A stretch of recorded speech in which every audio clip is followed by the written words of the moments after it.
To those who bleed orange and black, It is out of here. good morning. This is Murph and Marcus. Brian Murphy and Marcus the Waterboy Boucher.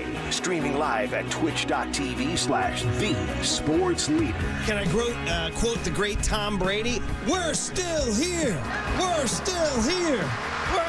Look at this. The lights are on. The mic works. That's my boy Marcus Boucher. I'm your boy Murph. We're back, buddy. Murph and Marcus back in the building. Murph, it's been a while. It's been a while. Look at you, buddy. Look at you. Look at me. Look at young Tony. Look at Curly. He's all promoted and everything. He's got a new office now all of a sudden. What's going on here? So glad to see the lights are still on. Glad to see the building is still here. Glad to see my most important, the key card. Can I get my first applause of the return? The key card still works. Yeah. Because as we know, those things are in question, man. When you leave the building for 2 weeks. I had thoughts this morning walking up to the corner of Broadway and Battery. I was like, ooh, is this key card going to work today? You never know. You never know. That's how they do you, buddy. Sneak us out the back door, give us the Irish goodbye. But guess what? We're back, baby. We're back. We're back. Whether it was you had your weekend at Outside Lands, or whether you were Marcus in Tahoe, or whether you were me traversing the entire northeastern United States, what do you need? You need pizza. You need Fenway. It's all taken care of, and now we're back. Totally focused on the mission at hand, which is to entertain the bejesus out of you for the next 3 hours and 59 minutes. Murph, I'm getting big first day of school vibes. Like everybody left for the summer. yes. We're all back from summer camp. Murph's telling us about the Hall of Fame. I'm telling these guys about Tahoe. Tony's telling us about Sabrina Carpenter and Outside Lands. Feels like everybody's sharing their stories from the summer this morning. So did we all have a rad summer then? Did we all have a kick-ass summer? I hope so.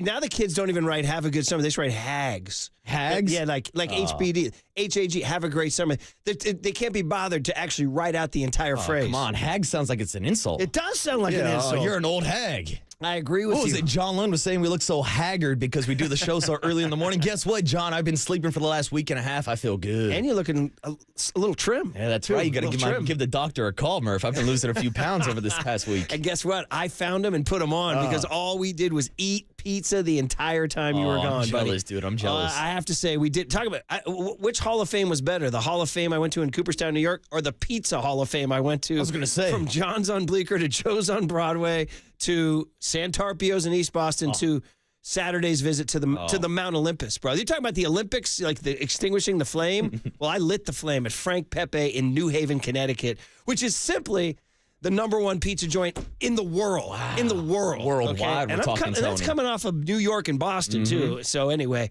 I'm on a high, and I'm on a little bit of a chunky high, too. Oh, but you're on a Hall of Fame hot streak right now with all the pizza you've been eating. Yeah, and then Hall of Fame from Cooperstown, where, by the way, I looked, no Barry Bonds.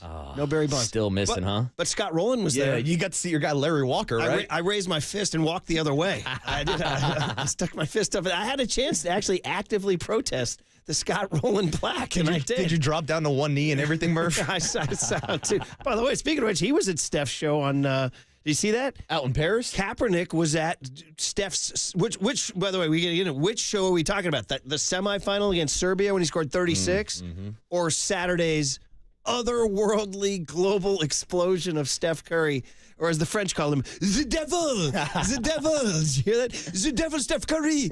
Kaepernick was there at the Serbia game, dapping up and hugging up Steph. I had no idea that? Colin Kaepernick was in the building to witness Steph Curry put up 36 points, almost broke Melo's Team USA Olympic record, 37 points back in 2012. Steph Curry put the country on his back out in Paris. He put the world on his back, put the world on notice. In fact, let's just go right in there. Forget the Giants for now. They lost yesterday, but they're back. We'll talk. We got trade deadline. We got late July surges, early August surges. We'll talk about it. But, dude, Steph, Blanken, Curry, oh, my God. You talk about a globe? I mean, I was getting texts from people in Ireland who were losing their minds. We obviously know what happened with the French announcers courtside.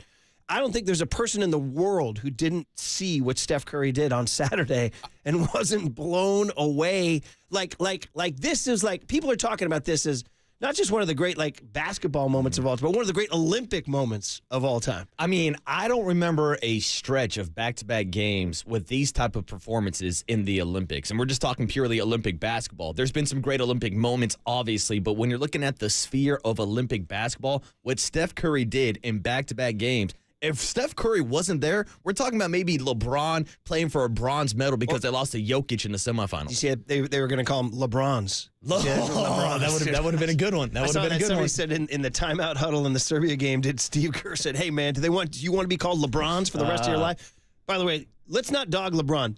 What the hell with this guy with the gray and the beard? By the way, did you forget the dye over in Paris? You see that? I was going to say, where's the Just for Men LeBron? He had the hairline down, but the gray and the beard. I was like, oh, he's got a little Draymond Green on us. And I mean, I thought of you, buddy, because I know you say MJ, and it's not even an argument. And now at age 39, for him to do what he just did, I mean, if it wasn't for Steph doing this intergalactic thing, he would have been the hero of the gold medal at age 30-freaking-9. And he led the team in rebounding, assists. What was the other? I think Steph edged him for points with that last three.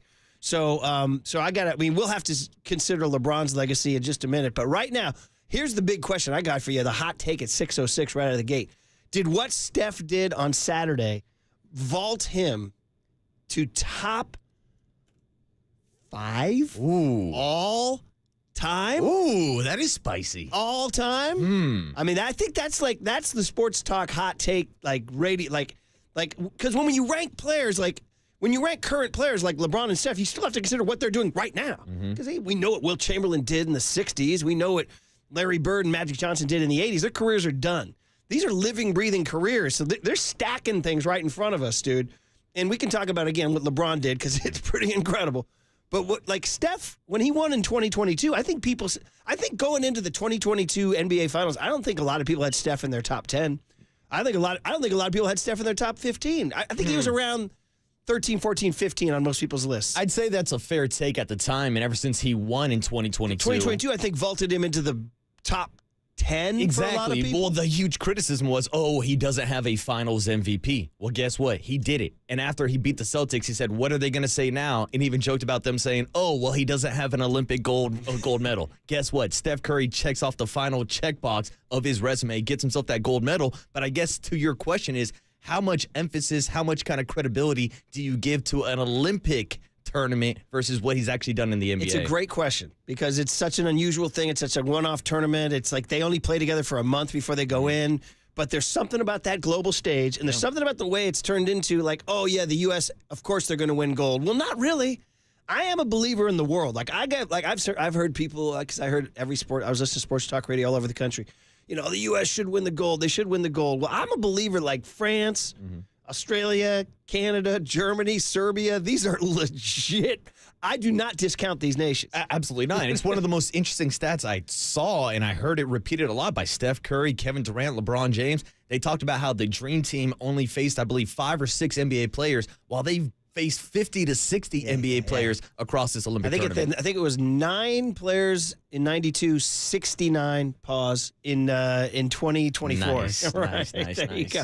So what Steph did for the Serbia, going into the Serbia semifinal, he hadn't had a good Olympics. No, he was struggling. Did you hear Ant Edwards' riff on Saturday night after they won on Twitter? Steph's on Steph's social media. He's saying, Ant said, I just showed up 2 days ago. Ant's like, took you a while to get here, bro, but I'm glad you came 2 days ago, dogging him because he did nothing the first 5 games. I mean, because after the season, after missing the playoffs, all he did was go out and play golf. It looked like his shot was off by a second. And then, of course, the three-point line was a little closer. I don't know if that threw off Steph at all, but he's absolutely right. Steph did not show up until those final 2 games of the Olympics. So the Serbia game, it's hard to score 36 in an Olympic game because, dude, it's, first of all, playing time. Shout out Jason Tatum. And, by the way, I was in Boston this past 3 days. Dude, let me tell you what. Steve Kerr, don't go to Boston, bro. Do not go to Boston. It's a lot of Tatum. When the talk Warriors out play there. at the Celtics, he might want to send, Luke. He might want to send Ron Adams to coach that game. They're going to go out to Boston instead of the T-shirts that said Draymond Green is a B. No. It's going to say Steve Kerr is a lot worse than just a B. Seriously. Yeah. They are pissed. And there was no acceptable answer for Calm the hell down. You just won an NBA Finals. No, they were you not. had 3 people on the team. No, dude. First of all, those towns are angry. Yeah, they're always mad. Because, I heard the breakdown. I told you, they got Joe Milton overtaking Drake May for QB1 in New England now, too, by the way. And they still don't have Brandon Ayuk to throw to because that's another story we can get into. The Patriots offering him $32 million. Listen, I'm nothing if not coming back on clock. So I look up at the clock and we can get going. But to me, the biggest story is Steph. It was just absolutely global and intergalactic. And honest to goodness, for me, and I've had to because I'm reconsidering, I've written it all down, where this puts, does this legitimately vault him into the, some people are saying that's it now. He's top 5 all time. I'm not sure I want to go there just yet, but we can discuss it today, tomorrow, the next day, and the next day. But it's great to be back. Great to see you. Great to see young Tony. Good to hear all y'all in your cars. Is that right? No. Good to have you guys hearing us. Hear us. I don't know what the hell's We going on. can't hear them, Murph. All I know is we can if they call in. It's time to break. Yeah, that's the other thing. East Coast callers, man. They call. I don't know. We've kind of, the culture in the West Coast is not as call. We got to bring back the callers. I think we got to do that. Then again, it's kind of maybe the same 6 callers every time. Yeah, so. shout out Stan Tim calling out the callers at one time. That's right. Very good. Well, listen, it's a Monday. The Giants are alive. We can talk about that on the other side and say good morning to young Tony and get the guest list. It's Murph. It's Marcus live and in the flesh on KNBR 104.5 and 680, the Sports Center. Let's be honest, Murph and Marcus look haggard.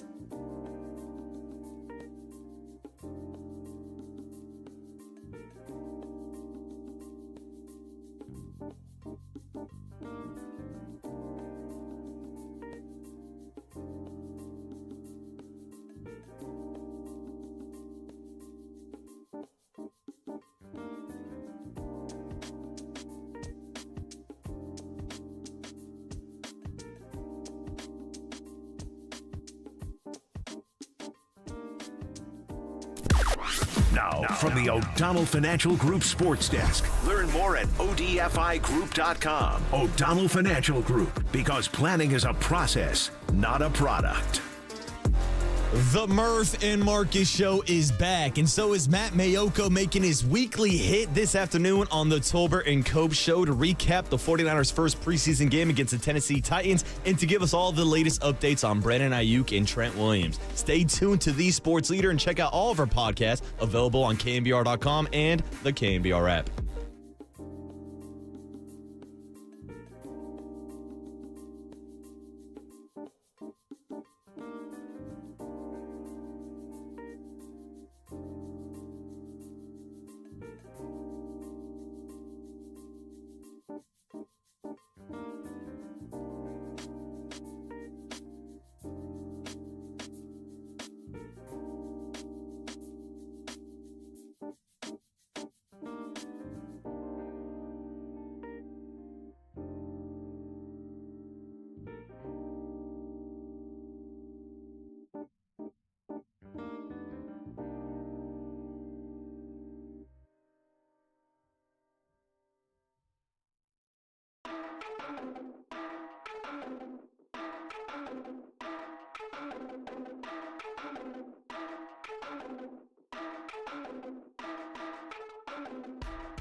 And now, time for the Protect Your Assets with David Hollander Business and Technology Report.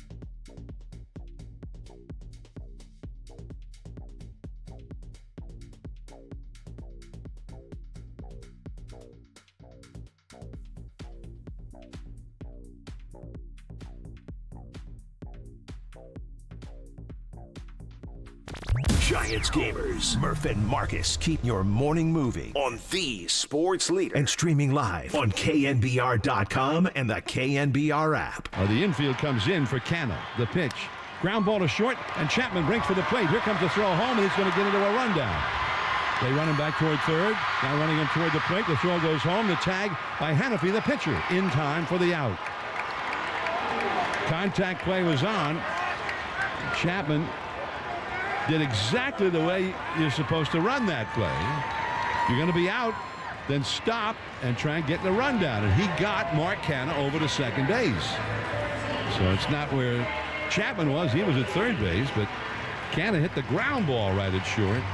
And Chapman, oftentimes you won't see that contact play on unless there's already an out.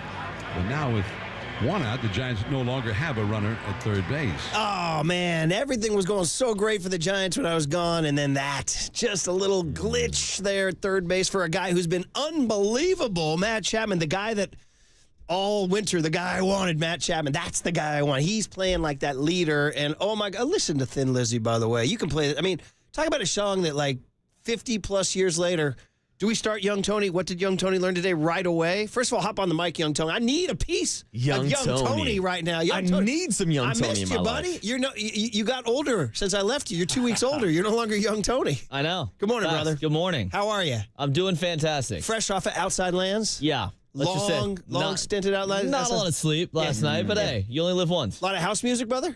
Lot of house music. A lot of EDM? Perfect blend of everything. That's the good thing about Outside Lands. You got some house music, you got some pop, you got some country, you got a little bit of rap, you got a little bit of everything. That's the best thing about Outside Lands. That's what I've heard. A nice blistering fog and chill out there, too? Yes. Sweatshirt, weather, pants all weekend long. Oh, dude. So plus, you 10 out of 10? Oh, my God, dude. Yeah. Absolutely. Okay. Now, never been. If you had to power rank, who was your number one artist from this weekend? I would say Chris Lake. Wow, Chris Lake. Can I get a Who? Yeah. He told me, he's like, yeah, I skipped on Sabrina Carpenter to go see Chris Lake. And I was like, who's Chris Lake? Some country singer? Bruh. Yeah. I had no idea. Give us the 411 here, brother. EDM, big time house music artists. You know, instead of going to Sabrina Carpenter, they got like 4 stages. So you can pick, which artist you want to see. Chris Lake was more the move. Now, just my instant reaction, Chris Lake doesn't sound like an EDM name. No, it does not. Like you get Fred Again, Deadmau5, Afrojack. Yeah. Like you get some really cool names. I This need guy's a just Chris Lake? with the 5 as the S, too. Yeah. You know what I mean? He brought the house down. It was insane. I'll take your word. Stupid question from a guy who, not a festival guy. No such thing as stupid questions, Mark. There you go.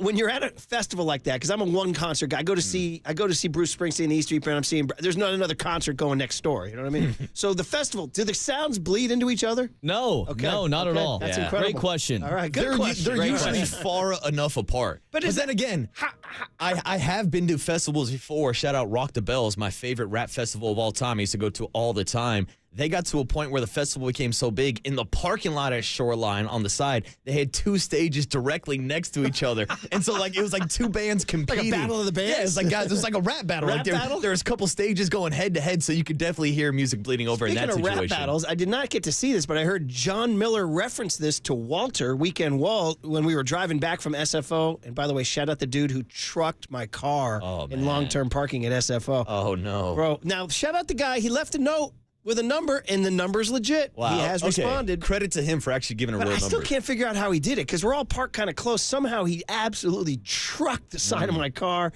The side view mirror is just dangling like a limp spaghetti noodle. Wow. I was like, what? He wrote to me on the text. He goes, sorry, man, kind of a freak accident. I'm like, you think? I'm saying it's a freak accident. I'm saying he did it on purpose. He must have seen like the Mill Valley All-Star sticker on the back of your car. It's like, ooh, this must be Brian Murphy's whip. him out. It's finally time to T-bone him. Could have been the Petaluma American guy, still salty there. Yeah. But it would be like if you went into our garage here with my man Majit, Oppo, pardon me, Oppo. Shout out It's been Oppo. so long, I went to the old guy. And if you just found a big dent in your car and your side view mirror just dangling, you'd be like, how'd that happen in this garage? Like, you can't generate enough velocity, enough speed to Murph, make it happen. if Majit was still working, he'd just pull out his buffer and everything would be all right. That's So insane. Majit and that buffer Inside dude, parking that buffer dude, he could buff out anything. Very, very good. Well, I'm glad you had a good time. And Chapel Rowan, her name is. Everybody went nuts. Chapel Rowan, Chapel yes. Rowan. Chapel 4 o'clock Rowan. She's the one yesterday. who does that whole "get up, girl," that whole thing. Yeah. you know? Sing it. Hot to go. She had a couple bangers. Yes. It's like it's like what's his name? It's like Freddie Mercury meets what's his name? Tiptoe Through the Tulips, Tiny Tim. Wow. Now that's definitely what did young Tony learn today. Do you even know Freddie Mercury? I've heard the name. Okay, Definitely heard the name. okay, we're gonna have to Like do by you guys, honestly. Okay, we're gonna have to go Freddie Mercury. heard the name. I'm gonna start the list right now. All right, Freddie Mercury. But what did I learn? I learned Chris Lake. Chris Lake, So yeah. he was at Chris Lake. You were at Lake Tahoe. That's right. I went to a reggae fest and went out to I go was see at- my guys Revolution at Lake Tahoe. I was at Lake Otsego for part of this journey, which is in Cooperstown, which is there I was in Cooperstown, New York, is part of this entire journey I was on. But anyway, back to the Giants. So I'm in this journey. We landed in New Jersey, went up to upstate New York, went down to New York City, went out to Boston, came back to New Jersey, flew home. So it was incredible. The kids have now seen New England in the Northeast, and they've been to Fenway, and they've been to Cooperstown, and all the good stuff, and been to the top of the Empire State, been to Broadway. By the way, shout out The Outsiders on Broadway. Remember that book we all read in school, The Outsiders? Do I remember it, Murph? My wardrobe is still based on the book The Yeah, Outsiders. yeah, I'm I a love total it. greaser. You are a greaser. I have been my You entire are a life. greaser. Good for you. Are Look you at the pomade. Who are you Pony Boy or are you Soda Pop? I don't Who want are to you? bleach my hair, though. Nice. Good Stay knowledge. golden, Pony Boy. Good knowledge Stay there, buddy. golden. Good knowledge. You got to bleach the hair. That's Pony right. Boy had to go on the run. That's right. And Dallas is the guy who told him to go on the run, too. Dallas meets an ill fate. Young Tony, do you know the book The Outsiders, buddy? I don't think so. Okay. That was not There we required go. reading for us. And shout out the movie we were talking about before we got on air today with like a young Tom Cruise, a young Matt Dillon. And by the way, did you see Tom Cruise steal the show at the closing ceremonies in Paris we yesterday? got to talk about that at some Oh, point, man. too. Well, Yeah. we can hop into yeah. that. But into the basketball. That gets us to the basketball, which gets us away from the Giants, which is what I wanted to talk about. So I'm in upstate New York. I'm in outside of Cooperstown. The tournament was in Oneonta. And by the way, shout out that whole scene, man. Dude, 15 fields, teams from all over the nation, 72 youth baseball teams competing. Our squad finished top 27. It's pretty good. I think it finished like 26 or something like that. Top third. Anyway, I'm there for the trade deadline, and I start getting the news like Jorge Soler's traded. I was like, oh, they're doing it. They're dismantling. Because do you understand, and dear listener, I'm talking to you. The last show Marcus and I did together was Friday morning, July 26th or whatever that was, right? Or 27th, whatever day that was, the Friday. Do you know what had happened the night before? They day had before. just lost to the Dodgers. Nick Ahmed. And we said the season was over. We said Nick Ahmed drove the dagger into the Giants They season. were 6 games under 500. And then I left, and then they did that Rockies thing. They took the 4 from the Rockies. Yeah, they had that weekend sweep including the against Rockies. doubleheader. And then they went to Washington and played pretty well, right? And where else was the other trip they went? Cincinnati. Cincinnati and Washington, right? And then they came home and took a couple from the Tigers. Dude, they were 12-3 since I signed off going into yesterday's game. 12-3. Isn't that exactly what Farhan said they needed to do? Like they need to go he said they need to go like 13-3 or something like Yeah, that. and all they needed was a 2-week vacation from Brian Murphy. It's so like we were riffing about it the day after you left that Monday morning. I was like, hey, all my P1s out there know that the Giants get hot when Murph takes a vacation. It's true. So I think our entire audience this morning is hitting you with the Nate Diaz. Hey, I'm not surprised, motherfuckers. It's true, but then I come home and what happens? We see that base running error by Chapman out there, and then Mark Canna backs it up with one of his own. Back-to-back base rating blows. By the way, I said Mark Canna. It's 6:25, dude. The last show I did 2 weeks ago, there was no Mark Canna in my life. Dude. Welcome to the Canna. squad, Mark Canna. So I'm going to tell you right, I was pissed on trade deadline day. I was pissed. You wanted them to sell even more than just Jorge Soler. Absolutely, yes. They were 10th in the National League. I was like, what are we doing here? They were 6 games under, 5 games under, 4 games under, whatever. Let's get real here. Snell's going to walk at the end of the season. You're not going to get anything for him. And you're not, I got news for you, you're not winning the World Series this year. All right? So get something for him. Finally have the cojones to go get something. Now, I will give him credit. The Alex Cobb trade, I liked it. Okay, I'll give him that. But to me, it was like a mixed message. Like, okay, wait, why are we? Soler's in the first year of a 3-year deal. Like, you made a fairly long commitment to him. Are they dumping salary? Was my question. Are they like low on funds now? Are they low on money? Is this a problem now? We got a money problem here. So A, is it a salary dump? B, are they clearing space for Luciano to come in? So I'm like, wait, if Luciano's coming in, he's going to have some growing pains. So you're going to a youth movement for Luciano, but yet you're keeping Snell because you want to make the playoffs. I'm like, you're trying to do 2 things at once. The 2 timeline thing, and I hated it all. I hated it. And wait, real quick. Did you just mention Marco Luciano? I did. Yeah. Because he hasn't played in over a week. And so that was kind of the confusing part when he talked about opening the door for young players. 2 point, trading Alex Cobb opens the door for Hayden Birdsong, and moving on from Jorge Soler. We all thought that it was going to be Marco Luciano getting more at-bats at DH. Now, Mark Canha, to his credit, has been swinging the bat pretty well, and Carcion has came up out of nowhere and has been swinging it pretty well, too. But, yeah, it does seem like it was a kind of mixed message from Farhan Zaidi about keeping some of the guys but playing some of the younger guys also. Yeah, my biggest thing is that he's never had the cojones to make, like, the defining move. It's always been a little of this, a little of that. A little of this, a little of that. So I was pissed. Now, of course, they start winning ball games hand over fist. Yeah, but, next thing you know, Blake Snell's out here throwing no-hitters. Right, I know. It's really funny because I actually would have been on air Wednesday morning saying, you should have traded Snell, you should have traded Snell. And then he throws the freaking no-hitter. People would have been all over my ass for sure. And I was been like, okay, all right, I'll wear that one, but still stay with me at the end of the season when we don't get anything for him. You know, so I was pissed. And now, am I excited that they're playing better? Yeah. Am I going to bandwagon it up? Sure. I mean, I'll go, but I just want to go on record as saying I don't want to like be revisionist history. My revisionist history is I was pissed at the trade deadline. Yeah, but now we got to be happy, Murph. They're finally above 500. They broke the cycle of being 2 games under 500. Murph, they're back better than ever. I believe the record was 12-3 or 12-4. It was 12-3 going into yesterday, and then the Chapman thing. So 12-4 and Hayden Birdsong. So 12-4, and now they're 2 games over. They did get to 3, as you mentioned. And here comes more of the soft schedule. Well, I shouldn't say soft schedule of the Braves, but then after that, the White Sox and the A's. But then it gets gnarly after that. This is the time they got to make hay. And maybe the Braves, believe it or not, are the guy to make. They're reeling. The Braves are reeling. They've lost 7-8 and blew a huge lead yesterday against the Rockies, Despite right? Jorge Soler hitting 4 bombs this past weekend. He's hot, but the entire Braves team is not. We're so excited. We're trying to jam 10 pounds of content into a 5-minute segment here. So let's get the guest list on a Monday, 8/12/24. Plus, we had to get the Outside Lands review. That's hot. I got caught in some of that traffic coming back from SFO. What's going on? My Doug is like, Outside Lands. And I'm like, what's the? He's like, you wouldn't know. He's like, if you're over 25, you don't know Outside Lands. I'm like, okay, that if rules you're out Marcus. over 25, you don't know Outside Lands. Last time I checked, young Tony's a few days over 25. Yeah, I don't know about that. Did we miss your birthday when I was gone? No. I'm 25. Okay, Gonna when's your turn birthday, 26 buddy? in November. Yeah. In November. He's still older than 25, though, November technically. what? What's your birthday? November what? November 10th. All right, November 98. Mark it down. Put it Right on the around calendars. Election Day. Should be nice and peaceful. Right around Yes. All right, what do you got here, buddy? Monday, 8/12/24. All right, coming up at 6:50, we got your hums and bums, your total weekend recall. We got Mike Krukow coming up at 7:30, the big hit at 7:50, cooler content at 8:15. We'll check in with Matt Barros at 8:50, get the latest on Ayuk. And then Ron Wotus, who was out there this weekend, he will stop by the show at 9:30. We haven't even talked about that reunion. Let's do that next on The Sports Leader.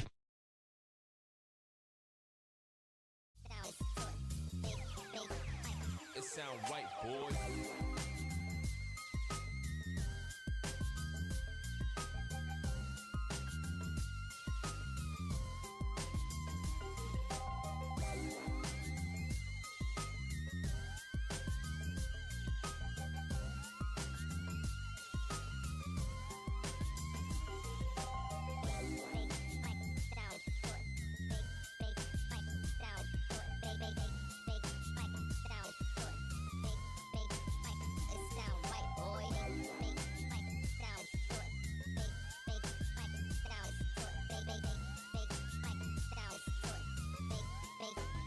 It sound right, boy.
Good morning, Seamheads. Murph and Marcus keep rolling. Streaming live at twitch.tv/the-sports-leader.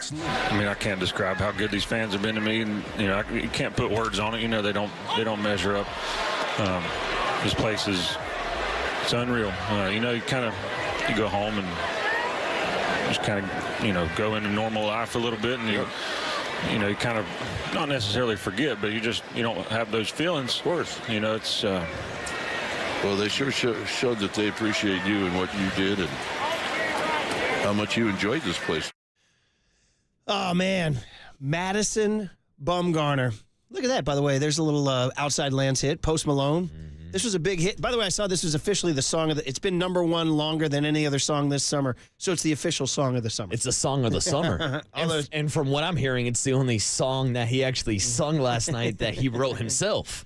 He did a whole entire country set last night just doing a bunch of country covers. This is literally, he goes, I'm going to play a Morgan Wallen cover. And we're so like, he wait, was what? riffing, huh? Yeah, he was riffing. Was he wearing his Cowboys jersey in honor of Trey Lance's 41 pass attempts yesterday, I heard? Treyway. No, he was not wearing a Dallas Cowboys jersey yesterday. By the way, NFL quarterback overreactions I heard on the way in. Caleb Williams is now going to Canton. Jaden Daniels is good. Stetson Bennett is a disaster. 4 interceptions in L.A. Jimmy couldn't get on the field because of the PED suspension or what? Jimmy did not play good enough to win. And then Trey Lance, some good, some bad. And they still haven't signed CeeDee Lamb. Mm-hmm. Make sure you give some love to my guy Gardner Minshew, looking like he's going to steal that starting quarterback job. Is that what's going on? I think he's going to outplay Aiden O'Connell. Keep me posted, I'll buddy. keep you posted. All right, buddy. Matt Mayoka, by the way, joins Tolbert and Copes for more football talk at 4:50 this afternoon. Okay, so you just heard it on the way in. I got to tell you guys, man. So, obviously, you go on a 2-week vacation. And by the way, for those just joining us right now, we're back, baby. It's Murph. It's Marcus. Thank you guys for your patience. We had to take a little me time, a little downtime, although you got to worry about that. I always remember in 1989 when Mikhail Gorbachev took a little visit down to the Crimean lakes or whatever, and then they had the revolution. They threw him out. Wow. So I'm like, and then you think there was a revolution going on here at KNBR in our absence? And there was Wally Pipp, too, that guy, too. Point is, we're back. The lights are on. The key card still works and all. So we talked about all the million things that happened. We'll get back to Steph Curry in a little bit, too. And, of course, the 49ers later today with Matt Barrows. But among the many things that happened was the reunion on Saturday and its effect on a lot of us. Like I didn't expect to get a little hit in the feels like I did. And it's because of one man and one man only. Madison freaking Bumgarner. And we had that. Do we have the promo from Just Give Me the Dance? What did you say? I don't care. Oh, you have it? Madison, Mad Bum, whatever. Just give me the ball. You had it. I got it on my board. I didn't even know you had it. I've got the full thing if you want it too. Sure, You want the rejoin? Sure. All the way to the back to the Eminem days. It's all Mad Bum, yeah. Madison, Mad Bum, whatever. Just give me the ball. Now back to Giants baseball on KNBR 680, the sports leader. Oh, man, listen to that. Listen to that leader. Western North Carolina accent. Man, oh, man. So I didn't know he was coming, and obviously if you had to bet, if we were doing the show last week, I would have said there's no way Bumgarner's showing up. Really? Even for the 2014 reunion? Dude, he doesn't show up for anything. That is true. Nor did Lincecum, by the way. No Timmy. I wasn't expecting to see Timmy. How about Matt King? Matt King's he lives 5 minutes away. He didn't come. All right, maybe he had something going on. I don't know. Who knows? He's right here. He's in Petaluma. He's right there. Anyway. Let Matt be Matt. Let 18 be 18. Let Timmy be Timmy. Maybe 14 wasn't Kane's favorite year. He was banged up that year a lot. Yeah, I don't think it was Timmy's favorite year either. But, no, yeah. Obviously. But he threw a no-hitter that year. Yeah, true. He did. He came out of the bullpen. Yeah. He wasn't, it wasn't the same. But still, yeah. Dude, Bumgarner, and that's our first chance. So the last time we saw him, he came back as a Diamondback. He even pitched here, but it just was never, right. He's even acknowledging he did a lot of media. He probably did more media this weekend than he did his entire tenure here. Ever. Yeah, so he said he gave some money quotes like, it never felt right when I was in an Arizona uniform. This is the place I was always supposed to be. He said all the right things. But I got to say, man, when he came out to throw out that first pitch, can you give me a little Marshall Tucker band, Young Tone? And here it came. Oh, man, dude. I'm getting the goosebumps right now. Dude, and then you see who's in the squad behind home plate. Dude. Buster Blankenposey. I'm getting legit goosebumps. It was like, I got it completely worked. Whatever they were trying to do, it completely worked. I was like, keep that going, baby. They pulled all the right strings. Do you remember when they had Marshall Tucker Band in the 2015 opener playing on the warning track as Bumgarner rode a horse out to bring out the World Series flag? Which Madison talked about a lot this week and how he didn't even want to do it. And Larry Baer kind of forced his hand to get on the horse and ride out because he did not want to be the center of attention. Oh, interesting. I didn't hear that. So how about Larry, the marketing genius? Yep. God, He said it happened like that morning. Like he kept on telling Larry, no.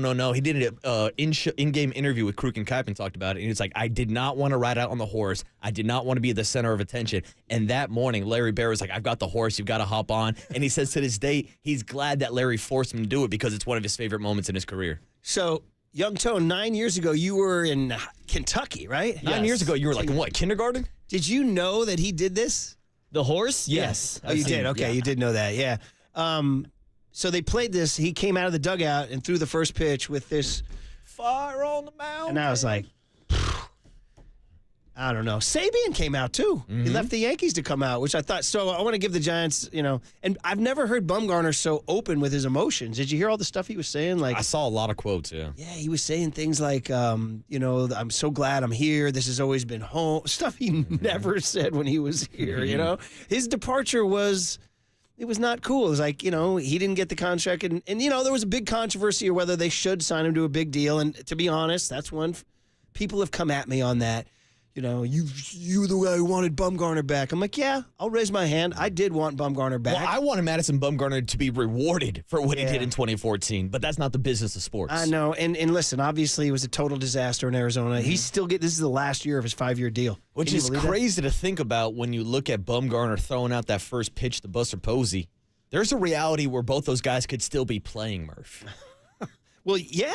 Well, certainly. Like, think about guys who are still in the league, whether we're talking Scherzer and Verlander, or guys who are older than them. Like, that was one of the thoughts I was going through my head this week. And, like, damn, what if both these guys were still playing? Man, oh, man. And Buster looked great, by the way. He looked fantastic. Bumgarner might have had my pizza plan going, my New York pizza plan going. Bumgarner's been eating good. That's a lot of fried food. That's all right. Let Bummy be Bummy. Yeah, right? I mean, he's chugging those beers like he was doing in all those celebrations, throwing down about 6 at a time. Well, he would be an argument. Would you think he'd be an argument from the propeller heads who would say this is why you don't throw a lot of innings, this is why you don't overwork a young pitcher because your arm dies at a certain point? I think he would be one of the point cases for not maybe exceeding somebody in the playoffs, but that's why you play these games, to win the World Series. So I think it's worth it to kind of shorten his career if that is one of the reasons why he did kind of flame out at the end because of what he did in 2014. I mean, not putting Kyle Harrison and Jordan Hicks on blast here, but regarding these innings, are they ever going to give us a moment like Bumgarner gave us?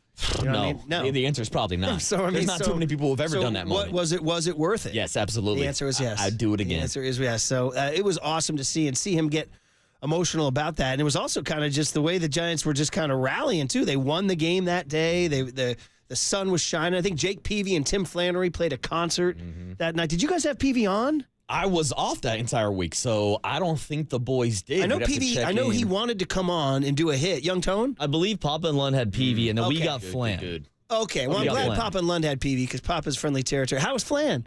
Was he great as always? He was great, yeah. Was he with Dieter and JD? Yes. 0 riffs. You don't say. It was a riff-free Flan interview? All right, so okay. Well, anyway, I just wanted to shout out Bumgarner and tell him if he's listening, because I know he is. Dude, you're welcome anytime. They talk about him, quote, retiring as a Giant. Did you hear that? Oh, he should. This come back for a ceremonial farewell. Hell, let him throw an inning in spring training like Sergio Romo did. Yeah. Why the hell not? Great call. Have him for the final, I guess we don't have Babe Bridge series anymore since the A's are moving up to Sacramento. We're going to have the Light the Beam series. Yeah, we'll have the Light the Beam, the Highway 80 series. So anyway, they're talking about that. It's amazing what time does because he was bitter, he was salty. It was a bad breakup. And time has now healed that wound to where I guess it took them, they said it took Peavy, Vogelsong, and Buster to harass him on the phone to get him out here. Because he's like, that's not his style to leave the ranch in Western North Carolina and come out. But they convinced him, and he said he was glad. He said, I'm really glad I came. I think all Giants fans were glad to see him out at the ballpark. And Murph, I'm looking forward to the eventual statue of Madison Bumgarner going outside of Oracle Park. Well, there you go. That's a great question. Now, I saw Ted Williams' statue. By the way, as you know, we walked out in the rain on Friday night from Fenway, right at the gate where the Yaz statue was. And he's doffing his cap. And you know what? I said, hey, thanks for coming on the show, buddy. Thanks for coming on the show, right? So, incredible. By the way, I got a lot of stick for wearing a Red Sox hat. I was going to say, I didn't know to bring this up on air or not because I was getting tagged by people left and right. I know. Young Tony was sending me screenshots like, look at Murph out here repping the Red Sox out on the East Coast. Let me tell you guys the story real quick because I know we got to get on hums and bumps. So we're at Cooperstown, and everybody's excited. And the kids are just in that mood where, like, Cooperstown has these incredible souvenir stores on the street. Hat stores, and they're like, it's not a Lids per se. It's a local version of a Lids in Cooperstown. It's called like Maddie's or something. I don't know. You went in and, dude, I mean, a freaking football field-sized wall of hats. Anything most obscure minor league hat you've ever seen, to a standard Giants hat, to a standard Yankee hat, to alternate hats for every team, everything. And I'm just like looking at the wall, and Rory was really excited. He wanted an Angels City Connect hat. Wow. He just thinks it's cool. I don't even know what the Angel City Connect uniforms are. And I'll post a bunch of pictures. He wore it every minute from the time we left Cooperstown. And then Declan wanted like a retro Mariners hat. Okay. These kids are into their hats. Is that like with the yellow logo with like the He looked at that one. He got a different one. I'll show it to you. So anyway, I was like, well, the kids were the hats were flying off the shelves. Our friend Lucas wanted this old Expos hat. Okay. So I'm just looking, I'm like, all right, everybody's buying hats, right? And I'm just looking at the wall, and then, dude, like, it was like I got struck by the thunderbolt. Shout out Michael Corleone in Sicily. Boom, there it was. In the middle of the wall was the Red Crown Navy Bill Boston Red Sox hat from my Fred Lynn youth. Like the first hat I remember from 1975 World Series, the hat that made me fall in love with Fenway and the Red Sox. I've gone on record to say, because people were crushing me on social. I'm like, do you not listen to our show? I've gone on record. You've roasted me about it, dude. Oh, over and over again. Exactly. But I stand by it, and I told the Carl Yastrzemski story on the air. We had Carl Yastrzemski on the show this year. And I literally thanked him for the autograph picture and everything. That was one of the greatest moments in my 20 years, if I make it to November, at KNBR. So I was like, it just hit. The moment just hit me. The kids were buying hats. We were in Cooperstown, and there was the hat of my youth. Like, that's the Fred Lynn hat. I'd never seen it. I said, I got to get it. The nostalgia got you. I got to get it. I got to get it. I said, I'm getting it. Rory's getting his hat. Declan's getting his hat. Lucas is getting his hat. All the kids are buying hats. I'm like, I'm getting my hat, the hat of my childhood. Not the Giants. Of course I was a Giants. Of course I was McCovey, Jack Clark, the whole deal. But I had a little thing with the Red Sox. So I wore that hat, and I was like, this hat made me so happy. So I took the picture in front of the San Diego Chicken wearing the hat, and people are going nuts. Well, here's the thing, people. Since Murph put on that Red Sox hat, the Giants are 12-4. Perfect capper on the story. That's it. All right. That's it. Hum babies and bum babies. Keep the hat, Murph. Keep the hat. Great line. Great line. Hum babies and bum babies next on the Sports Leader. Thank you very much. Enjoyed it.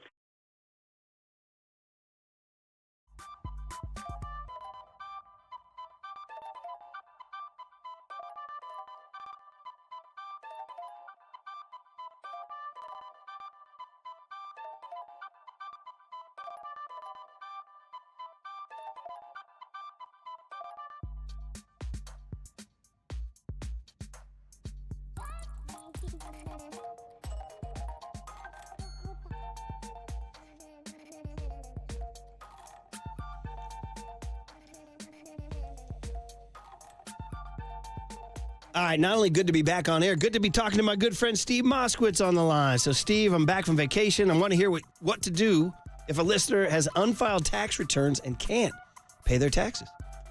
Call us. This is such a common problem. And welcome back. And just think, this could be a welcome back to your listeners to no more problems with your taxes. If you didn't file because you couldn't pay, that's okay. And you know what? When somebody can't pay their taxes or doesn't file their returns, the government, one of the punishments is they make up a tax return. It's called an SFR, substitute for return. Now somebody has a big bill. They say, well, I sure can't pay this.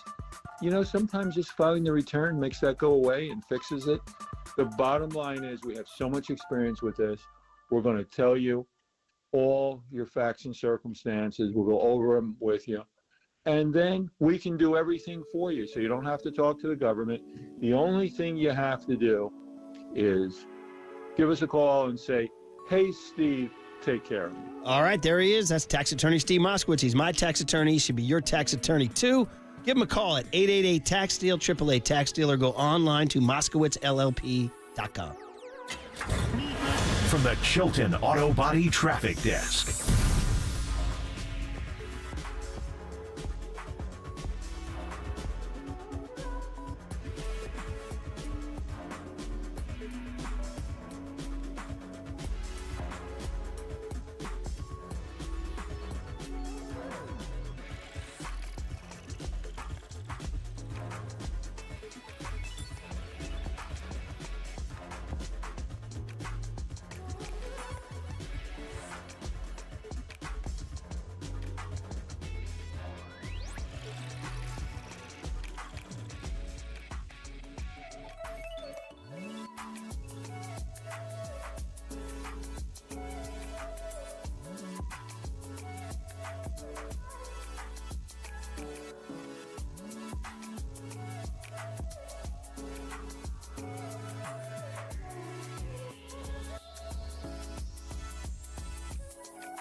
Now, it's time for KNBR's Opening Bell Report. Sponsored by Protect Your Assets with David Hollander. Concerned inflation will ruin your dream retirement? Learn more. Listen to David's show every Saturday morning or call 1-866-PROTECT.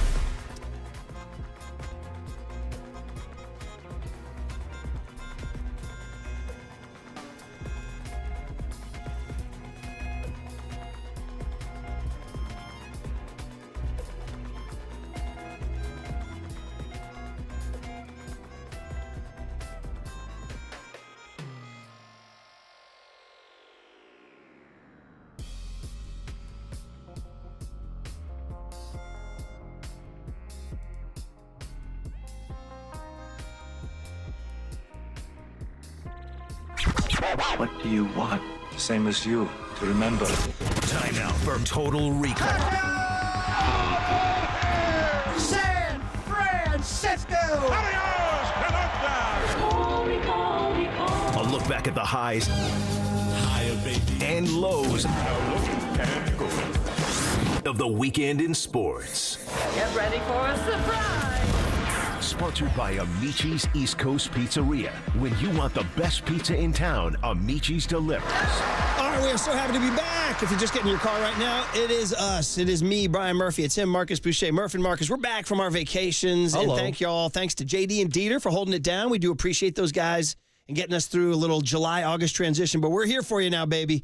We are off and running, so much so that I want to give away, Marcus, a 49ers season pass. Ooh, season pass. Continuing today and running all the way through next Friday, August 23rd. So another week and a half. You will have 3 chances a day, once during our show, Murph and Marcus, once during the midday, Papa and Lon, and once during the afternoon, Tolbert and Copes, to qualify to win 2 tickets to each 2024 regular season Niner home game. That's pretty amazing.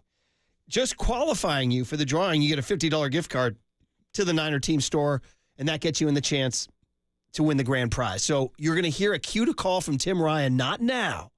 It's going to be in the 8 a.m. hour. You'll be caller number 10, 415-896-KNBR, 415-896-5627. So today, between the 8 a.m. hour, we'll do this every day now, and the grand prize will be a 49er season pass, 2 tickets to every regular season Niner home game. So that's done, buddy. We're doing that. We're giving stuff away. We're also proudly sponsored by Marin Health with top physicians, surgeons, and clinicians right here in the North Bay. Marin Health puts you closer to your best health. World-class care, closer than you think. With all the business out of the way, it's now time to hum and bum, baby. And I've been gone so long, we could do like 2 weeks of hums and bums, but we're just doing this weekend. That's what we do. Those of you who signed off on Friday on KNBR and tuned in on Monday on KNBR, you need to know who won, who lost. Who are the winners? Who are the losers? Who are the hum babies? Who are the bum babies? The wheel turns. Oh, and you get the big, fat, juicy assignment. Hum babies. Murph, I'm going back-to-back hum babies because I was off last week. So 2 weeks ago, I had the honor of doing hum babies. And this Monday morning, I have the honor of making Stephen Wardell Curry hum baby number 1. Easiest hum baby of all time. I mean, this was a layup. Or should I say, this was a 3-point shot from downtown from Steph Curry because boy, oh boy, did he have the biggest weekend in the world representing Team USA at the Olympics. We can start with his 36-point performance against Serbia, leading the comeback just so USA could get to the gold medal game. Then we get to Saturday, taking on Victor Wembanyama on his home court, taking on the French phenom. And guess what? Le Devil shows up. Steph Curry goes berserk out of his mind down the stretch in the fourth quarter after Victor Wembanyama hit a 3 to cut the lead to only 3 points. It was 82-79 Team USA over France with 2 minutes and 48 seconds left. Next thing you know, oh, wait, Steph hits a 3. Oh, wait, Steph hits a 3. And then dang, dang, dang, over 2 Frenchmen.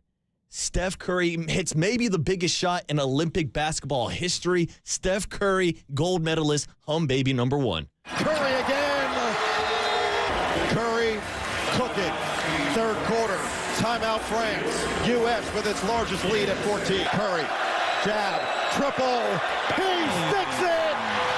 Steph, say calm down, everybody. It's Cloudy with a chance of Curry's. Durant. Back to Curry. Dancing on Batum. Over the double team. Oh! It's a golden dagger. Night. Curry unconscious in the floor. 8 threes for Curry. He has sent the French crowd into a frenzy they will never forget. I feel golden right now. Like, hey, I'm in the club now. I ain't rook no more. Even though I got my beautiful backpack, you know what I'm saying? I ain't rook no more.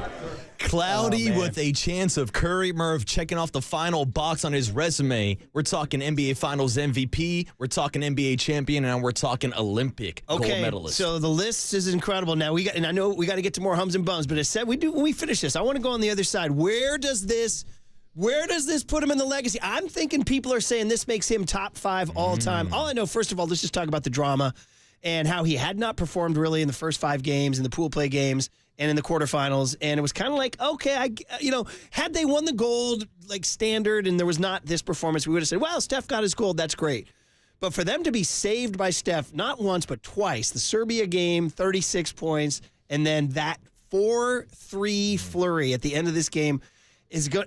I think, honestly, a legacy, I don't want to say changer because his legacy is his legacy, but a legacy enhancer where he might have moved up the all-time ranking with that performance. And first of all, just does anybody do it like Steph? And I was telling I had international texts from Ireland saying, what is going on here? I said, welcome to Steph Curry. I said, next stop, the Oval Office for this guy. You know what I mean? Put him on the ticket. I mean, honest to goodness, just the easiest hum baby of all time. Where did you digest it? It was a hum baby layup. I was with some of my boys down in the South Bay watching the game, and we all tuned in. We had to watch Steph Curry in that fourth quarter. And Murph, if you listen closely to the highlights, you can actually hear the DJ in the background playing a Steph Curry special. Wait, Steph hits a 3. Wait, Steph hits a 3.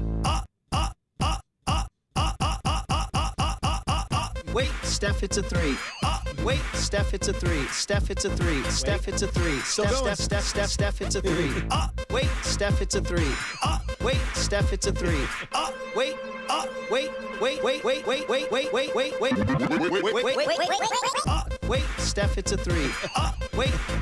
Wait, Steph hits a three. Steph hits a three. Wait, Steph hits a three. Young Tone, fresh off Outside Lands. Would that have been the Chris Lake set? That was incredible. I don't think I've heard that, but that sounded exactly like Chris Lake. We got to get Murph headlining at Outside Lands. Oh, man. I think was that a Copes production? I think it was. I think it was. And by the way, you listen to KNBR AM and KNBR FM San Francisco, the sports leader, a Cumulus media station. So, yeah, I was hoping I was home babies because that would be the easiest home baby of all time. But, Steph, you are something else, buddy. And there's a lot more sound from that. The French guys calling him the devil. Anthony Edwards saying he only showed up 2 days ago.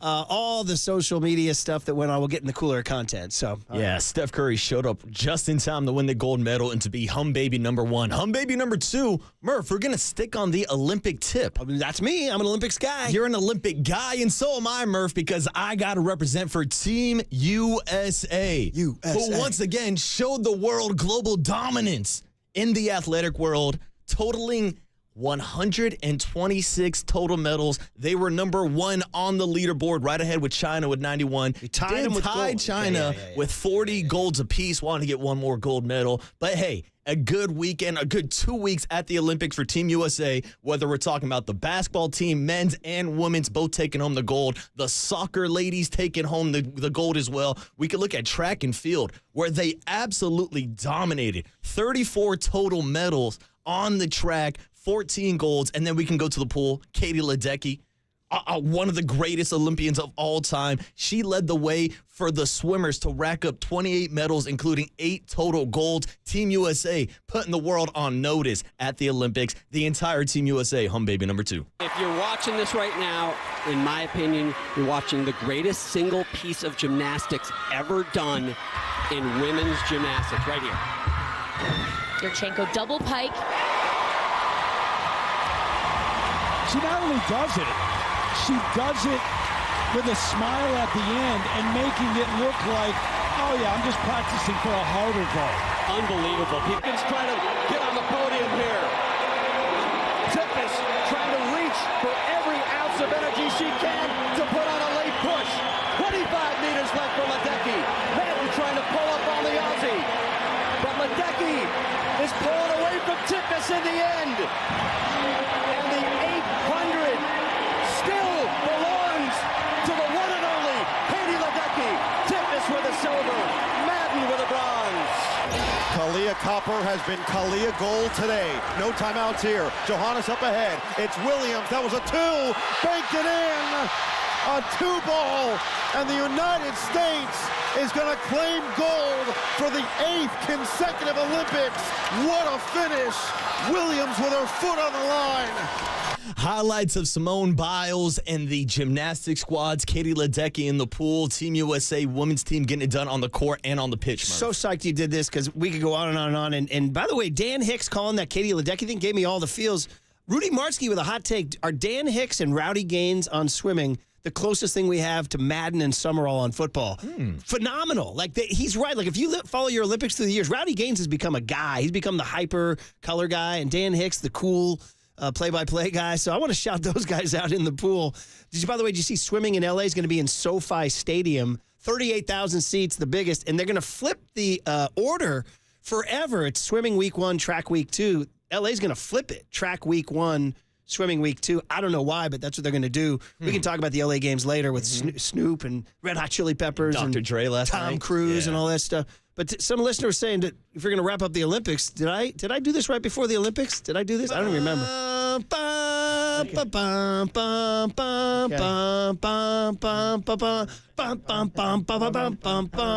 Yeah, I did that. What about that? What about that one? I really wish that we were working the last 2 weeks so we could have got Murph's Olympic update of the day. All right, let's go. Let's move on. That's the closing ceremonies for Murph. We'll put a Did you guys bow see Phoenix on playing the last Olympics. night? You know the band Phoenix. Phoenix? You know that band Phoenix? I was too busy watching Post Malone last night. 1901, Listomania, the whole deal. I think so, yeah. Yeah, they closed out. They were rocking there, dude. That whole thing, falling. Play Phoenix 1901 as a rejoin next segment. All right, buddy? All right, we're going to keep it moving here with home baby number 3 wrapping up the Olympics. We're going to take a look at Giants baseball, who nearly got the sweep this weekend, taking 2 out of 3 against the Detroit Tigers. And Murph, because we've been gone for nearly 2 weeks, I thought about making the entire squad home babies for just being over 500. But if we're playing by the rules, we got to pick out a single weekend performance. So I'm going to give some love to the Bay Area man himself, Mark Canha, who was not on the roster last time Murph was on the mic. Wait a minute. Last show we did, Mark Canha was nowhere near the San Francisco. He was wasting away in Detroit as a Tiger, hitting 230. And now he's a hum baby. Oh, my gosh. Returning to his skipper, Bob Melvin.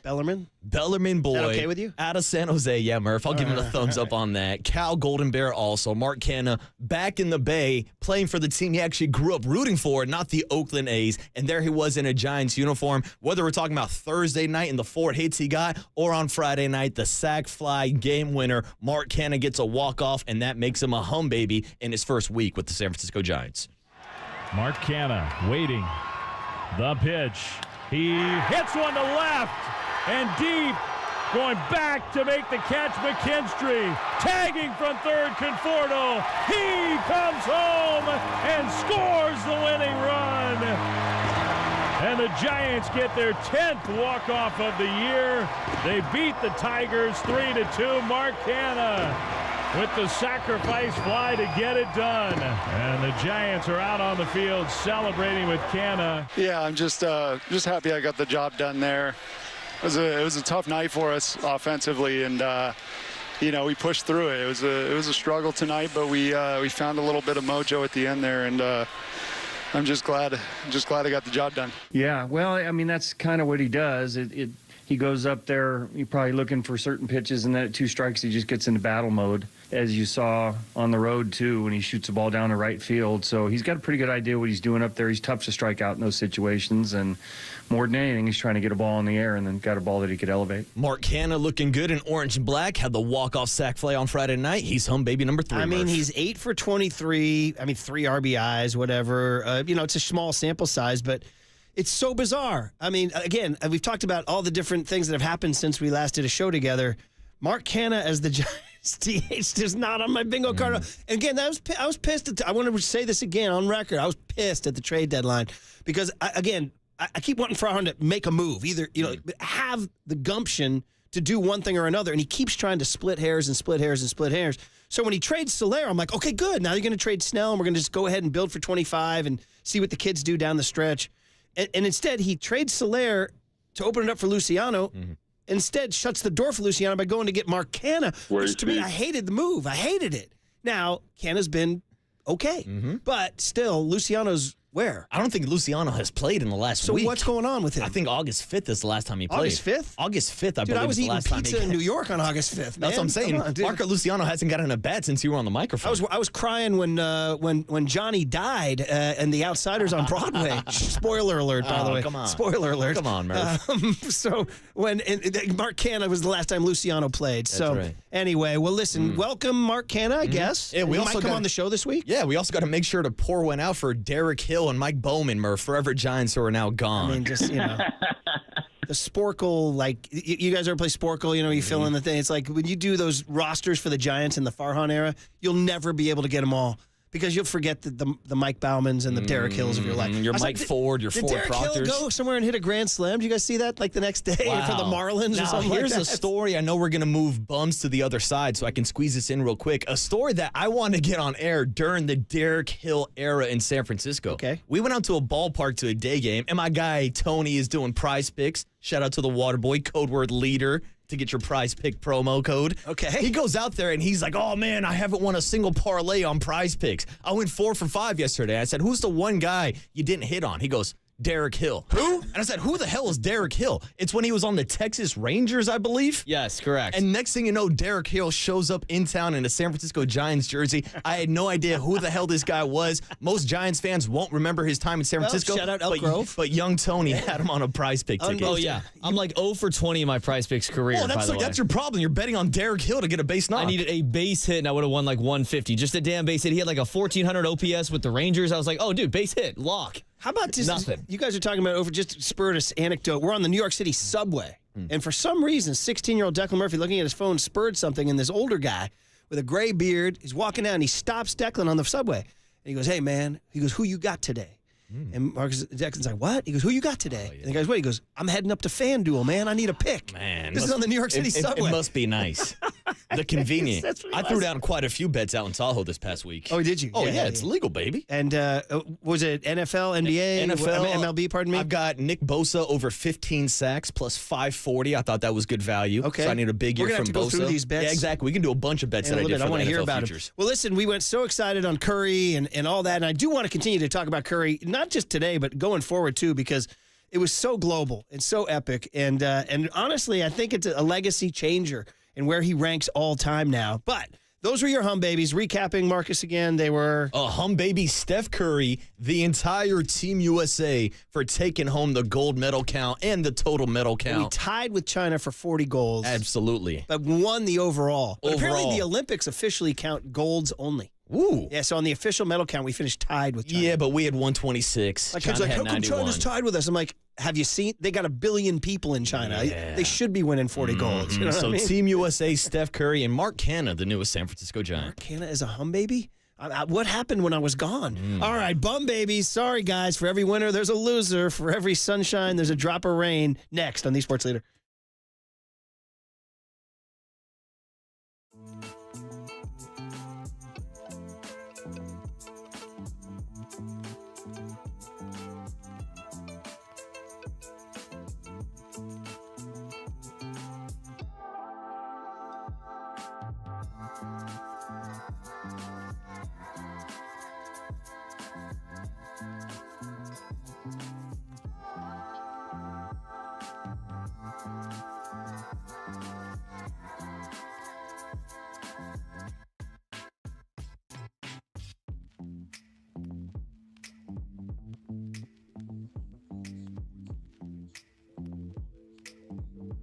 All right, Marin Health. It's still going, baby. Even though you take a 2-week vacation, you come back to the beautiful North Bay and find out Marin Health is still not just the closest medical care, but the best.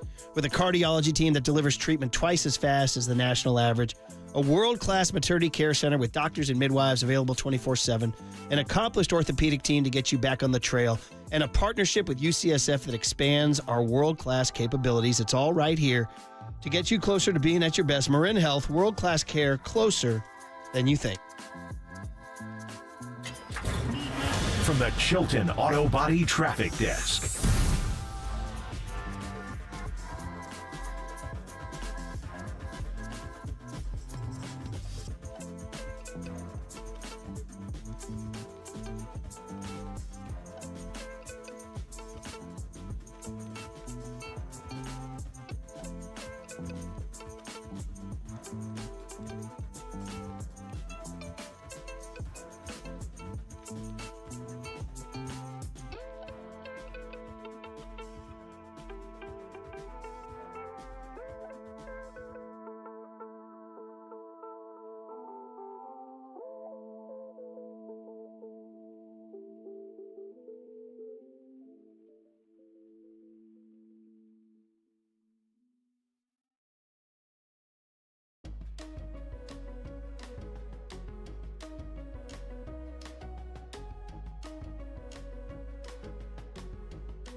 And now, time for the Protect Your Assets with David Hollander Business and Technology Report.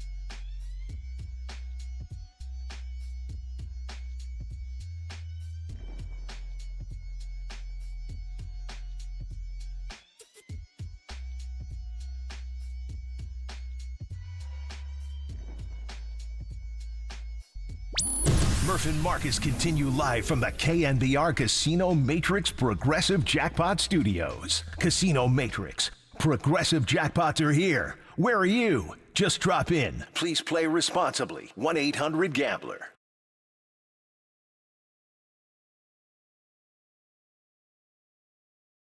There it is. Phoenix. Yeah. So did we watch the closing ceremonies? Closing ceremonies tend to be a little bit like a little too much on the like interpretive dance and all that stuff and all that. But I'm an Olympics head, and Steph Curry is an Olympics head, which we'll get into in just a second here. But this was pretty much all France has in terms of pop music is this band Phoenix. And I got to tell you, I enjoyed their set last night at the Olympics. You remember this tune, right? Yeah, I'm familiar with Phoenix. I just don't know if they were the star of the show with Tom Cruise jumping off of buildings. By the way, I got to give Cruise a lot of credit, man. He's got the cojones that Farhan lacks. Yeah. All right, you know what I mean, dude? You know, I was thinking about that too because Farhan has never jumped off the building. I'm not a Tom Cruise guy, but at least he will take the risk. Dude, this guy's out of his mind. Something happened to him about 5, 6, 7, 8 years ago where he just decided to start doing crazy ass. Started jumping on couches on the Oprah show and all types of crazy stuff. But since he started doing those Mission Impossible movies, like I read that he started to do all those stunts himself, and they're like crazy. Oh, he's actually like hanging off the wing of like jet pilots and stuff. Yes, and then doing like jumping from building to. I think he might have like a low key death wish. I don't know. Maybe he wants to. He's like, an adrenaline junkie. But dude, he was standing on top of that stadium like you would never. You could wait 1,000,000 years, and I would not stand on the edge of that stadium. Like, say you have 1,000,000 years to screw up the courage to stand on that stadium. I'd be like, you're going to be waiting 1,000,000 years. Yeah. Because I can't do it. Get ready for Murph to drop top of the Empire State Building, even though it's heavily guarded with bars and every railings, I'm like, yeah, I'm okay with heights. I don't really need this. You know what I mean? Starting to get the shakes up there. I mean, are you guys heights guys? I wouldn't call myself a height guy. Like, I've always thought about, like, jumping out of an airplane, like skydiving and stuff like that. But as I got older, like now I get like wheezy on roller coasters. Yeah, okay. Like when I was a kid, I used to love roller coasters. I went to Disneyland, went to Tower of Terror. I walked off, felt like I was an astronaut. Oh man. So what about you, Tony? Heights? Yeah. I'm the other way with roller coasters. I was scared of roller coasters as a kid. Now I've warmed up to them. But yeah, heights I'm cool with. I mean, I like seeing everything. You're okay? Yeah. Okay. It's cool to see everything. So would you do what Cruise did? Yeah, maybe. Did you see it? Wow. Bird's eye view, yeah. Oh man, it's gutsy. I need Tony jumping from the top of Oracle Park. All right, we did the hums and bums. Now we got to reset here because we had so much fun talking about the hum babies and Steph Curry. And by the way, I'm breaking the news. That's our big hit at 7:50. If you guys want to line up your calls too, because Steph Curry's legacy-changing or legacy-enhancing or historic performance, does this make him a top 5 player of all time? 808 KNBR. That's your big hit. But before we get to that, we got to get into the bum babies. Marcus gave you the hums. He gave you Steph Curry. He gave you Team USA and their 40 golds. And he gave you Mark Canna's walk-off sack fly. Dude, are you down with Canna? Dude, the bellboy is back in the Bay. Let's go, Mark Canna. He is. He's shout out swinging a hot bat. He played well under Bob Melvin with the ace. I mean, it's a Farhan move. It seems like Farhan always gets guys he knows, right? Yeah, he's comfortable with guys because he's been around Canna. He's got some familiarity. I got to say, I had major beef with Canna when he did that. Remember when he flipped the bat in Oak? Remember? Do you remember this? No. When he came to San Francisco in the A, he hit a crushing, like, 8th-inning home run against the Giants. Flipped the bat and yelled, "This is my house." I came on the air hot the next day. I was like, who the black is Mark Canna? And Kevin Franzen was around then, and Franzen's a Bellarmine guy. And Canna, he got a T-shirt of Mark Canna, one of these like jerseys that like glorifies Mark Canna you could get over in Oakland. And I think that Franny wrote it, but he claims that Canna wrote Murph. Glad you're happy. Go Bells, Mark Canna. No, he did signed not. it. Candace now uses it as a workout shirt. That's fantastic. She uses it on a Peloton. And here we are all these years later. Mark Canna's a hum baby for your San I hope he Francisco doesn't Giants. remember me talking all that S back then. Maybe we'll get him on the show. All right. Bum baby number. Well, I think we are getting him this week, aren't we? Ooh, sounds like it's in the works. But again, why did you clear the way for Luciano only to bring in Canna? I'm confused. That's interesting. It's this stupid mixed messages. But let's get back to the hum babies and the bum babies, baby. Because bum baby number one. Sorry, guys. It's been a bad summer, man. I know Taylor Swift talks about a cruel summer. Bananarama sang about a cruel summer. It's been a bad summer for bum baby number one, the 49ers, guys. I'm sorry, man. They lose the preseason game. Okay, so let's throw that on the pile, all right?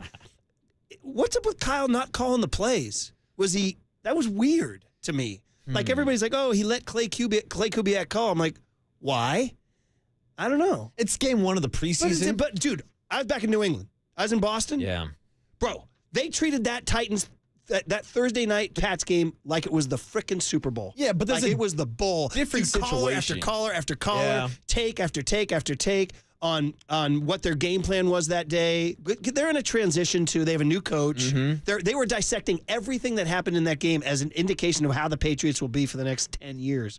And also, their sixth-round draft pick, Joe Milton, outperformed Drake May. Yeah. And people want Milton as the QB there So now. they've got a new head coach or looking for the new quarterback. That's why they're focused so much on preseason. For the 49ers, they didn't play a single starter in their skill positions, I should say. Skill position, didn't play any starters. I guess the only good news was Dominic Pooney looks good at right guard. That's about it. Yes, he Other than does. that, guys, the quarterbacks are average to blah. And my bum baby is that Brandon Ayuk is still not here. I left 2.5 weeks ago, and apparently JD and Dieter might have mentioned Brandon Ayuk once or twice while I was gone. You don't say. I guess the listeners said that they were craving more Ayuk coverage we from need more JD and Ayuk Dieter. talk. And by the way, Trent Williams ain't here either. And I get it. He's the silverback. He's the veteran. He can glide in and beat Trent Williams. But still, I need him here. So no Ayuk, no Trent. Kyle's not calling plays. Ambry Thomas breaks his forearm. They just had to cancel their joint practice with the Saints because of the amount of injuries they It have. stinks. It's a bad summer. Bum baby number one. No Ayuk, no Trent, Niners. I am hopeful about it, and I feel good about that. I mean, I feel optimistic about it, but nothing's changed here. I mean, I met with Brandon a bunch here since we started out camp, and I'm not going to get into any personal things between us. Do you feel more hopeful that it could get done? I feel the same as I talked to you guys last week. I mean, I am hopeful, and I do think it can. But like I said last week, everything's open, and but hopefully it does. Guys, this is not good. I mean, we're already talking about the Super Bowl hangover. It's 4 weeks from today. Aaron Douche Rodgers takes the field. And by the way, shout out Mike Chilton for inviting me to that game. Dude, how about you? The only reason I had to call Mike Chilton was because some rando crushed my car in long-term parking at SFO. He was nice enough to leave his number. I've been texting him. Turns out he's a listener, dude. Shout out my guy, Andy. Dude, you can't write this stuff. He's a listener. A listener crashed into Murph. Which I didn't know until he heard this morning me describing the accident at long-term parking. I don't know if I believe him. I think he was targeting you, Murph. Because I said, how did that happen that my side view mirror got crushed in a parking lot? He said, dude, a huge wind blew my door into your side view mirror. He said the wind was so big it set off his car alarm. I don't know. It's a good story, Murph, but I think he was such a fan of JD and Dieter that he was actually trying to stop you from returning to the building. Very good. Maybe he was so mad about one of Dieter's takes, he opened his car door so hard it knocked down my side mirror. Anyway, guys, that's Bum Baby number one, and we'll talk to Matt Barrows about this 8:50. Niners canceled the joint practices. They do play the Saints this weekend. Maybe Brock Purdy will play. I don't know. What will happen with Ayuk? I don't know. We'll get into that a little bit later. I got to move on to Bum Baby number two. Sorry, guys. It's slumping Patty Bailey. It's slumping Patty Bailey. While most of the news surrounding the Giants has been very good, since I signed off 2.5 weeks ago, they're 12-4. 12-4, right? They went from 6 games under to 2 games over. They're in the hunt. If you need to know your wild card race right now, it's the Padres, the Diamondbacks. By the way, the Padres and D-backs. Dude. Yeah, they've been playing good ball. It's the Atlanta Braves, third, and then my Mets from WFAN, fourth. The Cardinals did slip ahead of the Giants last night to a half game ahead, fifth. The Giants, sixth. But the Giants only 3 back in the loss column from the third wild card. I mean, they're in it. They're flat out in the race for sure. But they're going to need more from this catcher. He's a problem. So he's only 25 years old. What's with this fatigue thing in the second half, guys? Twice now. Twice. Mm-hmm. So last night he had a chance. First and second, nobody out. First pitch double play. Sort of emblematic of him going 0 for 4 last night. Guys, ready for this? In August, he's 1 for 30. Yeah. And if you go back to the last day of July, he's 1 for 34. Yeah, I was sitting at the ballpark yesterday thinking, this might be a good time to pinch hit Marco Luciano for a struggling Patrick Bailey. But no, he comes in as a pinch runner for Lamont Wade later in that inning. So on July 11, he was hitting 284. He's hitting 241 now. Is this the fatigue thing all over again? Here is Pat Bailey, slumping Patty Bailey, bum baby number 2. So here's Patrick Bailey. 2 men on, nobody out. Batting right-handed. And a one hopper to third should be an easy 2. The second for 1, back to first. Just on one pitch, a double play. And that's the way it's going for Bailey right now. Knowing who you've got coming to town tomorrow, how important is it to put this one behind you quickly? Look, we were down some runs. We came back and made it a game. Had the tying run at third base there, so there's continue to push, and that's been the consistent theme with us. So I don't think what team it is makes really any difference. It's just about winning as many games as we can right now. Obviously, Atlanta's in ahead of us in the standings, but this game's no less important than tomorrow. They're all important now. Yeah, how about that line? That's a big line from Bob Melvin. We're going to be saying a lot. They're all important now, including tonight. Yeah. When Blake Snell goes, right, against the Braves. Taking on Chris Sale. Yeah. Who has been absolutely I'll be phenomenal out there Thursday afternoon. Got the seats Thursday afternoon, so you're going tonight to keep it streak. I'll be out there tonight. All right, good man. And then finally, bum baby number 3. I hate to do this. I could have gone with the Chapman Canna base running mistakes. That was my candidate. Also, I was going to make the Braves. They've lost 7 of 8 coming into this game. They're kind of reeling, but I had to give the kid some tough love, man, and that's Hayden Birdsong. Because here's the deal. They put a lot on his plate. When they traded Alex Cobb, they gave the kid the keys, and he's failed. He ain't turning the engine over now. That's 2 straight bad starts in a row. Yesterday, 5 runs in 4 1/3. Leadoff home run to the Tigers. 5-4 loss to Detroit. Preventing that sweep, stalling the momentum for the team. Now, go back to his last start where I was on vacation with you. Tuesday's bad one in D.C. Got lit up in Washington, D.C. 7 runs in 2+ innings. He's hit a little rut, guys. So Alex Cobb's in Cleveland now. There's no safety net. And with the 6th playoff spot in sight, what are you going to do with Hayden Birdsong, bum baby, number 3? 2-2 pitch. There's a shot. Deep left center field. Way back there. It is off the top of the wall and up into the bleachers. A home run. Now the pitch. Swinging a high drive to center field. Going back. Ramos. He's back to the warning track. He's back to the wall. It's gone. He sats, throws. Curveball laced down the left field line. A fair ball. Well, that's the second time that he's thrown a hanger to Vierling. He hit the first one for a home run in the first inning. Now he just scalds a double down the left field line. That may be the last pitch that he throws.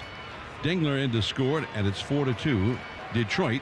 It's been for you sort of navigating these last 2 outings where it hasn't really gone the way that you wanted it to, but what do you feel like you're learning about how you get through that?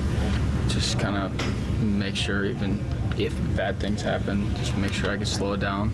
Don't let it speed up on me. I mean, hits are going to happen. I got hit around a little bit, but next one, the idea is to keep it away from their barrel and just keep it going, but just learn from my mistakes and keep going. Boy, talk about a welcome to the bigs kid, huh? So there's going to be something to watch, guys. So he'll get his next start against the Oakland A's, if my math is correct, Saturday in Oakland, and this is going to be the spot. I mean, if Bob Melvin says they're all important now, every Hayden Birdsong start is important, and now they're starting to get film on him. Absolutely. Yeah. And my translation from your third and final bum baby is that you're essentially assuming the role of Birdman, asking about Hayden Birdsong. What happened to that boy, Murph? What happened to that boy? Yeah. What happened to that boy? And Murph, that riff right there was sponsored by Redwood Credit Union. Redwood Credit Union offers auto loans with competitive rates and personalized service because your journey matters. Redwood Credit Union, for all that you love. Well done, everybody. Hums and bums, congratulations on your awards will come in the mail. Mike Krukow, it's been too long since we talked to Mike, and then the big hit, Steph Curry, top 5 all time, ? On the Sports Leader. What happened to that boy? Yeah.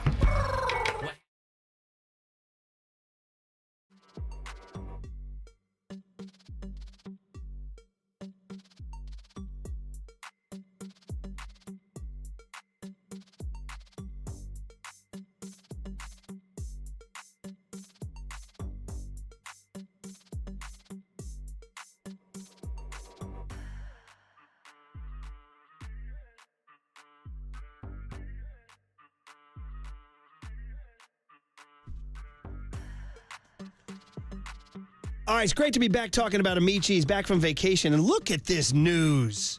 Last couple months, I've bragged about Amici's opening in Hayward and Sacramento. That's great news. How about this one? Amici's just opened another brand new location on Pier 39 right here in San Francisco. Come on, man. Talk about iconic. The new restaurant on the upper level of the pier with great views out over the bay. In addition to their usual menu favorites, the New York-style thin crust pizzas, the pastas, the salads, those famous lemon chicken wings. And also, ready for this? Amici's is branching out into Detroit-style pan pizzas. Dude, you can't keep Amici's down. Another first for Amici's at this new Pier 39 location. You ready for this? A full bar. Not just beer and wine. You can go cocktail it up or just hang out at the bar at Amici's. Oh, I'd recommend the young kids here, the Marcuses and the young Tonys, go hit the Amici's bar at Pier 39. Wow. It's fantastic. So with kids still on summer vacation, it's that time of year. We have family and friends who are visiting. Take them to the best. Take them to Amici's with a great view and great food. Amici's Pier 39 delivers. I just want some pizza.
There's no question we've got the best in the booth. That's why Murph and Marcus catch up with Kruk right now. On KNBR 104.5 FM and 680 AM.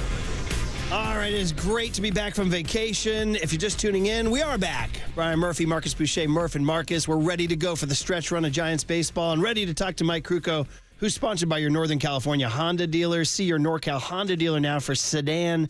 Find savings on every model. Mike, like 2 weeks worth of stuff to catch up on, but most of the listeners who didn't go on vacation are like, we just want to hear about the weekend. But first and foremost, glad to be back talking to you, your buddies Murph and Marcus. So how are you, Mike? Hey, morning, Mike. Yeah, you guys sound a little too refreshed. I mean, this is not fair. The rest of us, we're leaking oil here. It's into the dog days, and you guys are refreshed. What's up with that? I know. Tanned, rested, and ready, Mike. I know. So we got lots of takes on the Giants, too. So there's a million things to talk about.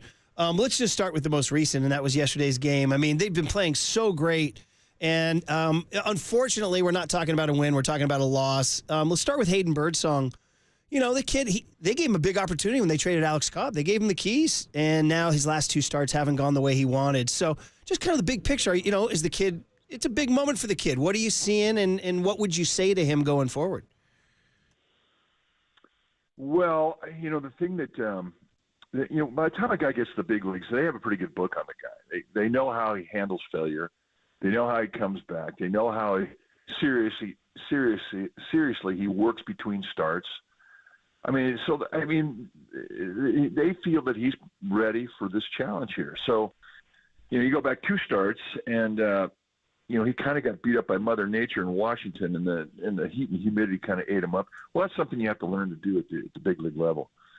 And then yesterday, I mean, he really didn't pitch that poorly. I was really concerned as to how he was going to attack with his fastball.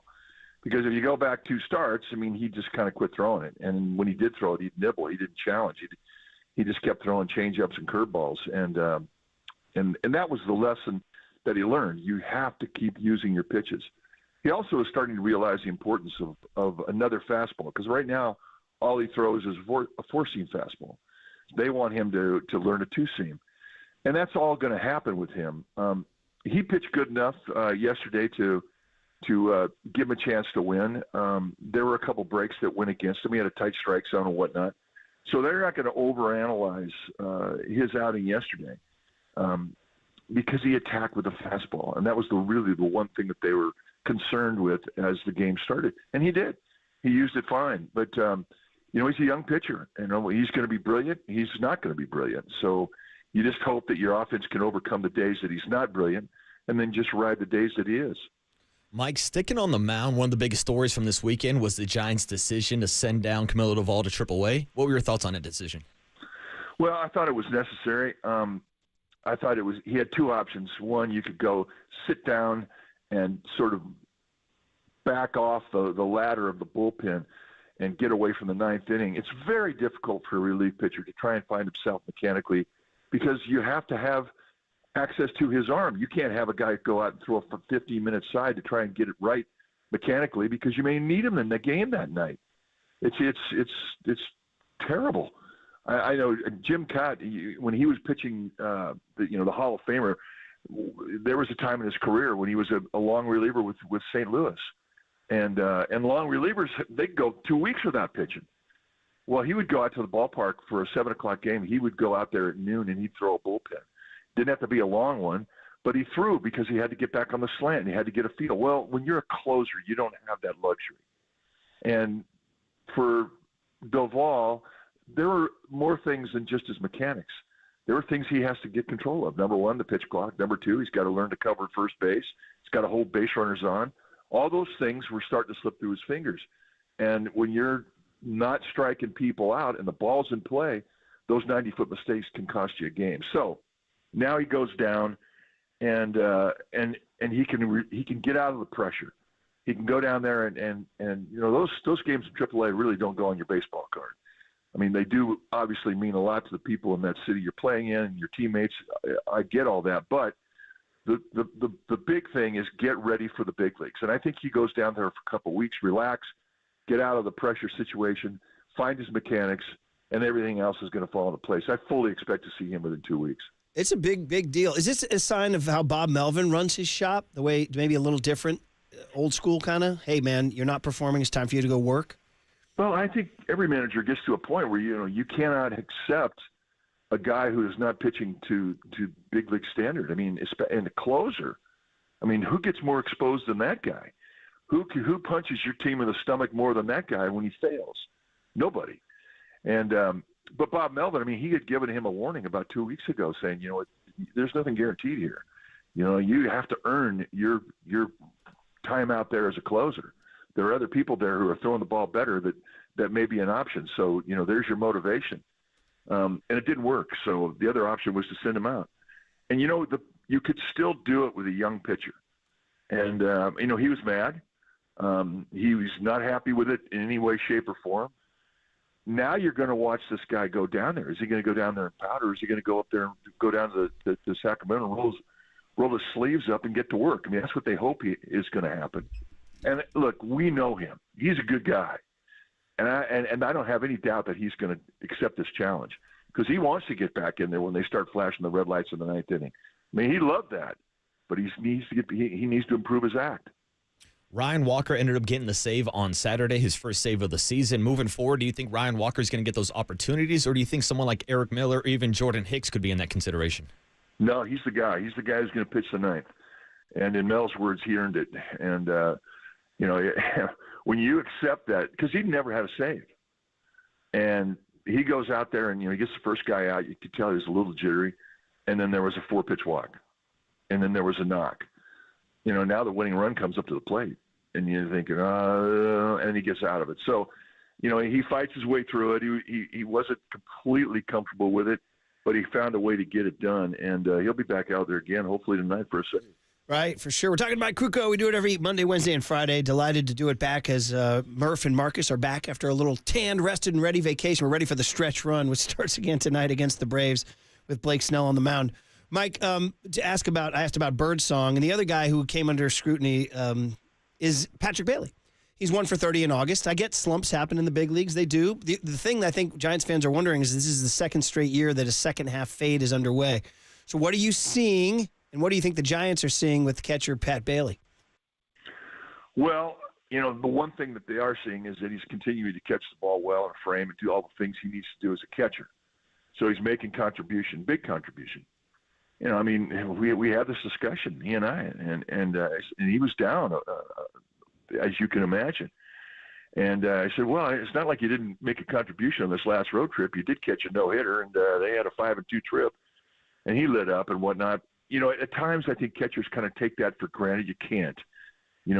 When they continue to make 100% contribution with a glove, they need to be patted on the back for that when they're going through a 1 for 36 or whatever it is. But the other thing too is, he has the way to get out of it. He's a switch hitter, and he has opposite field approach from both sides of the plate. He can get out of this. Times that he does square the ball up and hit the ball on the nose, it's fine in a glove. It's you got to write it out. It's tough, but he's still making contribution. I don't know if he's going to stay where he is in the lineup. He may find himself at the bottom. We don't know, but he needs to tune it up with a bat. He knows it. Few more minutes here with Mike Krukow on the Umagessan this morning. And Mike, before we let you go, we've got to ask you about Saturday, the 2014 reunion, sitting down with Madison Bumgarner during the game, having a chance to interview him. What were your big takeaways from the celebration this weekend? Oh my gosh. Well, I've always said this. There's no place to play like this neck of the woods. Our fans, they couldn't wait to get in the ballpark and give that team an ovation. And it was the loudest I think we've ever seen it. And it was such an incredible, piercing wave of just emotion, and people just so ecstatically happy with this club and just wanted to show them how they felt about him. It was unbelievable. And Bumgarner, he's pretty stoic. He doesn't say a lot. He doesn't show a lot. But it locked him up. It absolutely hit home to a point where, he was emotional about it. And that doesn't happen with the big guy. And, I asked him on TV, he said, was it hard for you to come back? And he said, well, yeah, yes and no. And there are things that really upset him when he got sent out. He wanted to stay here. He didn't want to leave. And, the economics of the game determined that he couldn't stay. But his memory is alive and well, and it will never be forgotten. And wherever he goes in this city or in this country, and there's somebody walking by him with a Giants hat, they're going to pay their respects to him. And that means the world to him. It means the world. It meant the world to all of them. We were watching them. They're all sitting out there in the infield, and they were poking each other and teasing each other and having fun. And then after the game, they all went out and they just had a ball. And it was just it was such a great moment for those players to feel how this city feels about them. And our fans didn't disappoint, and they had a ball doing it. It was just a great day. I got to tell you, Mike, they play Marshall Tucker Band, Fire on the Mountain, and he gets on that mound, and Buster's in the crouch. Tell me you didn't get the goosebumps, man. Yeah, then he threw the ball about 90 miles an hour to Buster. It was like, still got a little in the can. He told us before when he came up in the radio television booth, he said, listen, just don't ask me what I've been doing, and don't ask me if I'm coming back. Okay. Well, we were talking, Sergio came back, and somebody asked him, I don't know if it was John Shea or if it was you guys on the field, about coming back, retiring as a Giant, and he left it open saying there's been talk, right? Well, everybody wants to see that. Buster alluded to it too over the weekend in an interview, and we all feel that way because he's ours. When he walked out of here and put on the Diamondback uniform, it was uncomfortable for all of us. And we asked him in the booth, was it hard for you to come back here and pitch? He goes, oh, it's terrible. I didn't like it. I didn't want to do it. And so, yeah, we'd have – and yet I think it will happen at some point, And I think he would like it. I think he'd like – and then we could let him ride out on a horse into the sunset. Why not? But, what a piece of our history he has been. And that was a great day. Really, really was. And he was the guy. He made it all happen, too. And Jake Peavy and all those guys, too. So Well, Mike, about 10 million things we got to talk to you about also, but we're out of time. So you enjoy tonight's ball game. Maybe Blake Snell going against the Braves. We'll discuss all the ramifications of it when we talk to you on Wednesday. So have a great call tonight. Had a bit. Mike Krukow, he's brought to you by NorCal Honda, your Northern California Honda dealer. See your NorCal Honda dealer now for sedan fine savings on every model. Really glad you asked about the reunion there because that's something we talked about last hour that we haven't gotten back to. That I was on the East Coast and on my phone, I was getting all the feels, man. When Marshall Tucker Band Fire on the Mountain and he came out, I was like, man, that's freaking Madison Bumgarner, man. So Goosebumps, dude. Really glad he came out. Were you in the park for that? I was not there on Saturday. I was too busy watching Steph Curry save the country. Nice tease, buddy. Nice tease. Because that's the big hit. I got to this was not just a San Francisco Bay Area story. This was a global story. Steph Curry rattling the world. And I'm wondering, people asking, people talking, does this make him top 5 all time? We got to discuss that and reactions to what this does for his legacy and LeBron's legacy too. 808 KNBR is the phone number. The big hit, Steph Curry saving America. Next on the Sports Leader.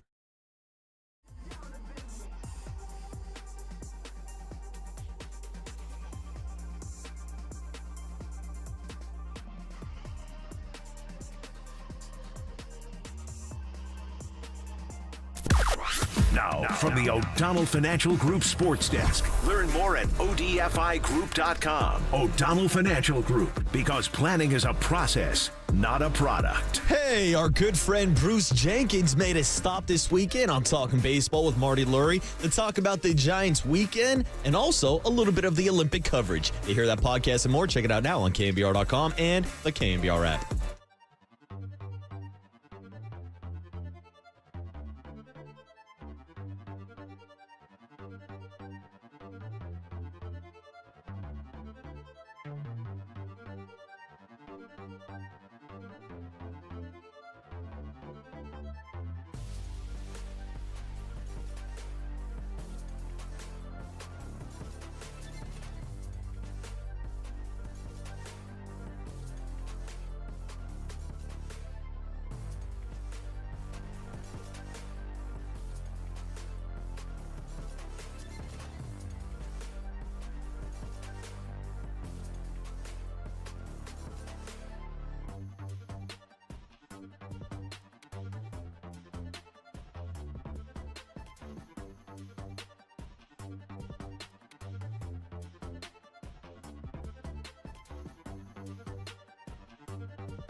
This is The Big Hit. Sponsored by Benjamin Moore Paints. Experience the Benjamin Moore retail difference at their independently owned, authorized retailers today or at benjaminmoore.com. On KNBR 104.5 FM and 680 AM. The Sports Leader. Curry again. Curry cooking. Third quarter. Timeout France. U.S. with its largest lead at 14. Curry. Jab. Triple. He sticks it. Steph, say calm down, everybody. It's Cloudy with a chance of Curry. Durant. Back to Curry. Dancing on Batum. Over the double team. Oh! It's a golden dagger. Night. Curry unconscious in the fourth. 8 threes for Curry. He has sent the French crowd into a frenzy they will never forget.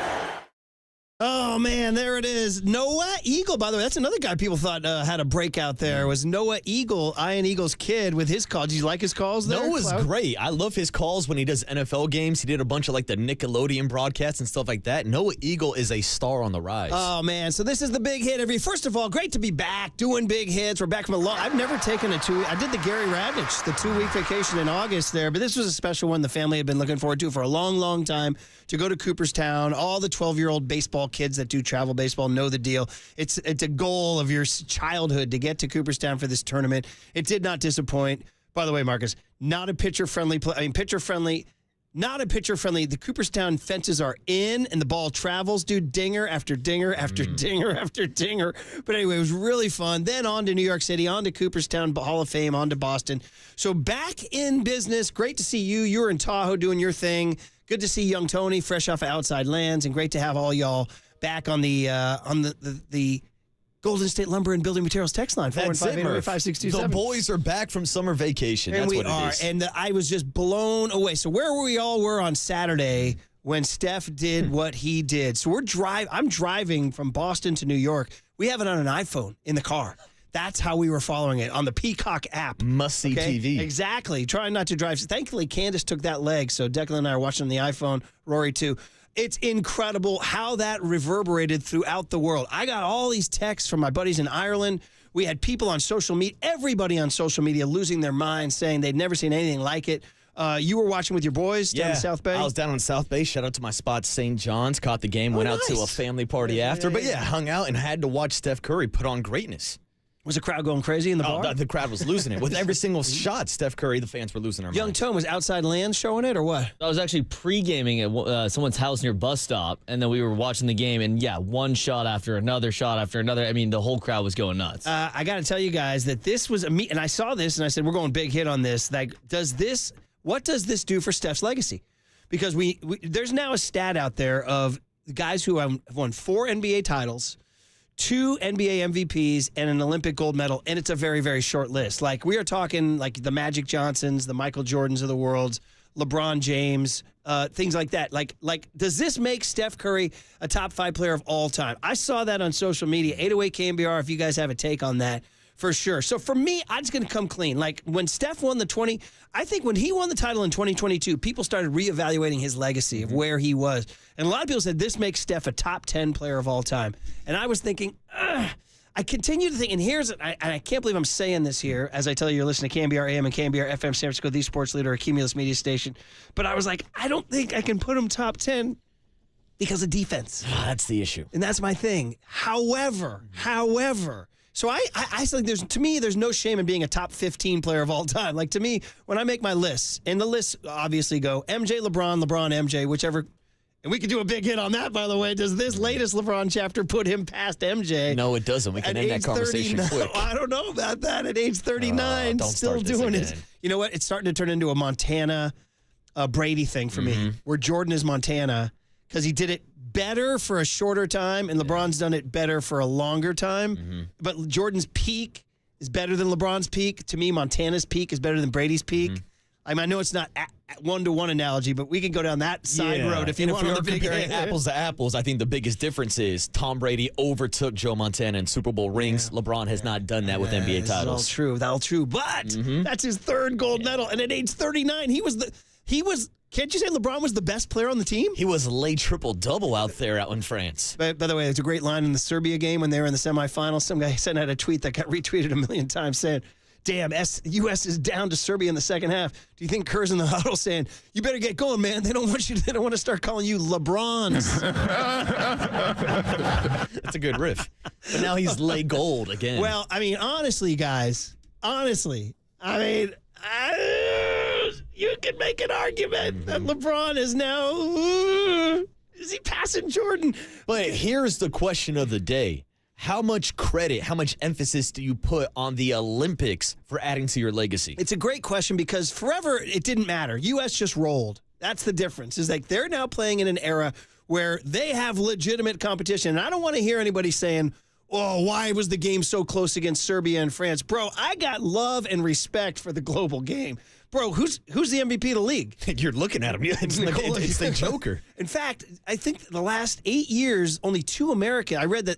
I think the last 8 years, the only Americans were Westbrook and Harden. That's because it's Giannis and Jokic and Embiid. Who was playing for Team USA. Yeah, who was, by the way. How about those? How about him? Did you see him do the your wrestler move? Yes, dude. He was going full D-Generation X. Suck it. Channeling his inner Anthony Edwards, his inner Shawn Michaels, Triple H. Oh, my God. So the point is that the international game is you can't say, oh, why were the games so close? Or USA should. No, bro. You got to stand and respect Serbia.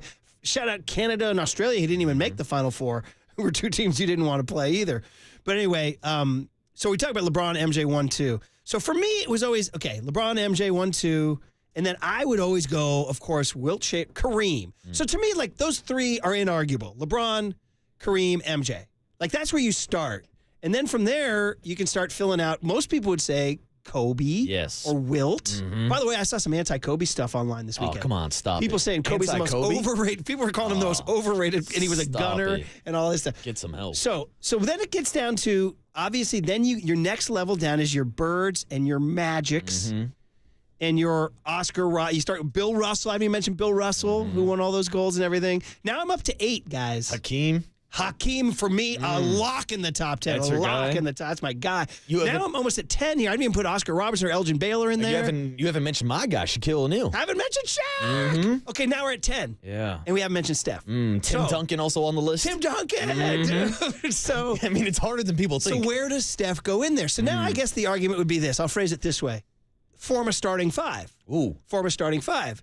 So your center is either Kareem or Wilt, or your power forward's either Tim Duncan or Wilt. You can go Kareem, Wilt, center, power forward. Interchangeable. Or you can go Kareem, Tim Duncan, or Shaq, Tim Duncan, whatever. Yeah. Then your small forward's going to be either Bird or LeBron, right? Bronny, yeah. Okay, your shooting guard's Michael, right? Okay. Ooh. Now we get to the point guard. Who is the number 1 point guard of all time? And for me, it's always been Magic Johnson. It's always. But I saw a lot of people making arguments that what Steph did against Serbia and France puts him as the greatest point guard of all time. Did you see all the reaction from NBA Twitter, dude? I saw a lot of people calling out Magic Johnson for not putting on those type of performances in the Olympics. Right. Well, again, so this gets into the early 90s. They were what did they not? Chuck Daly didn't call a timeout the entire Olympics, right? No, they dominated. Yeah. So I mean, I don't know. For you, where was Steph going into the Olympics? And for you, where is he coming out of the Olympics? Well, it's interesting because I wanted to take a step back real quick because you mentioned before he won the title in 2022, people had him as not a top 10 player, maybe top 15. I went back to the All-NBA 75-year anniversary team, which came out in February 2022, right before that 4th title. And Steph Curry was ranked 15th on that list. Now I'm with you. I think since he won that title, since that Game 4 out in Boston on the TD Garden floor,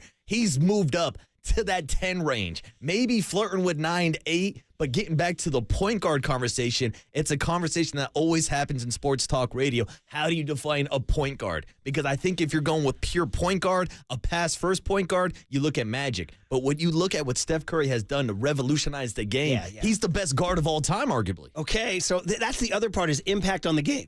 Yeah. So I think it's undeniable that Steph has to be. Is he the most impactful player in the history of the game? And the way these changed? I mean, it's close. I mean, you can go back to Bill Russell, like the 3 and the key rule, like when they changed out of the 3-point line. Right. But now Steph Curry has changed that. Look at the game. I mean, look how it's being played. Look how many teams are shooting 3-pointers across the league. I could argue that that Magic Magic's impact. Magic changed what a point guard is. Magic. Nobody over 6'2" used to play point guard. Magic was lining up at center in an NBA Finals game. So How crazy is that? Magic was a 6'9" point guard. We've never seen anything like this. And LeBron to me is sort of a disciple of Magic in the terms of like what I'm going to do with my body on the court. I'm going to redefine what a 6'8", 6'9" forward can do. Because LeBron's one of the greatest passers you've ever seen. He goes floor to floor. He goes baseline to baseline. All that stuff to me is a disciple of Magic. But what Steph did, it's like there's nobody in the world who could have done what Steph did at the end of that France game, right? Which, by the way, what if any of those shots misses? Are we killing him for like, dude, that's a bad shot? Oh, Steph Curry was double teamed. He had LeBron and KD wide open. He didn't make the pass. Did you hear the Stephon Marbury? By the way, does Marbury have enough bank to get that courtside seat? Did you guys? I sent it to the cooler of content there. Marbury. Did you hear that? Selling all those $15 shoes back in the day? Stephon Marbury was courtside and he was filming it live. And you didn't guys, he's like, oh, don't do it. Don't do it. Buzz, I sent this all to the cooler of content. You guys should be rolling this in. So anyway, see, I'm back. Only took me 2 hours and 3 minutes to get mad at the guys. Now Murph's back. But literally nobody in the world. I mean, Reggie Miller, Ray Allen, Clay. I don't know. Yeah, nobody we're talking about the pinnacle of shooting, and Steph Curry's at the top of that pinnacle. And there was a theory out there too that Steph wasn't clutch. You ever hear that one? Yes, I've heard that a bunch of times. Okay, so what about this? So to do now? it on the biggest stage, to put the team on his back, I think it does improve his legacy, but it's hard for me to kind of throw so much emphasis on an Olympic medal when he's going head-to-head with a guy like Frank Ntilikina. Which is nothing against the French basketball world, but this is a former first-round draft pick that flamed out with the Knicks. Again, these are NBA players, but it's not the top-tier competition. Some of the greatest players in the world. But again, to put this much emphasis and say, oh, he's a top-5 player now because of what he did in the Olympics, I don't think I'm quite there yet. Okay, you're not going there, huh? No, I say top 10 for sure, but top 5 is hard to crack when you don't play a lot of defense. I wish I could take an opposite view so we could have a sports talk radio fight. But this is my conclusion finally, is that I am going to say, this moves him into the top 10. I'm still keeping him out of the top 5, and the reason is defense. Yeah. That's the reason. That's the biggest issue. Top 5 global impact, top 5 basketball icons maybe, but for pure basketball players, these other guys on the list are like 10, 12-time All-NBA players. But I'm also saying, defensive players. How insane is it that he's moving up the ranks, like in the time we're on KNBR here talking? Because just 3 years ago, he wasn't top 10 to me, and then what he did in 2022... Like, he's a living, breathing thing. He's changed. Like, what's he going to do this year? And is he going to go out and do something this year? Years old, and maybe that's my biggest takeaway from these Olympics is if you're Joe Lacob, if you're Mike Dunleavy, if you're anybody, if you're Raymond Ritter with the Warriors, and you're watching what Steph Curry is doing with the greatest players on his roster, and he's the guy that they want to have the ball. He's the guy who's hitting the clutch shots. He's the one carrying Team USA. That, to me, tells you got to go all in these final years in this Steph Curry window while you still have him. I know. Does that mean... Is Laurie Markkinen all in? He ain't going nowhere now. I know. That August 6th we didn't deadline talk about passed. that, dude. That happened when you're gone. By the way, just people pouring in on the Golden State Lumber and Building Materials text line. 707 with a great one saying Steph is the only player in the world who can take that shot with KD and LeBron wide open, and no one calls it a bad shot. Nobody criticized the shot. There are no bad shots with Steph Curry. Stephon Marbury, courtside. By the way, shout out Stephon Marbury's bankroll for this. And here he is. He's filming on his iPhone and doing the play-by-play. Listen. Let's see. Steph Curry with the ball. He goes to the right. He goes to the right. He throws to KD. KD got the ball. He throws it back to the Chef. Chef got the ball behind the back. Oh, no. Don't do that. Don't do that.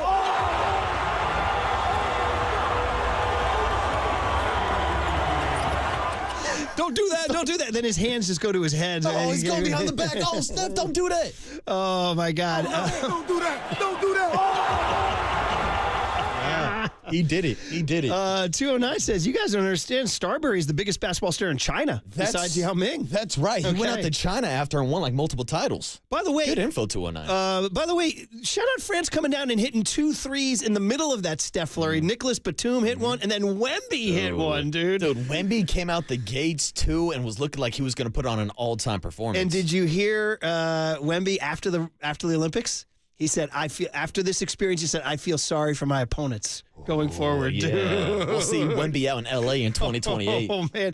By the way, that's going to be played at the Clippers' new arena is going to host basketball. Wow. Dude, Ballmer racing past the Lakers. Damn, they stole it from Crypto.com Arena, huh? Inglewood. We played a team from Inglewood down in up in Cooperstown. And that's going to be an Olympic champions. team without Steph Curry and LeBron James. Well, is it? Presumably Is so. LeBron said he's done. Maybe Steph at age 40 will still put By up the way, one last we show. need to say a quick word about the women who won their 8th consecutive goal. But, dude, did you follow that game, too? France, the woman who hit the 3 at the buzzer, but her foot was on the line. Oh. Gabby Williams. Oh, my gosh. And Diana Taurasi now has won, is it 6 gold medals? 6 straight gold medals?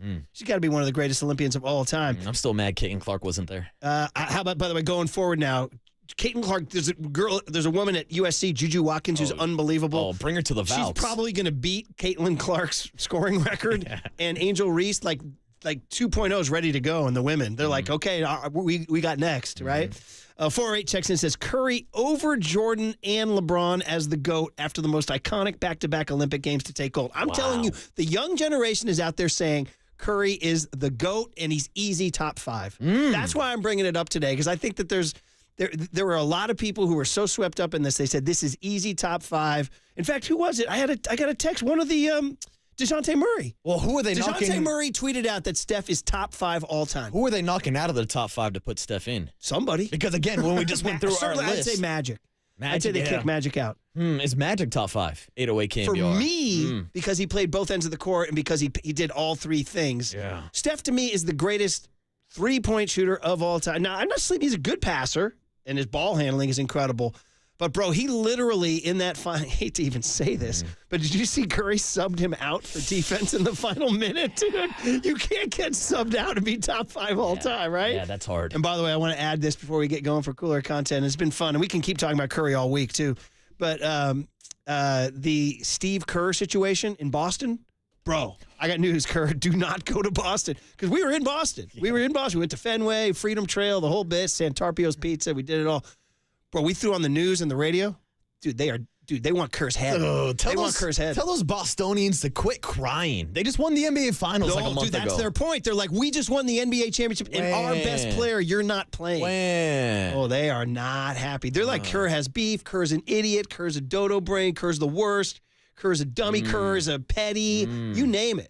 They were crushing him. And I'm sure they love seeing the man that put their title dreams to death in 2022 be the one to save Team USA. I know, right? That it had to be Curry all over again. So I'm telling you guys, before 2022, to me, Steph was like between 15 and 20. After 2022, I had him between 10 and 15, and now I have him between 5 and 10. Yeah. I do. I have him Top between 10. 5 and 10. I have him around somewhere in the 8, 9, 10. And he's just, if you just want to talk about like, what do you call it? What do you guys call it? You got no. It's not. What's the word? You know what the word is now because I heard it a million times on this trip. What is it, Brett? Aura. Aura, yeah. Oh, my kid says you the gain guy's aura. You gain any aura points over the trip? I actually think I lost aura points on the trip. How about that? But I think Steph top 10 just strictly for aura. Oh, at that's this plus point. 5,000 aura points. Did I do that right, Tony? I don't know. I don't know. That's all they talk about kids now. That's all they talk Gotta about. have that aura. Funny story. We got off the plane. We're coming down. Actually checked a bag, which I never do because Rory had a big equipment bag for the baseball tournament we had to check. So we're coming down the escalator to the baggage claim. And, dude, you know who was there greeting his kid with his beautiful wife and the rest of his family? Alex Smith. Oh, no way. Yeah, T-shirt and shorts, Alex Smith. And then they had a big sign for their son. He had been on some trip. I don't know if it's some sports camp or something. I don't know. I left him alone. I know Alex pretty well, but I was like, leave him alone. They were taking pictures with the kid. The kid had come back from some trip, and they had a big sign, welcome back, Huddy, and all that. And I said to Declan, I go, dude, check it out. Former number 1 pick, Alex Smith. And he goes, I knew it had to be someone because he had such aura, Dad. He had such aura. The aura of Alex Smith. At the baggage claim at SFO. You gotta love it. Right. But anyway, Steph aura, top 10. Yeah. Top 5 aura. Top 5 aura. Maybe number 1 with If the we're night-night celebration. Well, we didn't even talk about he that. had LeBron James doing his celebration. We didn't even talk. We should end the segment by that by Night-night. saying we had the entire Team USA doing night-night. And by the way, I got it wrong. I took 10 weeks of French in college, so I thought it was bonsoir. And my wife, who knows French, she's like, no, that's when you say good evening. It's nuit for night-night. When you go, and did you see he had the sweatshirt that said nuit? And stay tuned on the other side. Cooler of content, we have Steph saying night-night in French. Oh, dude. Yeah, he had LeBron doing that. By the way, the Serbia game, did you see that picture of LeBron and him going forehead to forehead and they're screaming at each other? Did you see that? Yeah, that's a sick photo. ESPN, I had SportsCenter on the vacation, and they had that as like a wall-sized photo of Curry and LeBron just right forehead to forehead. They're all sweaty, and they're just screaming because the Serbia game was a whole nother thing. That was intense and put up 36 points. And real quick, did you see the photo of him shooting that three-pointer over Wemby? Yeah, that and photo. Wemby looks like a freak alien, like swarming the planet. And there's another iconic photo of him in the Serbia game where he's jumping up in the air and somebody's got a big USA sign and flag in the crowd, and it's kind of set against each other. So that's what I'm saying. Aura, maybe Aura number one. I know Jordan's number one for Aura, right? You want to be like Mike. But Steph's like top 3 Aura of all time. I'd say he has more aura than LeBron James. I would say so too. Is it the gray in the beard? Is that what got him? Yeah, late goat. I can relate. Not my goat. Anyway, it was so much fun. And Steph, you are something else, brother. You are something else, man. And he's ours. And guess what? He'll be down at Chase Center, like doing. He and Pajemski are gonna be trying to figure it out in a couple of weeks. All right. So, all right. Well, there's your big hit, guys. We appreciate all the texts. There's a ton of texts. We can try to get to those as the show goes on. But cooler content with more Olympic fun next on the Sports Leader.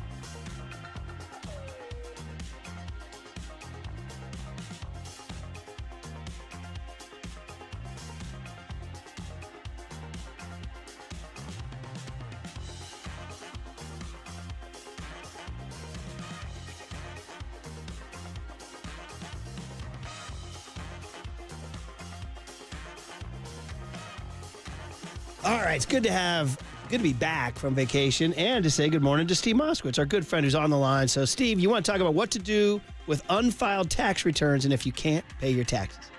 Absolutely, and welcome back. And for all your listeners that haven't filed a return for years because they owe so much money they can't pay, you have so much company.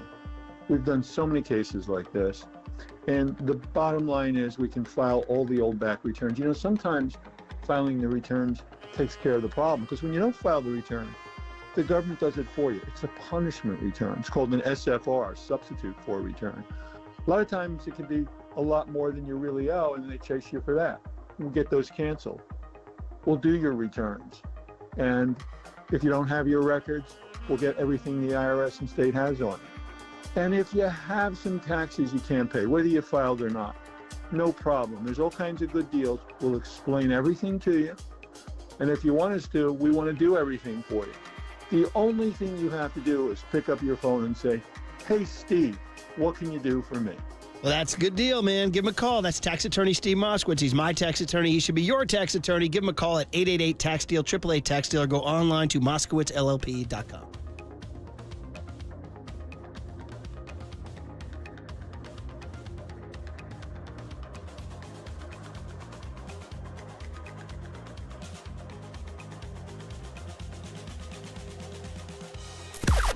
Now, from the O'Donnell Financial Group Sports Desk. Learn more at ODFIGroup.com. O'Donnell Financial Group, because planning is a process, not a product.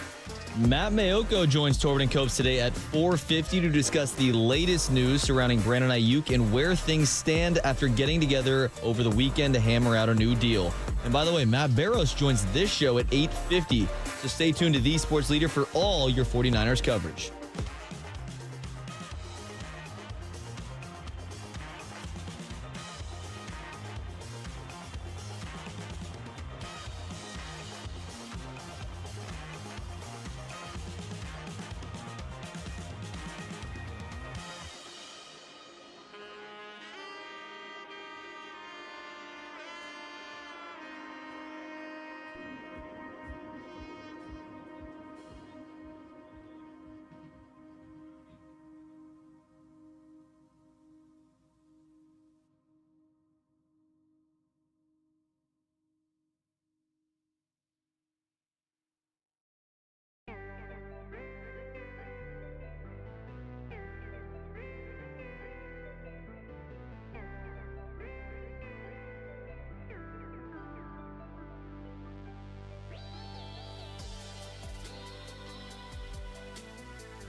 And now, time for the Protect Your Assets with David Hollander Business and Technology Report.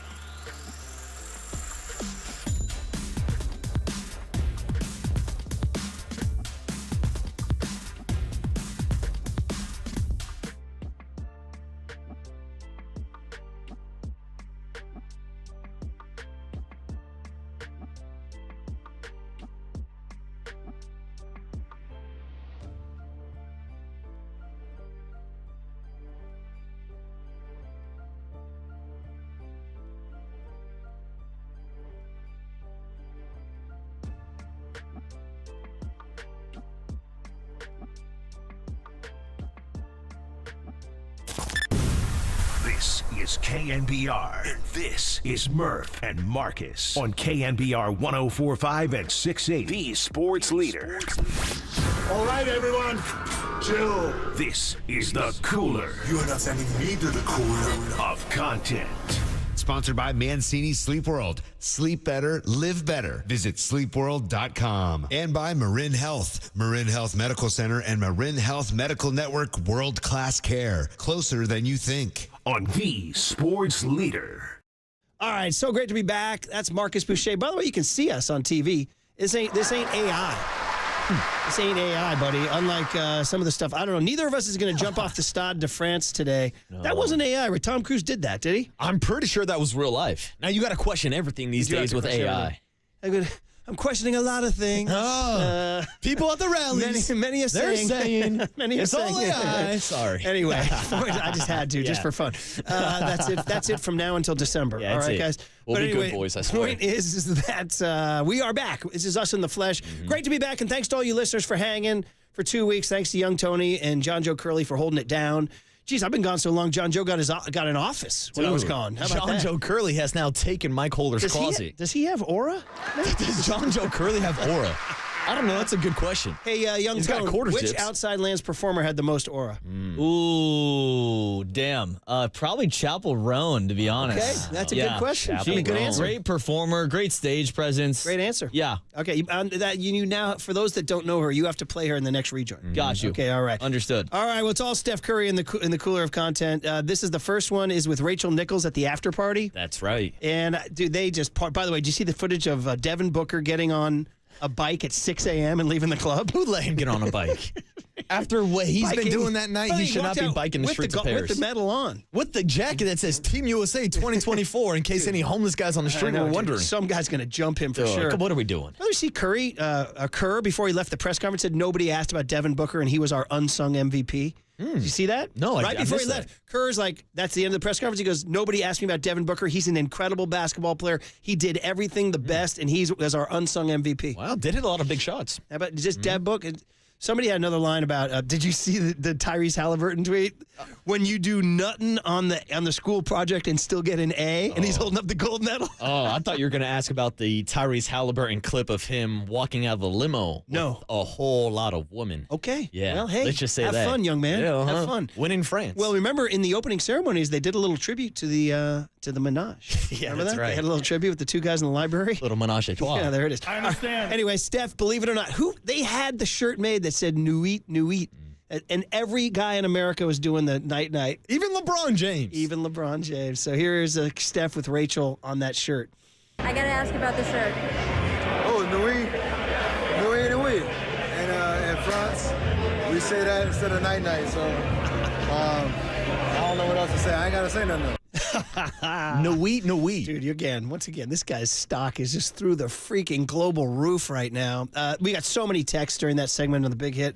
And one of the guys said, I think it was 707, said, Steph on a heater is the best show in sports. I would agree with that. I mean, when he gets hot, it feels like he could shoot from behind the basket on the other end and make those shots. Oh, my God. And I love now that maybe we can add some more French to my board. Steph Curry gave us a Nuit. Oh, Nuit. And I can put it right next to our guy, Bochy. I love baseball. Who, by the way, was great on video at the 2014 reunion, just riffing on the team. But a few more of these texts. 510 says Curry's so iconic. French fans were rooting for him. And another one said, somebody said, 408, seeing everyone on Twitter talk about how fun it was for them to root for Curry and finally getting it was special. Yeah, everybody except for the Celtics fans who were pissed off at Steve Kerr. Well, that's true, too. That's true, too. 916 says Dub Nation will fight anybody that doesn't recognize Steph as a top 5 player of all time. Ooh, better put those gloves on. 510 says high pressure is high pressure regardless of the competition. Do not take any of the props away from Steph. That was to you saying where the Olympics rank there. Yeah. 650 says Steph Curry is the most clutch closer of the era, not LBJ or KD. And 408 says Curry over LeBron or Jordan as the GOAT. I mean, it goes on and on and on. People went nuts for this whole thing. Okay, so here's what the French had to say about it. You have to listen to this because he's speaking in French, but at one point he says, Le Devil, Steph Curry. And he's like, Steph Curry! This is the French basketball call. They couldn't believe it was slipping away here. Allez, faut continuer à aller voler les ballons. Et ce diable de Curry qui nous fait mal. Attention, attention au tir de Steph Curry. Oh non, mais non, mais non. Levez la main, à tout moment il peut déclencher. Attention, ça va déclencher Devin Booker. Steph Curry. Au buzzer, mais c'est pas possible. Qui renverse pour Kevin Durant. Il a la main chaude, Steph Curry, il a la main chaude. C'est pas possible. Il a la main chaude, Steph Curry. Ils ont tout donné, les Français.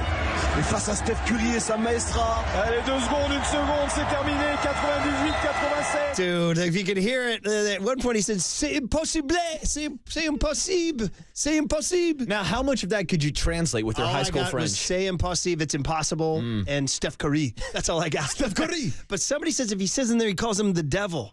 The French, the devil, Steph Curry. It's at the very start. The one, like when he's either it's like devil, it's not Diablo. But either way, Le Devil? Le Devil. I don't know.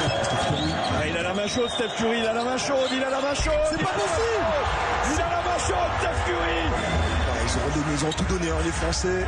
Et face à Steph Curry et sa maestra. Allez, 2 secondes, 1 seconde, c'est terminé. 98-87. Okay, we got to cut that Steph Curry and put that on our board forever, man. Add it or to the board. C'est impossible. Oh, man. Now, listen to that broadcast. You won't get this reference, Murph. There was a show called All That, which I've referenced a few times, a Nickelodeon sketch show. Okay. Keenan and Kel had their own show after. Keenan, of course, went on. Key and Peele? No, Keenan from Saturday Night Live.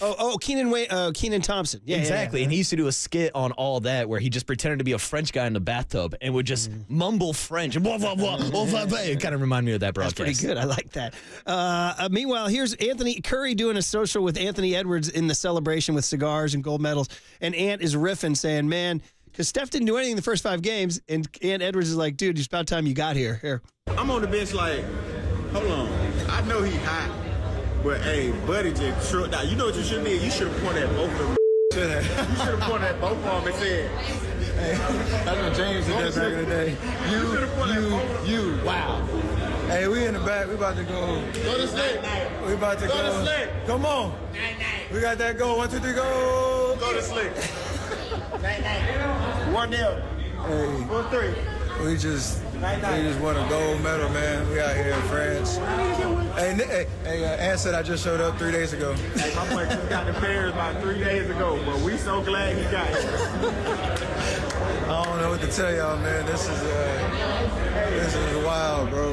We done done a lot in the game, but this one right here, this is up there. We're about to go out and get our gold medal. You can hear it, but we're glad you got here. Yeah, Steph showed up just in time to read a bedtime story and feed Wemby some more milk. Which player's in the sleep. background like he's going, night. I love that everybody has now embraced night. Right? And Murph, we were talking about aura points earlier. Is the night celebration now more iconic than Michael Jordan's shrug? Dude, it might be up there. KNBR. It might be up there. 808 KNBR, yes, on a global stage. Yeah, a lot of people. Or LeBron putting his crown on. No, or doing the thing with the powder. With the powder before the game. No, I think you're right. I mean, the whole team was doing it. I mean, it's gotten to the point where people are doing the night celebration in other sports around the country. Oh, okay. It's global now. Okay, all right. So when Ryan Walker gets his next save, he can do the night as he walks off the mound. Is this cut D, Young Tony? Is this the Stephon Marbury one? Is that what that is? So Stephon Marbury, who's got enough cake to sit courtside at the gold medal game, that could not have been a cheap ticket, by the way. You're talking about the Chinese goat of basketball. He is the Chinese goat. He is literally filming it and doing the play-by-play. And after Steph hits the shot, he just puts his hands on his head. Listen. Let's see. Steph Curry with the ball. He goes to the right. He goes to the right. He throws to KD. KD got the ball. He throws it back to the Chef. Chef got the ball behind the back. Oh, no. Don't do that. Don't do that. So good. Don't do that. Don't do that. And then his buddies, his hands just go on their heads, man. Going nuts. Well, shout out Stephon Marbury for apparently making enough money off of selling those $15, $20 shoes, the Starburys, to be courtside in the Olympics. Yes, he's doing well. Mm-hmm. He had the ticket of tickets. He was like mid-court. Did you also see Draymond was there? Day. And he was only a few rows up. And you see Steph was looking at him after each three. By the way, shout out the Warriors. We had Warrior love as Steph hit the threes. He was looking at Dre. Oh, dude, and I was just hoping that like a hot mic would pick up Draymond Green talking S to Rudy Gobert on the sideline. There was a lot of tweets saying Draymond, the petty king, to fly halfway around the world to see Gobert lose a goal. Man, I would have paid money to be sitting there next to Draymond Green and give me an extra ticket right next to him for our guy Rampage Jackson. Rudy Gobert, that need to go home. He need to go bear somewhere else. So good. Go Bears somewhere else. Did you guys see the picture of KD and Steph hugging like so tight?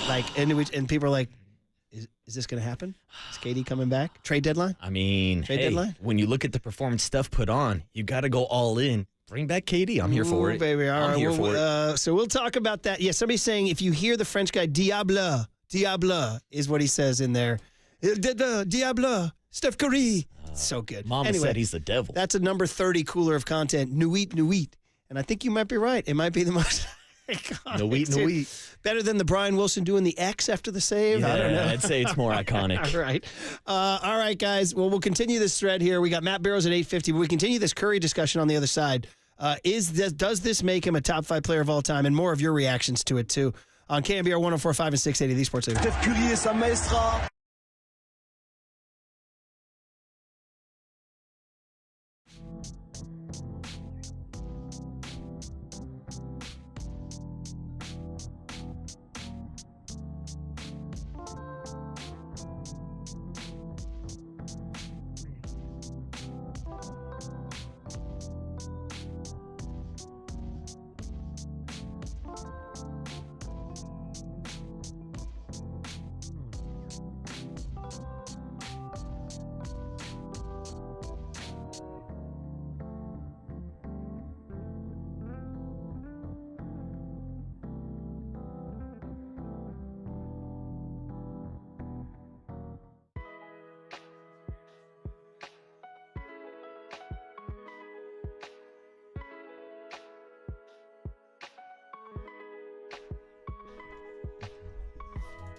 Hey, what's up, everybody? It's the Waterboy Marcus Boucher. Glad to be back on a Monday morning where I walked back into the studio and young Tony said, "Damn, Waterboy, you're looking slim." And I can tell you why. Because if you're searching for the secret to losing weight and getting healthy the natural way with no drugs or injections, the team at Abundant Life Weight Loss has the secret to losing up to 1 pound of fat every single day. Their weight loss program makes it easy to lose weight and get healthy naturally and safely. I dove into this program about 3 weeks ago, and guess what? I've already dropped 12 pounds, and I'm only 8 pounds away of reaching my goal of losing 20 pounds this summer. No counting points or calories, no exercising, no prepackaged meals, no surgery, no drugs or injections that have serious side effects. So if you're interested, schedule your free private weight loss consultation by calling 925-594-7110. That's 925-594-7110 or online at AbundantLifeWeightLoss.com. That's AbundantLifeWeightLoss.com.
Dub Nation, Murph and Marcus keep rolling on the sports leader and streaming live on YouTube at KNBR 1045. Back to Curry, dancing on Batum, over the double team. Oh! It's a golden dagger! Night! Curry, unconscious in the floor. 8 threes for Curry. He has sent the French crowd into a frenzy they will never forget. Oh, man. So much fun over the weekend. First of all, great to be back. Turn that up, by the way. This is Young Tony's kid from Outside Lands. Chapel Rowan. Here it is. What do you think, Marcus? This is what the kids are listening to now. This is the summer hit. Your kids listen to this? Declan says it's hot on TikTok. Yeah. I bet you Declan's bumped this in the car. Yeah, I think so, too. Yeah, for certain reasons. Okay, all right. Okay. Let that one cook for a minute. This is, what it sounds like? You know what I appreciate about her? She steals from the 80s liberally, which I very much appreciate. She knows that the 80s was the peak of pop, cheesy pop. Listen to this.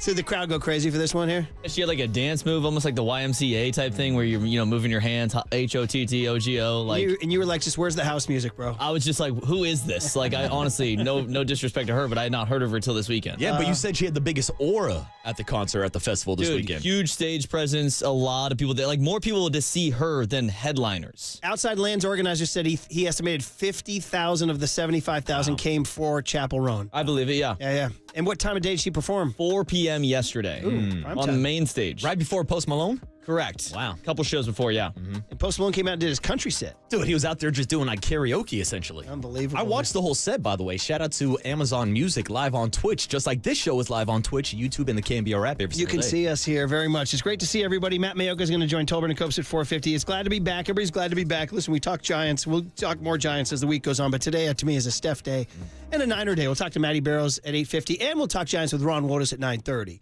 Because the Bumgarner reunion, which we touched on earlier in the show, was fantastic. But I just couldn't get over what Steph did. And so what happened was I experienced it driving from Boston to New York with the family. And there was a leg that Candace, I got to give it up for. She took the trafficy road from Boston to New York. Well, I took a little 10-minute nap in the car. And then we woke up and had it on the Peacock app on the phone. But I will say this. When we got to our hotel on Saturday night before we flew home, that's when I fully immersed myself. I went on NBC Olympics and then on Twitter and on... I got to tell you, I felt like the entire globe melted down with what Steph did. And it brought up the question, and DeJounte Murray is the one who wrote it. DeJounte Murray, who's obviously one of the best young players in the NBA, people wanted him on the Warriors for sure, said he's top 5 all time, no question. Wow. And I was like, wow, that's what they're saying now, the kids. And I'm thinking, if you're forming a team, now does Steph pass Oscar Robertson and Magic Johnson? And also, like, is this kind of like, can one event alone make him better than Magic Johnson? Well, it's like what you do with your career, right? And so Magic was on 92. He was on the Dream Team. They blew every team out. He didn't have to do something like that. But Magic did not have the skill set that Steph does. No, and nobody does. Nobody can shoot like Steph Curry. Maybe 10, 20 years down the road, there'll be another shooter that can try to emulate what Steph Curry does, but he's one of a kind. He's literally changed the game. So when we're talking about who's had the biggest impact on the game of basketball, without a question, Steph Curry's top 5, maybe the most impactful guy to change the style of play in basketball.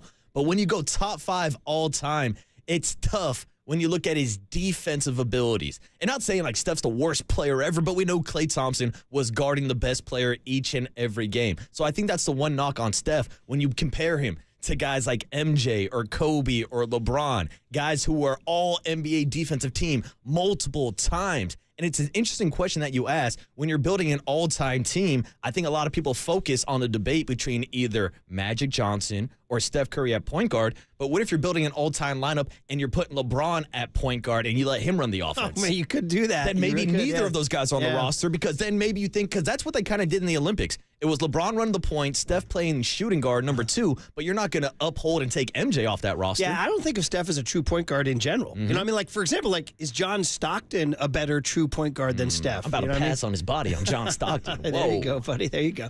That's not like us, right? Yeah, Wait, I think the Olympics are the first thing to knock Kendrick out of our lives. So is Chapel Rowan. Yeah, but what the hell? Last night they kicked off the L.A. Olympic party. Was he a part of it? They had Snoop. They had Dr. Dre. I did not see Kendrick Lamar. That was a huge missed opportunity.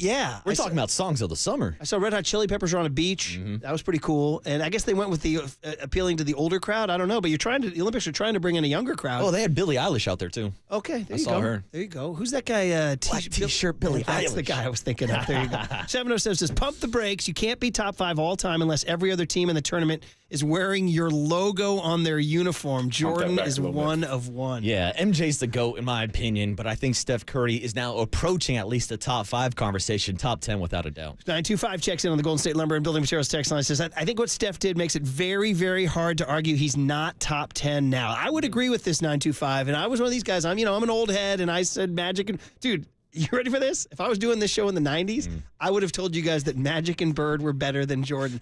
No joke. That was my take. The media said what? The media said what? That was my take. I swear to God, because I was like, he's a scorer. Well, he's a scorer. He's not a win, whatever. And then he won 6 and everything. See, I saw him lose a lot in 85 to 91. He lost a lot. 808 KNBR. Murph thinks Jordan would suck if it wasn't for Scottie Pippen. Pretty much. I've kind of gone on record, kind of close to that there.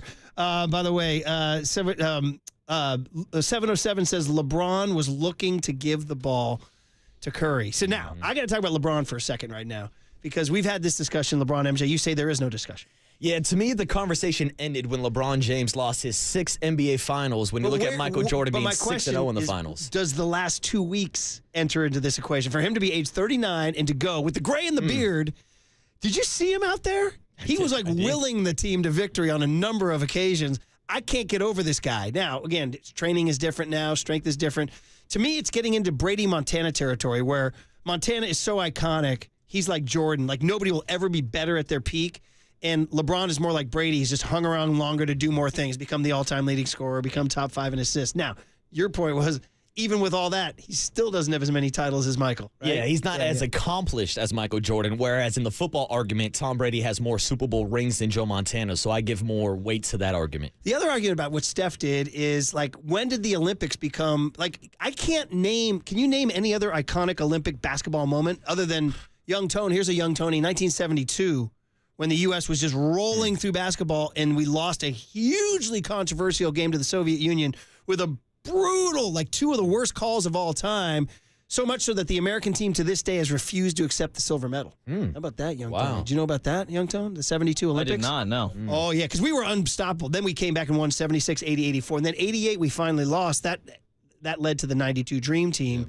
And then 04, we lost. Do you remember the team that won it that year? That's the one I remember. Was Argentina? Oh, I thought it was Spain. It was Argentina? Won the gold. So anyway, since then, can you come up with any other moments for KD or Draymond, or how about Clay winning a gold quietly at 2016, right? Or 2020? Yeah, I mean, that's a cool moment. I mean, what I thought of this weekend when Steph put up 36 was Melo putting up 37 back in 2012. Yeah. Steph was 1 point away from breaking the USA record for most points scored in an Olympic basketball game. But no, when you look at the 2-game stretch, not just what he did in the finals against France, but you throw on the 36 against Serbia also, I can't remember a 2-game stretch like this in Olympics during my lifetime at least. And I would say this. I would say Olympic basketball is going to get more and more iconic moments because it's now getting to be the best it's ever been. With each passing Olympics, countries are closing the gap and closing the gap and closing the gap. And now it's officially I get it. There's one angle to look at it and say, look at that USA roster. Why was any team within 20 points of them? You know what I mean? But you gotta give respect to the Serbian players, and you gotta give respect to the French players. Dude, the French, apparently the 3 first-round kids drafted by France weren't even on the team. They're going to be the next Olympics, those 3, because 3 French kids went in the first round of the NBA this year. I think 1 and 3 or something, yeah. And they weren't even on the team. Wow. They'll be coming in LA in 28. And Wemby has already said, I feel sorry for my opponents in the future. And we've seen the growth of the game, whether it's going back to 2004 and Team USA taking on the bronze and not the gold. But look at the kind of progression of NBA talent, whether we're talking about the Joker, who was playing for Serbia, whether we're talking about Giannis, whether we're talking about Wemby, he looks like he's the future face of the league. All these international stars are now showing up on the biggest stage. And we talked about it earlier. Look at the comparison to the number of NBA players that the Dream Team played versus all the NBA players that were in this year's Olympic pool. So just wrapping it up, just to what Steph did, it's I said to my buddies in Ireland, because they were texting, they were like, what is going on? And I was like, we've been watching this for how long? I mean, we've been watching it so much to the point where we have EDM songs about it. Wait, Steph hits a three. Wait, Steph hits a three. Wait, Steph hits a three. Wait, Steph hits a three. Steph hits a three. Steph hits a three. Steph hits a three. Wait, Steph hits a three. Wait, Steph hits a three. Wait, wait, Steph hits a three. Wait, Steph hits a three. Steph hits a three. Wait, Steph hits a three. Hey, man, that's how we did it 5 years ago, right? So I think that whole thing came out of, like, I've always talked about the three-point shot and how it's just revolutionized our world.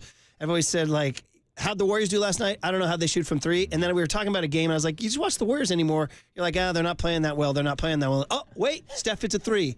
Oh, they're not playing that well. Oh, wait, Steph hits a three. And then Copes took that and turned it into that EDM banger. And who would have known that Copes was Nostradamus, kind of reading the future, knowing that it would be a 3-point game with 3 minutes left. And next thing you know, Steph Curry's hitting 3 threes down the final stretch. Four. Was it four? 4 threes down the thread. And 707 sums it up. Says the fact that fans around the world are saying, now we understand what Golden State has been saying for 10 years. After he won 4 titles and an NBA Finals MVP, now you understand. And as you said, it's true. Here's the bottom line. The entire Team USA was doing the night-night, new-eat. LeBron was doing it. Nobody was putting on the crown after getting the medal. Everybody was doing the night-night celebration. It's one of the great sports. I mean, this is why. This is what it's all about, man. This is why you're a sports fan. The unscripted theater. Who knew that Steph was going to turn in?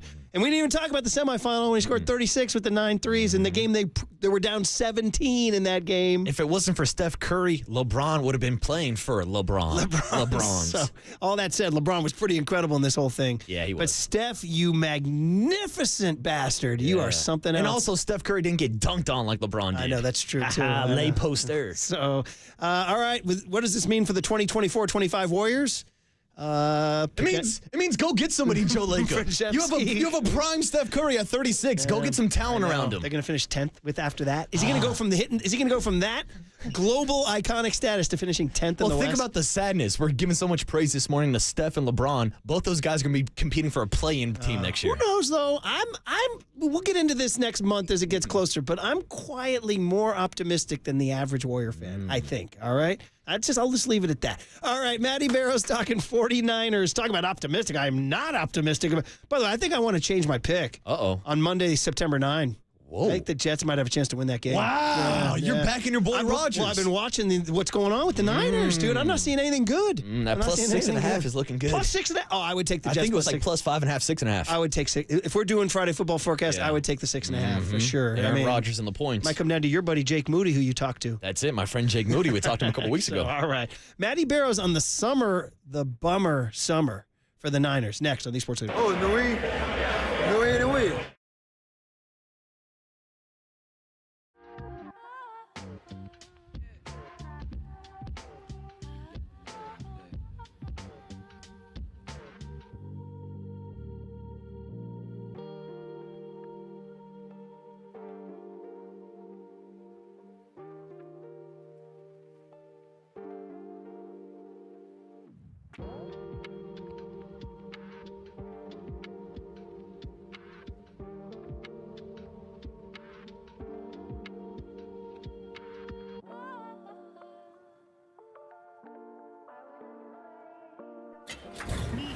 From the Chilton Auto Body Traffic Desk.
faithful Murph and Marcus keep your morning moving. Streaming live at twitch.tv/thesportsleader. You need some syrup for that pancake. Be caller 10 now to 415-896-KNBR to win the 49ers Team Store gift card and qualify for the 49ers Season Pass grand prize.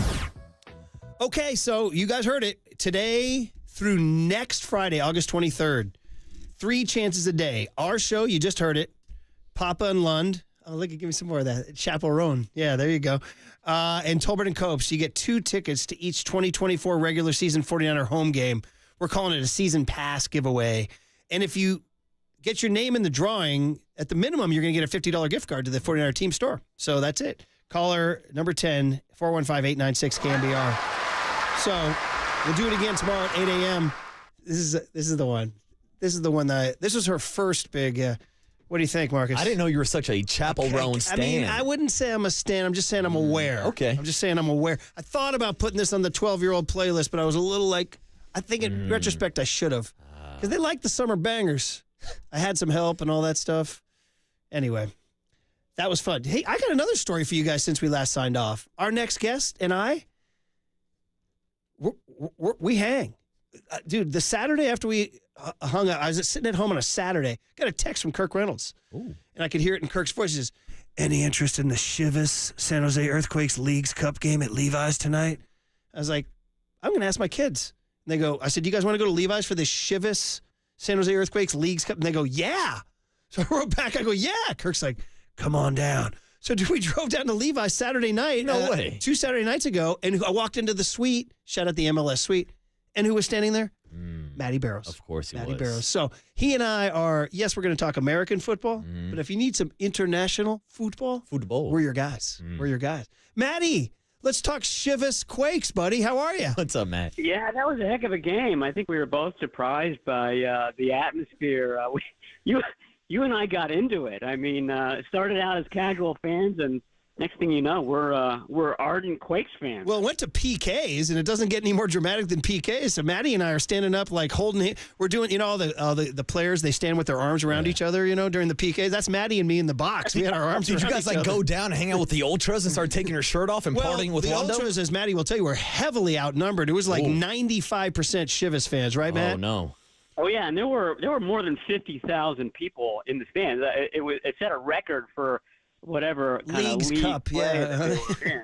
It was a nice sort of tune-up for Levi's Stadium for the big soccer games that they're going to be holding over the next couple of years. Absolutely delighted to see Matty there, and so we broke bread and we saw the Quakes win the PK shootout. By the way, my kids followed up on. I think the Quakes have advanced in the Cup. They've advanced to the round of 16. So. That's us. Yeah, of course. All the momentum they got from that game. You and me, buddy. We were there. All right. Speaking of momentum, it looks like the 49ers have precious little of it. Matt, I was just saying, whether it's the ongoing, never-ending Brandon Ayuk story or just the quiet absence of Trent Williams, and now injuries so profound they have to cancel these joint practices with the Saints. What's going on? Yeah. Injuries up and down the lineup. You name a position group, and it's gotten bitten by the bug. So they literally didn't have enough guys to go down there and scrimmage with the Saints. Yeah, as you know, they go, first string, second string, third string against teams that they have joint practices with. And I don't know if the 49ers had enough strings to take on the Saints. I mean, none of these injuries, with the exception of Ambry Thomas's broken arm Saturday night against the Titans, none of them is long-term, but they're all sort of lingering, 1 or 2 week strains and tweaks and things like that. So I don't know if it's anything to be really concerned about.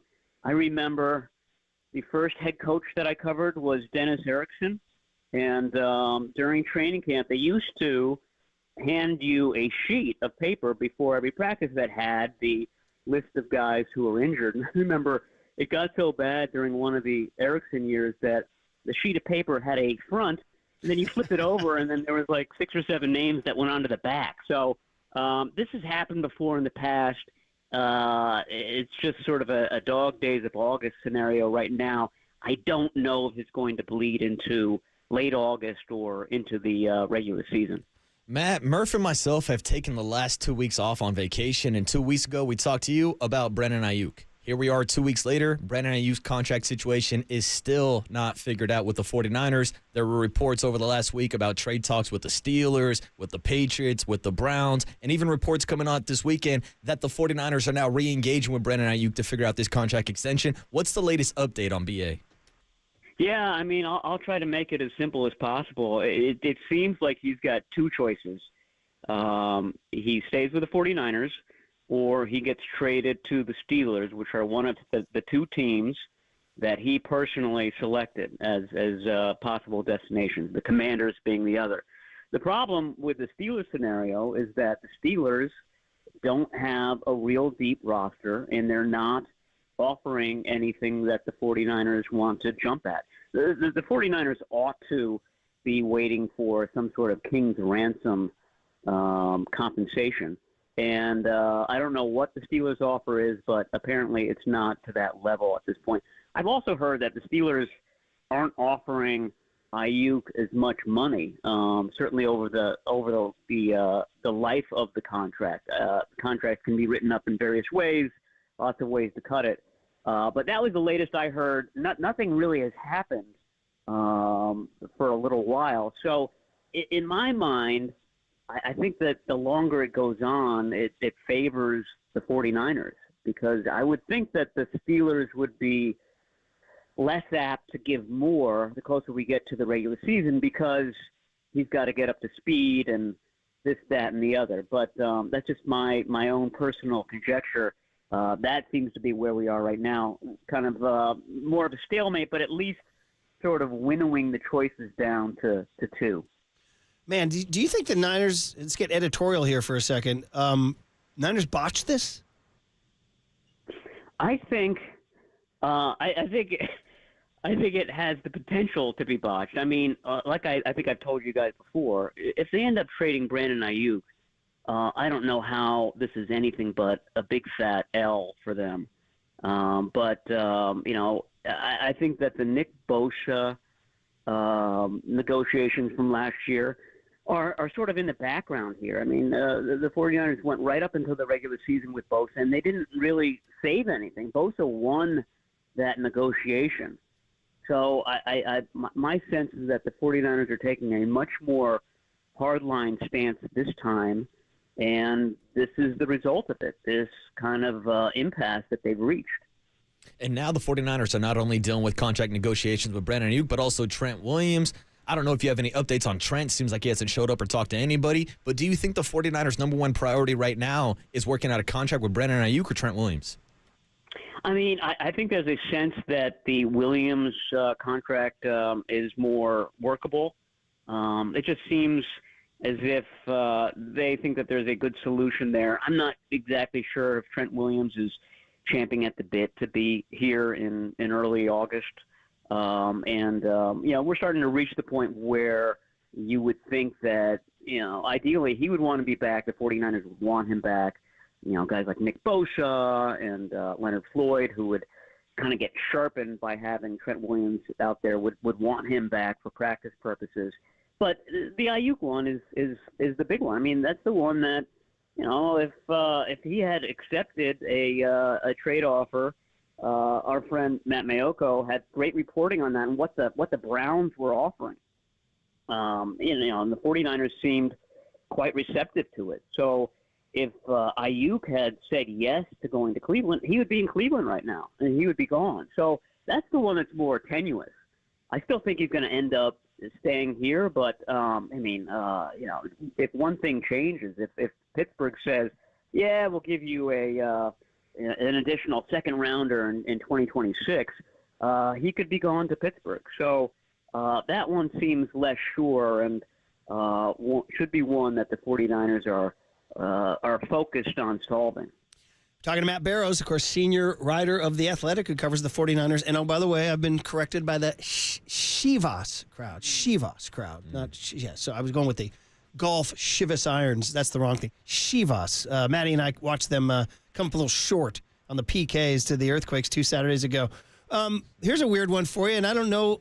I mean, everything the Niners do is a huge deal, so I'm going to make this a big deal. Why did Kyle Shanahan not call plays Saturday? He wanted to give Clay Kubiak the chance to call plays. The way I see it, he says he's never done that in 16 years. He did do that when the 49ers were coaching in the Senior Bowl a few years ago. I guess it was 2019. And he had the mics beneath him, Mike McDaniel and Mike LaFleur. And it was a way of kind of giving them some background as play callers. It helps them out, basically. And I think he's doing the same thing for Kubiak. Obviously, he's close with the Kubiak family. I mean, to me, this is just a favor being done to an assistant. The ramifications of that, of course, is that could end up losing another Kubiak to a offensive coordinator job in the next hiring cycle, which doesn't help the 49ers. It doesn't help them because, you're losing a valuable assistant. And the way things have gone over the years, more and more teams are using the 49ers system. So it's not as surprising when they play defenses now. Because so many teams use it. And in the draft and player acquisition, they're all looking for the same types of players. So the Shanahan coaching tree is growing exponentially every year, but it's making things a little bit harder for the 49ers as well. Do you think it's possible that Kyle might have given up the play calling ability so that he can sit back and evaluate the QB2 competition between Brandon Allen and Josh Dobbs? Yeah, I'm sure that's part of it. I mean, he was saying after the game that he does most of that when it comes to film analysis. But, yeah, it would give him a different perspective. His point was that he's so trained in what he looks at when he's on the sideline, which is the defensive secondary.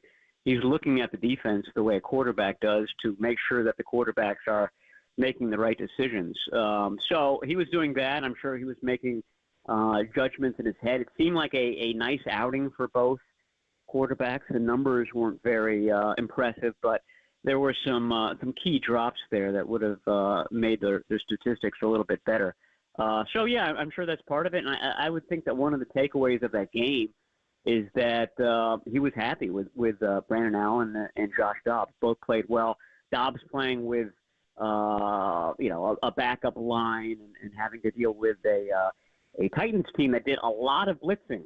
Not quite Greg Williams-esque from, 2011, but the Titans were definitely practicing their blitz packages, including a couple of six-man blitzes. So I'm sure that caught the 49ers a bit by surprise in preseason game one. I mean, to me, this whole summer's been a bummer in terms of McCaffrey's out now, and Ayuk and Trent and the Super Bowl hangover. Everything's kind of weird. Can we get any good news? And is the only good news Dominic Pooney? Is that it? Well, one piece of good news is that it's August 12th, so they're not playing for another month. I mean, there's plenty of time to kind of change the narrative here. But, yeah, I would say that Dominic Pooney was a real nice plus. A couple of the rookies stood out. Dominic Pooney, Malik Mustafa had the defensive play of the game that hit at the 2-yard line. Renardo Green was in there. Those are the three rookies that have really been showing up. And, Pooney has a chance to do something that hasn't been done really since Mike McGlinchey was a top 10 pick back in 2018, which is start and play a full regular season game as a rookie. That's a rarity for the 49ers, and it just kind of speaks to who this guy is and how impressed the 49ers have been with him. McGlinchey did it back in 2018. It was still sort of a rebuilding team, not a real shock that a top 10 pick would get on the field as much as he did. Pooney's a third-round pick on the most loaded roster in the league. So, again, that sort of speaks to how impressive he's been this summer. Last question for me, Matt. I want to ask you about Jordan Mason, especially with the Christian McCaffrey calf strain. He looked phenomenal this past weekend. I saw him down at training camp. He looks like he's in great shape. Is it possible that Jordan Mason will be RB2 ahead of Elijah Mitchell? Yeah, very possible. I mean, Elijah Mitchell is hurt right now, which has really been the story of his career. So they love Mitchell when he's healthy, when he's running well. He runs exactly the way that the 49ers want him to. And he looked good in the summer, too, before he suffered his current hamstring strain. But again, Mason is available. Elijah Mitchell isn't. That's been the theme between those two guys. So at some point, you got to go with a guy who you can rely on, and so far that's been Mason. Well, yeah, I mean, we've seen him do it on the field. That's an interesting little horse race there. And then finally, Matt, the new kickoff rules. Come on, man. The NFL rules the world, and now we have new kickoff rules. What'd you think? Yeah, I wasn't impressed. The 49ers, I mean, the last 4 years, their kickoff coverage has been poor. Like, we're talking, last 10 teams in the league. And they've been good in other areas. The field goals were good last year. The punt coverage, remember how good that was in the Super Bowl last year with Chris Conley making all those plays. But the kick coverage, for some reason, despite personnel that you would think lends itself to kick coverage, they've got one of the best tacklers in the league in George Odom, but they're consistently bad. And then with the new rules even, they give up a 63-yarder on the very first kick of the preseason. So that's something that they've got to work on. I know that they've been doing sort of half-speed stuff in practices to avoid injuries. This was sort of the first full-speed reps that they've taken all summer. They got to get up to speed with it real quick, or it can become problematic pretty quickly. God, man, special teams forever. Man, all right, we'll end it on this, Maddie. I want to give you credit. No, I didn't see this anywhere. And I'm kind of surprised because there's 8 billion people in the world and they all have social media. But you called Steph Curry's final three, ready for this, young Tony? John, the Arc de Triomphe. Ooh. Pretty darn good. Nobody at Maddie. How about that, buddy? Trey Bien. I felt like it was going to be my version of the shot heard around the world. But it picked up very, very little traction. So I'm trying to get it going. Not as many Francophiles out there as I thought there were. I'm tipping my cap. I thought that was pretty good. I can't believe nobody else did. Maybe somebody else did, but it'll be known forever as the Arc de Triomphe. So there it is. All right, buddy. I'll see you at the next Chivas game, all right, match. Yes, I will be down there, and it was great meeting your boys, too. I remember when Declan was being born, and so I was absolutely shocked by the full-grown man that I was greeted with in that press box. Yeah, he's a tall drink of water for sure. He's grown a couple inches, man. And little Rory was still manageable at his height, so... all right, buddy. You are always fun to talk to. It is a great chat. We will look forward to our next one, and have a good week. Yeah, thanks, Matt. All right, thanks to you too, guys. Bye. There he is. Yeah, 49. I'm looking for good news. Dominic Pooney, Malik Mustafa's hit at the goal line. Oh, Malik made some big hits. Even made a big hit on one of the kickoffs. And Dobbs ran one in. Brandon Allen threw a couple okay balls. Yeah, I mean... D. Winters at linebacker. Yeah, I thought D looked good, but according to Pro Football Focus, he was actually one of the lowest-rated defensive players. Don't forget when I brought up Pro Football Focus to Tim Ryan about 8 years ago, and I was in the middle of my question, he just butts in, he goes, yeah, who's that? Yeah, who's watching those games? I go, Pro Football, yeah, he goes, yeah. Yeah, let's move on. Dude, and I saw T-Rock down at training camp. Oh, how was he? He made sure to tell you hello. Oh, good. Did he give you a big hug? He gave me the bear hug. And how's the hair? Almost broke my hand. Yeah, he'll break it. The hair is still growing. Okay. He's still banging it out until the Niners win a Super Bowl. We're only about 4 weeks away is the game, so we'll get some T-Rock. And put some syrup on that pancake is the call to cue to call, and we got the winner, James in San Francisco. Is the qualifier? James in San Francisco? All right, we're not going. I noticed John Joe doesn't go last names. Is it like a HIPAA thing? That must be like thing? an Irish mob thing. No last names. By the way, I had some good Irish encounters on the East Coast. Turns out there's some Irish in Boston and New York. You don't say. Yeah, there's a couple. All right, guys. On the other side, it's been a long time since we talked about the Giants. We have Ron Wotus at 9:30.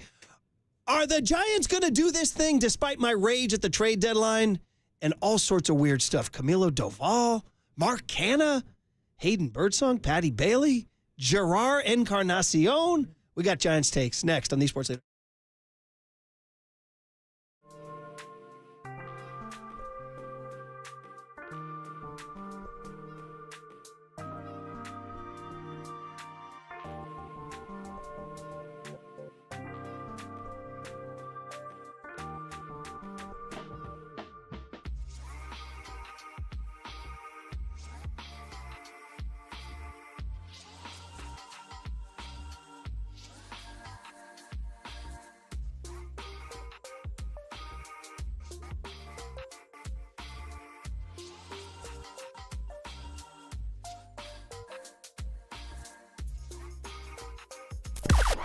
Now, from the O'Donnell Financial Group Sports Desk. Learn more at ODFIGroup.com. O'Donnell Financial Group, because planning is a process, not a product.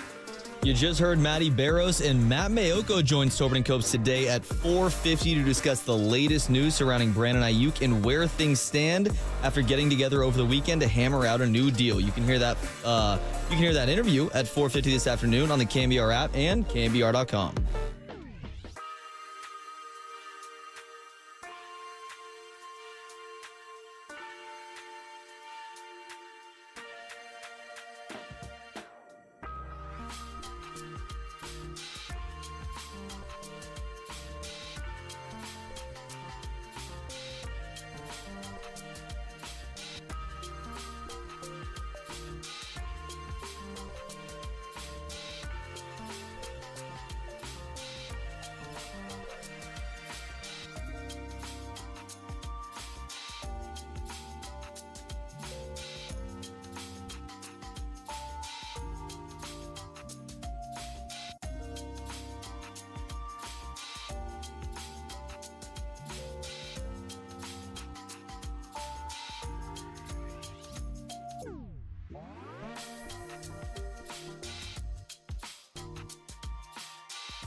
Now, time for the Protect Your Assets with David Hollander Business and Technology Report.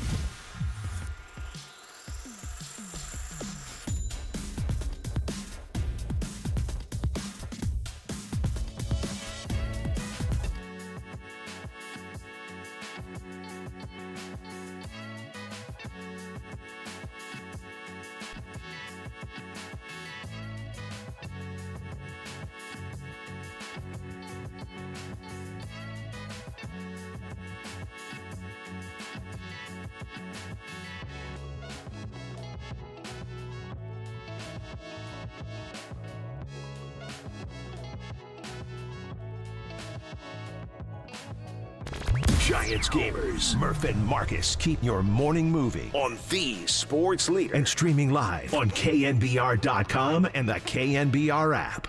I mean, I can't describe how good these fans have been to me, and you can't put words on it. They don't measure up. This place it's unreal. You go home and just kind of go into normal life a little bit, and you kind of not necessarily forget, but you don't have those feelings. Of course. It's well, they sure showed that they appreciate you and what you did and how much you enjoyed this place. Oh, man. Turn that up, young Tone. I ain't going to lie, man. I was on the East Coast, came home yesterday. And first of all, great to be back from the 9 o'clock crowd. Welcome back to all of us, I'd say. Marcus Boucher was up in Tahoe. Tahoe remains undefeated, I imagine. Oh, Murph, undefeated. I went and I feel so refreshed. Yeah. I feel like I purified myself in the waters of Lake Tahoe. Beautiful. Plus, you're shedding pounds. Oh, I look good. Here. Tony's telling me I'm looking slim. He is looking. It's the first thing I said when you came in, buddy. And then I ate it. I took all your pounds and ate them in the form of pizza on the East Coast. See, I'll say that as a compliment. You're looking good. You're looking full, fat, and happy. Ooh, baby. I am very fat and happy, and I got to get on the plan now. But anyway, the point is I'm on the East Coast trying to follow the Giants, and we need to get into all of it, too. And we will as the days go on and the weeks go on, because we're kind of balancing that, give you guys today's sports talk with also we haven't been together in 2 weeks, so catching up. Like, for example, I was pissed at the trade deadline. Like, if we had done a show the next day, I would have said, first of all, what's with these mixed messages? Like, it's a mishmash. It was like a mishmash of mixed messages for a team in 10th place in the National League. Because when they traded to Jorge Soler, who, by the way, is back in town tonight. Yes, with the Atlanta Braves. And, oh, by the way, over the weekend in Colorado, hit not one, not two, not three, 4 tanks in Colorado over the weekend. And he was heating up before they traded him. So I just looked at it, buddy. So from July 21 to July 28, which was his last week, I have him going 2, 4, 7, 10, 13 for 30 with, only one bomb, but still 13 for 30 with one bomb, but more RBIs. He had driven in 6 runs in that week, too. 13 for 30 with a bomb, 6, and then 3 doubles, a bomb.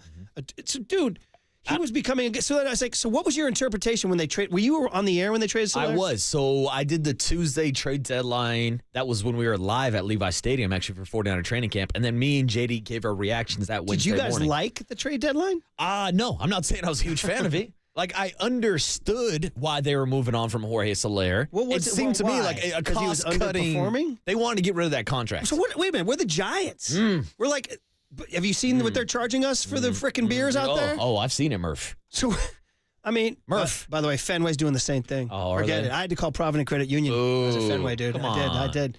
But anyway, the point is that I'm like, we're just dumping salary now? Well, Murph, the way I viewed it that Wednesday morning was a move to somewhat break even. I mean, honestly, I thought of the same thing. Yeah. I've tried to give Greg Johnson a break on that. Because I was like, I was at that press conference and I was so excited for Bob Melvin. That wasn't my takeaway. And then everybody, that was their only takeaway from the press conference. So I've tried to give them a break because they wound up spending what? They went into the luxury tax, right? Oh, yeah. They spent more money than anybody else not named the Dodgers. So I was like, why are they dumping salary now? And then I was like, okay, so my initial impression was, okay, they're selling. Great. And then as soon as they made that trade, Slusser and Pavlovich and Bags and all that crew tweeted out, indications from the front office are that's the only move. Like, whoa, wait, what? That's the only move? So what? Why that move? Like, why did they surgically excise Jorge Soler and then leave everything else the same? Like, do you think you're going to win? And then they're like, no, wait, they got Mark Canha. I'm like, wait a minute. I mean, with all due respect, we're going to have him on the show this week. You know, Bellarmine Kid, Cal Bear. God bless, but dude, he ain't going to be a difference maker, although he's been off to a pretty good start as a Giant. No, and that's why I came on air that Wednesday morning, and I was basically calling Farhan Zaidi Hannah Montana, Miley Cyrus. Like, he wants the best of both worlds, where he's able to move on from that contract and say, look, we're doing it to open the door for the younger players. It's what they did with Alex Cobb, opening the door for Hayden Birdsong. Pause so let me go right there. But when you do this and you get rid of Soler to open up DH at-bats for Luciano, but then you bring in Mark Cannon to take away some of those at-bats, it's kind of like a mixed message. That was the confusing thing. Okay, I will say this. I appreciated the Cobb move. I appreciated that move. Try to get something for him. They got a reliever for him, right? Probably a year too late trading him, but they got rid of him. And then opened up the door for Birdsong. Now, unfortunately, Birdsong took the door and just walked right into the door jam. What happened to that boy, Tony? What happened to that boy? No. So, but I hated. I was like, to me, they didn't really define what they were good at. And then he came out and said, "We believe we have the best rotation in baseball." Now, do you think they have the? Did you guys go through that? We did. Have we gone through the rotations in baseball? Do they have the best rotation in baseball? I'm just gonna say off the top of my head, the answer is no. No, if we're going by like the actual stats, it's Seattle, and it's something I called out on air. You look at the Seattle Mariners, and yes, they have one of the best pitching staffs in baseball. They also had a terrible offense. You know what they did at the trade deadline? They went out and traded for Randy Arozarena. This is a guy that had somebody else too, postseason success. So again, if you think you have one of the best rotations in baseball that can match a team like Seattle, then go out and add a bat if that's the case, if you're really going to try to compete for a playoff spot. For example, 650 texts in and says, if Farhan did his homework, he'd know Soler is a second-half performer and is playing out right in front of his eyes. I kind of want Soler to go off for the next 4 games. All these second-half signings. So I was trying to say, so what did he, so Farhan would say to us right now, we think if we can sneak in on the 6th spot, which, by the way, still no guarantee as it is right now, you got, first of all, the Diamondbacks and Padres. Whoo, baby. I think they're both on crazy heaters right now. And so they are 6 games ahead of the Giants in the loss column. I mean, not insurmountable, but they're playing great ball. The Braves are 3 games ahead of the Giants. However, there are 2 teams ahead of the Giants before the Braves. That's the Mets and the Cardinals. So, and then also, by the way, 1 behind the Giants is the Cubs. Don't forget about the Cubs. They're playing better, too. So it's still 1, 2, 3, 4, 5 teams for 1 spot. 5 teams for 1 spot. It was my estimation that if you might as well go for that with the kids you have. I was not counting on making the playoffs this year. Go ahead, trade Blake. My biggest thing was trade Snell. Trade Snell. He addressed it, right? Did he say? He said the trade offers were not what they were looking for. That's your job to get the best offer, bro. Where's my Billy Bean, Sabes call? You know, where's like you're supposed to go get those deals done. That's who you were supposed to be. The art of the deal. There you go. You're supposed to do this. So he can't do it. He can't craft these deals, or he just doesn't have, in my opinion, he doesn't have the guts to do it. He doesn't have the guts to make these trades. Now, I don't know. Now, Snell's going to walk, right? Most likely. 100%. I think everybody thinks 100%. that Blake Snell is going to walk this offseason, especially after he went out and threw a no-hitter. But to me, I think Farhan Zaidi was scared to give up Blake Snell because in the back of his mind, he's not only playing for a playoff spot with his team, maybe he's playing for his job. And if you're Farhan Zaidi, when Blake Snell was one of the prized kind of possessions you got this offseason, you can't cut bait at the trade deadline when there's still a chance of making the postseason. This is him having his cake and eating it too by keeping Blake Snell. I mean, they're 61 and 59, so it's 120 games. There's 42 to go. Now, everybody says 85 will get you in. I'm not sure 85 will get you in. Maybe, but let's just say it does. That means 24 and 18 down the stretch. 24 and 18. I mean, is it doable? Have you seen the September schedule, by the way? I mean, it's not impossible, but the schedule does start to strengthen up. Big time. And, we can sit here and give credit for the Giants beating the Colorado Rockies and Cincinnati Reds and the Washington Nationals and the Detroit Tigers. Those are teams that you're supposed to beat. I mean, yeah, and they get the White Sox and the A's coming up, although the A's just matched their win total from last year yesterday. Watch out for the swinging A's. Yeah, that's right. I mean, they came in and took one from the Giants, right? On the first day. Before Logan Webb. And it took a Logan Webb heroic performance to do his thing. Listen, I want to root for the team. I mean, I'm going Thursday. I'm back on the bandwagon and everything. I'm just going to say that I just wanted to go on record as saying I hated the trade deadline. And I felt like he just didn't. Again, it's a mishmash of mixed messages. And that's what I guess mediocre teams do, right? That means 82 and 80, right? And then here we are all over again. And that leads to moves like Mark Cannon at the trade deadline. Yeah. So anyway, all that said, go Giants. I'm excited. Vamos Gigantes. I mean, of course. Come They're on. back above 500, Murph. That's something to celebrate. I know. And he's right to the degree that the pitching staff is extremely sound right now. The Robbie Ray, he's not like Cy Young Robbie Ray, but he's pretty darn good. He's pretty reliable. It's one of the best rotations in baseball. I don't think it's the best, but it's definitely one of the best. And Farhan, if they do sneak into that 6th spot, they will have that Snell, Webb, Ray, and that'll give them a chance. Absolutely. I mean, I'll give the Giants that. So you're saying there's a chance. But the Marco Luciano thing's weird. He hasn't played in a week. So, I mean, he got the pinch run yesterday, but what is Marco Luciano doing on the roster if he's not getting And at Gerard bats? Encarnacion is up, and he's a big guy, but I don't know how long that's going to last. Got those cool yellow cleats. All right. Well, listen, we played the Bumgarner thing, and I got to tell you, that was amazing. That was like that. I was on the East Coast, and I got all the feels. I got all the feels watching that on my phone, man. When I heard Fire on the Mountain and I saw Bummy, I was like, oh, yeah, let's go. So Ron Wotus was right in the middle of it, and Woe has great thoughts next on The Sports Leader.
Good morning, Seamheads. Murph and Marcus keep rolling. Streaming live at twitch.tv/The Sports Leader.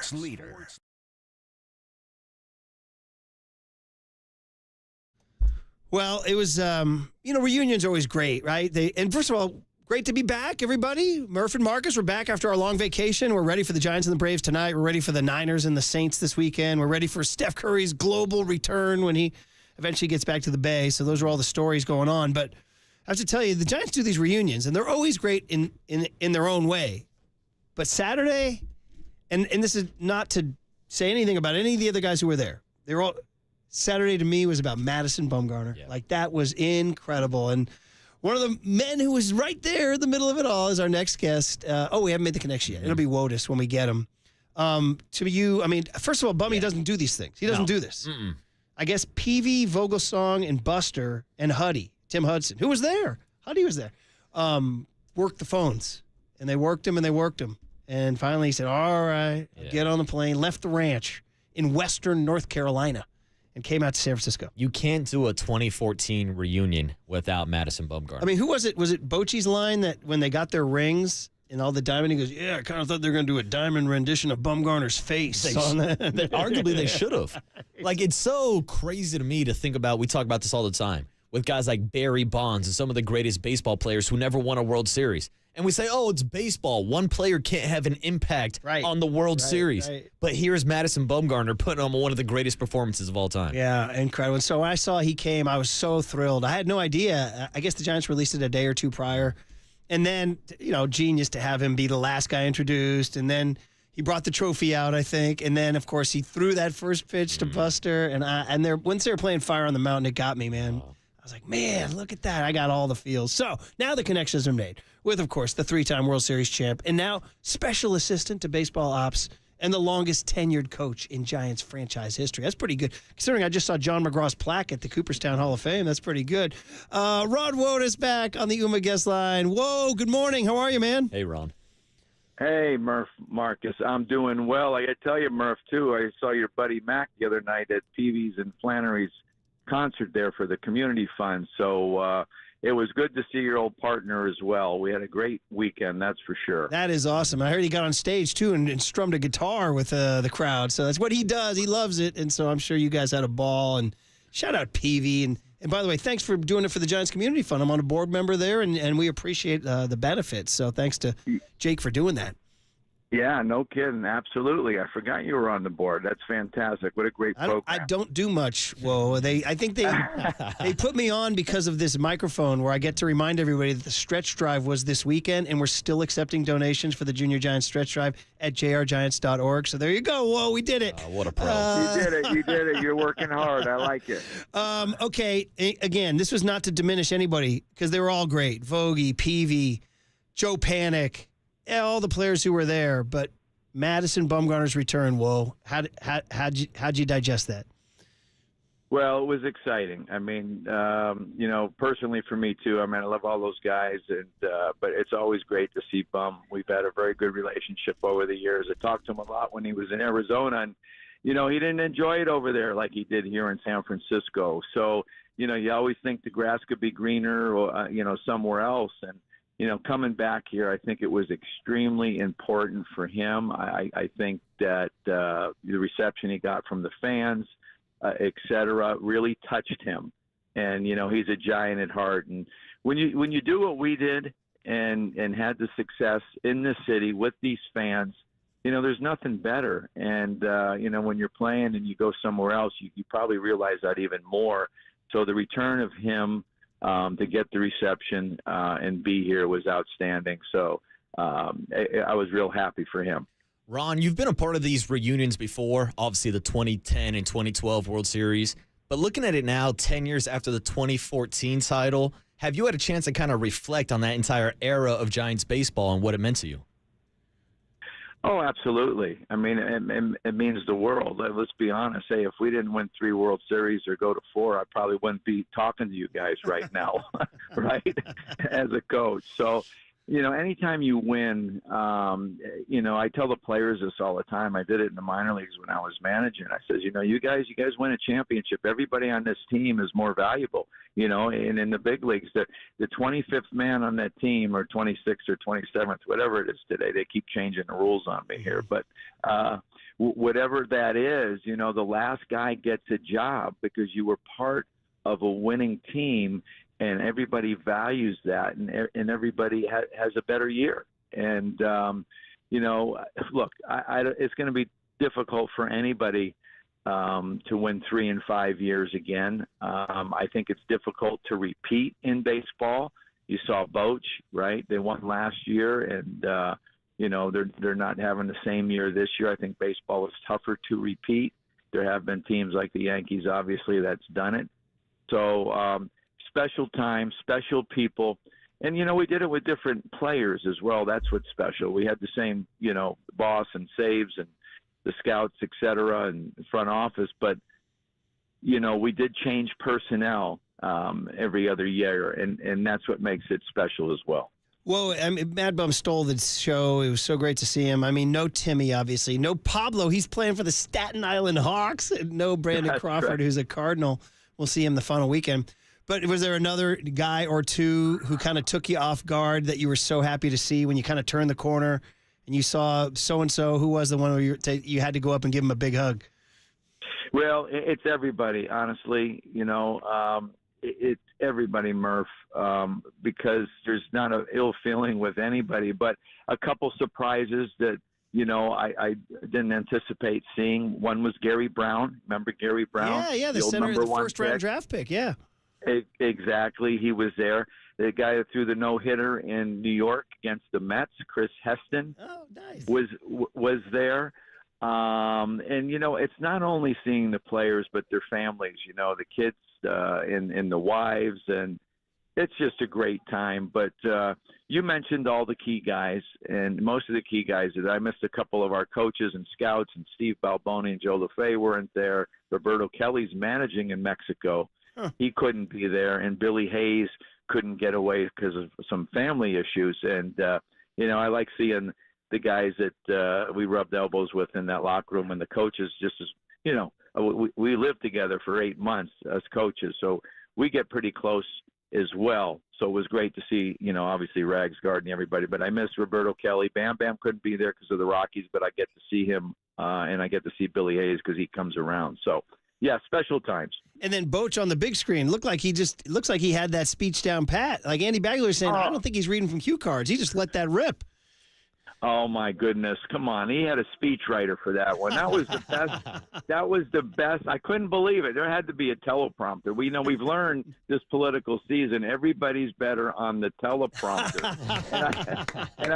and he nailed it. Look, he went through every great moment. He touched every player. I don't think there's anything that he missed. It was wonderful. Oh, man. Ron Wood is the voice here on the Yuma Guest Line. We're talking 2014 reunion, but we can't talk 2024, too. Yeah. Because the team's getting better. Yeah, last thing I want to ask you, Ron. I mean, you guys are 12-4 in your last 16 games. Seems like you guys are playing some good ball right now. What's the feeling around the clubhouse when you're looking at the final stretch of the season?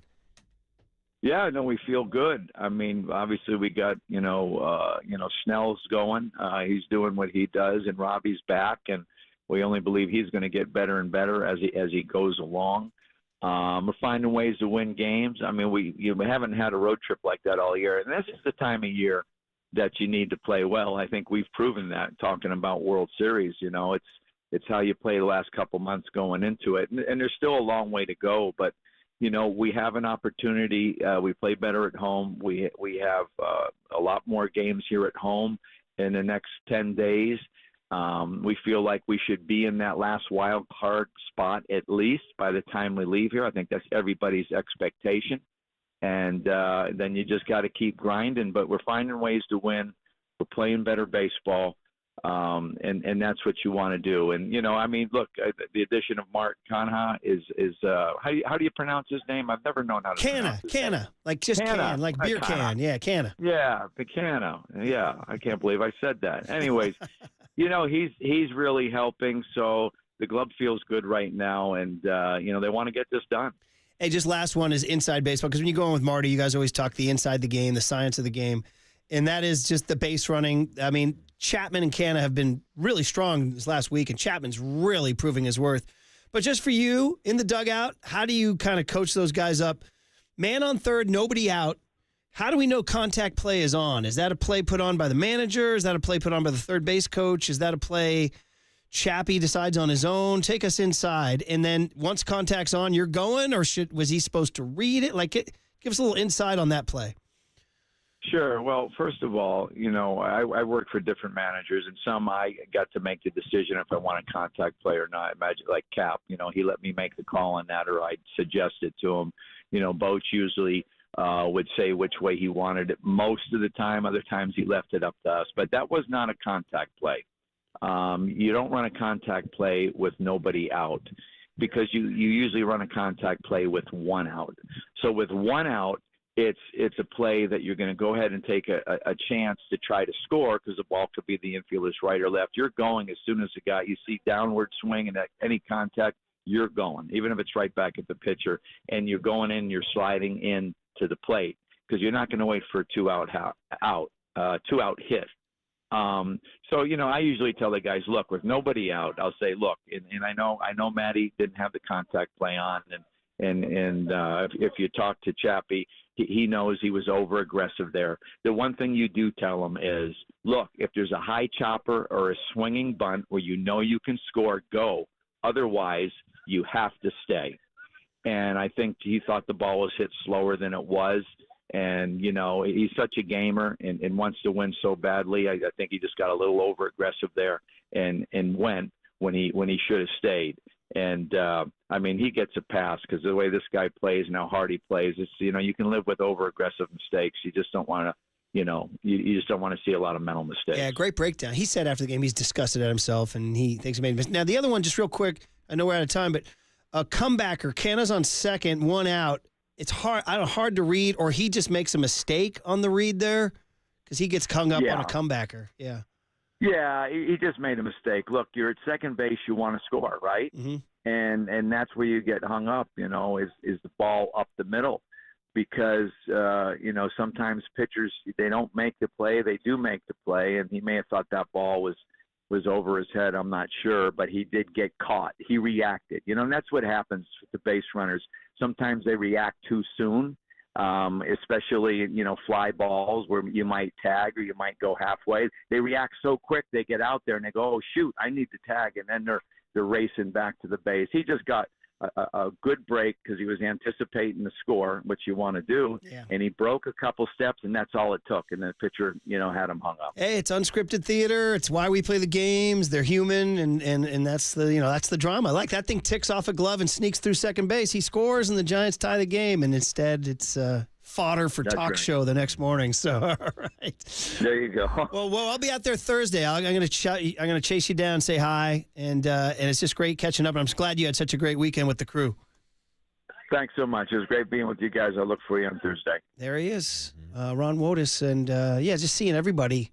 You see, it's not all the stars, Bumgarner, Posey, some of the lesser guys that aren't as famous still. They had relationships with, Yeah, it's everybody on that roster contributed, not just Mad Bum. He's just a superstar. But mostly. Bumgarner did pretty good. Mostly Mad Bum, yeah. But base running, man, that's Yeah, it's tough. And I would say this, I was not happy with seeing Matt Chapman take off, especially with no outs. Like, just broke it down. He was super gassed after the triple, too. Was. Yeah. But also, I think he's one of the most underrated base runners on this team. I agree with you. Mm-hmm. I agree with you. Like, so, he's smart, so I cut him some slack. I think he was, he said, hey, man, I biffed it. And that's what happens. Now, would he have scored on the next play? I don't know. But that's the drama of baseball, and why were they in that hole? Because Birdsong didn't have a good start, and also they had first and second with nobody out, and Bailey hit into a double play. I mean, it's a million things that go on in a game, right? So, all right, that was really fun. Hey, Cam Inman joins Pop in London at 11:50 to talk Niners today. And what we'll do is not just come back with a Sutter Health Report, not just come back with a What Did Young Tony Learn Today, but a sponsor. What did Tony's making money for the company? Show me the money, Tony. Next on the Sports Leader.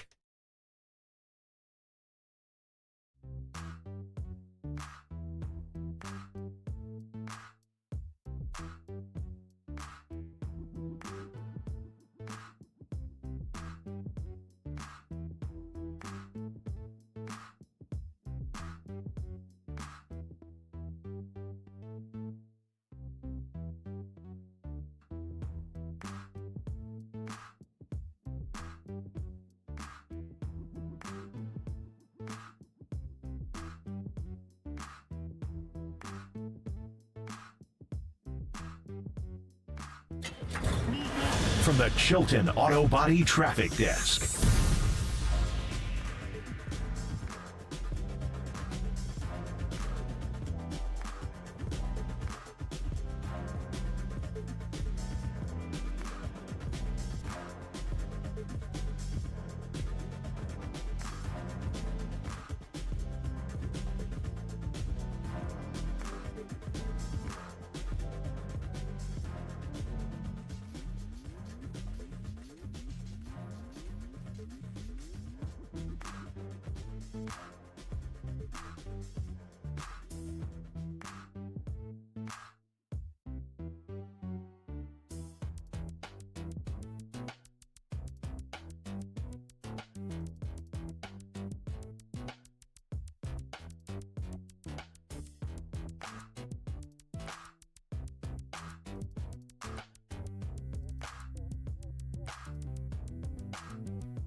Murph and Marcus continue live from the KNBR Casino Matrix Progressive Jackpot Studios. Casino Matrix. Progressive jackpots are here. Where are you? Just drop in. Please play responsibly. 1-800-GAMBLER.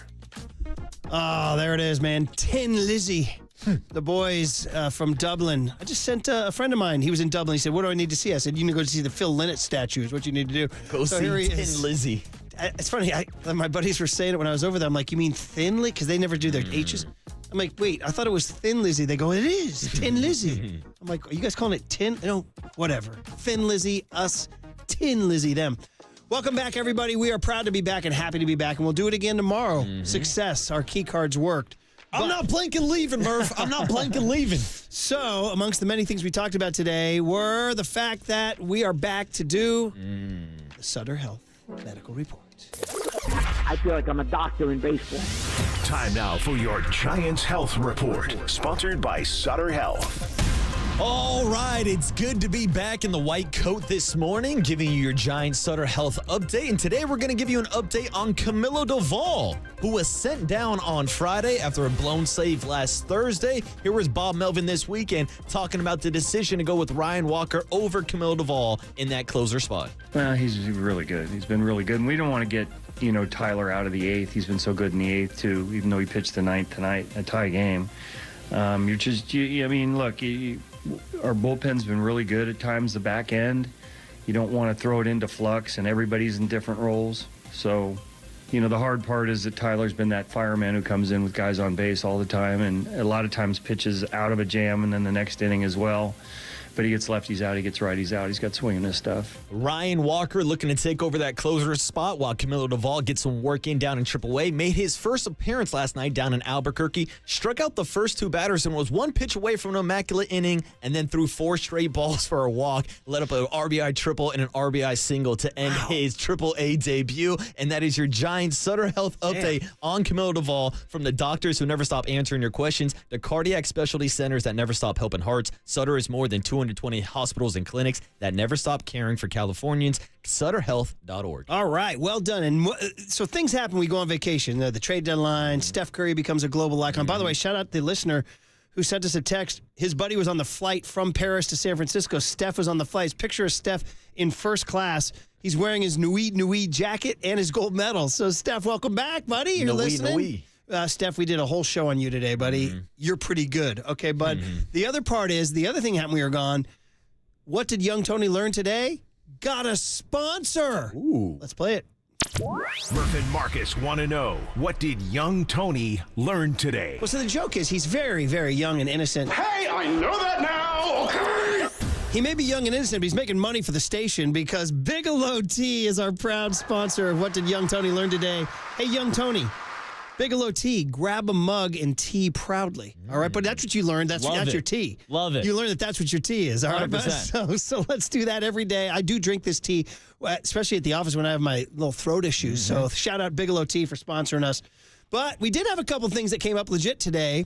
Did we go to the movie first? So I told you guys about my trip to New York, and one of the things we did was culture the kids up. You got to go to Broadway. By the way, they ain't giving those things away. Okay? Oh, yeah, it ain't cheap to go to Broadway. And the big new play is The Outsiders. And I was like, The Outsiders? When I read that in the New York Times, I'm like, wait a minute. I know The Outsiders. We all read that book in school. Yeah, big new play. It's not that new. The Greasers and the Socias, and there was the 83 movies. We said, young Tony, you know The Outsiders? He goes, no. And we said, bro. Now, you could either read the book or you could watch Matt Dillon in 1983. We got to win that fight tonight. We gotta get in with those socials. Let's do it for Johnny, man. We'll do it for Johnny. Yeah! Do it for Johnny, I man. got the goosebumps, Do it for man. Johnny. And, of course, Johnny had passed away, and you know what he told Pony Boy? Stay gold, Pony Boy. Stay gold. Stay gold. Stay gold. So people in the theater, by the way, when in the theater, when the guy, he had people sniffling. There were some tears in the theater. Poor Pony Boy with that bleached blonde hair. He did. He peroxided his hair. Great knowledge. He had to change his look. Great knowledge. Because he went undercover, incognito. They wiped out the Soch. Yeah, that's right. They wiped him out. What a brawl that scene was. Well, they did a whole choreography thing on the stage. It was incredible. It was the most high-level choreography you've ever seen. It was like a ballet brawl. Dude, I might have to add this to my list of matinee Marcus's must views. You gotta go see the Outsiders. dude. Bring your hanky for the end when they say, stay gold, pony boy. Dude, for Johnny, man. Do we have time? And the other one was Chapel Roan at Outside Lands. I said, hey, Young Tone, they say she's been influenced by Freddie Mercury. And he's like, Freddie who? And in honor of Steph. Okay, that's Chapel Roan. Now we fade into, do you have Freddie all dialed up? For Steph, we are the champions here. We got to end it for Freddie Mercury. It's funny, they played this last night at the Paris closing ceremonies, and I was like, all of these athletes who are 20, 21, 22 years old, born in the 2000s, you know, and they were all waving their arms for I was like, look at Freddie Mercury 60 years, 50 years later, creating this iconic tune. So for Steph and for Freddie Mercury's influence on Chapel Roan, here we go. We're playing it out. The legendary Freddie Mercury. Oh, yeah. For Steph, buddy. For the gold medalist, Steph Curry. That performance was worthy of a Freddie Mercury Queen riff here. Now, this is something Young Tony knows, right? All right. There we go. All right, everybody. Sway it back and forth for Steph. Steph is a champion. My friend. Nui, everybody. And when it's time for a change, think Speedy Oil Change and Auto Service, your trusted oil change, tune-up and brake experts. You listen to KNBR AM and KNBR FM San Francisco, the sports leader, a Cumulus media station. I got to ask about the shirt. Oh, Nui. And in France, we say that instead of night-night. Steph Curry is a maestra. Hey, my boy just got the Bears about 3 days ago, but we so glad he got it.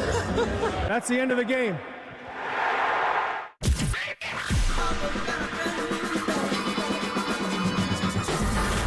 Ladies and gentlemen, Prepare yourself.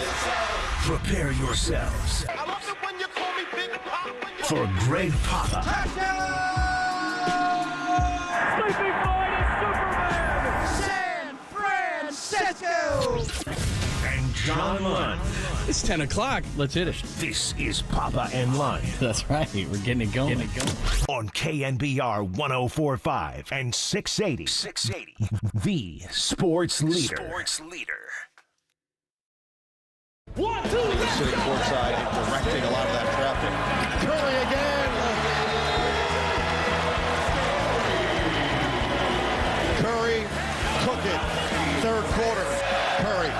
Jab. Triple. He sticks it. Steph, say calm down, everybody. It's Clowney with a chance of Curry's. Durant. Back to Curry. Dancing on Batum. Over the double team. Oh! It's a golden dagger. Night. Curry unconscious in the fourth. Davis with a rebound. Up ahead for Booker. Exclamation point. He's a bad boy. Night. 8 threes for Curry. He has sent the French crowd into a frenzy they will never forget. Steph finally made it. Oh! I finally made it. I finally made it, baby! He did it! Congratulations on finally doing something with your life worth it, buddy. Good job. Hey, I guess all I can say is thanks, man. Thank you. No doubt. Steph finally made it on the international stage. We're going to get into that as he gets his gold medal. And, boy, Noah Eagle was awesome, man. He did a great job with that whole thing. The Curry flurry that we've seen a million times, but you got to enjoy it on an international level. And people who rooted against the Warriors finally know what it feels like when Curry gets that stinking hot. Thanks for joining us. We got that. Maybe the best news today is today's the first time in a long time I don't have Brandon Ayuk in my notes. We have a lot to talk about over the weekend. The reunion with the boys, especially Madison Bumgarner, was a lot of fun. They get 2 of 3, which is okay. They probably could have got the whole thing. Now the Braves come into town. Very, very important series because that might be the team you got to catch for the wild card. We'll discuss that. 2, plus we got a whole game. You were in Nashville, and it was really cool when you guys were talking to George Kittle, and he took some of the starters to his joint, his barn to be more exact. We got a ton to get to. Happy Monday, my friend. How are you, man? John? How are you? Yeah, it was a lot to get to. We only have 4 hours. We're going to spend at least 3 hours and 55 minutes on this guy and what he did on Saturday. Was that like a mugshot he got? I know this to be true, that he's the greatest shooter of all time, but to do what he did, the way he created, we'll break it all down. But so we're going to the game, in Nashville on Saturday, and it's a preseason game, which are just weird. But you got to play them, and just right around the time that the bus was leaving the hotel to go to Nissan Stadium, there's 3 different buses. The second one, where most of the players are on, they're getting on, and Team USA is tipping off against France like 20 minutes before. So how I am on game day, and NFL players as well. They're watching. Well, the players are kind of locked in, and they're just zoning out. But I'd watch preseason football, and Caleb Williams is the real deal. I'm worried about the Chicago Bears long term for this season, John. We'll just say, no, it's a preseason game, but wow. Anyway, so I'm so locked in on football. But it's Team USA against France, and Wembanyama and Batum and Evan Fournier, and they're playing. They're coming back. I mean, the USA controlled it, but it went back and forth. So I watched the entire game.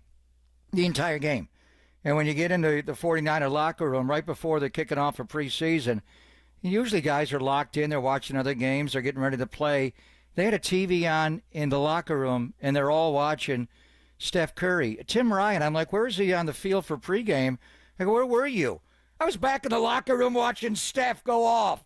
It was just you just had, whatever you were doing, you had to watch what he did on Saturday.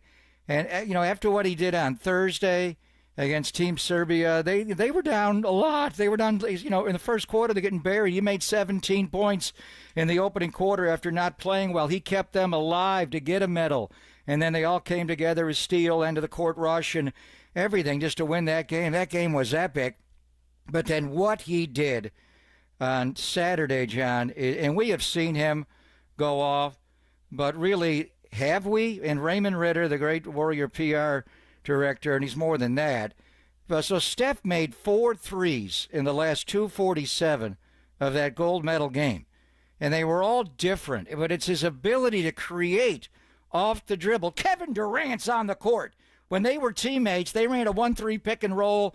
Steve would touch his head twice, get the ball to Durant in the mid-post. In the half court, the ball goes to, the Slim Reaper, Kevin Durant.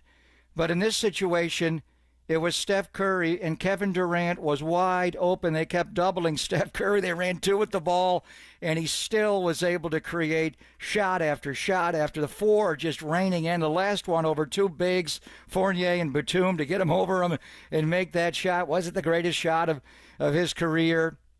Yeah, on the international stage, it's big. We got some other ones from his NBA career we're going to look at. But, John, he made 4 threes in the last 2:47 of the gold medal game on Saturday. You know how many times he did that in his NBA career? In 1,103 games? I know you know. 1 time! And it was in Game 3 of the NBA Finals. So he's done it on the biggest stage to make 4 threes in the last 2:47 because the guy works 24/7. That's what he does. He never stops. But to do it creating off the dribble. And now, we've already put him on. He's not only on the Mount Rushmore of Bay Area athletes. Willie and Joe and Barry, we love you. But this guy, and now to do it on the international stage, the Super Bowl's big. It's not the gold medal game of the Olympics when Team USA is vulnerable to lose. And I'm thinking about the greatest Bay Area athletes now, not just team sports, Natalie Coughlin, Matt Biondi, Katie, competing now. Ledecky, Katie Ledecky. I mean, who's the best Bay Area Olympian of all time? And I'm not going to say Steph's going to pass all those people because they had award. Johnny Mosley, the mogul skier, is amazing up in Marin. There's so many.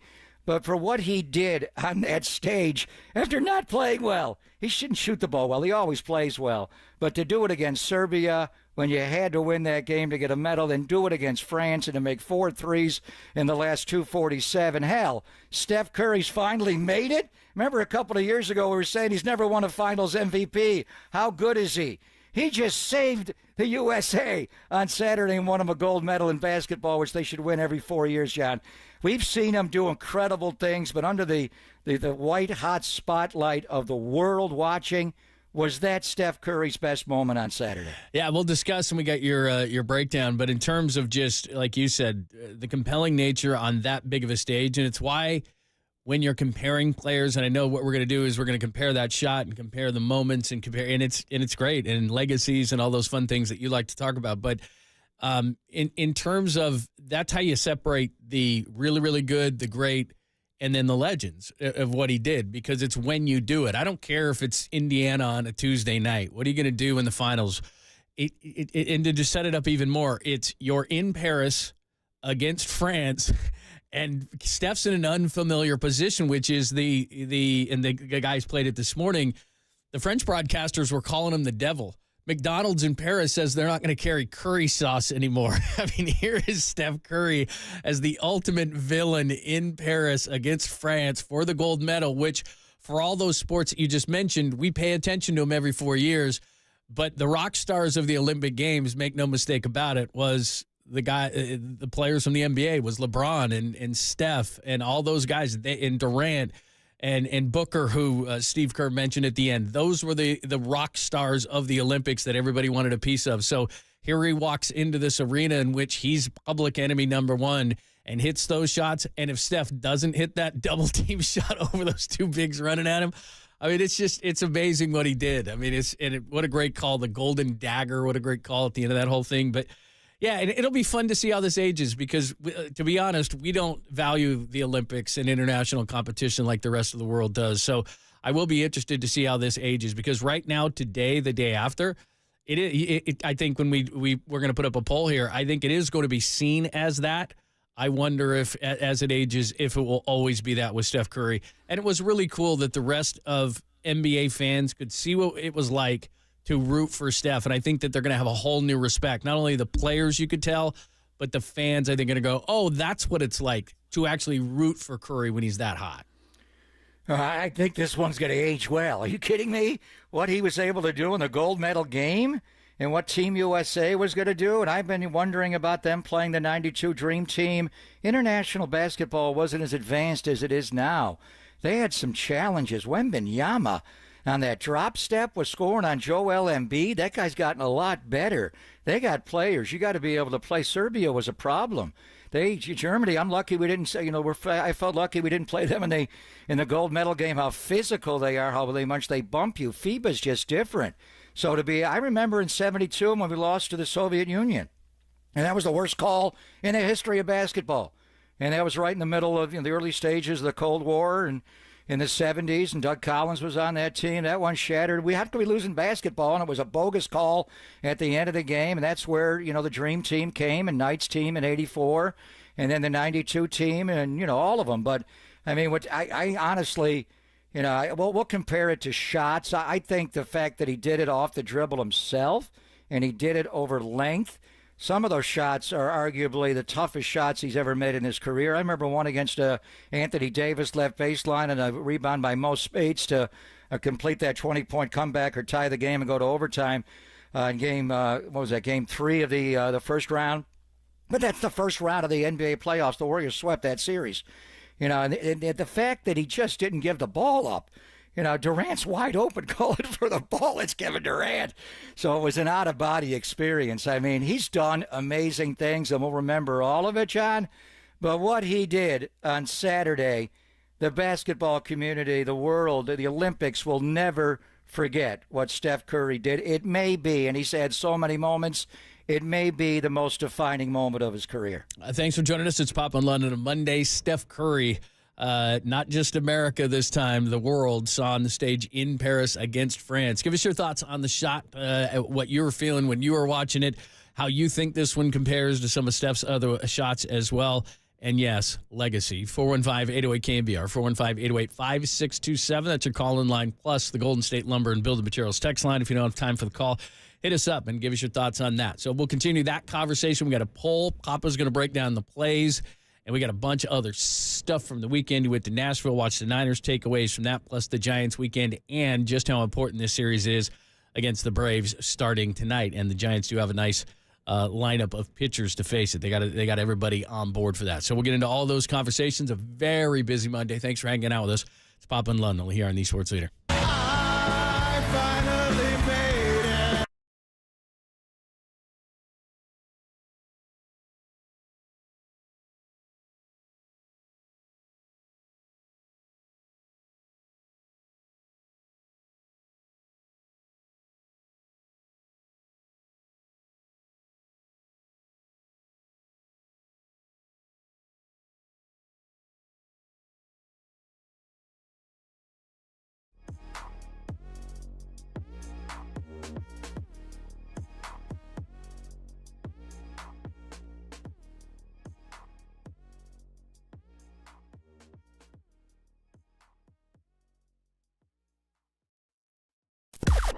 Now, from the O'Donnell Financial Group Sports Desk. Learn more at ODFIGroup.com. O'Donnell Financial Group, because planning is a process, not a product. Steph and Team USA took down France, won the gold over the weekend. What was your favorite part of the 24 Olympics? Give us your thoughts on our socials at KNBR.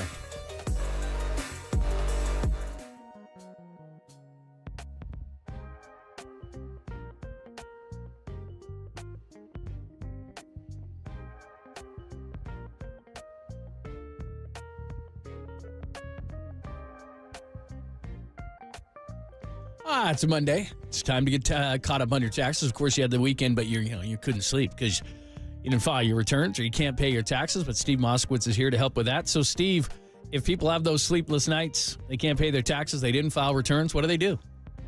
They should call us. And the bottom line is those so often go hand in hand. People don't have the money. They don't file the returns, so the government punishes you. They do a punishment return. It's called an SFR, substitute for return. Then somebody says, oh my God, look at this. I got a bill for $1 zillion. I can never pay this. And now I can't file the returns. And they just eat on each other. So the bottom line is, if you haven't filed returns, whether you owe money or you don't have your records or your records are a mess, no problem. And if you owe some money, whether you filed your returns or not, we have so much we want to do for you. The only thing you have to do is pick up the phone and say, hey, Steve, what can you do for me? It's that simple. It's been keeping up all weekend long, and now you got to deal with it. It's a Monday. You got to call Steve right now and say, Steve, what can you do for me? 888-TAX-DEAL. That's 888-TAX-DEAL, or go to MoskowitzLLP.com.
Dub Nation, filter out the noise and kick it with KNBR on the gram for everything blue and gold. Follow the sports leader on Instagram at KNBR.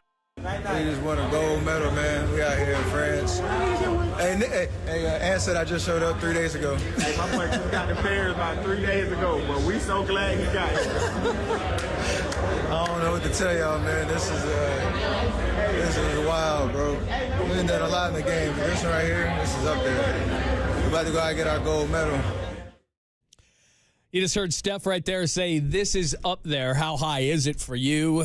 All the great shots he's hit for the Warriors, and we will get a poll up there. And I think we're set on the poll. We'll give it to you in just a second. But really, really quickly, before we continue with the Steph love, hit us up, 415-808-KNBR, 415-808-5627 on the Golden State Lumber and Building Materials text and call-in line. Continuing today until August 23rd, you're going to have 3 chances once a day during Murph and Marcus, once during our show, Papa and Lund, and Tolbert and Copes to qualify to win 2 tickets each, 2024 regular season Niners home games. You'll win a pair to each. Each person who qualifies automatically wins a $50 gift card to the Niners team store and enters for the chance to win the grand prize. Don't call now, but when we play that Tim Ryan sounder in the noon hour today, Tim Ryan's sounder in the noon hour, put this in your phone at 415-896-KNBR, 415-896-5627. When you hear that cue to call, and only then during the noon hour, be caller 10 at that point. Good luck. So Steph said it's up there. It's up there. He didn't automatically say it's number 1. So if he's debating, what is he debating in his head? What are their shots? What's up there? What the shot or the game, the win, the accomplishment? I think all of it, there? right? I think all of it is what he's talking about. I mean, it's his life. It's his career. He knows. I just know that the team that went 73-9, he was planning on being on that Olympic team that year the whole time. And then the first playoff game, right in front of the bench, he goes up for a jump shot, and Patrick Beverly lands on Patrick Beverly's ankle, whatever it was. He rolls his ankle. He doesn't play. Or, comes back later, slips on a wet spot in Houston, hurts his knee. And he wasn't the same player. He had some big moments, but remember those finals when he got, Kevin Love switched onto him and he couldn't beat him off the dribble, and he ducked out. Before the finals were over that year, he said, I'm not going to play in the Olympic Games. And that hurt him because he really wanted to do it. Then the pandemic comes around. He can't play in the games. Brandon Payne, and Brandon wasn't with him in Paris, but he's going to come right back and start working out with him, in about 10 days when he gets back. That Steph is just, this was a goal of Steph Curry's, was to win a gold medal. He's been on Team USA in other international settings, but not the Olympic Games. So he wanted to win an Olympic a gold medal. He saw Kevin Durant win one and LeBron, and he wanted that. So, and the story goes that right when the Warriors won the championship in Boston a couple of years ago, that epic, Game 4 that he had, and then winning the title on the parquet in Game 6, there's video out there of him on the bus telling everybody that I want to put Steve, save me a spot. Steve was the head coach of Team USA, taking over for Pop, and he wanted to play in the Olympics. So, he as long as he was going to be healthy, he was going to play in these games. And then LeBron started texting people last year, and KD, and then when the Warriors got, they didn't even make the playoffs this year, he had time to get ready. So, the overall accomplishment of winning the gold is amazing. You win a gold medal. I think it's more, John, like Steve said, we either win or fail. Had they not won, what would be, if Steph didn't make those shots on Saturday, rimmed out? What the hell are you shooting them for? Durant's wide open. What are you doing? This isn't hero ball in the damn Olympics. Move the ball. There's 2 on you. So it was all there. He doesn't make those shots, and he made 4 of them. He just kept going. Once he gets into that role, you can't stop the guy. So, it's fun. But to me, is it better than winning, the first championship, the finals MVP over Boston? That's up for him. But just as far as, had they lost, what would have been coming his way? And then just the overall stage that he's on. And he's already an international star. He's as big as any star, that plays a team sport in America is globally. He's as big as anybody. With all due respect to Tom Brady and his handsomeness, they don't know him as well. Basketball, clearly, as we've seen from the world and how good they are, this is a world's game. After soccer, they probably play basketball the second most around the globe. He's well known. The Warriors are huge in Asia. So, Mr. Throwback just went and became Mr. World on Saturday. So I'm not here to say which is better or whatever it is. And we'll break down the individual plays. They're all amazing. But what he accomplished, John, there's a lot of people, with all due respect to the Golden State Warriors and their brand, they don't know who Steph Curry is until what he did on Saturday in making the shots over Wembanyama and over Gobert, the Stifle Tower, the French rejection, and to do it right in France, and the shots he made at the end to save. It got tight there at the end. A couple of them at the end. The one that we made over the two bigs, they were up 6. It put them up 9. The first one was make that shot, you could lose the game. You could lose the game if you miss any of the shots. So I have no opinion on it's him to judge. I just know as far as eyeballs watching him, and we'll get the numbers. And it wasn't primetime TV, but in the East Coast, it was a 3:30 tip on a Saturday in the middle of summer. How many people are watching? But when you say globally, more people had eyeballs on Steph Curry on Saturday at any point in his career, and he had 4 threes in the last 2:47 of the gold medal winning game, and you needed all 4 to win the gold medal. No, and here's the other thing about it is that you did it with the best offensive players in the world by your side, like you said. And Steph Curry is well aware that if he misses those shots, what it means in a reverse way for his legacy. Well, Steph is selfish, and he is taking crazy shots, and he had Durant. But they gave the MVP to LeBron, even though he didn't deserve it. And that's fine, whatever. He's the so-called leader of this team. But in the 2 biggest games of the tournament, if there's no Steph Curry hitting those shots, they get knocked out against Serbia. And certainly if he doesn't do what he does and go on that Curry flurry that we're familiar with here in the Bay Area, they don't win that game. So it's not the shots, how many shots you take or make or whatever like that. It's when you hit the shots.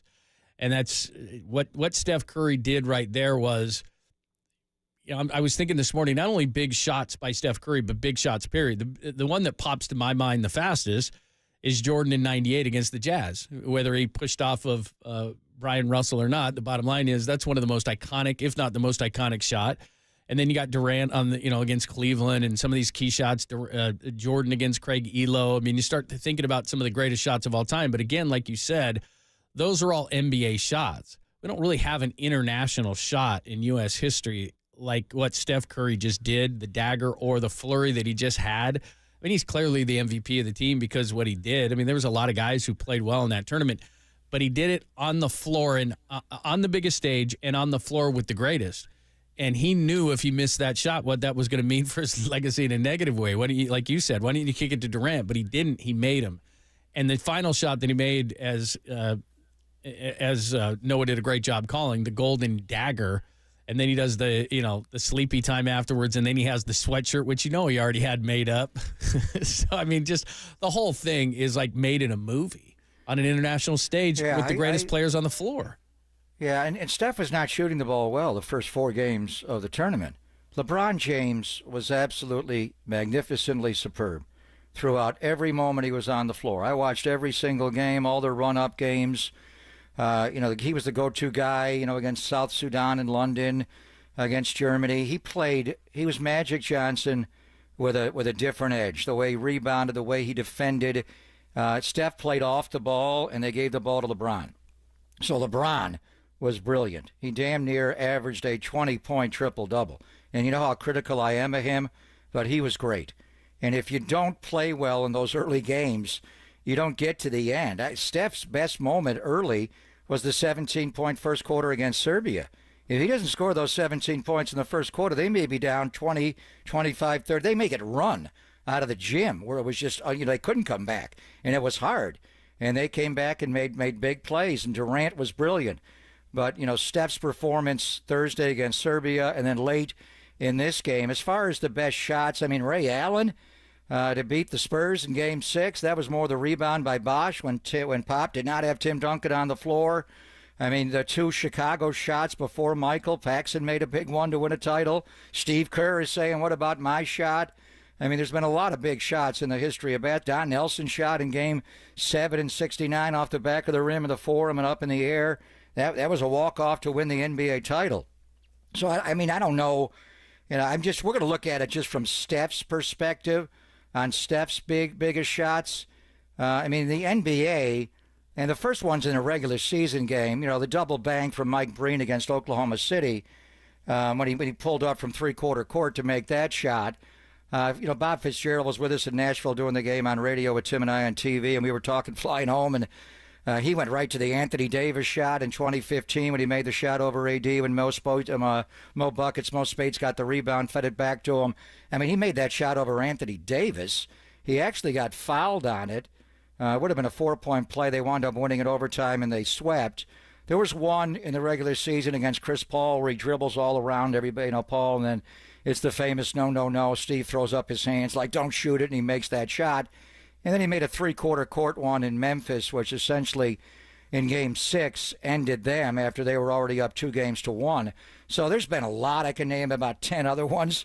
But he made 4 in the last 2:47 of the gold medal game. And if he doesn't make them, he's got to hit at least 2 of them, 3 of them. And I'm not going to say all, whatever it was, they were hard because they were in the half court. He dribbled them all.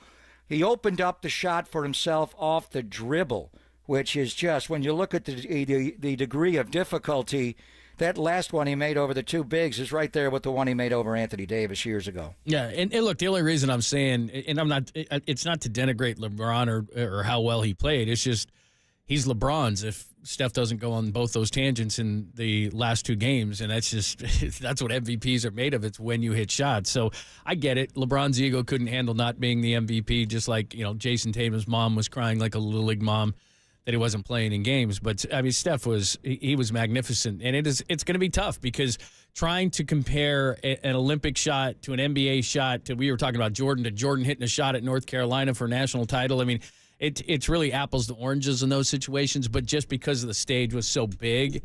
And by the way, TV numbers better than I do.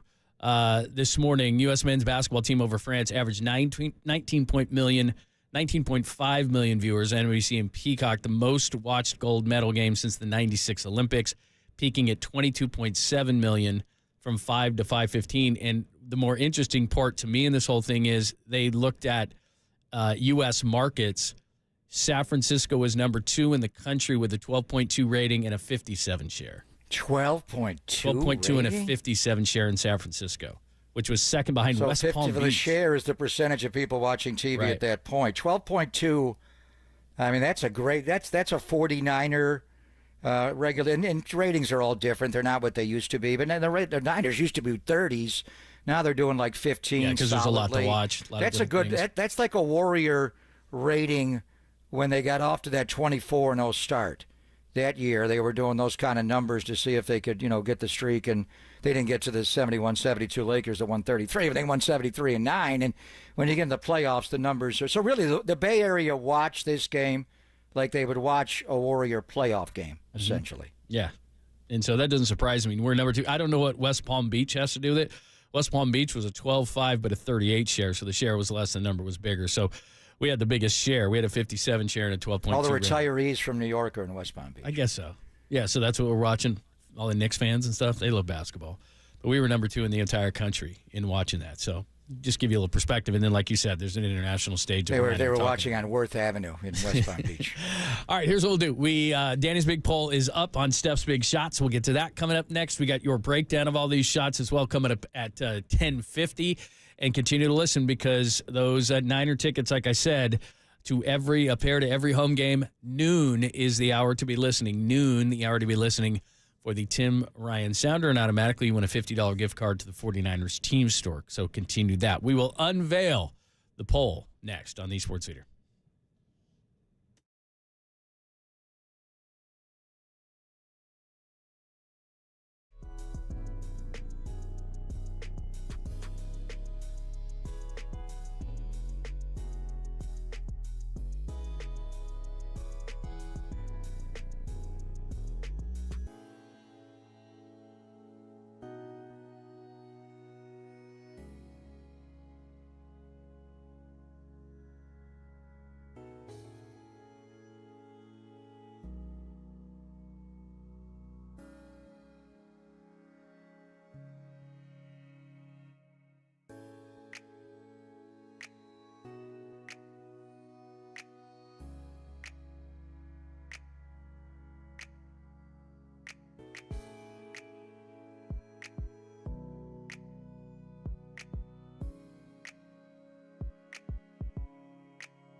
Hey, it's Greg Papa here. We're all basking in the glow of Steph's gold medal winning performance on Saturday. And a good buddy of mine, he has a gold medal every single day of the week. That is the world pizza champion, Tony Gemignani. And he is announcing the return of San Francisco's Pizza, Bagel, and Beer Festival. It's coming up this Saturday, August 17th, second year he's having it, and of course the North Beach is where it would be. This fabulous event features a brand new beer garden and even more local pizzerias, bagelries, and breweries, my three favorite places. The first event did well, but they've got more there. It's presented by the San Francisco Italian Athletic Club Foundation, the San Francisco they got a pizza, bagel, and beer festival. It's going to take place again on this Saturday in the North Beach. Tickets for the event, which sold out last year, are now on sale at purplepass.com/FS Pizza Fest. We'll see you there on Saturday.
Dub Nation, wherever you are around the globe, stream Gold-Blooded Radio 24/7, 365 on KNBR.com. This is the sports leader.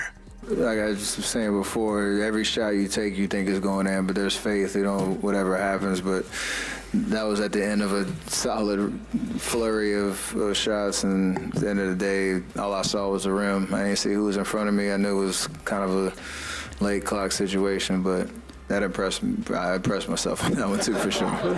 For sure. For sure. I was just watching back the Curry flurry, man. That was amazing. All right, so here's what we got. Pop and Lund, thank you so much for tuning in.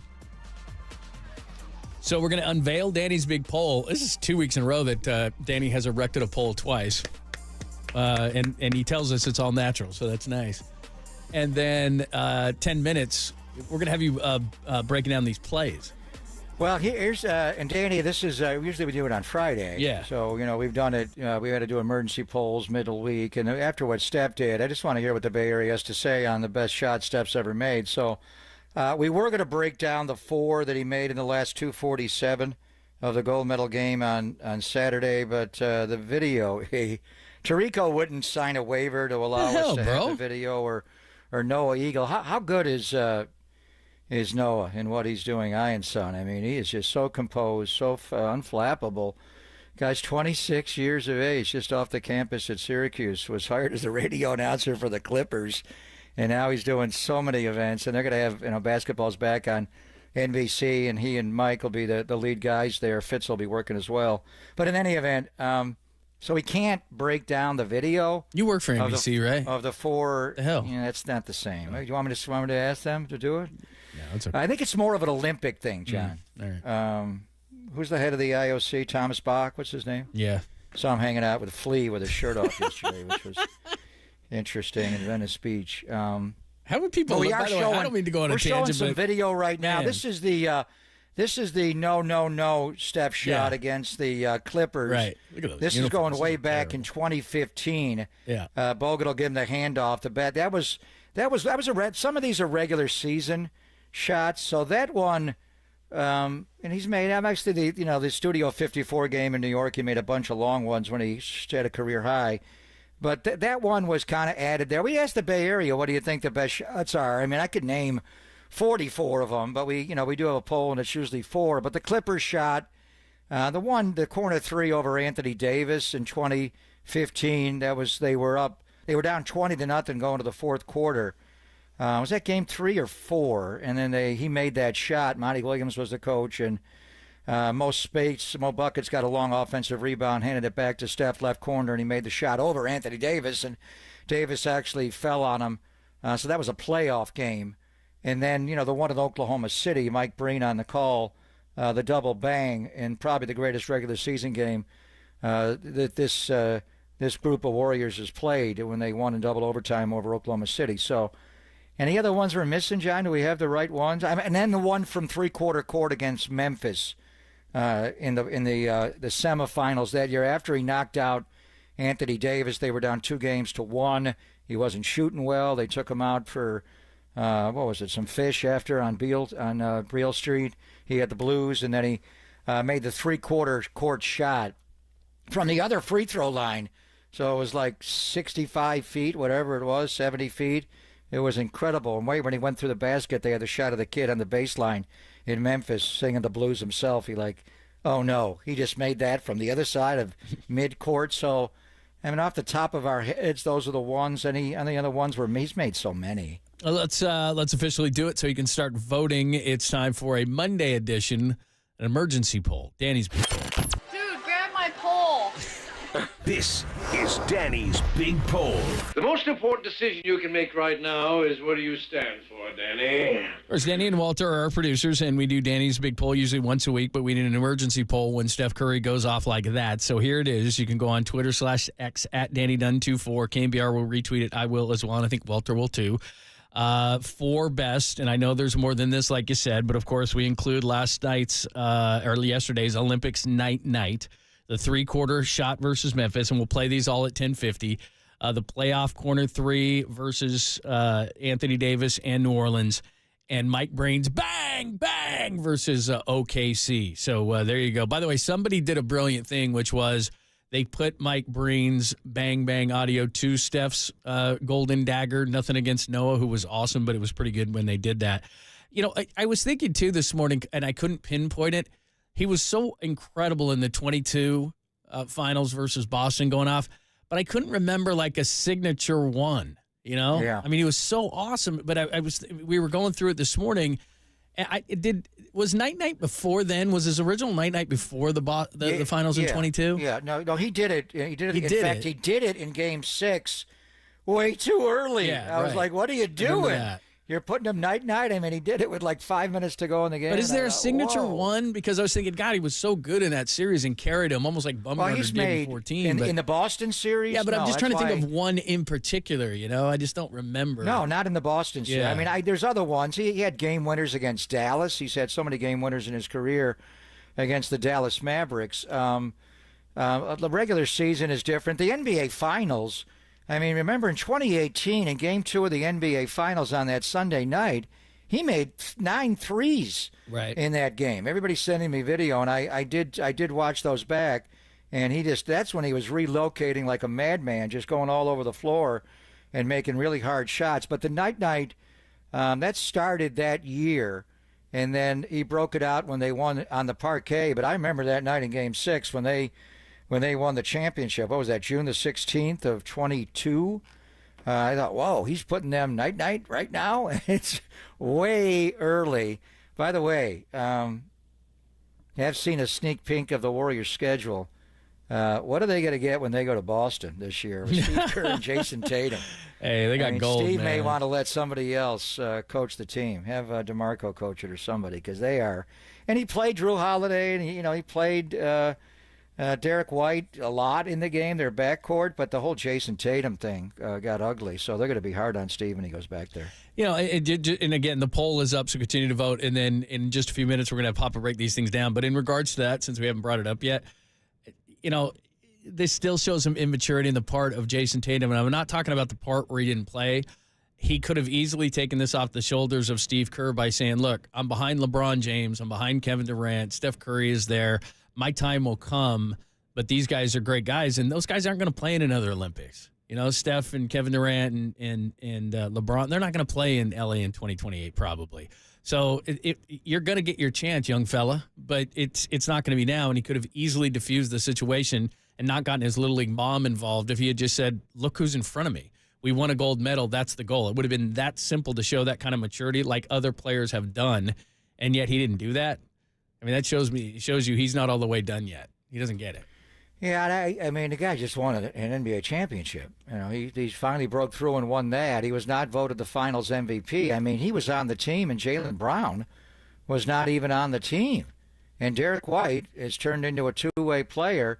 The guy, I mean, they all played really well, and Devin Booker was outstanding. The Bam Adebayo, Anthony Davis, those two guys playing together, wow. Defensively, it's so hard.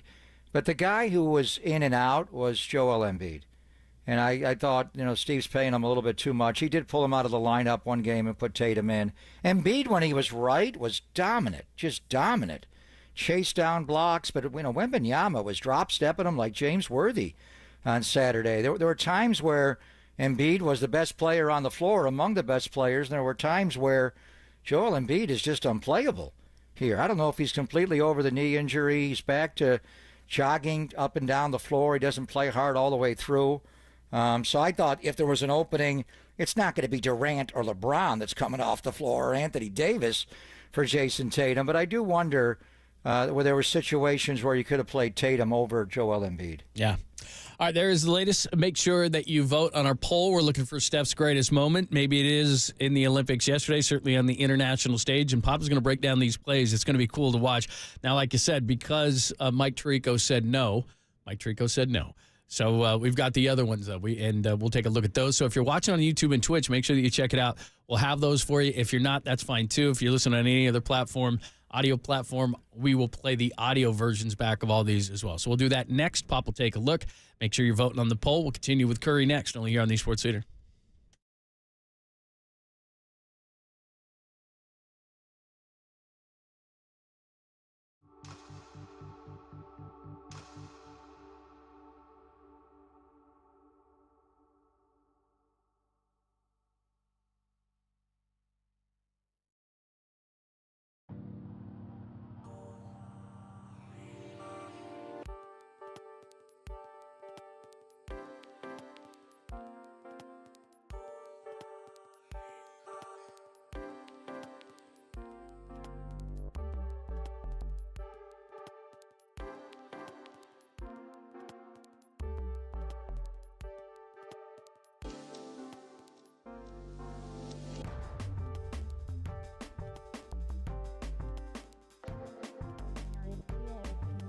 Hey, it's Greg Papa here. Hopefully Steph Curry's not going to retire after what he did on Saturday, but you can declare your retirement anytime you want. You can do it today, whenever you're ready for it, with a call to O'Donnell Financial Group.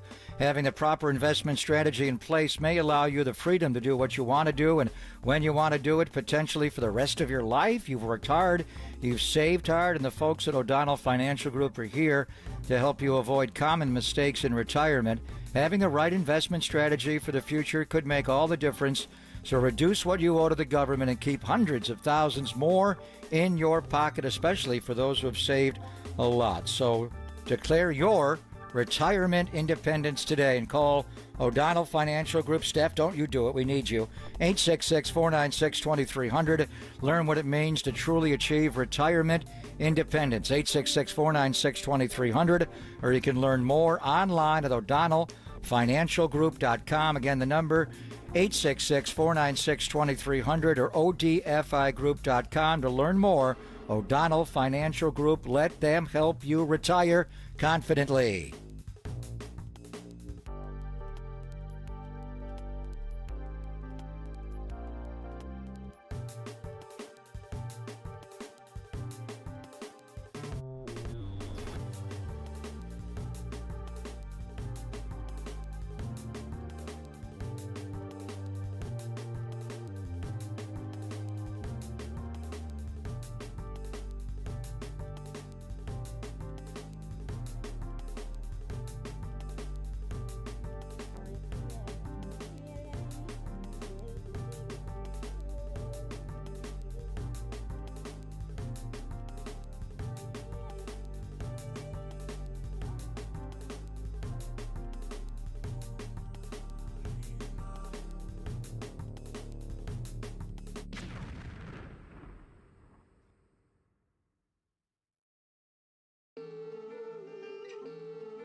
Papa and Lund continue live from the KNBR Casino Matrix Progressive Jackpot Studios. Casino Matrix, Progressive Jackpots are here. Where are you? Just drop in. Please play responsibly. 1-800-GAMBLER.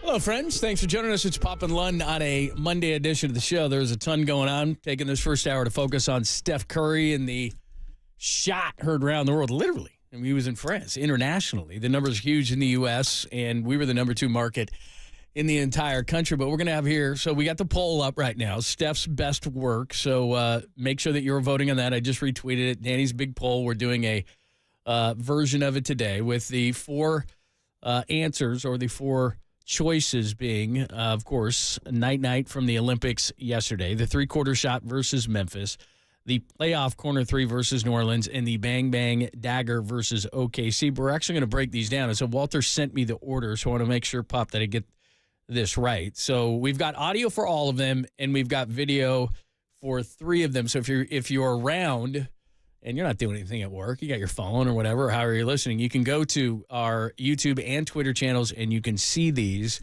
along with video, except for, of course, the Olympics, because NBC figures. Well, we are going to hear those, and we're going to break those down. Yeah, we will hear those. So let's start there. This is choice number 1, and take it away, Pop. Steph Curry yesterday with the night. Curry, jab, triple. He sticks it. Steph, say calm down. Every Parker watching courtside. Curry, step back, pump. Curry, ridiculous. That's unfair. Steph Curry.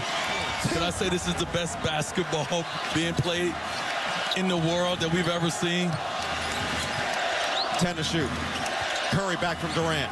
Working on Yabusele. Curry draws the double. Booker on the attack. Kick. Curry again. You already know.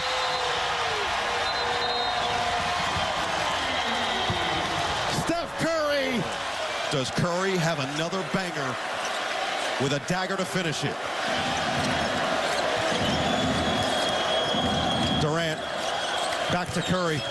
Dancing on Batum, over the double team. Oh! It's a golden dagger. The golden dagger at the end. No eagle at a shot. Take it away. Yeah, we got the audio. We could have muted Dwayne Wade for most of it, and we wouldn't have lost anything. But no eagle. Sorry. So anyway, there was when Kevin Durant, his last year in Oklahoma City when he was hurt, there was a commercial out for deodorant. The great Jamie Foxx voiced it over. Remember it? And I think it was one of Steph's first big national ads. It was about deodorant. And the whole line was unguardable. He's unguardable. The most unguardable player in the league. And I'm thinking, whoa, hope they're not seeing this commercial in Oklahoma City. And that was the thing about Steph. Steph's the best shooter of all time. And back then he was. But it was not in the half-court set. You could guard Steph Curry until he put this insane dribble game and the relocation game and everything to it. But the guy who was unguardable, and still is in the half court, is Kevin Durant. He's on the floor here. So the first 3 he makes, USA's up 82-79 under 3 minutes to go in the game. And the ultimate play that I've ever seen in basketball, besides Pat Riley's fist play, Kareem into a Magic into Kareem for a sky hook, was the 1-3 pick and roll with Steph Curry and Kevin Durant as teammates with the Warriors. Now, how do you guard that? You double one, you leave the other one open, you switch it, you go under it, over it. I mean, it's just so lethal. So this is a LeBron James. He's the primary ball handler. Steph Curry comes over to set a screen on the first one, but he slips the screen, and he makes a 3 over a big. What's amazing about that, and he went thumbs down going back defensively, remember all those finals games when the Warriors played the Cavaliers? They would create a switch to have LeBron James be guarded by Steph Curry over and over and over again. And now in the ultimate situation, you're up 3, less than 3 minutes to go in the gold medal game. You got to score on this trip. they run a pick and roll between James and Curry to get Curry open. So that's the first one. Second one he's going to make, it's 87-81, under 2 minutes to go in the game. Same action. LeBron sets a screen for Steph. Steph comes off of it. France is late to get there, and he bombs another three to put the USA up 90-81. And now he's starting to feel the Curry flurry. He's going back. You can't guard me, MF and guard me. It's like the I'm back game in Portland. It's where he starts to go out of body, and it's going to turn into a squall, a blizzard, an avalanche. It's not going to be a Curry flurry. Here we go. Now they run the ultimate play that we've ever seen. LeBron sets the screen for Steph Curry. They run two at Steph Curry. They don't even wait. They just bring two players over to guard Steph. And who do they leave open on the strong side of the floor? The most unguardable player we've seen in decades, Kevin Durant. They ran away from Durant to put two on Curry. Curry gave it back to Durant. Booker drove baseline back out to Steph. Escape dribble. He's got a third three. Takes the mouth guard out. He's walking back. Now they're up 9 with 1:18 to play. They left Durant to double Curry. Who the hell does that? Now the golden dagger. And here's the play. Durant sets the screen for Steph. Back to Durant. They leave Durant open. They put two bigs on him. Two Stifle Towers. He makes the three over them. Night, night, France. It's over. I mean, that is so, with all due respect, going back to Jamie Foxx commercial for deodorant years ago, in this stage, the most unguardable player on earth. In the half court, the open floor, the fast, whatever you want to say, Steph Curry can create a shot for himself. They left LeBron. They left Durant. They went at Curry. They put two Stifle Towers on him, John, and he still made the shot. Steph, you finally made it. There you go. Danny's big poll, by the way, so far 63% Steph's best shot of all time is the Olympic night. So there you go. There's number one on the list, the Olympic night from Steph Curry. Sorry on video. That's number one. That's number one. Well, right now it is. Yeah. So let's go. Wow. Let's go through the rest of them. Number two, and this is probably the one that most people remember, is just because it's so iconic with Mike Breen. But we'll play the audio with the video. So if you're watching on YouTube and Twitch, you can hear pop and you can watch along with this one because we have video on the final three. So here is OKC double bang with Mike Breen. And if you're watching on YouTube or Twitch, you can follow along with the video. They do have a timeout. Decide not to use it. Curry, way downtown. Bang! Bang! Oh, what a shot from Curry! With 0.6 of a second remaining. I mean, he shot it from the R in Thunder on the floor. And it was just that was because of the game. It was such a great game, and that's the game. You know, right. Steve got into it with Draymond at halftime, and Lisa Salters heard it. And, I mean, this was the best regular season game they played because it was so epic. Durant's on the other side. He wound up fouling out late. Andre Iguodala to make two free throws at the end to force the overtime. Look at Harrison Barnes as a baby. He really is the baby face assassin. He was watching. It was Andre Robertson, the defender there, and he's a great defender. He was watching his feet as he was going up the floor, and he saw that he was not going to fire out of them. That's why he took that shot. How far out was that, John? It was in the R in Thunder, so it was bang, bang, because it was like two strides across half court. So, you know, half court it's 94-foot court, so it's 47 feet. That's about a 40-foot shot that he made right there, and that was probably the first big one he made. And that was not a playoff game, but it was on ABC on a Saturday night. And the Bang Bang game will live forever. So that one's up there. Well, you know, it's a national TV game. It's Mike Breen, so there's a lot of different things taking care of it. And like you said, you know, Thunder. So what, two letters from midcourt on that whole thing, and that was even before too, where you knew you had to get it on Steph. But like you said, that's a good defender he's shooting against. But it was like, oh, I have to get out that far. And as he lunged towards him, he already released it. So that was just that's crazy. He changed the geometry. He did. He changed the geometry. I mean, he was way out there. And I think he had to get used to the ball. In the Olympics, he had to get used to the shorter line. In the NBA, it's 23 feet 9 inches. In the baselines, it's 22, and it's 22 and a little over an inch internationally. He took some long ones and didn't make that many long ones. I think it took him a little while to figure out the ball and the new line of the FIBA rules, but I think he figured that out, John, by Serbia and about France when he made 4 threes in the last 2:47 to go night-night. All right, let's go with number 3. Everybody remembers this, too. First round against the Pelicans. The Warriors fighting uphill the entire time against this team. And Steph in the corner with Anthony Davis falling on him. And again, we'll play the audio and we'll follow with the video. So if you're watching on YouTube and Twitch, you can follow along and watch it as well. Let's roll. To go for the Pelicans. Chance to tie it here for Golden State. Curry's got it.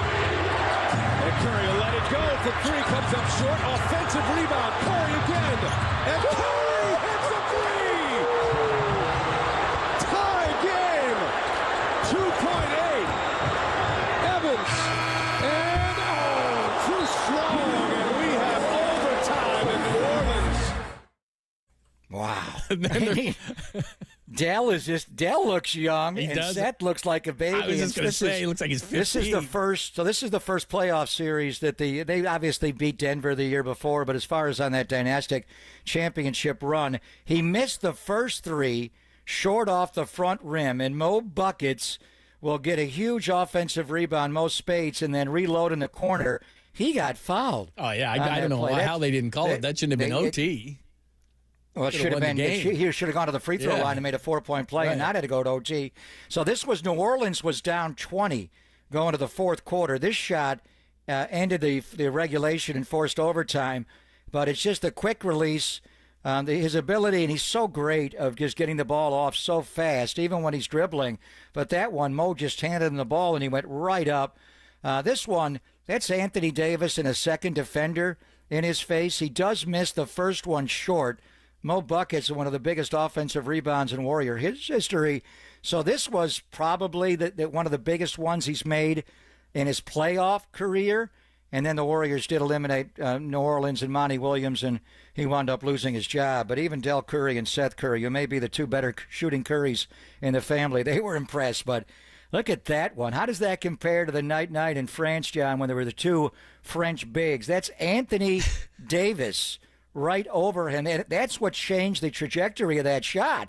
He had to get that up so high to get it over Anthony Davis, and clearly was fouled after he released that. That was a hell of a shot. Yeah, I mean, on the degree of difficulty, maybe I'd give France a little titch, but I mean, the degree of difficulty of that. And then, like you said, Davis falls on him. He's got 2 guys running at him. And then finally, the 3-quarter court shot versus Memphis. And this is the one we were debating because we were out here going, guys, there one from the Boston series, or we have an honorable mention of him breaking Chris Paul's ankles that we'll have an opportunity to play for you here as well. I mean, there's a lot of other ones, but the 3-quarter court shot versus Memphis. If people forget this one, again, you can watch on YouTube and Twitch if you're there, or if you're on any other audio platform, we'll have just the audio and Pop will break it down for you. Here it is, that night in Memphis. Here you get a good shot. Green weaving, trying to get the shot up. No call that way. Curry flings it the other way, and he got it! What a turnaround! Curry the 3!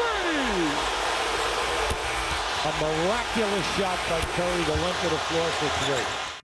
By the way, that was Mike Tirico. I was just going to say Tirico and Hubie Brown. We had BA, by the way, on the last one. We had Noah Eagle there. I mean, these are some pretty good ones. Pretty good announcement. And that's going to be the crew on NBC. Mike will go back to an NBA play-by-play on NBC, and the youngest Eagle will be doing it. So this shot, and you may think it's a lucky shot, but Steph Curry, I mean, he just starting with his 2-ball drill and all the long shots that he made. Iguodala, great contest on that. He gets the rebound.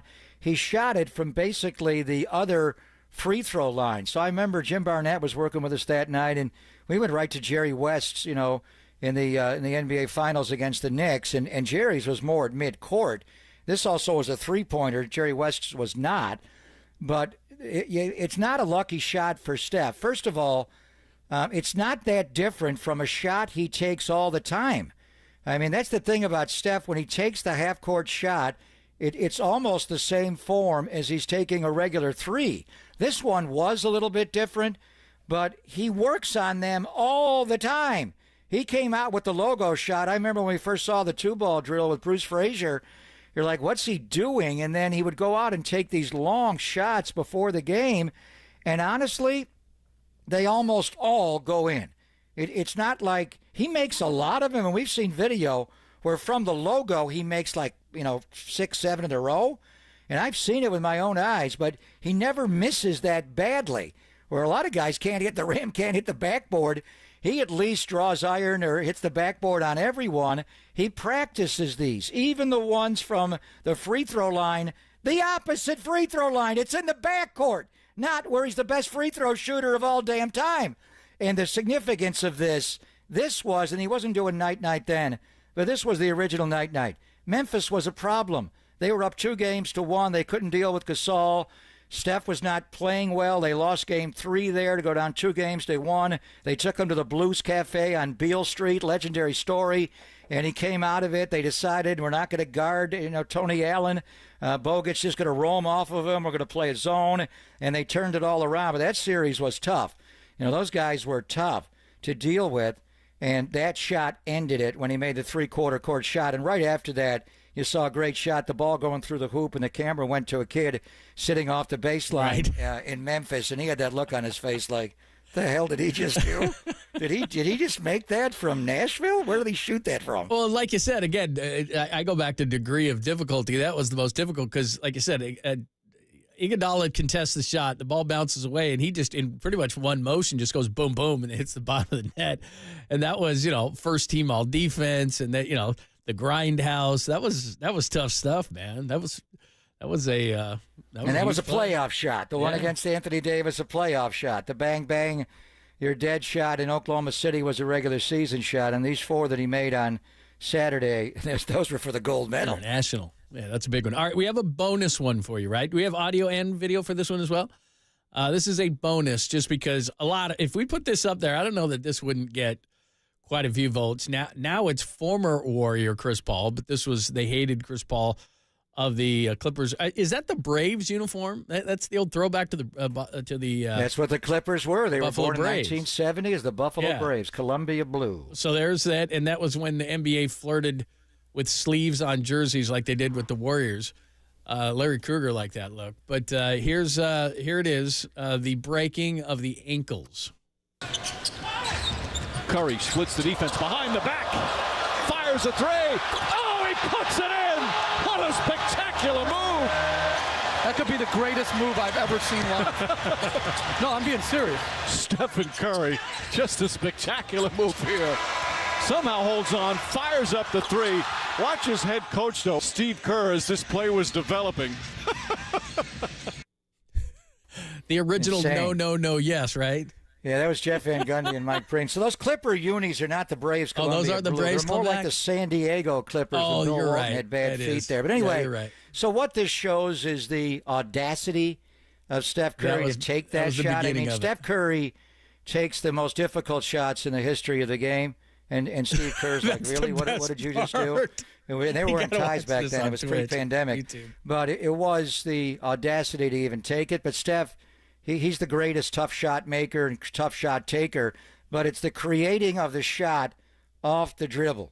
He goes behind his back. I mean, there have been a lot of guys that can catch and shoot, and Del Curry was really good at it, but by far the greatest combination of handles into a shot. Look at him dribble all around these Clippers, then he backed up to go to the three-point line. He could have dribbled in and tried to score going to the goal, but he decided, is that DeAndre Jordan, a great defender, and Chris Paul? They're all around him, and he just circles back out. He checks the clock, and he sees he's behind the line, and he just swivels the hips, and he makes a shot. That's what he did Saturday in the gold medal game. It was the ability, and they created some action with LeBron and KD to get switches, but he basically dribbled into shots on his own in the half court. Tell me who's ever done that. And and the reason we play that is that's kind of the origin, right, of Steve Kerr, and he's long past that. But just the exasperation on the sidelines. If you're not watching YouTube and Twitch, it was the most celebrated. There were a lot, and I do give Mark Jackson a lot of credit because he empowered Steph and Clay to both there's not a ultimate bad shot. green light. Yeah. Just shoot. Don't worry about it. You're the greatest shooting backcourt of all time. And so, but that one, Who takes that shot? Who's even thinking about a shot? You're trying to give it up and save the turnover. And then the ability to dribble out of that mess, get behind the line. And then the way he's like a cat. When he goes up for a jumper, he doesn't have the ball and he jumps.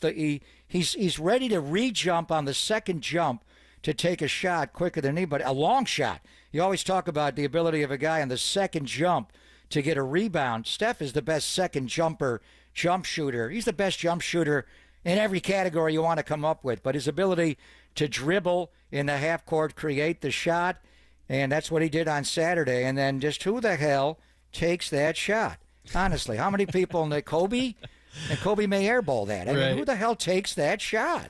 There you go. That is Papa's Playbook. We wait you through the, obviously, the night of the Olympics. We got that one for you, the bang play by Mike Breen. We got the three-quarter shot in Memphis that we played for you there, the corner shot against Anthony Davis and New Orleans, and then we gave you a bonus one because that's credited with the origin where Steve says no, yes. And pretty much from that point forward, Steve said, heck with it. There's more good than bad, so I'm good with it. But there you go. We will do that throughout the season. Niners plays, Giants, we've done a bunch of them as well, but especially we'll get into the Niners with Papa's Playbook during the week. So there you go. There is a full celebration of Steph Curry over the first hour plus of the show. His greatest shot ever, vote on it at Danny's big poll right now. The night from the Olympics is at number one on your list. You can also hit us up on the Golden State Lumber and Building Materials text line and call in line at 415-808-KNBR, 415-808-5627. All right, the Giants over the weekend. We recap the 2014 team comes back, the 10-year anniversary, and an absolutely massive series against the Braves. We'll do it next on the Sports Leader.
Now, from the O'Donnell Financial Group Sports Desk. Learn more at ODFIGroup.com. O'Donnell Financial Group, because planning is a process, not a product. Mike Kruko joined Murph and Marcus this morning, discuss the Giants' 2014 World Series reunion over the weekend, and looking ahead to the Braves. Check out that podcast and more on the KNBR app, YouTube, KNBR socials. And tell them Franny sent you.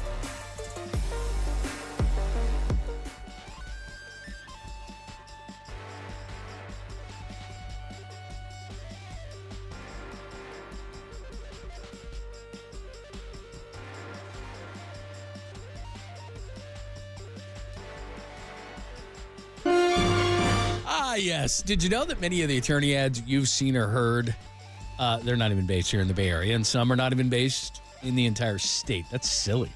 But Chris Dolan and the Dolan Law Firm, they're based right here in the Bay Area, and they've been that way for nearly 30 years. They're award-winning personal and injury and employment attorneys, and they're fighting for you where you live. If you've been discriminated against at work, wrongfully terminated, or sexually harassed, your rights matter. Go to DolanLawFirm.com and learn more about your rights.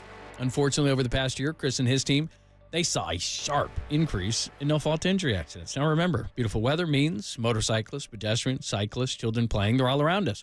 So please be careful. Let's work together in making sure that the Bay Area is a safer place. And feel confident that you're in great hands with the award-winning California Lawyer of the Year, the Dolan Law Firm. And they've secured more than $1 billion.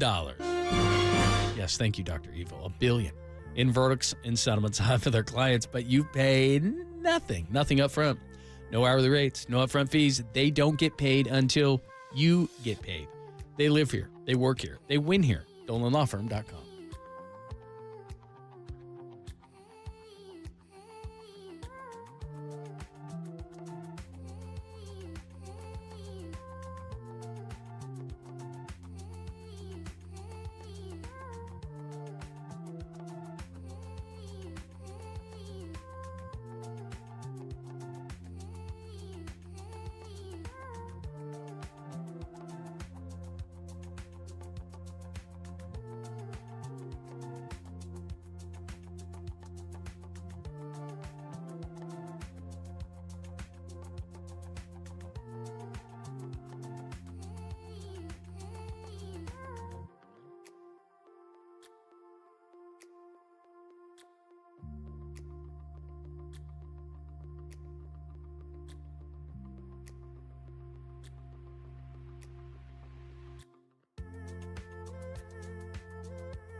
Seam hits, filter out the noise, and kick it with KNBR on the gram for everything Giants. Follow the sports leader on Instagram at KNBR.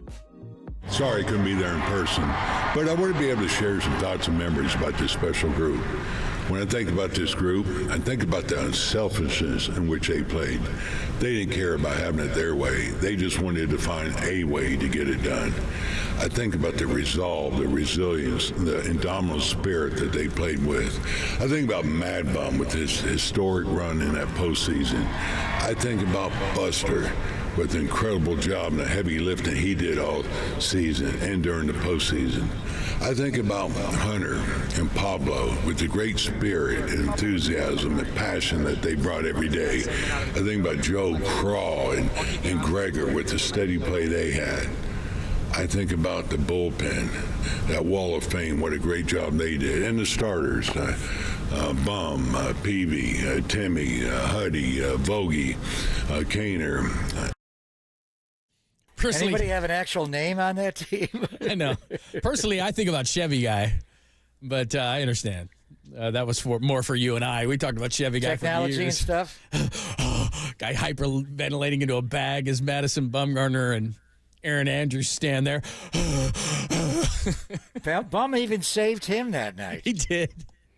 Oh, that was so good. Slow heart rate. He's a slow breather like Buster Posey. God, you and I must replayed that for 2 straight years. That's all I can remember from that whole thing. But Pablo falling down, catching that ball, and nobody does reunions better than the Giants. There's no doubt about that. So that was very, very cool. But, man, a lot of storylines for the Giants over the weekend. 2 of 3 is great, and 11 of 15 is tremendous, or 12 of 16, I guess it is now, is tremendous. But lots of things to talk about, including – I mean, you and I talked about this on Friday before you took off from Nashville about Camilo Duvall, and they're going to demote the guy, whatever. The guy's in Sacramento. I mean, how big of a shock was that for you? Well, I mean, but they sent him down to fix him. So if you moved him in the bullpen somewhere else, he's already on record saying he needs the adrenaline to pitch. So he's basically saying, if I'm not a closer. And I remember they made the change, at the end of the 21 season, right around this time, he became the closer. And he's saying if he can't close games, he doesn't have enough adrenaline rush. So they sent him down to Sacramento. Zach Beirudi, the voice of the River Cats, I asked him, how's he doing? And he said, Duvall worked his first inning for us. This was last night. He was 1 pitch away from the immaculate inning. So he struck out the first 2 batters on 6 pitches. He went 0-2 on the 3rd batter, and then he walks the guy. Gave up a triple, gave up a single, and he gave up a couple of runs. He did 101 a few times on the gun, and obviously he got 2/3 of the way through an immaculate inning, and then 2/3 of the way through the 3rd batter, so he's 1 pitch away, so he had 2 strikeouts. So he's got to get in the strike zone. So Ryan Walker walked a guy, gave up a hit. I don't know how they're going to do this. Jordan Hicks can certainly close. But then they won on Friday night with 3 sacrifice flies. They were down 2-0 in the 7th, 8th, and 9th. They had sacrifice flies. They didn't have a sacrifice fly from July the 5th all the way through July the 31st when Wisely had one against the A's, when Logan Webb won 1-0. So you got to be able. It's runners in scoring positions one thing. You got to be able to drive a guy in from 3rd with less than 2 outs. And then Saturday it was Bumgarner and that whole vibe. Having Buster there, it really was Bum fueling what happened with Logan Webb, and he went out and just pitched his ass off. His changeup was great. Everything was great. He threw hard. They got that victory yesterday. Some bad base running. Matt Chapman made a mistake there. That ball was hit right at Javi Baez. He just tripled on the pitch before. Speaking of slow heart rates, let your heart rate come down a little bit. Nobody out on the nobody's putting the contact play on with nobody out. The ball was hit directly at Baez. And, that guy's got a great arm, and it was just, what are you doing? So he knew right away. And then, Mark Canha got too far off the base on the comebacker. That was weird to go runner at 3rd. Oops, runner at 2nd. Oops, runner at 1st, inning over. I should know. Just not good. But it's set up for this series, and this is going to be the biggest 4-game series of the year. Tonight we have Cy Present versus Cy Future. Chris Sale's never won a Cy Young in his great career. He may get one this year against Blake Snell, who's pitching like the Cy that he was last year. And the key thing, I think, tonight, John, is just hit the ball to right field against Sale as much as you can and make Jorge Soler catch the baseball in right. I want to see him play this 24-foot-high wall in right field at Oracle Park. Can he play it? No, he absolutely can't. He can't play anywhere. He was terrible. I mean, I've seen he has homered in 3 straight games, but defensively, he had 2 yesterday. He's atrocious defensively. So Sale versus Snell, Morton versus Harrison, Grant Holmes versus Robbie Ray, and Max Fried versus Logan Webb. So look, they've got it set up as good as they can. The one thing that concerns me, you just mentioned it offensively. So over the weekend, even though they got 2 of 3, it's always the third one. They had a chance to win yesterday. 10 runs over the weekend, 5 for 27 with runners in scoring position, no home runs. They have the fewest home runs at home in Major League Baseball, and yet on the road they're 5th in home runs. So these guys can hit home runs, they just don't do it at home. So, that's not going to be enough against Atlanta. And Atlanta's got a terrible offense, and they've struggled, but they've got a little bit of help from Jorge Soler. But as big as this is, as we sit right now, the Braves and the Giants actually have the same amount of wins at 61, but the Braves have played 3 fewer games. So they're 61 and 56 versus the Giants 61 and 59. If they could take 3 of 4 against the Braves, they would actually be ahead of the Braves in the standings at 64 and 60 versus 62 and 59. So 3 of 4, and you jump the Braves. And that needs to be doable because the Braves just haven't been playing good baseball. They have an opportunity here. And if you just look at the matchups, they're not easy. I mean, Snell versus Sale is not easy, but the way Snell's pitching. Morton versus Harrison. Morton had a bad outing his last time out. Holmes versus Ray should be advantage Giants. And Fried's having a good year. Logan Webb, again, that's at least even. So there's not one where you'd say, well, they're going to be outpitched in this game. So they have an opportunity. They're at home. They've just got to get the offense kicked into gear. Like we say all season long, better at bats in situational hitting, better at bats with runners in scoring position, and they better find that road home run stroke because they're not finding it at home. Hey, just think about where they are in 2 weeks' time at the deadline. When everybody thought they mathematically couldn't do it, there's no way. They are in the race right now. They are coming down the stretch. They're winning series after series. Atlanta, conversely, the loss yesterday, and I watched that game, they were up 8-2 going to the bottom of the 8th in Denver. And Jorge Soler went in that trade, so did Luke Jackson. And Luke Jackson had his outing before, he punched out 5. He looked like he was back. But at altitude in Denver, the slider, it wasn't sliding. And they went whack all over him. It was 8-2 going to the bottom of the 8th, and the Rockies scored 7 runs to beat them 9-8. I mean, wow. That was a ghastly loss. They are reeling right now. They've had a lot of injuries in their rotation, their lineup, Albies, Acuna, Strider. They've lost a lot of really good players. Michael Harris. That's why they're playing Soler in the outfield. Well, they can't have 2 DHs. Ozuna is a DH, probably the second best DH in baseball with Shohei. They're vying for Triple Crown, both of them. But the Braves they're on fumes right now. And you could get them right now. They're not pitching well. Love this matchup with Snell against Sale. 2 great lefties, 2 of the best in baseball. And Charlie Morton got racked. His last outing gave up 4 home runs. And we'll see when we get deeper in the series, John. But the Giants already won 2 out of 3 from them in Atlanta, July 2nd, 3rd, and 4th. Even if they get a split, they win the season series in the tiebreaker. But you got to make up ground on them because you have 59 losses and they have 56. The wins are the same, but it's the loss column. So you take 3 out of 4 or sweep them, by the end of this week, you could be in a playoff position. Yeah, that'd be good stuff. So that's what you wanted. You get Atlanta at the right time. They're not playing well. The Giants, despite yesterday's loss, they are playing much better and going through a streak, like we said. By the way, I just found this. I had seen this in my notes today. You were talking about Camilo Doval. So in the 7th, 8th, and 9th inning, the Giants have an ERA of 3.64, which is 9th in baseball. In the 7th, it's 3.23, which is 7th. In the 8th, it's 2.93, which is 3rd. In the 9th inning, the Giants' ERA this year is 5.19, which is 27th in baseball, which is basically Doval. So and Luke Jackson, the 6-2 loss they had in Pittsburgh on May the 21st. Doval did not start that inning. It was Luke Jackson. He's now pitching for the Atlanta Braves. So the Giants, as far as the ERA going up, and Susan Slutzer will be joining us, John, that's where their offense is. They don't score early in games. Even this weekend against the Tigers in their openers, they weren't getting hits or scoring early in games. they were able to get, later Wisely had a big hit on Saturday, but I love the win on Friday night. You're down 2-0 going to the bottom of the 7th, sack fly in the 7th, sack fly in the 8th, sack fly from Marcana. This is my house, and you walk off with a win. So the Giant offense, for whatever reason, they don't hit the other team's starters, but they hit the other team's bullpen. Yeah, absolutely. All right, there's the latest on what's going on with the Giants. Our good friend, Cam Inman, is going to join us, and we'll talk some Niners, his takeaways from the preseason game. Plus, were you going to go down to the joint practices this week? They got canceled. Yeah, I was going to fly Thursday night. I knew before the game on Saturday. I didn't know Kyle called Dennis Allen, John Lynch, and they were trying to figure out, are you calling Mickey Loomis or am I calling Dennis Allen? But we knew going into the preseason game on Saturday in Nashville that they were going to call that off. So you like to scrimmage. Almost everybody is in football. The Rams have 4 of them scheduled. The Patriots used to always do it. I know the Chiefs aren't. They don't have a joint practice, neither do the Raiders. I do wonder about maybe calling the Raiders and having a joint practice before we go there, for the last preseason game. But Kyle was already concerned. I knew by Saturday he was going to call Dennis Allen. I didn't know how Dennis Allen would take it. It was like, what? You're not coming? We're all ready for you. But they had 23 players miss their last practice on Thursday.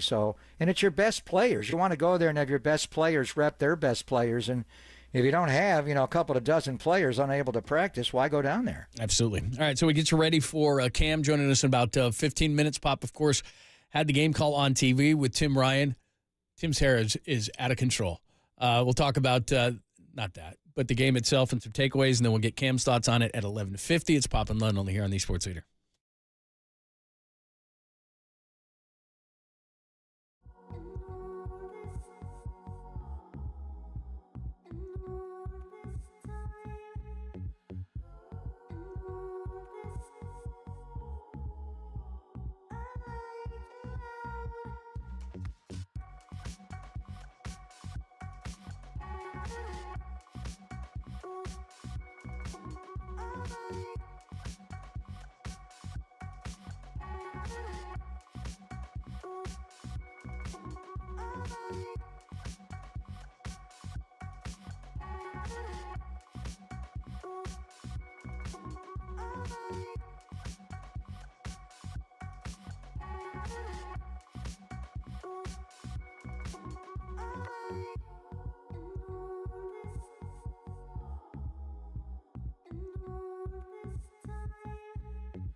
Listen to the sports leader anywhere, anytime. Download the all-new KNBR app. We are your proud home of 49ers football. KNBR 104.5 FM and 680 AM. Willis will line up as a inline fullback here in the true eye. Juszczyk not going to play tonight. No Christian McCaffrey tonight with a calf strain. No Elijah Mitchell with a hamstring strain. A lot of J.P. Mason. And he's going to take it down to the goal line, and Cooney will push him in the end zone. Wow, what a drive by J.P. Mason.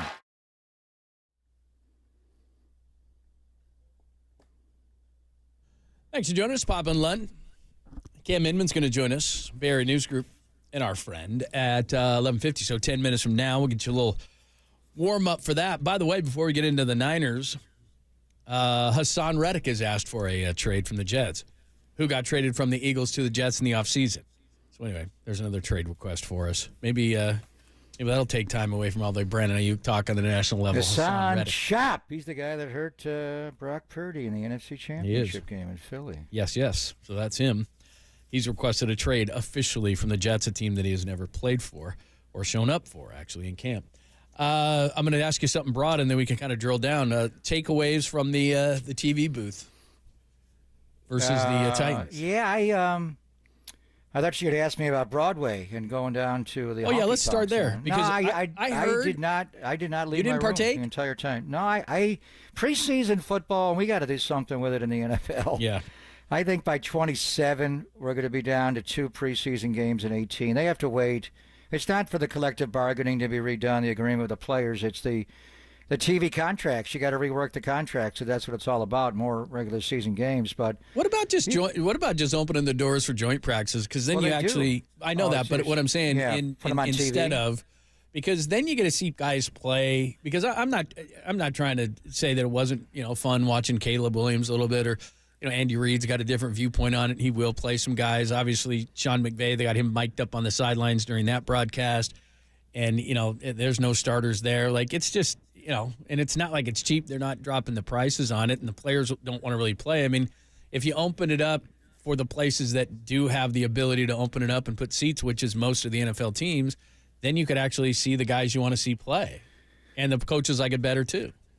Well, what teams do, like the Packers have an annual scrimmage where it's an intra-squad. I know the Titans did one a week before we went to Nashville. The Steelers do one on a high school field on a Friday night, and they actually tackle to the ground. So I think that the 49ers did do one August the 7th on 87 Day. They actually had the practice at Levi. So what you're saying is if you went down to 2 preseason games, have one at home, one on the road, maybe what you do in lieu of losing the one home preseason game is you have red versus gold scrimmage, and you actually and you don't tackle to the ground, but you bring people in, you put it on TV. Like a spring game in college, it. yeah. We do that, and a lot of teams do that. The Packers do it. I know the Titans did it. So in any event, this game, it's hard to get ready for it. Yeah. So I had to really study the Tennessee Titans on Friday night. I didn't have time to go out. But then you're like, you get there, and I know their coaching staff obviously well. You know, Brian Callahan is Bill Callahan's son. When he was the coach of the Raiders, I've known him since he was a kid at De La Salle. But, you know, specifically who you playing, and they wound up playing many more of their guys than I thought. But it's such a hard game to get ready for. I mean, Kyle didn't even call plays on Saturday night. He gave it to Clay Kubiak, and a lot of coaches do it. So it really is what it is.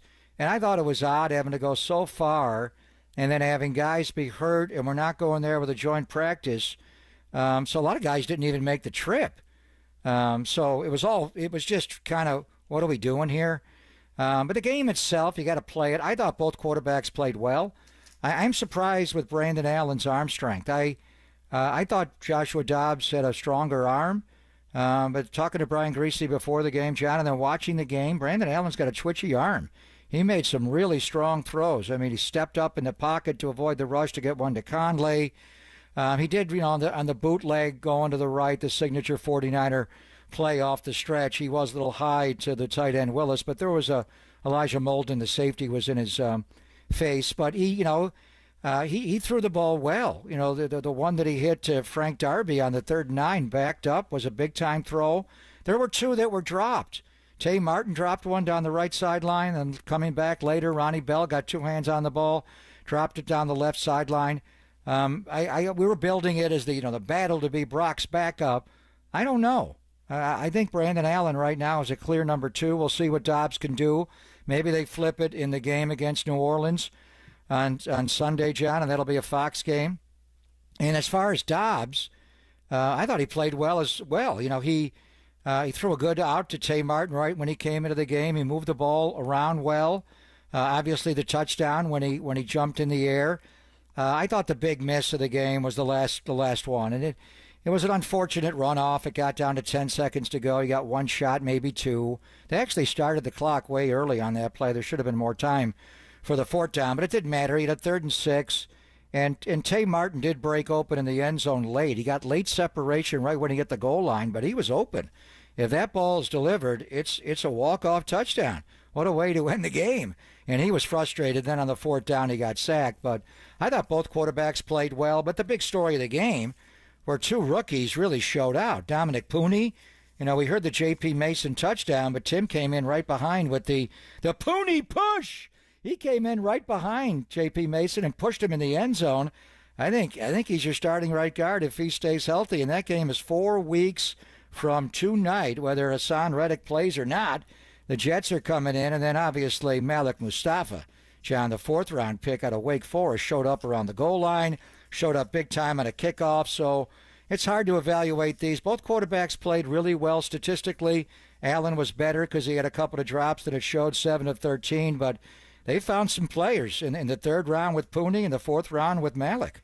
We'll get more into it with Cam Inman. He was there, of course, as well, and he'll give us his thoughts. The kickoff, too. They gave a 63-yard kickoff return, so got to get that under control. So we'll talk about the quarterbacks, the things that Cam saw, special teams an issue as well, plus canceling those practices this week against Nolans, but they do have the Saints coming up and then the Raiders before the preseason ends and the opener against Aaron Rodgers and the Jets on Monday Night Football. We'll get into all that with Cam next, only here on the Sports Leader.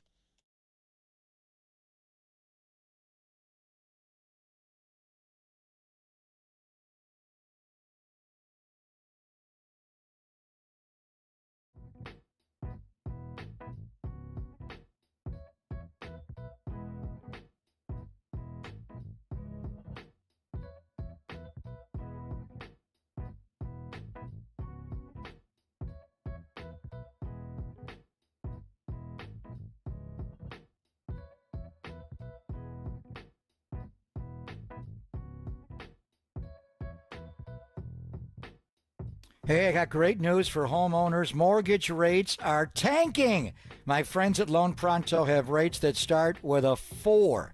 This is the best rate in years. Listen, if your current rate is over 6%, you could dump it and lower your house payment big time. Loan Pronto has locked in folks recently at 4.99% APR. Whether you got your loan last week, last month, or last year, it's time to call Loan Pronto. If you're in the process with another lender, stop right now and call Loan Pronto. You have time. You can ask about their zero-cost rate reduction home loan. You can lock in a lower rate with no closing costs.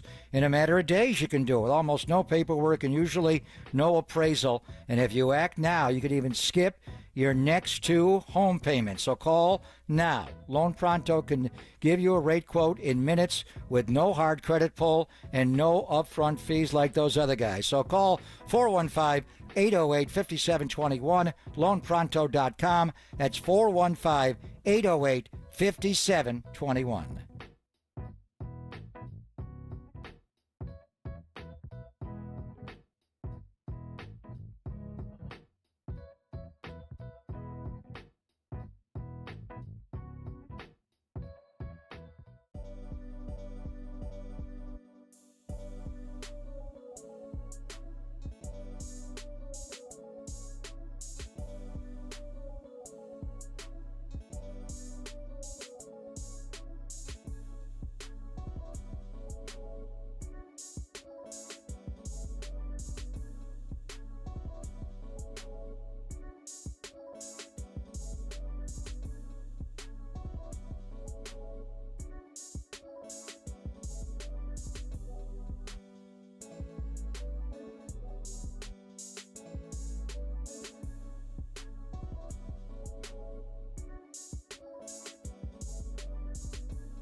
Papa and Lund continue live from the KNBR Casino Matrix Progressive Jackpot Studios. Casino Matrix, Progressive Jackpots are here. Where are you? Just drop in. Please play responsibly. 1-800-GAMBLER. Thanks for joining us, Pop and Len. The Niners lose their preseason opener to the Titans, but we all know we're looking at individual players and guys not getting hurt. Ambry Thomas, by the way, broken forearm. I'm not sure Ambry with the depth in the corner room or secondary would have made this team, but he is out for a while, so we'll get into all those things. Have not talked anything about number 11 today. That's been a refreshing change with all the things going on. Let's talk all about everything 49ers. Cam Inman joins us, Bay Area News Group, and he's got a book out that we want to discuss as well. Follow him at Cam Inman. Read all his great stuff. He joins us courtesy of the Uma Guest Night. What's happening? You guys left me on Broadway. I'm at the honky tonk still, just kind of seeing what's going on. You still there? You still there? This place never closes. No. It's like Bourbon Street now, isn't it?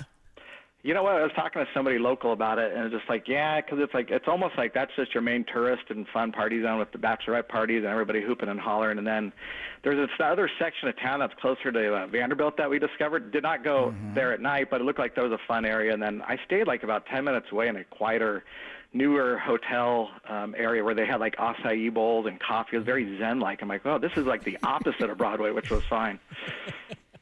Well, you're still there in Nashville? Seriously? I am not there. No. I am home in the Bay. I just actually had to deal with a flat tire. AAA came and fixed it. It's great. I got the pool guys here fixing a pool pump. I got everything going on today. I'm going to 49 right now to see what's shaking down with Kyle Shanahan and the 49ers practice in 2 hours. So the story is you're staying there all week and not going down to Irvine. Yeah. So and we kind of knew this going into the game Saturday. It was a possibility, but how does this adjust the week of preparation? They're not going to Irvine to scrimmage with the New Orleans Saints. Were you able to get a refund on your hotel room? I know Kawakami's very concerned about that. Kawakami books the penthouse suites. I'm more of the lower base of the Marriott chain, so mine was refunded fine. When Kyle mentioned it after the game that we had 23 players injured, missing a practice last week, I'm like, I knew it was a lot. I didn't realize all 23 were hurt, but when he said that, that's a red flag going, oh, okay, this sounds like it could be an out. And then yesterday afternoon, we found out that they called off the practice. And Dennis Allen told Saints reporters that Kyle called him up after the game, I guess, on Saturday night and said that they needed to back out of it. So I understand it. I think everybody looks forward to joint practices because that's where you get probably the most reps for these starters to get them ready for the regular season and rather than these preseason games. So like you said, Greg, it's like, how do you evaluate it now? Because you're just going to have regular practices at your facility, and then the Saints come into town on Sunday. So, all right, some of the issues during the game, clearly the quarterback play, Brandon Allen in the first half and Josh Dobbs in the second half for the chance to be Brock Purdy's backup. What did you think of the two performances? I liked Brandon Allen's a lot. It's kind of it's what I expected in that he had a firm grasp on the offensive scheme since he's been in it longer than Dobbs. And he put some nice balls out there. Like he's had these two 40-yard passes that were on target that went through receivers' hands. But I'll tell you, the play that really opened my eyes when it's, I think, was it 3rd and 6 on the 3, and he's thrown out of his own end zone, and he fires a laser over the middle to Frank Darby. And it opened my eyes for two reasons. One, that's a very daring pass to make over the middle in your own end zone, right? But two, he actually had some pretty good protection on that play, and some guys were coming in on the pass rush, but the one person that was blocking his guy at the line of scrimmage still was Dominic Pooney. And I said, okay, both those signs bode well for their jobs. And then when Dobbs came in, it was okay. And it's like I try to measure everything in the preseason with the understanding that these guys are playing with a bunch of backups that may not ever make an NFL regular season roster, and just kind of want to see how they play. And he played a little bit more off schedule than I expected, and watching him take a sack like at midfield for 15 yards on a 4th down play, it was not very aesthetically pleasing. But then he goes and runs for a touchdown and gets flipped end over. He goes into orbit, as we like to say, over the goal line. Then he had a chance to win. So it's like, okay, he was actually pretty decent. He had some decent numbers. But if I had to guess neck and neck, I'd put Brandon Allen as the number 2 firmly over Dobbs. I agree, and that surprised me. I thought with Dobbs, his ability, the way he played last year to learn systems quickly, and he played so well against the 49ers as an Arizona Cardinal last year, as you know, Cam, on October the 1st. It caught their eye. And then, he missed that 3rd and 6 to Tay Martin at the end of the game. After the 10-second runoff, he hits him. It's a touchdown. So all that being said, they're paying Dobbs, $2.25 million guaranteed this year, which is double what Brock is making, just for a comparison, which is insane. And we're not going to make too much of a couple of $1 million because Nate Sudfeld a couple of years ago, they ate that money. But it is fully guaranteed. There is a change in the way you can use the quarterbacks this year, where you can elevate the third quarterback the day before the game from the practice squad all the way to the game day roster. It does not have to be on your 53. So in 4 weeks' time, they're kicking off against the New York Jets, and in 3 weeks' time, they got to figure out this roster. My question is it a lock that Josh Dobbs makes the team, or might they release him and try to re-sign him to the practice squad? I don't think it's a lock. I did my 53 roster projection last week, and I went so far as to say he doesn't make that, and that Tanner Mordecai makes it. And the only reason I said that, Greg, was not to create waves, but it's because Brandon Allen, to me, seemed far and away the number 2. And then it's all right, well, if you're going to keep the third quarterback, because obviously the Niners aren't going to get shorthanded at quarterback ever again. I wanted to see what Tanner Mordecai does in the preseason. They didn't play him in the opener. The guy has a really good arm that we've seen in practice through camp. And to me, that number 3 role is almost like a developmental spot. And I just don't know if somebody is going to go out and go rush to pick up Josh Dobbs. He's on his 4th team in under a year. I'm not saying he's a bad guy. It's just, all right, well, he hasn't settled in at one spot. So, they took their chances 2 years ago with Brock Purdy taking a flyer on a kid, and it worked out pretty well. Maybe they just stick with that magic and go with Mordecai again. But, again, we haven't seen nearly enough of Tanner Mordecai to make that assumption. So that's why I was kind of just going after in week 1, because I wanted to see how he plays, and so that's what we'll be looking for the next 2 games. Cam Image joined us going through the 49ers lose 17-13 in the preseason opener in Nashville against the Titans. So you've got to piece out the 5 guys we learned more about in the 49ers preseason opener, but it's also about obviously what you saw in camp, and then you go and play a preseason game and a bunch of backups. So what guys jump out at you, not only in the piece that you wrote, but just from camp and kind of saying, okay, that's what I saw in camp, and now he's put it in a game? Here's one guy that wasn't in, because I did, my story was on 5 guys who jumped out in the game, but one guy that I didn't write about and that's gone under the radar, but really we should be paying attention to is Chris Conley. And we all saw him come off the practice squad late last season and do pretty well, and he did really well in special teams in the Super Bowl, and he had 1 or 2 key catches down the stretch for them. Well, he was a captain Saturday night, and he was the guy breaking down the pregame huddle. And if the 49ers are going to keep a 6 wide receiver, it's all right, well, you'd assume it's going to be probably Jacob Cowing or Trent Taylor, right? But Trent Taylor is your punt returner. So to me, he almost has to automatically be on the 53. And this assumes that number 11 is part of that crew too. But Chris Conley is somebody where you go, well, maybe he's earned his way off that practice squad demeanor and is a 53-man roster guy. And I'm just going to take a harder look at him. So he impressed me. The Mustafa, the way he made that tackle near the goal line, and he was so deep in the end zone, and his closing speed to get to the line of scrimmage and fill that hole and knock the guy back about 2 yards for a 4th down stop was as advertised. And I'm like, this guy's going to be too small to play in the NFL. But, boy, he sure hit and has that closing speed. And if he has those instincts, he's going to make it. No, I agree with you with Conley. I would say, I'm not going to say he's a lock, but right now he's your starting wide receiver over Brandon Ayuk as a hold-in.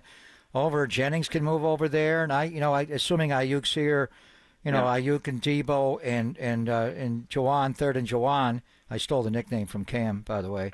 That's the first time you've ever acknowledged that. And Trent Taylor, to me, the way he returns punts, and then Conley. Is that if they keep 6, and there's been some years where they've kept 7.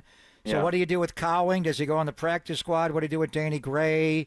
There are other, but is it Ayuk, Debo, Jennings, Pearsall, Conley, and Trent Taylor possibly your 6? So the swing vote is Jacob Cowing, and he did not suit up for the game, and he has missed a lot of practice time because of hamstring issues, and that goes back to the spring. Greg, there's that new rule where 2 guys are allowed to go on injured reserve before the 53-man cut and come off of it. And so you're almost having a 55-man roster. And so I think there's going to be 1 or 2 guys that they can stash on there, whether it's Isaac Guerrero, maybe it's Spencer Burford. I don't know. I don't think Cowling's like that injured because we've seen him somewhat in practice recently. But those are the 3 guys I'd consider for if they're going to maximize that and use those 2 spots, if I understand that correctly. That's what they should absolutely do, to sneak 2 extra guys on. But then there's the other matter, and correct me if I'm wrong on this, is if you're a vested veteran and you're on the week 1 roster, your salary is guaranteed. Yes, so that's true. Yeah. Remember, so I mean that's stuff. We're getting all into the financial weeds here, but that's what this team is doing right now. The way all these contracts have lined up for this year and next year is they got to start watching their money and see what's going on. So it's fascinating to me how the roster is going to be constructed. But again, we have 3 weeks to go. There's going to be more injuries. There's going to be more movement, and you have familiar storylines that still have to play out with Brandon Ayuk and Trent Williams. Special teams, more things change. You can change the kickoff rule, but still problems. So a 63-yard kickoff return, a 26-yard punt return. What's the concern level there? My concern is the coaches better not be standing close to the field again and draw another penalty to add on to it, because I just watched the replay of it just to see. I'm like, how far close were they to the field? They have to keep that lane open for the referee, the side judge, to run down.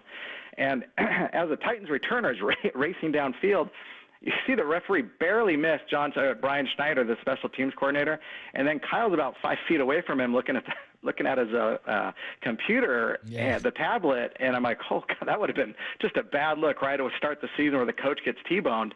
Those kickoff returns, that's what they're designed for. Is they're designed to create a jailbreak. You get past that first wave, you get past a kicker who's going to go low, and next thing you know, you're spinning and going. I will say I like the fact that Jalen Graham got in hot pursuit after he missed it, one of the first initial guys to help track him down. That showed great speed for the linebacker in pursuit, so that was a positive. Ambry Thomas missed a tackle. Braden Willis missed a tackle. I guess you could say a lot of other guys did. But that's what that kickoff is designed for, and the Niners have to figure out whether it's worth doing or whether it's just worth booting it into the end zone every time and hoping just that the ball all of a sudden is on the 30 instead and just taking that penalty. So I guess it's a fun experiment to watch right now. When the regular season comes, I think it's going to be a lot different how every team plays it. And that came right after the opening drive. You give up that long kickoff, the penalty there in the 15-yard line, and Levis sneaks it in. But that opening drive, 11 plays, 74 yards. Brandon Allen was sharp, but the story of that drive was J.P. Mason going back to his native Nashville, grew up 30 minutes away, and he had 6 carries, 34 yards, and the touchdown, the Pooney push to get him in. He looks great. He had one ball go through his hands. But when you look at we're talking about the wide receiver room. McCaffrey's obviously the lead dog. I think we're getting some signs. Go ahead, Cam. What do you want to say? Well, you were going to say what? You meant running back room. So McCaffrey's number one. We already went over the quarterback, wide receiver room, not of the running back room. So McCaffrey's the guy. We're already getting kind of a vibe that Jordan Mason, J.P. Mason may be number 2, which means Elijah Mitchell would not be necessarily up on game day. Maybe you have 3, maybe you don't. Guerrero, when is he going to be cleared to start practicing with the hamstring injury? So my question is, as you look at the roster, Cody Schrader, he made some good plays blocking. I'm not sure he's athletic enough at this level. He's more practice squad. We were talking about, guys making the roster that are locks and Dobbs. Does Elijah Mitchell definitely make this roster? His contract is up. Could they trade him? What do you think happens there? I think if that, he was on the side last week with a hamstring, right? And everybody goes, oh, no, he's hurt again. I don't think he's badly hurt, and he doesn't have, I don't think, a history of hamstring. It's usually knee issues with Elijah. So I'm kind of giving him the benefit of the doubt that it's not a serious issue because they've always liked Elijah Mitchell. Everybody's seen what he can do. Once he's playing, the guy gets positive yardage. Cody Schrader, undrafted rookie, gets in. He has 5 carries for 6 yards. Matt Breida gets in. Good old Matt Breida, right? Supposed to be fast. He's kind of running horizontal a couple times rather than hitting the hole, and he has 6 carries for no yards.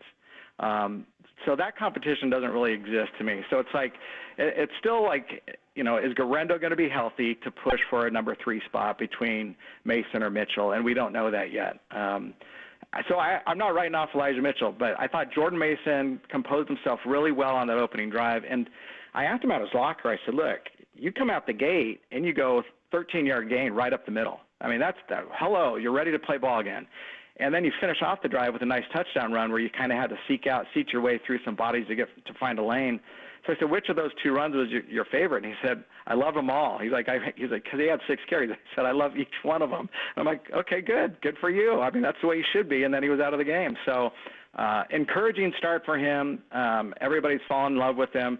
He missed a short pass from Brandon Allen that came a little high, and that was supposed to be the area of weakness that he worked on this offseason. So that wasn't great. But again, to play running back in the NFL, especially when you're a backup or a third down back, you got to know how to pass protect. So we need to see more of that from him, Mitchell, anybody that's going to be back there, because you got to protect Brock Purdy.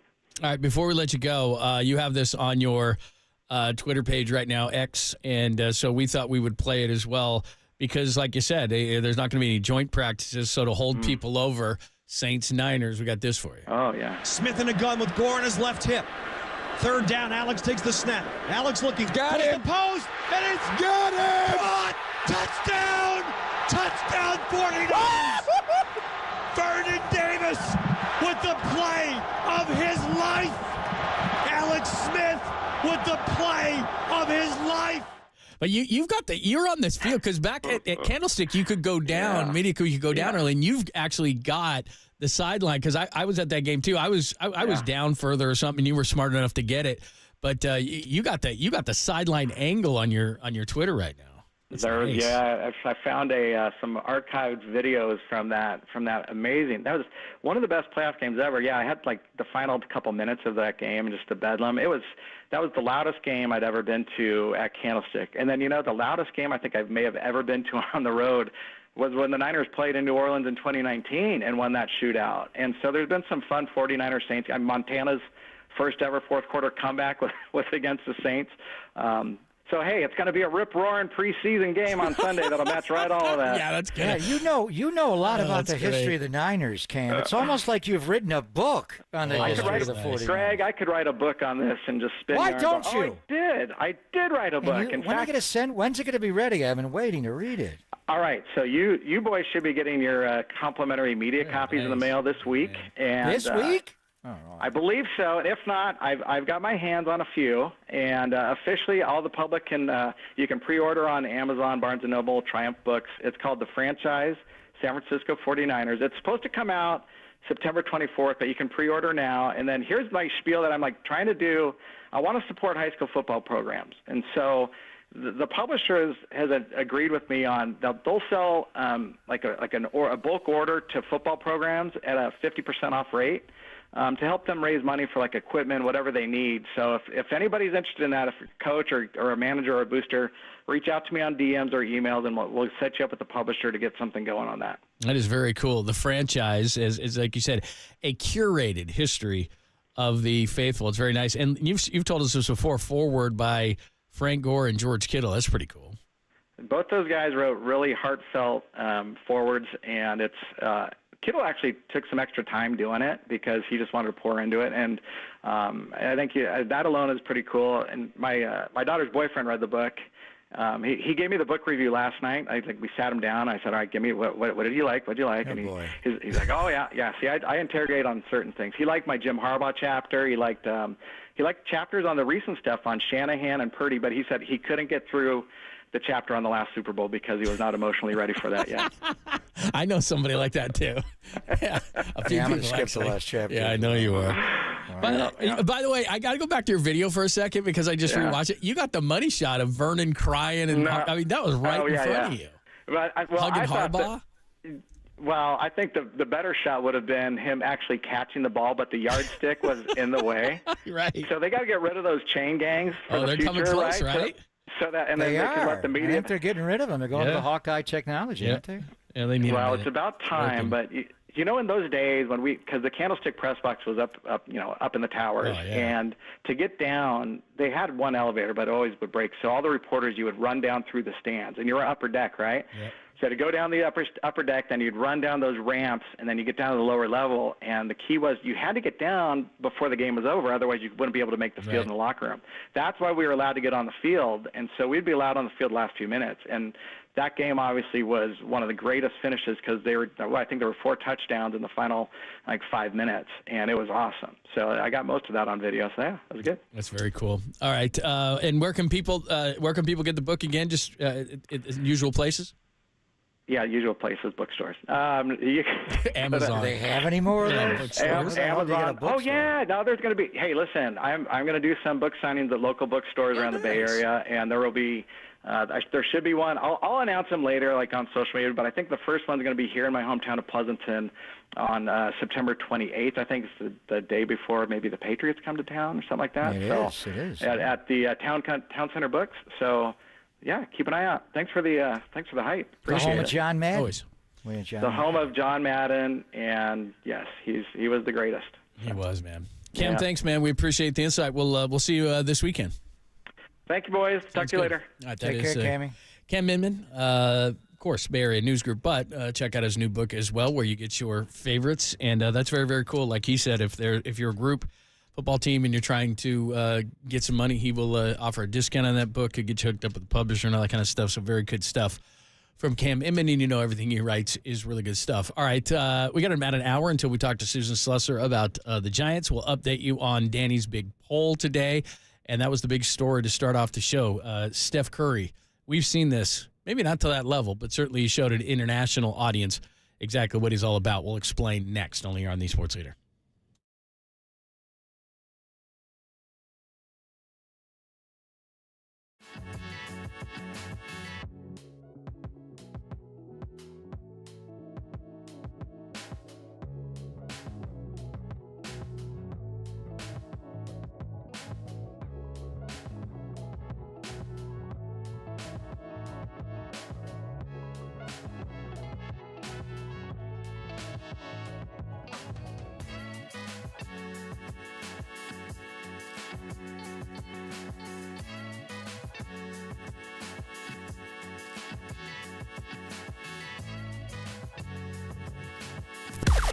Now, from the O'Donnell Financial Group Sports Desk. Learn more at ODFIGroup.com. O'Donnell Financial Group, because planning is a process, not a product. Jeez, ED. Oh, I'm not going to. Anyway. The great Matt Barrows. We don't get your Matts confused. Matt Barrows joined Murph and Marcus this morning from The Athletic, gave his takeaways from the 49ers' first preseason game in Nashville. Check out that podcast and more on the KNBR app, YouTube, KNBR socials. Got it.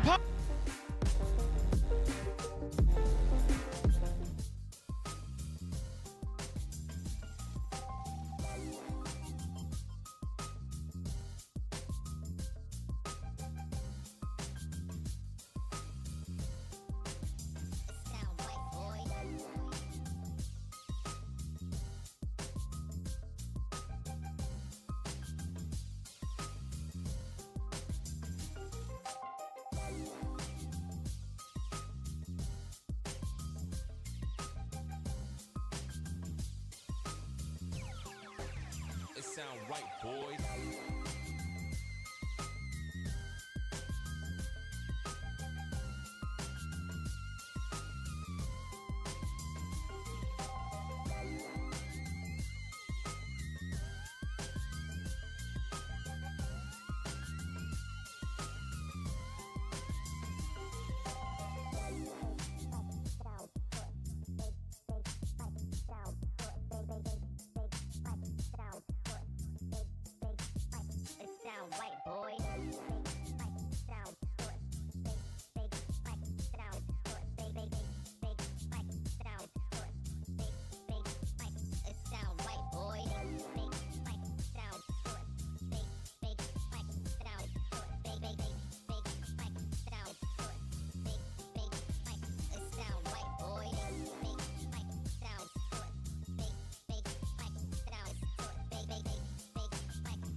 Sound right, boys.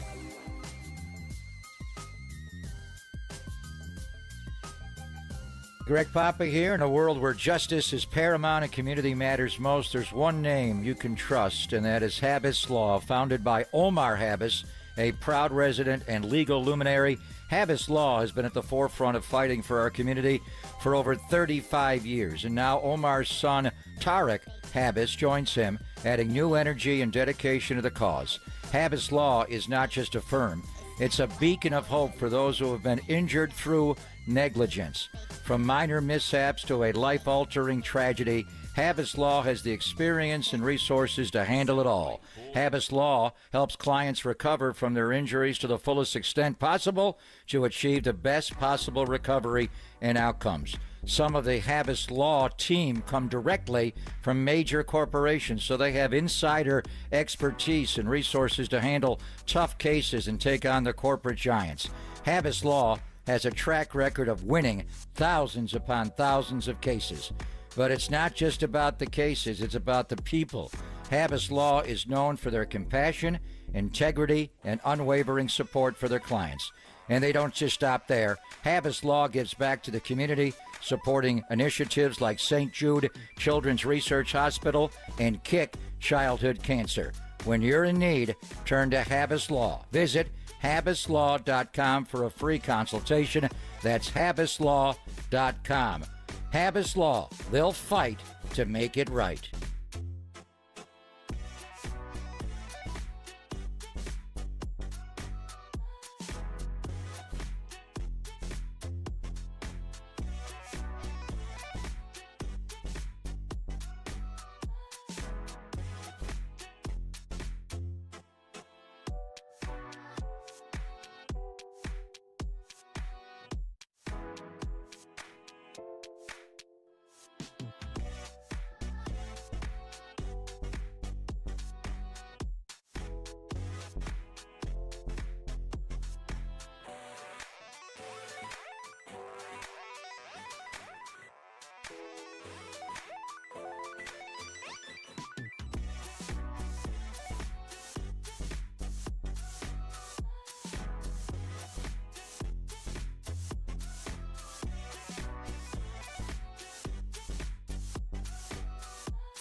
And now, time for the Protect Your Assets with David Hollander Business and Technology Report.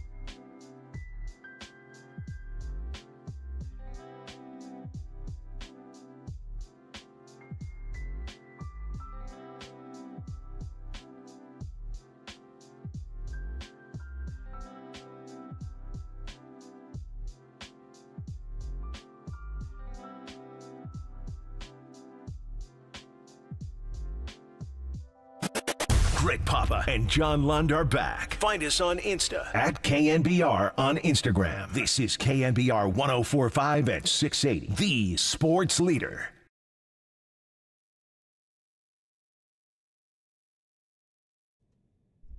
Thanks for joining us. Papa and Lund on a Monday. Steph Curry's Golden Dagger. We'll get to that at 12:30. But we do have some news. Maybe it's news, maybe it's not. I want you to decide. Oh, I love the Yak Bros hat. You have the same hat? I do. I'm a huge fan of that hat. The only one I need to find that you got sent to you. Yeah, I need Brockadoodle-Doo. I know people. I went on to a website that had other Brock hats, but they were, I couldn't wear them. Well, I guess I could wear them, but they're about the rooster. thing. I like owe you. You set me up with the people at Residency. They're good people. They're good. And Rand Carthon. You and Rand. I saw Rand the other day in Nashville. Oh, He's yeah, now the GM of the Tennessee Titans. So, and Zach King from Residency is sending me a whole new shipment, a new box of hats. And we keep mentioning Trent Williams is an owner of that company, a part owner of that company. So once we get the Residency 3, we'll send you more. But we know people that have those these, are nice. The Yak Bros. And Kyle was pretty optimistic. He seems to think the Trent Williams thing is going to get solved. And 4 weeks from right now, John, we're going to be doing a pregame show, or our show. Let's go. At Levi's. 4 weeks from today is September the 9th, and the opener against the New York Jets. And if Hassan Reddick plays or not, Robert Saleh is going to bring pressure, and you'd like to have Trent Williams. But nobody's talking about Trent. All they want to talk about is the charter member of the Yak Bros, Ayuk. Here is. Continue. I don't know where he is. I thought maybe we could get through a show without it today because I was thinking Steph Curry's golden moment and the Giants weekend and the Braves coming in and the 14 reunion and Niners had a preseason game, and we could actually talk about players. But here's Adam Schefter, who was on just a little while ago on Pat McAfee, and I think this is encouraging news. Take a listen. The Ayuk thing, look, this saga, and it's been a saga, has had more twists and turns over the last few months than any story that I've seen in a long time in the offseason. And this has been at a point where at one point it looked like, okay, he might get traded to Cleveland. And then it looked like, oh boy, he might get traded to New England. And then it looked like he might get traded to Pittsburgh. And now it looks like, you know what? The 49ers sit down, the two sides talk it out. And now, and we'll see where it goes, now it looks like the focus and emphasis is on keeping him in San Francisco and not trading him. But I would say that this has had many twists and turns to it, and until there's final resolution, you don't know. But the 49ers want to keep him. They don't want to trade him. They've never wanted to trade him. They've wanted to get a deal worked out with him. All right. Any new news there? No. Okay. No news. Just all I would say, Shefty, the rumor monger, is, this has been an up and down and all around. And I think people are getting a little Ayuk angst or agita. Let's get it solved. But the Jimmy Garoppolo one of a couple of years ago was even weirder because they wanted to trade him. They pretty much said, we're trading him. Jimmy said, see ya. He got up and he left. But he had a shoulder issue. He was untradeable. Comes to training camp, and he's not really a member of the 49ers. He's in the ultimate limbo where he's practicing on a field adjacent to the team during training camp. It was so weird. And then you go out there, and I don't know if you saw Trey Lance yesterday. I watched the whole game at SoFi, and Trey made some plays, but he missed a lot of throws. And you saw a lot of that when Jimmy was working out was Trey's high, Trey low. It's really going to be the quarterback here, so they bring Trey back. Brock gets elevated, not Sudfeld's gone. So that was weird because everybody was of the opinion, including the Niners, that they wanted to trade Jimmy Garoppolo, and Jimmy wanted to go, and he just couldn't go. This one is they don't want to trade him, but what does he want? Was he offered the 32 in New England? I've heard that the Amari Cooper component, it was not part of that trade. Now, it could be Andrew Berry and Jimmy Haslam trying to spin it that we weren't going to trade Amari. He was always going to stay here. We don't want Amari. Amari doesn't really care about stuff, but anybody does. We all have different degrees of sensitivity. But in any event, I think it's got to get solved, and he's going to stay here. The one thing I would say, I hope Brandon Ayuk is working out. I hope he's out running routes. I hope he's putting in the time because when it's time to go, it's time to go. And the season starts in 4 weeks' time, 4 weeks from today. Whether or not you've had a full camp or not, Sauce Gardner's going to pick you up. He's going to shadow you opening night. Debo's hard to get to. You can hard tie Debo. He's more of an inside slot guy. You can line him up in the backfield. How do you get him back there? Ayuk is an X. Sauce Gardner is going to follow you around all night. So you're going to be able to get off Sauce Gardner. You're going to be healthy. You don't want any soft tissue. So I'm always optimistic, and I think it'll get done. But I do hope that Brandon Ayuk is preparing to play this season the way he prepared to play last year, the way he prepared to play the year before, when I would have voted him the MVP of both OTAs and training camps, he was that locked in, and now look where you are. You're going to make, a couple dozen $1 million or more in a single year. It's somebody do it for multiple years. So I'm always optimistic, John, but I don't know what he's been doing. Is he working out? Is he running routes? I have no idea. But that's what he just said was, I think, what we said last week, which was, the only thing that would be different is we had Matt Mayoko on Friday, and he confirmed that the Amari was a 2 and a 5. He's been all over this whole story. And then the only other thing he suggested is that if the Steelers don't want to come up with players, if they were going to move him, if the Steelers didn't want to come up with players, which they don't want to at this point, that they would get extra picks and they would move that for a guy like Cortland Sutton in Denver and give up like a 4th for him, get 2 2s and a 4 from Pittsburgh, and so they could satisfy the draft picks and the player. That's kind of the things that have been floated around. But right now, there doesn't seem to be any traction to do anything like that. So it leaves you with the resolution of they went back and they sat down. But then, like you said, Kyle sounded in the postgame optimistic about Trent Williams, but he didn't want to talk about Brandon Ayuk. He just was like, he sounds like he's at the end of the road with that. Brandon's saying the Niners are talking too much. Right. He doesn't like that, so you're not going to say anything about anybody really. And Kyle, I mean, he's not, not Belichick's out of the league. Does anybody say less than Kyle? He doesn't say anything. He doesn't, In retrospect, Harbaugh. I found out he was not calling plays on Saturday right before the game, and it went to Clay Kubiak. But in retrospect, I would have invited him on the broadcast, and he could have done a Sean McVay. Sean McVay, took over their broadcast. Did he know Siciliano was tired from coming back from Paris that he thought, I got you today. Well, he wasn't even calling the Rams plays, but he was doing play-by-play of the entire second and third quarter yesterday. I would never do that. I would like to pirate the video. Did you see they had Burkhardt and Brady there? I'd like to pirate that audio. Well, you can this week because they're going to be at Levi's on Sunday. They're doing this, and they're giving him our booth. That game's going to be on whoever's doing the game on Fox. Where the hell are you going to be? On the air. Well, I'm on radio. We're doing radio. Okay. So it's a Fox. Fox took the game strictly to give Brady another rep game. So Brady and Burkhardt will work from our booth, the Loeb TV booth, and then is actually ever doing the game. They're going to put him on the 8th floor. They're going to actually be on the air, and no one's going to be able to see That's what I mean. So. So we're not going to be able to hear that game, or they are doing the game? Hell no. Are you I was out of your gonna mind? say. Unless you sneak in the truck. But Brady will be at Levi's on Sunday. He's doing that game, but it's not for our consumption. It's a practice That's game. their second practice game? I've heard he's done more. They've done more than just this one. I've heard he needed a couple of them. But he will be really good when it's time to go, but he's replacing, I think, the best in Greg Olson. But, yeah, he's going to do a practice game on Sunday.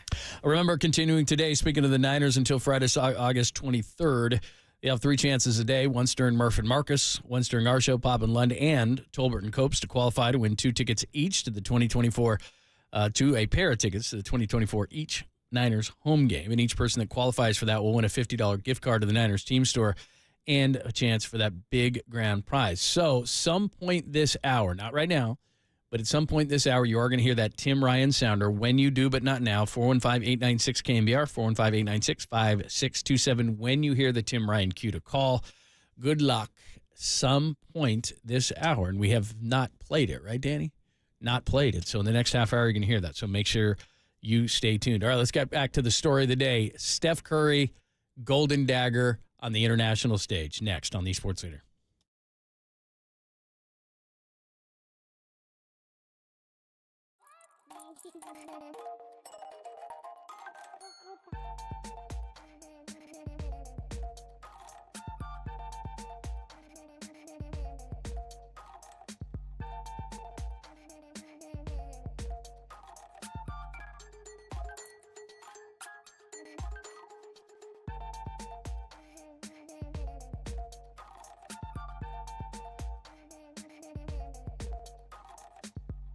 Hey, it's Greg Papa here. We're all basking in the glow of Steph's gold medal winning performance on Saturday. And a good buddy of mine, he has a gold medal every single day of the week. That is the world pizza champion, Tony Gemignani.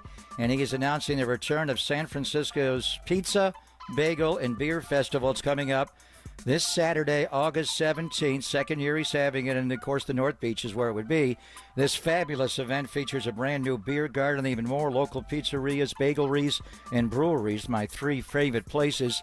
The first event did well, but they've got more there. It's presented by the San Francisco Italian Athletic Club Foundation.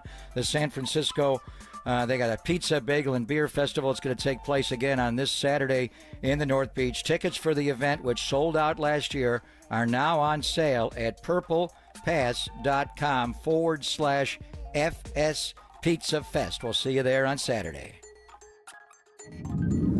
Nothing wrong with that groin. Be caller 10 now to 415-896-KNBR to win the 49ers Team Store gift card and qualify for the 49ers Season Pass Grand Prize.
Catch KNBR at your crib on your Amazon Echo smart speaker. Now back to Papa and Lun on KNBR 104.5 and 680, the sports leader.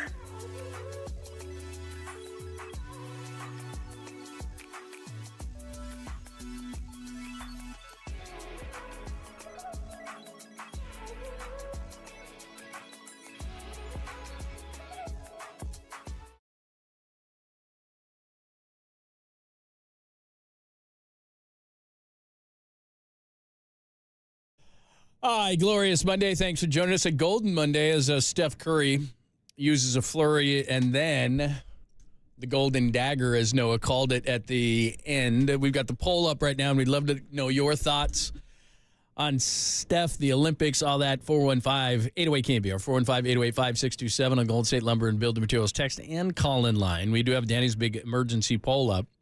After winning a gold medal at the 2024 Olympics, what is the best shot of Steph Curry's career? It's getting a little bit closer. The Olympics night, 51%. The bang, bang, dagger, OKC, 40%, and then very low. The three-quarter shot at Memphis, 6%. The corner three versus New Orleans is only at 3%. So we got a two-horse race here. The bang, bang, dagger at OKC and the Olympics night. Do we have any write-ins? Do we miss any from Steph's Golden State Warrior career when he's been gold-blooded? And now he's gold-blooded for the gold medal. How great. The greatest Golden State Warrior of them all. Good. Just won a gold medal. Any write-in candidates that were, because they've always got opinion. I don't even know. You know, some of those were regular season. The OKC one, the dribble around against the Clippers. The one, where's the one against Anthony Davis? That's like 3%. That's last place. What? Yeah, that's what they got. That's the one that I would have picked right away. I wish I could, because there's really not. But, I mean, it was almost like a Madison Bumgarner situation in 22 versus the Celtics, and he was just so awesome. But there is no signature shot, not that I can remember. And he was doing the night there against the Celtics and so forth. But he was so great in that series.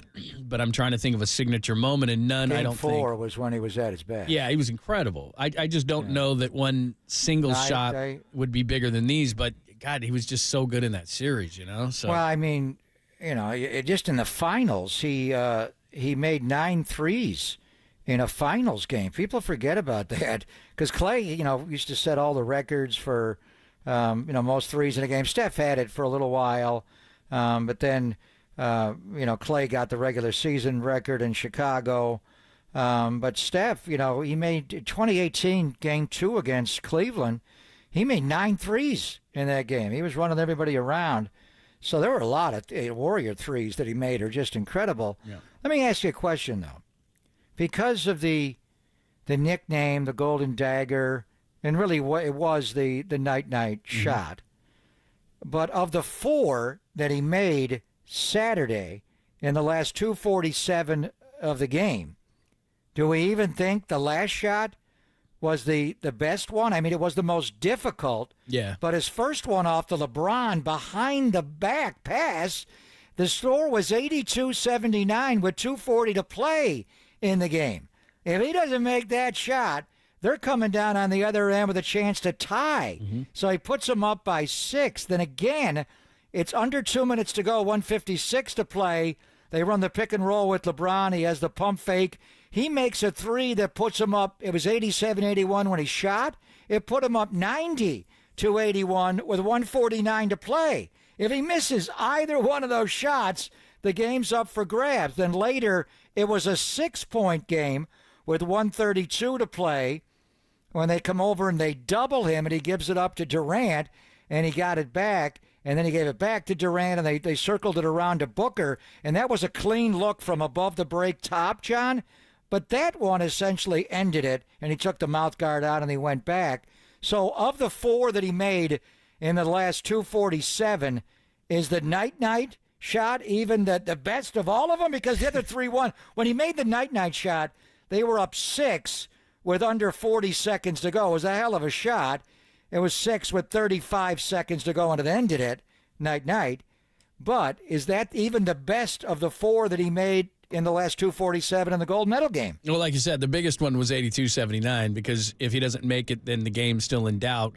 it kind of still was in doubt. And then by the time, like you said, he made the dagger. But because of all the things you just mentioned, the fact that Durant was wide open, the fact that he had the guts to take it, which we all know around here that he would, and then the fact that he had two big guys lunging at him and, you know, the degree of difficulty of the shot. And then, of course, Noah ended it with the golden dagger, which it was.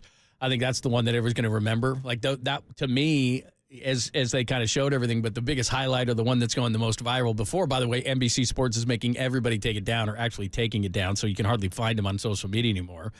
But, yeah, because of everything surrounding it, that's probably going to be the most remembered shot. People are going to forget the situation because that's what we always do. We remember shots. We don't remember situations. Yeah, here's the other thing. You know, Steph's and he scored 36 against Serbia, and you know, 17 in the first quarter. That's unforgot by me. He kept him alive. If he doesn't score the 17, they're not even in that the game. First quarter. They lose. Not even in the final game. And then he had the big steal, the length of the court rush where he slowed his body down. It was so Manu or Mully like, where the defender was coming up on him and he slowed down, felt contact, and exploded to get out to the weak side to score the lay-in. It's just part of his overall brilliance. But, you know, he's 36 years of age. Klay Thompson's gone. They tried to get Paul George this offseason. Couldn't get him. Lauri Markkanen, you know, Danny Ainge had a contract with him. But as he, you know, after this experience, he played with a lot of guys that he's never played with before. Durant, obviously, and it was so great to see he and Durant back together again. Just why they didn't play together from that point forward as teammates, wow. But to see him play with LeBron outside of an all-star game, it was just how well they played together. It's just so if you just dream it, would he ever go to L.A.? Would LeBron come here? LeBron has restructured his deal. His son got drafted. I mean, and then the quote that just sticks with me is from Drew Holiday. He said, being on Steph's team is a lot better than being on the opposite team. That's the one thing that I learned in these Olympic Games. You want to be a teammate of Steph Curry. So as he's trying to recruit, you know, the next stars, they didn't get him this wave, and you watch him play like this and the way he's able to take over a game, can he make one more run? You know, can they get that internal development from Kuminga, Podziemski, Trace Jackson-Davis, Moody, all of them to be a competitive team? But as they move into the next chapter and Steph's contract's up, a performance like this, and then just not just the on-floor, John, but being around the guy, I'm sure they've thought, wow, I knew he was a great guy. He's a great player. We all know that. And look at what he did. But he's such a quality person. I'd love to be his teammate. I do wonder that how many of these Olympian teammates that he just had, can he lure any of them to the Bay? Or, heaven forbid, he goes and plays with them somewhere like LeBron? I mean, that's what I was thinking about. Well, that's the part that scares me, is that clearly Steph Curry still has it. If there was anybody that was wondering if Steph still had it, and amongst a team of stars, I thought, jumped out the most. Now, LeBron was absolutely great. Steve took time to call out Devin Booker and say, hey, don't forget about this guy. It was the star of stars, but Steph showed that. And so my concern is they get into this season, this is what they have, which it looks like it's going to be, unless they pull something out with, you know, Brandon Ingram or something. Obviously, Markkanen's not coming here. So let's say, just for the sake of conversation, they get off the, you know, 4-8 start or something, and Steph's like, come on, man, really? Because, you know, the year they won 15, clearly Steph was hurt. Early in his career, Steph had losses. But now that you get used to something, which is winning, you know, what if they're not competitive at all in terms of being in the Western Conference with this team? And maybe they will be, maybe they won't be. If, you know, everybody's counting on Kuminga, and the Warriors said, nope, we're not going to trade Podziemski. So those guys need to take a jump. If they don't take that jump, this team is going to struggle. And then what's Steph Curry's reaction going to be, knowing that I was just on one of the greatest teams of all time, and I was the star of stars? What the hell am I sitting here for? Well, he's not going to do that. He has 2 more years in his contract. And there were moments, the Serbia game, the first one, not the one last Thursday, the first one, it looked a little big. There were a lot of guys that, well, this is big. LeBron kind of settled them all down because he's played for Team USA a lot, until Durant got in the game and calmed them all down. He's the lord of Team USA, leading scorer, leading everything. It was like, whoa, this is different. Steph was a little out of he was not in the comfort zone. He played well because he's Steph, and he attracts attention, and he's such a great passer, and he's going to work hard. but the shots weren't falling that he normally makes, and it wasn't that way. It was that way for the first 4 games. He had to acclimate. So he was great at the end. There's no doubt. But for most of the tournament, he was just himself. And, he knew it was coming, the Curry-Fleury. We didn't think that was going to come. But the Serbia game from start to finish, the 36th, and this game with the 4 threes at the end, he's not going to bail on his team. Even if these guys are exactly the same, Kuminga and Podziemski can play. They're good, and they're going to get better. He's not going to bail out. But I think there is a shelf life. The one thing is Steve Kerr, and man, the amount of just constant talk about him. He whipped these guys. If he didn't whip them as hard as he did and made some tough choices, they don't win. This was a hard one to win. These guys just showed up right after the 4th of July in Vegas, started playing together. These other countries play together all the time. It's a year-round thing. It's just different. And so to put these guys together, but, at some point, middle of the tournament, before they got in the knockout round, you could just see, wow, they know how to play. And they're going to take this over. But even then, it got dicey. So Steve's got 2 more years on his contract. He just extended. The next Olympics, obviously, are in L.A. That's where Steve's from. You would think he'd want to coach Team USA one more time, but he said no, he's done. I think Spoelstra's going to coach it. And then, Steph's got 2 more years on his deal. Where does he choose to go? But, for Steve Kerr, I think we're looking at the end, John. For Steph, it's just he's still that guy. He's that guy. I mean, LeBron pulled that team together with his wisdom, and he played so well. But I think the guys that are going to come away with the experience is, wow, Steph Curry's a great, great player, and he's a great guy. How do I get to play with him more? Yeah, and like you said, I think that a lot of guys probably knew that before, but absolutely. And I think what was neat for Steph, too, was that fans, and I think most fans like him, and you want to like Steph Curry, but it's hard when he's ripping your heart out. It was kind of like Jordan. Jordan wasn't a hated guy, and really, he was fine being the villain. But when you went to arenas, people cheered for him, even on the other team, because you respected his game so much. And I think that people got an opportunity to see what it's like to cheer for Steph Curry when he's on a heater like that. And it was pretty fun. It doesn't mean they're going to like him more as he's ripping the other team's heart out or anything like that. But I think for a minute, NBA fans of all over the country were like, "Oh, this is what it's like to be on Steph's team." I mean, that was pretty cool. That's what Drew Holiday said. Yeah, come to the Bay, Drew. We love Drew Holiday. How the hell did we get him out of Boston? He signed an extension, unfortunately. Speaking of Michael, Mully's got to get mad at me. I'm not going to say it.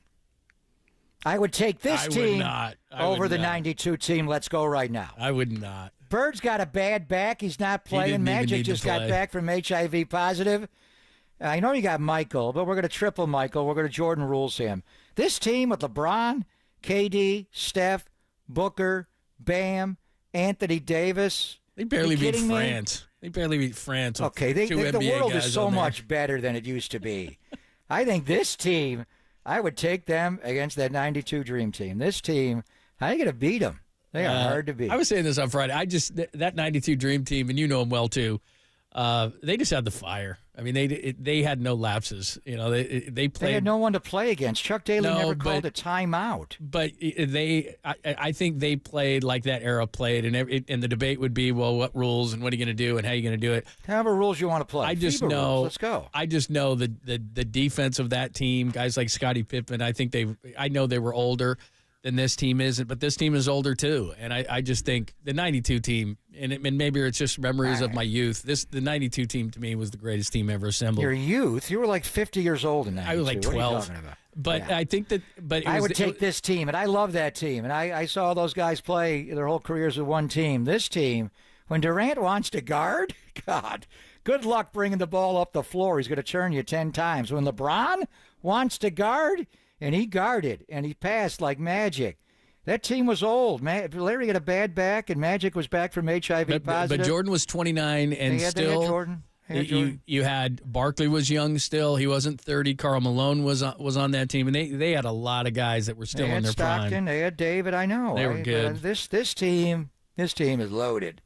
They are loaded. They just didn't play hard all the time. They didn't play at that level all the time. Yeah, they didn't play at that level. These guys? Yeah, not all the time. They played hard. They had to figure it out. The 92 team won by 100 every game. It was the closest game. But the world wasn't that good then. No, it wasn't. But the world is so much better now. But they had lost in '88, and I think this '92 team was really, really focused. I think that was the difference. Is they were really focused. They never Well, they had took pros. their They had pros. but they never took their foot off the gas pedal. And I think it took this team some time, and Steph Curry bailed them out. I mean, that's what happened. Curry bailed them out. That, LeBron could be the MVP all he LeBron wants. was phenomenal from start to finish every They single don't even game. make this game without Curry's Serbia game. So I don't know how he can LeBron be played MVP. pretty well. How about Durant against Serbia? I know he didn't score in the first half. He made that above the break. I look at it the other way. Steph was fine throughout. LeBron was the guiding force the whole way through the tournament. He would have been LeBron's, okay. Which I was kind of rooting for, to be honest with you. He didn't play well. No, I didn't say he didn't play well. When he wants to guard like that, that's the LeBron you want. He doesn't guard like that. With the Lakers the last couple of years, 2 years ago he did. It's hard to guard when you're playing 82 games. When he guards, you got to win 6 games to get a gold. LeBron guarded people. He went at it. They played hard. All right, keep going. We got the Monday's big poll and an emergency poll again after winning the gold at the 2024 Olympics. What is the best shot of Steph Curry's career? It's basically down to 2 here. Olympic Night has half the vote so far. Bang, bang, dagger. OKC, 41%. Keep voting. Continue the conversation as well. Foreplay coming up at the top of the hour. The 4 pieces of sound you need to hear. We'll do that in about 10 minutes only here on the Sports Leader.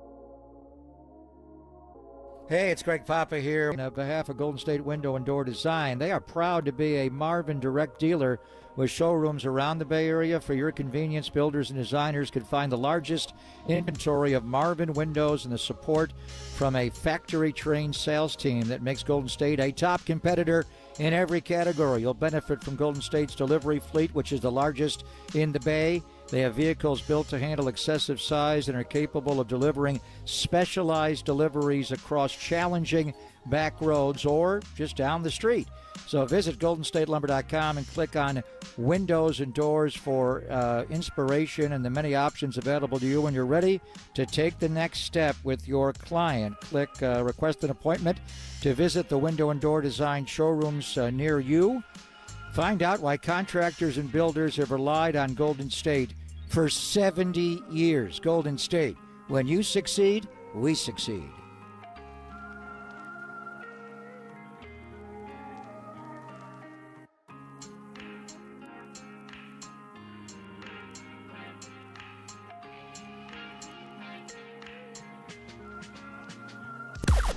Now, from the O'Donnell Financial Group Sports Desk. Learn more at ODFIGroup.com. O'Donnell Financial Group, because planning is a process, not a product. Steph and Team USA took down France, won the gold over the weekend. What was your favorite part of the 24 Olympics? Give us your thoughts on our socials at KNBR.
Time for some foreplay with Papa and Lund. I'm Dirk Diggler. 4 chunks of audio that really get you going. I have a gift, and I am trying to not be selfish about it, but to use it. On KNBR 104.5 and 680, the sports leader.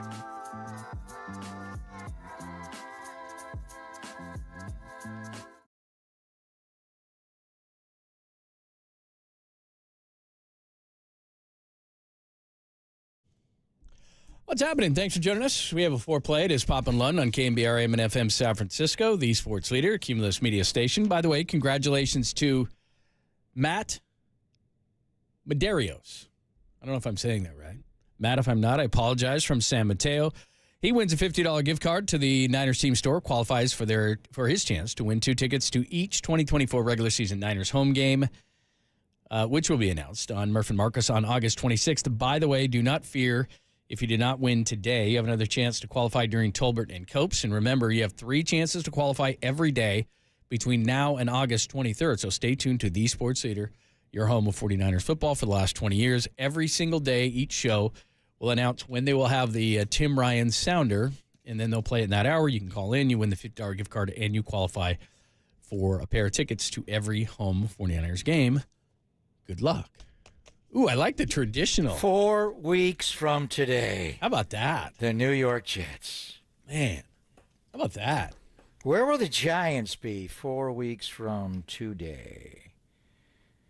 Not where they're going to be in the schedule, where they're going to be in the standings. They are making the playoffs, John. You think so? I really do. Wow. You said mathematically couldn't do it at the deadline. I think they're going to do it. I think they're going to take 3 out of 4 in this series. Well, they need to. This is it, like you said. I mean, we say that a lot through the season, and then we'll get to foreplay.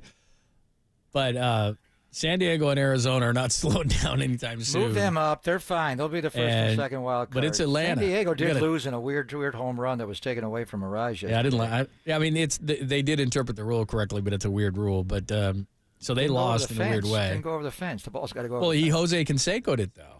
No, Canseco had hit his head and then went over Canseco's head over the wall. This one hit the wall, bounced back off the wall, then the defender tipped it over the fence. It's different play. Yeah, it was weird. It hit the front of the wall. It didn't go over the wall. Canseco hit it over the wall. So the Padres and the Diamondbacks are hot, and your opportunity is to catch the Braves, and 3 of 4 would do it. Got the Mets there as well. Mets can't score. Yeah, they don't. They were scoreless neither can in the Braves, Seattle. so. They scored 1 run. They got bombed last night. I think they got outscored in the series 22-1, I think is what it was. The Mariners have great pitching, but still, that was pretty ridiculous. So anyway, all right, let's get to it. Here is your foreplay.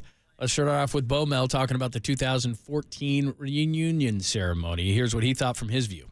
Oh, I mean, all that stuff's fantastic. I mean, you want to know the history of the team and the success and what the organization means. And if you can't feel it on a day like today, then you're immune to it.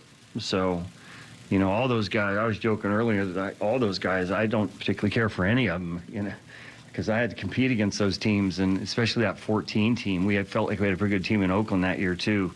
So... But to you know, see them all together, and now there's still that bond that they have, you know, and rightly so. It's really cool to watch, but it's more about understanding the history of the organization and what kind of success has preceded us.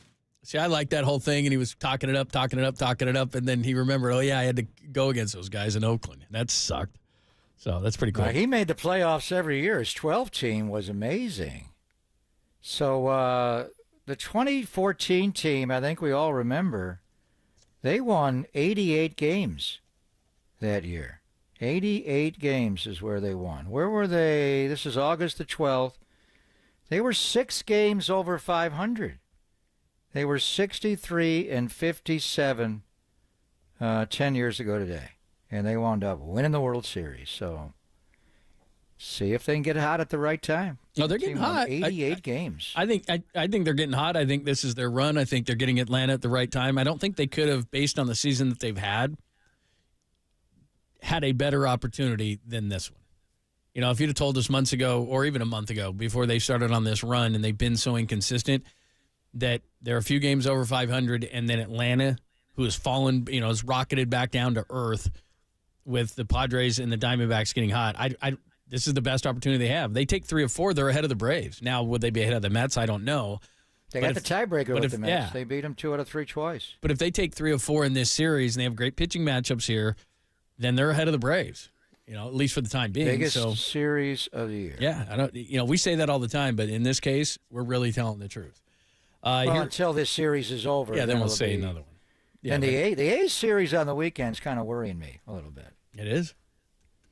The last time the San Francisco Giants quite possibly ever go to Oakland, you don't think they're going to be a little jazzed up there, 66th and Hegenberger for those games? For all 8 people that will show up? No, they'll going to get more than 8 people. Well, there'll be a lot of Giants fans. There's going to be a lot of fans there for that game, for those 2 games. All right, here's Mike Krukow this morning. The big story over the weekend beyond 2014, the games themselves, was that Camilo Duvall now makes residence in Sacramento. Here's Kruk this morning talking about Ryan Walker being the closer. No, he's the guy. He's the guy who's going to pitch the 9th. And in Mel's words, he earned it. And, when you accept that, because he'd never had a save. And he goes out there and, he gets the first guy out. You could tell he was a little jittery. And then there was a 4-pitch walk. And then there was a knock. Now the winning run comes up to the plate. And you're thinking, and he gets out of it. So, he fights his way through it. He wasn't completely comfortable with it, but he found a way to get it done. And he'll be back out there again, hopefully tonight for a save. What do you think? I mean, the 9th inning is different, as you can tell. He looked a little skittish for a minute there, but how you feeling about Ryan Walker being the closer? Yeah, I think Jordan Hicks can do it. They don't think he's quite there yet, Jordan Hicks, as far as being – I don't know if he can bounce back and throw. When you're the closer, you got to be able to work back-to-back days. You got to be able to work back-to-back-to-back days. Hell, with this 4-game series, you got a day game on Thursday, and hopefully you have a chance to use your closer all 4. I mean, would you run him out there 4 straight days? Ryan Walker's thrown a lot. I think Hicks is possible. You got Taylor Rogers as a left-hander. I think the one thing with the Braves, John, is those first 3 hitters. And Jorge Soler is leading off. And then it's Austin Riley, Marcell Ozuna. Those are right-handed bangers where they come at you right off the top. Soler hit 2 bombs yesterday. Ozuna got one Saturday. Riley hit one early yesterday. Then you got Matt Olson. So, I mean, in theory, it would be Ryan Walker if it's, say, the top of their order and you got to get up Soler and Riley and Ozuna. But if the last out of the game is Matt Olson, and Bomel knows him well from Oakland, would you bring in a lefty to face him and Taylor Rogers? So I think it's that way you're thinking going into it, but would they still be comfortable maybe going matchy-matchy, and if it's a tough lefty like Olson, bring in a lefty to get him out? But I think obviously Ryan Walker's the guy for now, and he saved the game Saturday after Logan Webb. He gave up a walk and a hit, and he got through it. We'll have to look at his splits, but obviously, A.J. Hinch was saying it. Right-handed hitters don't want to face him. He is so nasty when he steps to the third base dugout and then comes across his body at you. He's so hard for a right-hander to hit. All right, we'll preview the Giants and the Braves coming up at 1:15. Some interesting pitching matchups, and again, it's a huge one. And we usually say that, not to necessarily get you to tune in or anything like that, but this is really big because it'd be tough to catch the Padres and then the D-backs, although they get them 6 times, 3 each, home and homes against those teams. So they will probably say this thing again, but for now, Atlanta's a massive series. And finally, let's flip it to the 49ers. Here's Matt Barrows. Of all the things that were happening, we don't have that one? Oh, sorry. Kill. Sorry, I didn't give Danny the. He was looking at me weird. Give Danny a second to put that one in. You got it? All right, we got it. Here's Matt Barrows asked about the new kickoff rules. Yeah, I wasn't impressed. The 49ers. I mean, the last 4 years, their kickoff coverage has been poor. Like, we're talking, last 10 teams in the league, and they've been good in other areas. The field goals were good last year. The punt coverage, remember how good that was in the Super Bowl last year with Chris Conley making all those plays.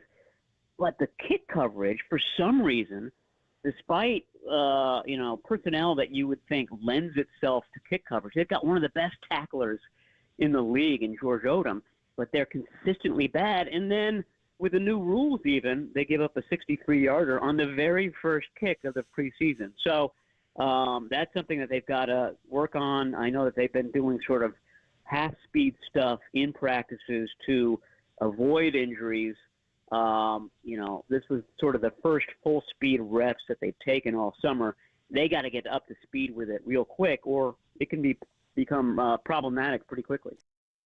All right, so what do you think? I mean, we've talked about this so much, but they gave up a 63-yard kickoff return. They later gave up a 26-yard punt return as well. But so what did you make of it all?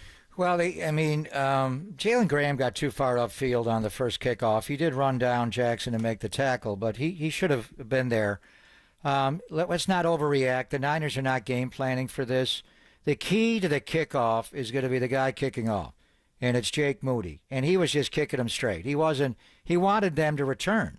That was the directive from Brian Schneider. They want to evaluate guys, and there's some stuff you can teach there.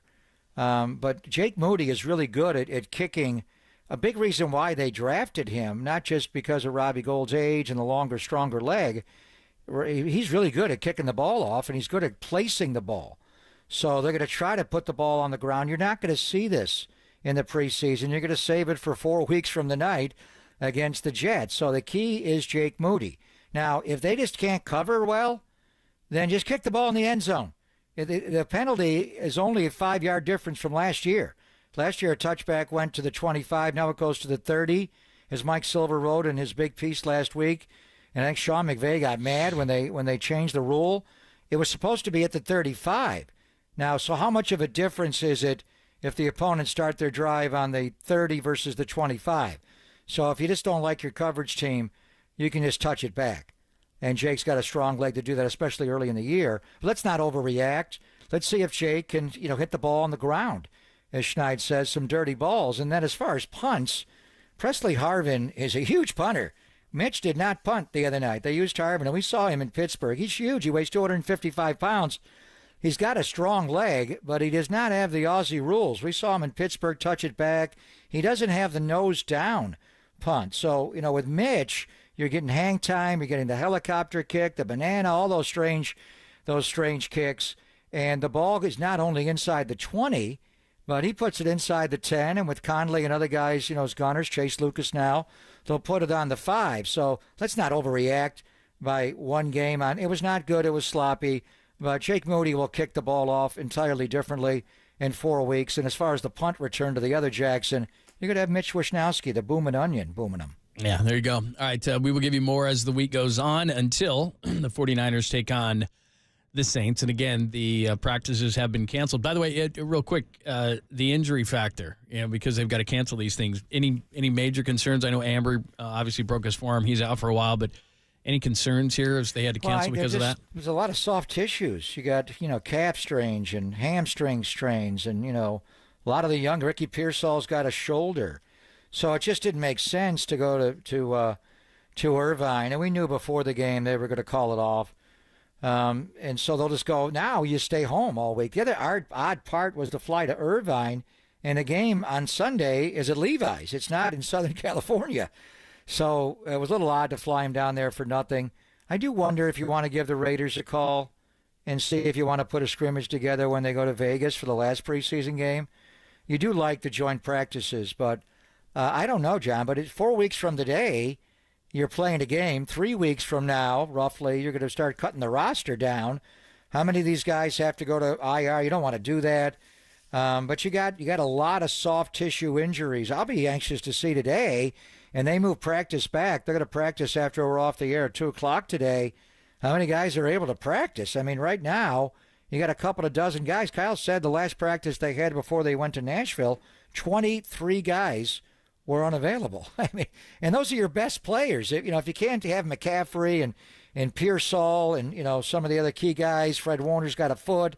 If they can't practice, what's the point of going with a joint practice in L.A., in Irvine with the Saints? You want your best guys to get to work in. All right, that is your foreplay, the 4 pieces of sound you need to hear today. We'll preview the big series with the Braves and the Giants, and, of course, the 2014 reunion, what you thought of that as well. We got that. Plus, we got a couple of caboose stories, including, did you just see what happened in L.A.? Malika Andrews was on TV on NBA Today, and they had an earthquake in the studio. She handled Just like watching nothing. the show. She's amazing. Did she not react? Was she it a was- roller or was it a monster one where it feels like the Godzilla picked you up? No, I don't think so. Where It was the quake? it was a quick shaker. Where was it? It was a quick shaker. I think they said it's a 4.4 down there in Southern California. I don't know exactly what the epicenter was, but you could definitely tell she had. Well, I'll play that for you at 1:30. That's nothing. Amongst it. I know. And That's people like who are Flea from, like she's jumping from on the Oakland, stage man. at Venice Beach without a She shirt knows. on. She knows what it was like. 4.4 is nothing. Yeah.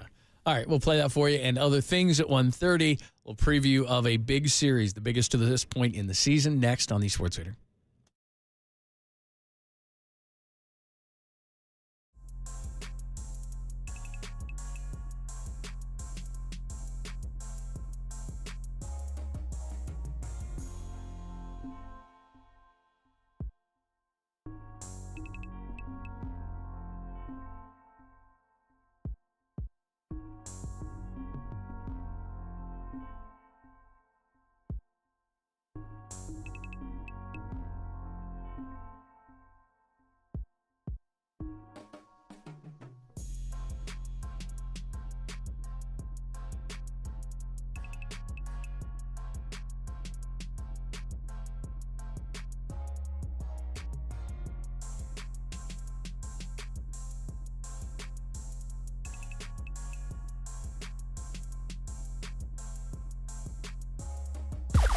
Now, from the O'Donnell Financial Group Sports Desk. Learn more at odfigroup.com. O'Donnell Financial Group, because planning is a process, not a product.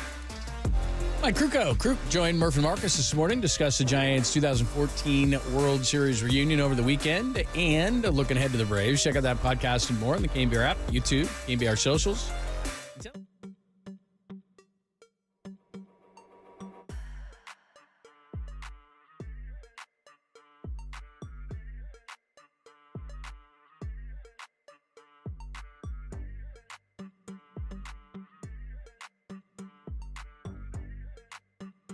Hey, I got great news for homeowners. Mortgage rates are tanking. My friends at Loan Pronto have rates that start with a 4. This is the best rate in years. Listen, if your current rate is over 6%, you could dump it and lower your house payment big time. Loan Pronto has locked in folks recently at 4.99% APR. Whether you got your loan last week, last month, or last year, it's time to call Loan Pronto. If you're in the process with another lender, stop right now and call Loan Pronto. You have time. You can ask about their zero-cost rate reduction home loan. You can lock in a lower rate with no closing costs. In a matter of days, you can do it. Almost no paperwork and usually no appraisal. And if you act now, you could even skip your next 2 home payments. So call now. Loan Pronto can give you a rate quote in minutes with no hard credit pull and no upfront fees like those other guys. So call 415-808-5721, loanpronto.com. That's 415-808-5721.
And now, time for the Protect Your Assets with David Hollander Business and Technology Report.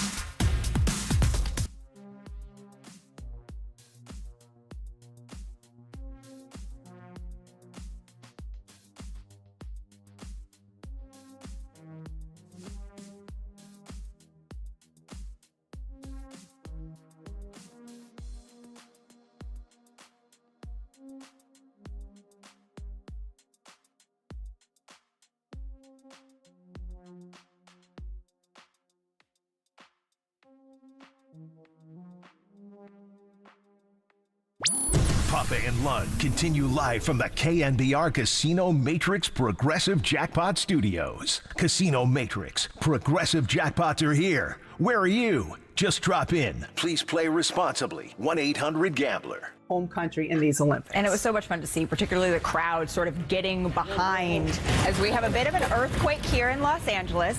So we're just going to make sure that our studio lights, everything stays safe, everything's shaking. You good, Mylan? Everybody good? All right, thank you so much for bearing with us through that. Our studio was shaking just a little bit. Tarsi, if you're still good in the studio and everyone's still good. All right, so this is what I want to show you now. Rebecca, I appreciate you just bearing with us here. Well done, Malika Andrews. And she's just like, yeah, no big deal. I grew up in Oakland. I think this scares me. Anyway, that was NBA Today. Very nice. Very well done. Very professional. You would have handled it like that. She wasn't alive for Loma Prieta, was she? No, she was not. She's young. 35 years ago. She's in her 20s. Was 89. Isn't she?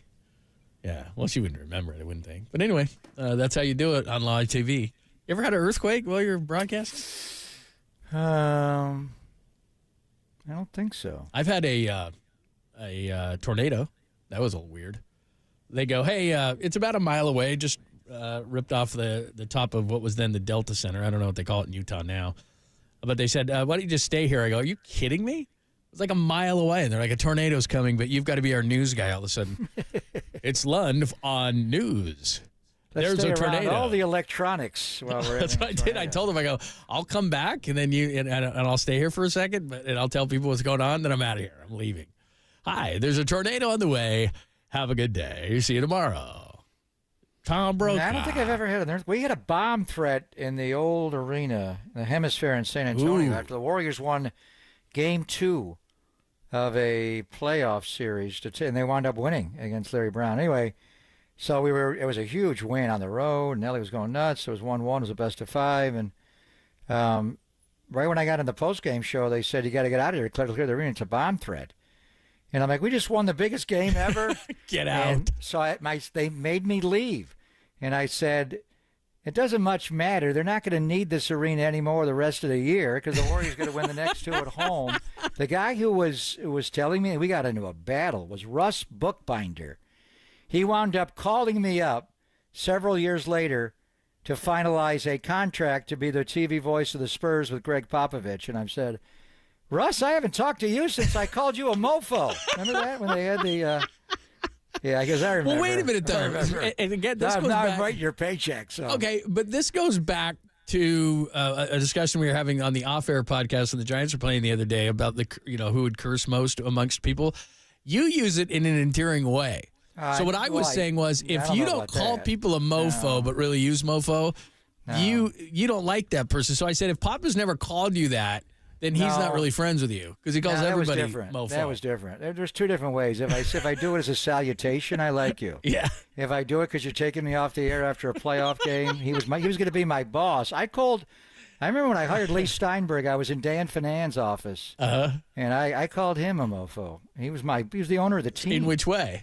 The good or the bad? A bad way. Oh. A bad way. He wanted to sign me to an evergreen contract. where I'm like, what? That renews every year? That's called slavery. What's that called? A lifetime contract? I'm not going to marry. I'm not going to stay along with my wives year to year. I'm not going to marry you for the rest of my life. So anyway, no, that was but never an earthquake. never a tornado. But we did have a bomb threat that I do recall. Okay, so I just duly noted. There's the positive and the negative. There's the good and the bad mofo, and you better be able to differentiate. You can. Yeah, there's all it has to do with the universal word. Yeah, the F it word, is. so it can be used Just how so many you different use it. ways. Yeah, how you inflect on it.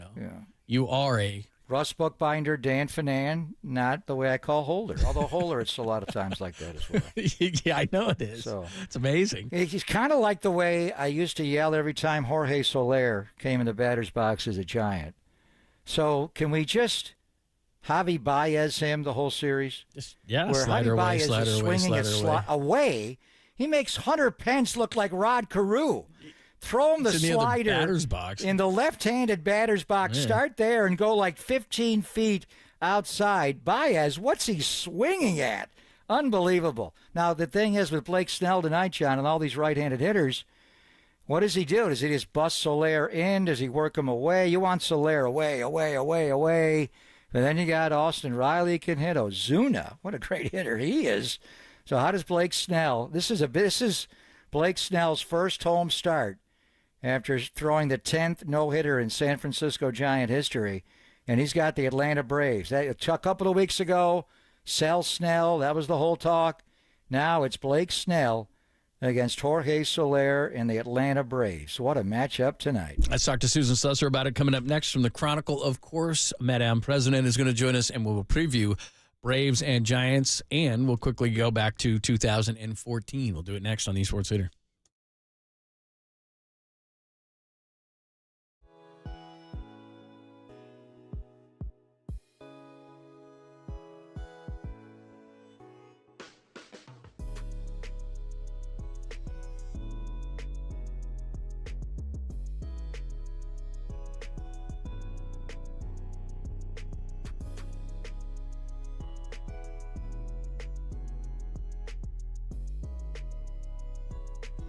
Hey, it's Greg Papa here. Professional athletes work hard day in and day out to unlock their full potential.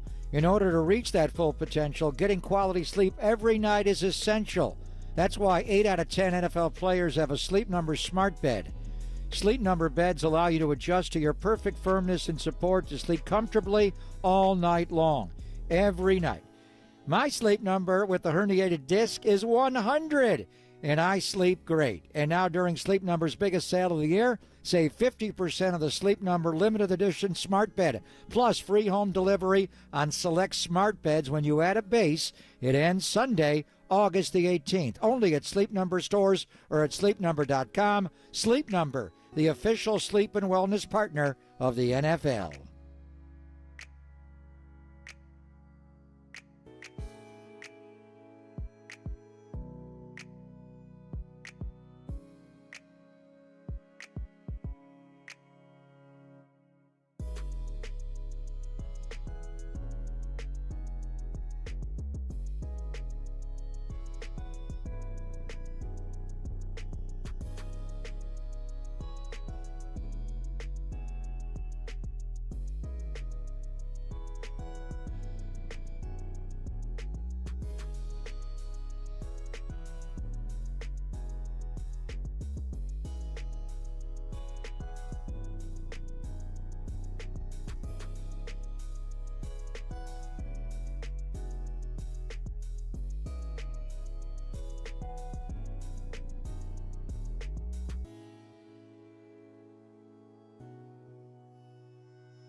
wherever you are. We're streaming 24/7 at KNBR.com. This is Papa and Lund on KNBR 104.5 and 680, the sports leader.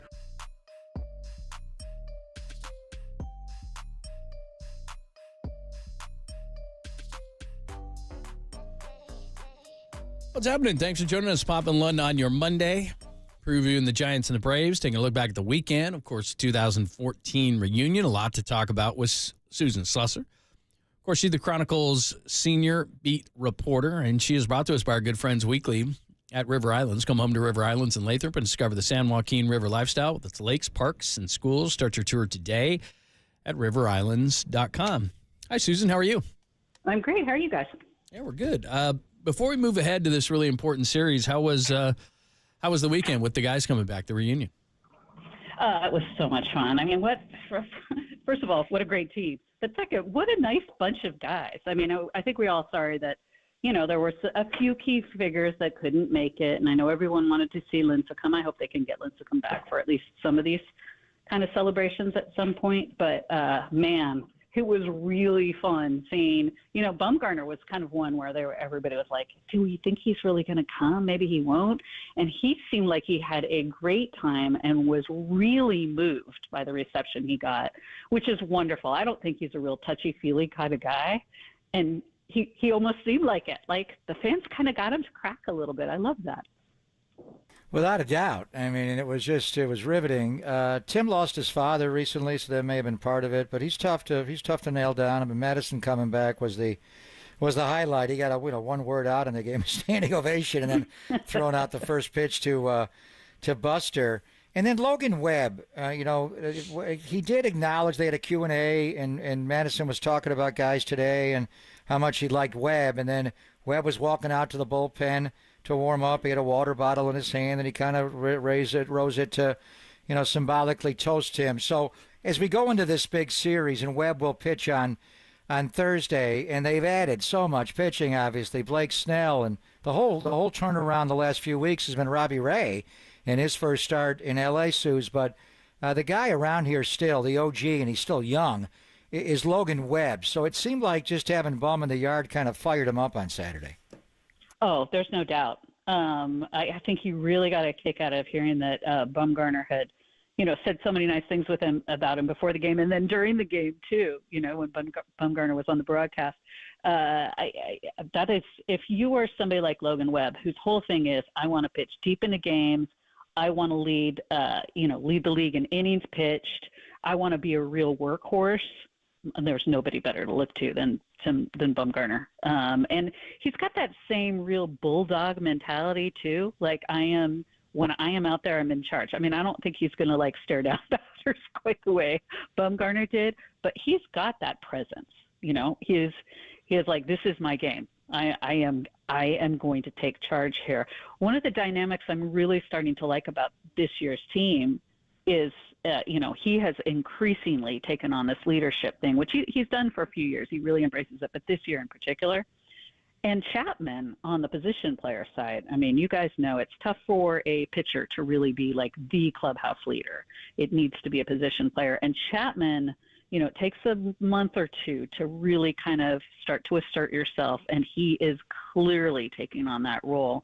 And if this team has any sort of the Webb/Chapman persona, I think they've got to feel very good about themselves, because those two are serious about winning 100%.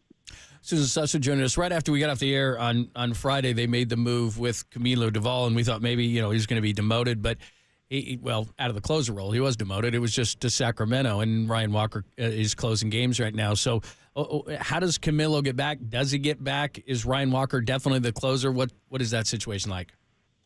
Well, this is a very interesting turn of events. I'm like you. I thought he would have his role changed.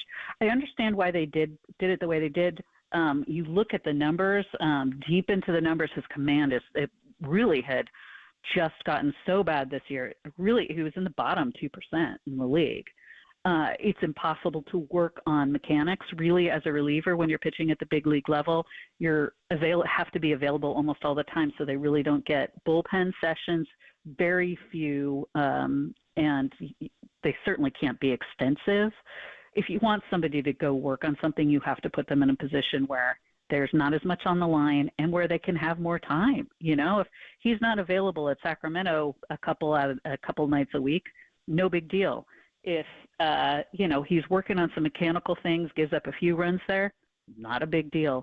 I really like that. I also think I'm sure he might not disagree with this because there's certainly a huge difference in pay, but Camilo getting sent down is a little, in some ways, less of a shock to the pride than having your role completely changed. If you're pitching in like the 6th, 7th, 8th, somebody else is now the closer and you're still there, I think that's a little bit like that could wear on you. They've said, go work on this. We want you to come back and be our closer. We're doing it because we want you to be our closer. And I think if getting demoted in terms of just role, I think that's a different message. So I like them how they handle it. But I think a lot of this will be up to Ryan Walker. If he's nails in that role, and I expect that he will be, hey, good problem to have if Camilo's pitching the way we know Camilo can. Maybe you use a little bit of both of them, but if he grabs that closer role, I keep him in it. I mean, Camilo maybe then has to adjust to a different role, and if he's pitching well, that's excellent too. That's phenomenal bullpen. And Ryan Walker's been in every role in the bullpen. I mean, obviously now he's the closer. He was a setup guy before that. Hell, he was the opener when they were down to essentially 2 starters for a while. Jordan Hicks, and he was half a starter, and Logan Webb. And now they're Hardy and Hull. They got it all lined up for this series. Obviously with Kyle Harrison, hopefully he's better tomorrow night. Robbie Ray on Wednesday, and then Logan Webb, the ace, on Thursday afternoon. But it starts tonight with Blake Snell, and what a big start for him. We got the guy that's won 2 Cys against probably the most accomplished pitcher in baseball that's never won a Cy Young Award, but may get one this year, and that's Chris Sale. And then 2 weeks ago, Susan, when you were on that Monday, all we talked to you about is, are they going to sell Snell? They didn't. The next start, he goes out and throws a no-hitter.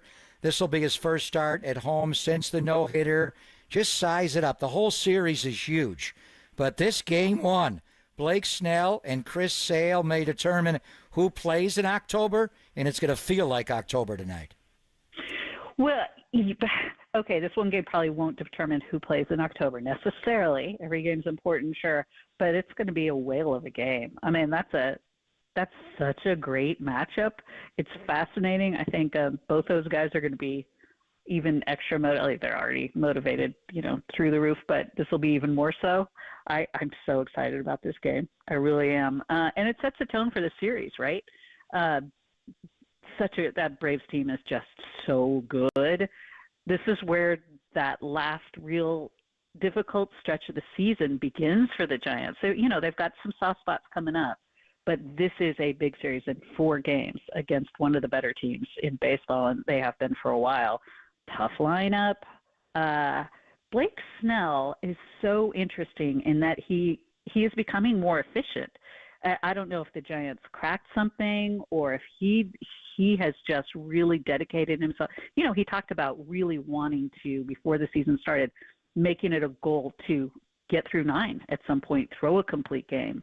And he is now more efficient. With that stuff and being more efficient, wow, that's tremendous. But it also tells you the level of desire he has and the ability to get better.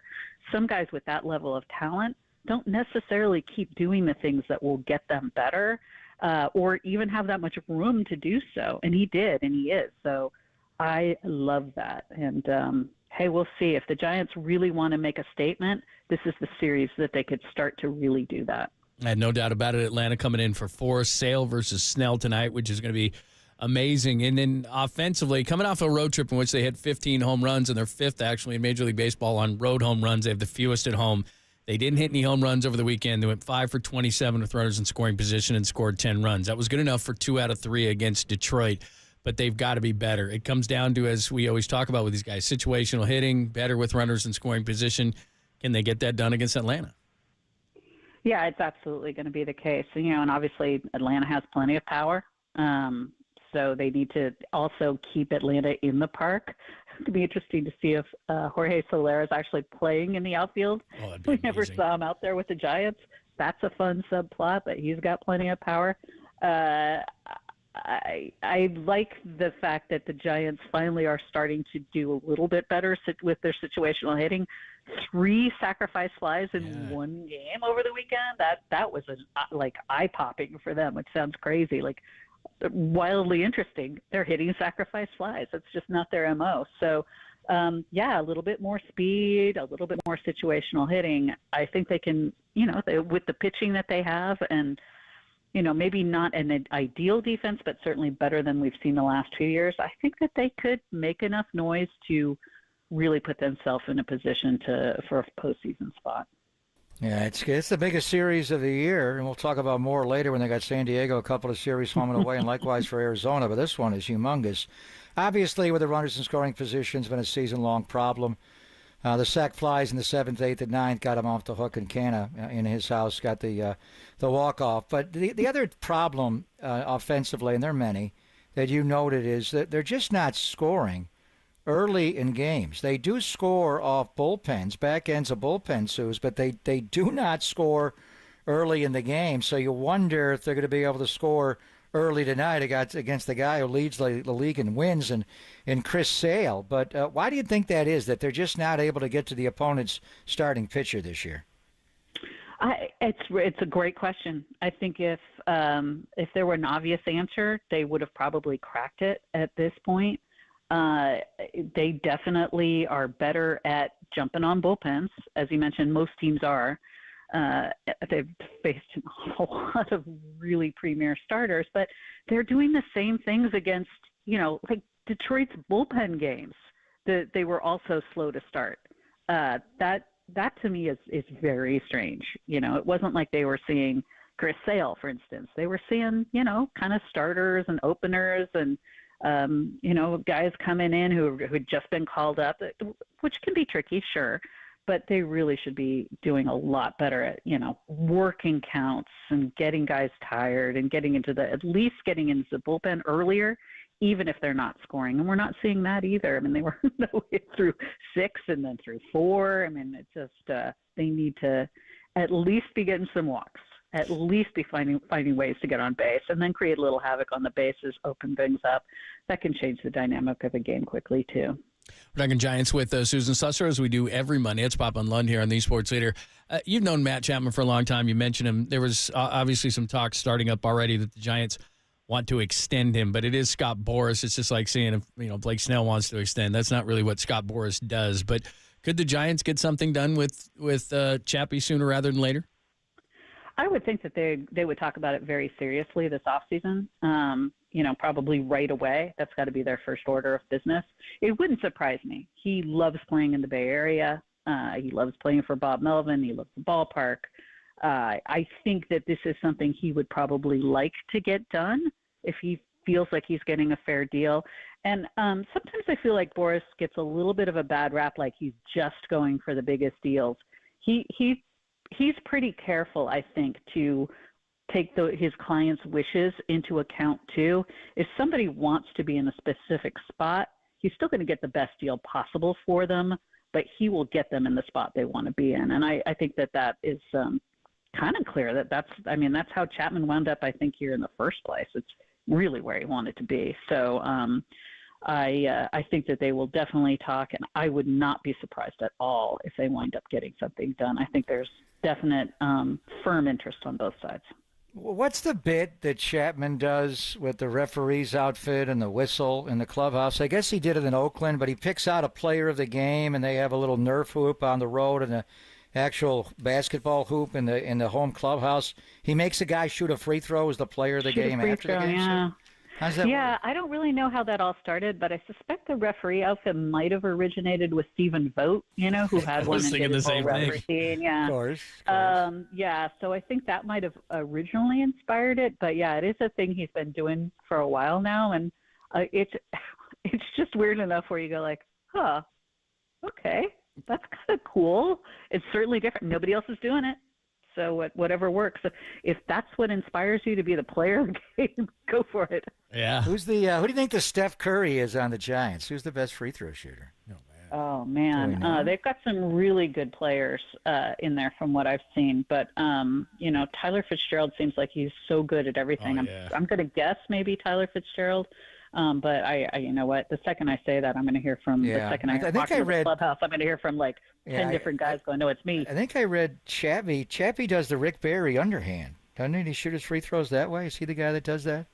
I have not seen We it. got to get but more it's on the not. stories. Yeah. We got to get more. Yes, I got it. The hard-hitting journalism, yeah. Yeah, very good. Thanks, Suze. We'll talk to you next week. Thank you so much. Fantastic, fellas. Thanks a lot. That is the great Susan Slusser at Susan Slusser. By the way, speaking of baseball, Mookie's back. Mookie Betts, and he'll be in right Batting field. second and playing right field in Milwaukee tonight, John? Yeah. So there you go. I think actually, let's see. They're going to go right, left, right. Or left, right, left. Sorry. They're going to go Shohei, Mookie, Freddie, Will Smith. Yeah, that's what they'll do. So And I think he's in Tight Pants right. is coming back, isn't he? Yeah, that's what they're saying. I think Walker Buehler's pitching in this series in Milwaukee. Man, if you had a Robbie Ray versus Tight Pants Bueller, my God, man. You'd have to rate it like at least NC-17. Like, because I would say they rarely wear it. Walker looks better in his tight pants. He looks like Dave Stewart. Yeah, right. When Stu wore the tight pants. Spencer Strider of these Atlanta Braves wore it well, and he kind of opened up like he was facing there. It was like, what's he doing here with the tight pants? Take it easy. Robbie Ray looks like if he has to go down and clean his cleats out, Gresh may have to run out and bring him a new pair of he's like skinny jeans guy. Like there's certain guys that's like, dude, you can't wear skinny jeans. In there. Yeah, they just he is backed. He's backed in there. It's like what? Like I have a friend like this. It's like, dude, you're not a skinny jeans guy, and dude's like, sorry, I'm wearing skinny jeans. Dude's He like likes it. 215. He likes he likes the tight pants. Yeah, Ever since he arrived, John, made that first start at Dodger Stadium July 24th, he has turned the season around, Robbie Ray. Yeah, it's Mr. Tight Pants, the other Tight Pants.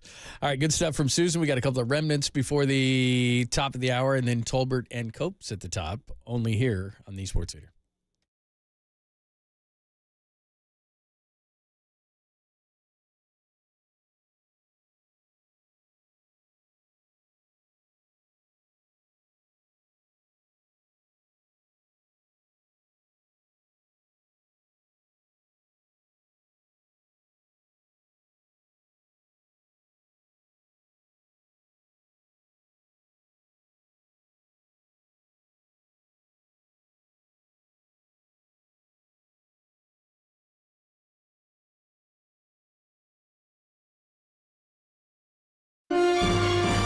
Yes. Did you know that many of the attorney ads you've seen or heard, they're not even based here in the Bay Area, and some are not even based in the entire state? That's silly. But Chris Dolan and the Dolan Law Firm, they're based right here in the Bay Area, and they've been that way for nearly 30 years. They're award-winning personal and injury and employment attorneys, and they're fighting for you where you live. If you've been discriminated against at work, wrongfully terminated, or sexually harassed, your rights matter. Go to DolanLawFirm.com and learn more about your rights. Unfortunately, over the past year, Chris and his team, they saw a sharp increase in no-fault injury accidents. Now remember, beautiful weather means motorcyclists, pedestrians, cyclists, children playing, they're all around us. So please be careful. Let's work together in making sure that the Bay Area is a safer place. And feel confident you're in great hands with the award-winning California Lawyer of the Year, the Dolan Law Firm. And they've secured more than $1 billion. Yes, thank you, Dr. Evil. $1 billion in verdicts and settlements for their clients, but you paid nothing up front. No hourly rates, no upfront fees. They don't get paid until you get paid. They live here. They work here. They win here. DolanLawFirm.com.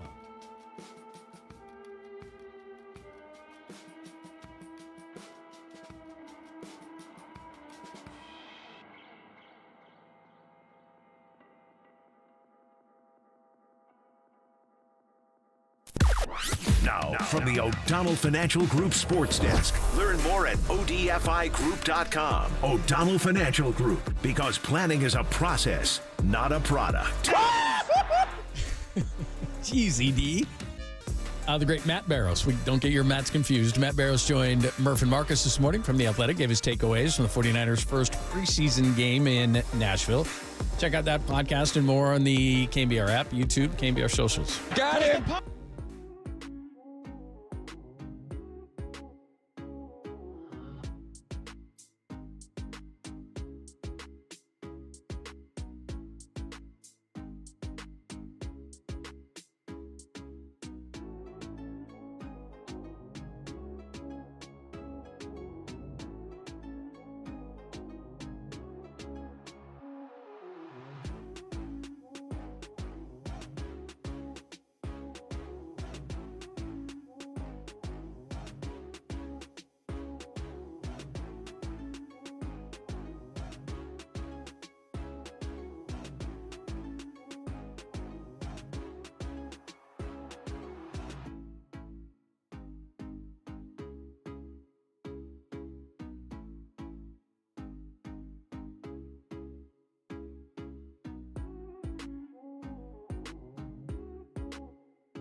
Papa and Lund continue live from the KNBR Casino Matrix Progressive Jackpot Studios. Casino Matrix, Progressive Jackpots are here. Where are you? Just drop in. Please play responsibly. 1-800-GAMBLER. Next guy. Eric Christensen with CBS Sports Colorado. CBS, Tyler, I'm not doing nothing with CBS. Next question. Joe Rigo, Mile High Ain't got Sports nothing to do with Raiders. you. It's above that. Ain't got nothing to do with you. I got love for you. I appreciate you, respect you. Ain't got nothing to do with you. They know what they did. I'm here in Denver, not national. You are who you are. CBS is CBS. All right. Joe Ain't Rigo, got Mile High nothing to do Sports. with you. I respect you. That's why I told you that. I'm looking you in the eye as a man. I respect you. I got love for you. But what they did was foul. That's the end of that question, I guess. Deion's off to a great start in year 2 with Colorado. You get out with a What's bunch his of beef local on reporters, man. CBS? Wasn't he on 60 Minutes in the fall last year? What's his beef? Yeah, maybe with didn't CBS? maybe didn't like how he was portrayed. I don't know. He's your guy. He was angry. You need to text him, man. He was angry with the media there in Denver over the weekend. He gets eyeballs on him. Deion Yeah, looks that's what he likes. A couple of things. By the way, I was just perusing while we were at break there. Ellen DeGeneres just sold her California mansion for $96 million. Is that all? Even How many square feet? My God. I mean, even if you could spend, I don't need a $96 million house. That's incredible. How many square feet is it? I'm looking why at is it so right now. expensive? 10 acres, blah, blah, blah. Is the Porsche for sale as well, Yeah, John? right. Oh, here you go. Tuscan-style mansion, more than 9,000 square feet, 5 bedrooms, 8 bathrooms. If I 9,000 square feet and it's $96 million? I was just going to say, 5 bedrooms? I'm only getting 5 bedrooms at a $96 million? What is that a square foot? That's insane. I mean, the grounds are Where's incredible. the view? Where's the view? It's got to be right on it the is. ocean. It's beautiful. Where is it? It is. It's right on the Where edge is of the ocean. Yeah. Oh, okay. I mean, believe me, it's beautiful and it's got a lot of grounds and everything. That's what it is. But I'm getting more than 5 bedrooms for $96 million. I mean, that's insane. That's almost $20 million a bedroom. That's ridiculous. I need about 50 bedrooms. If so I'm no one buying can find that, I me. want the Porsche in the deal, and I'm not talking about the automobile. I'm looking at it right now. No. Anyway, She my had no God, interest. is she that funny? I mean, $96 million house. Well, that's ridiculous. Is it the highest real estate transaction in California history? I don't think so. $96 million Quite a bit. for 9,000 God, square man. feet. That's ridiculous. I mean, it is. Look, the location is ridiculous, and it's I'm not saying it's not a beautiful house. My God, man. Sell it to Snoop Dogg. He 96. made that 2 weeks in Paris. No kidding. Did he make you watch the People Olympics? love the Snoop Dogg. I got nothing against him, man, but it's They like love him. you're paying $500K a day to just have him hang out, smoke some weed, and show up at your stuff. I don't know, man. How about Draymond going over there just to antagonize Rudy Gobert, who was benched? He didn't go there for He had Team to make sure USA. everything. He was the security guard for Aisha. Yeah, exactly. It was all good. He did not go over there for Team USA. He went over You know there what, for Draymond? anti-Rudy. He's been on Team USA's before. He would have been a good contributor on that team the way Steve Kerr always chose defense. So Fly straight this year, Draymond. You lost another chance for a gold medal. You mentioned being on that team. I think Bam filled that pretty well. Bam was pretty good in that role. Could always have Draymond. Speaking of that, this is that story. McDonald's, all of the McDonald's in France, and I don't know how they get them all together. They're considering pulling curry sauce after Steph's antics. What do they put curry sauce on? There's no curry sauce in the American McDonald's, are they? I'm trying to think what they put it on over here. Let me see. Blah, blah, blah, blah, blah. Let's see. They protested for obvious reasons. We are considering removing this sauce for 4 years minimum. So, there it is right there. I see it. Give it a month and you'll be loving him again. Classic curry sauce. Yeah, they loved it. I mean, he's one of those guys that while he's ripping your heart out, you're still cheering and you just can't help yourself because it was so awesome. I mean, there was a lot of people cheering in that place, and it was France. There was Who's a lot pulling of it, people. John? The McDonald's? Yeah, McDonald's in France. In France, just order the Royale with cheese. Whenever you're in France. There you go. It's a mighty tasty burger. That is a tasty burger. Get the Royale with cheese. Big Kahuna burger. That's what they call it there. Yeah. Oh man, that scene is amazing. I'm going to go watch that again. With cheese. I'll watch that today. If the Giants weren't on, I would go watch it tonight. But they are on the night, John. Yes. So I'm going to be waving this tonight at the ballpark. What happens when he's introduced, leading off for the Atlanta Braves and starting in right field? I hope he's starting. Jorge Soler Power. No, he's what happens when he gets? Is he going to get? He was they going not to boo good. him? He wasn't a Giant long enough to boo him. Oh, sure he was. Now he's on the Atlanta, which is a very Normally, you could series. tell Jorge Soler is the big right-handed hitter with the elephant ears in the left pocket. Marcelo Zuna does the same thing, and that guy. They're going to really piss you off tonight and they're not even on the two Giants. of them flapping at me. So I got the rally cap going, John. The Giants have won 12 of the last 16, and they have cut the wild card deficit from 5.5 to a game and a half. If they win tonight, what are the Mets? Could be a half game behind the Soler Powers after tonight. They're going to boo him.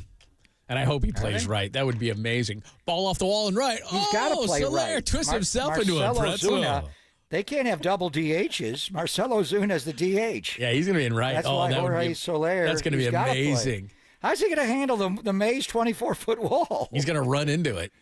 I mean, he did the other night. You see the game against Milwaukee? Have you seen him in the outfield? Catcher hit one down the line. He smacked the wall. It's just like a normal outfield. Wait till he gets a load of that place.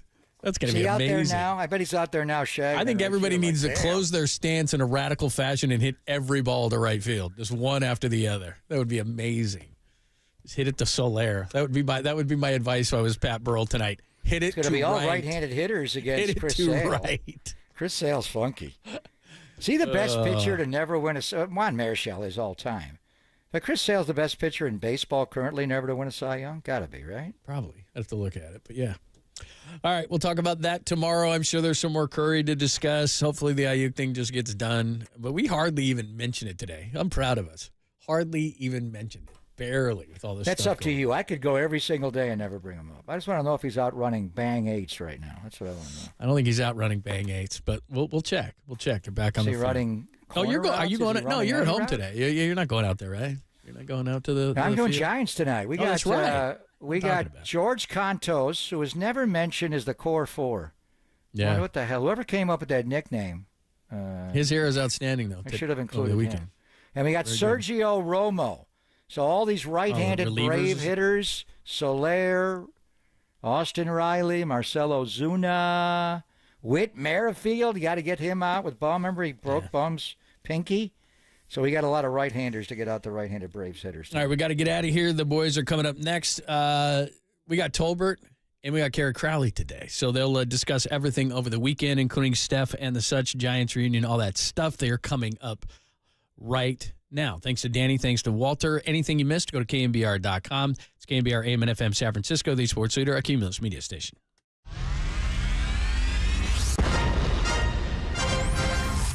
The NBA brought him to the Bay. While his co-host was born and raised here. Adam, that is great co-host work right there. That is amazing. You're lucky to have Adam, Tommy. Oh, absolutely. It's time for Tolbert and Copes. Let's get it on! Tom Tolbert. Yeah, thank you. Now if I could ever get some beer. And Adam Copeland. Adam Copeland has arrived! On KNBR 104.5 and 680, the sports leader.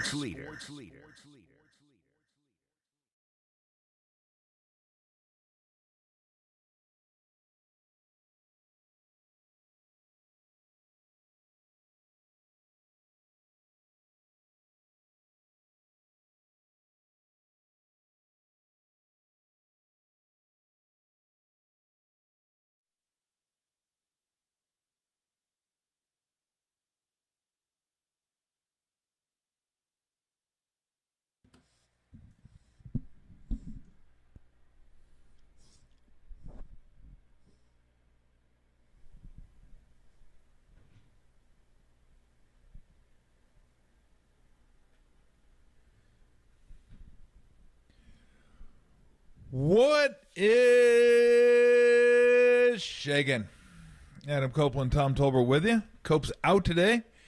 Kerry Crowley in. We are going to be joined by Mark Spears, Matt Mayoko, and Bags. Andrew Bagley will join us as we get you ready for the Braves and the Giants tonight. First of a four-game series, big four-game series for both clubs. Braves, spiraling, and the Giants playing some good ball, though, yesterday. Hey, I mean, look, you take 2 out of 3 from a team that's not the White Sox. That's not the worst thing in the world, although we'll get into the 8th-inning buffoonery. What's going on, Kerry?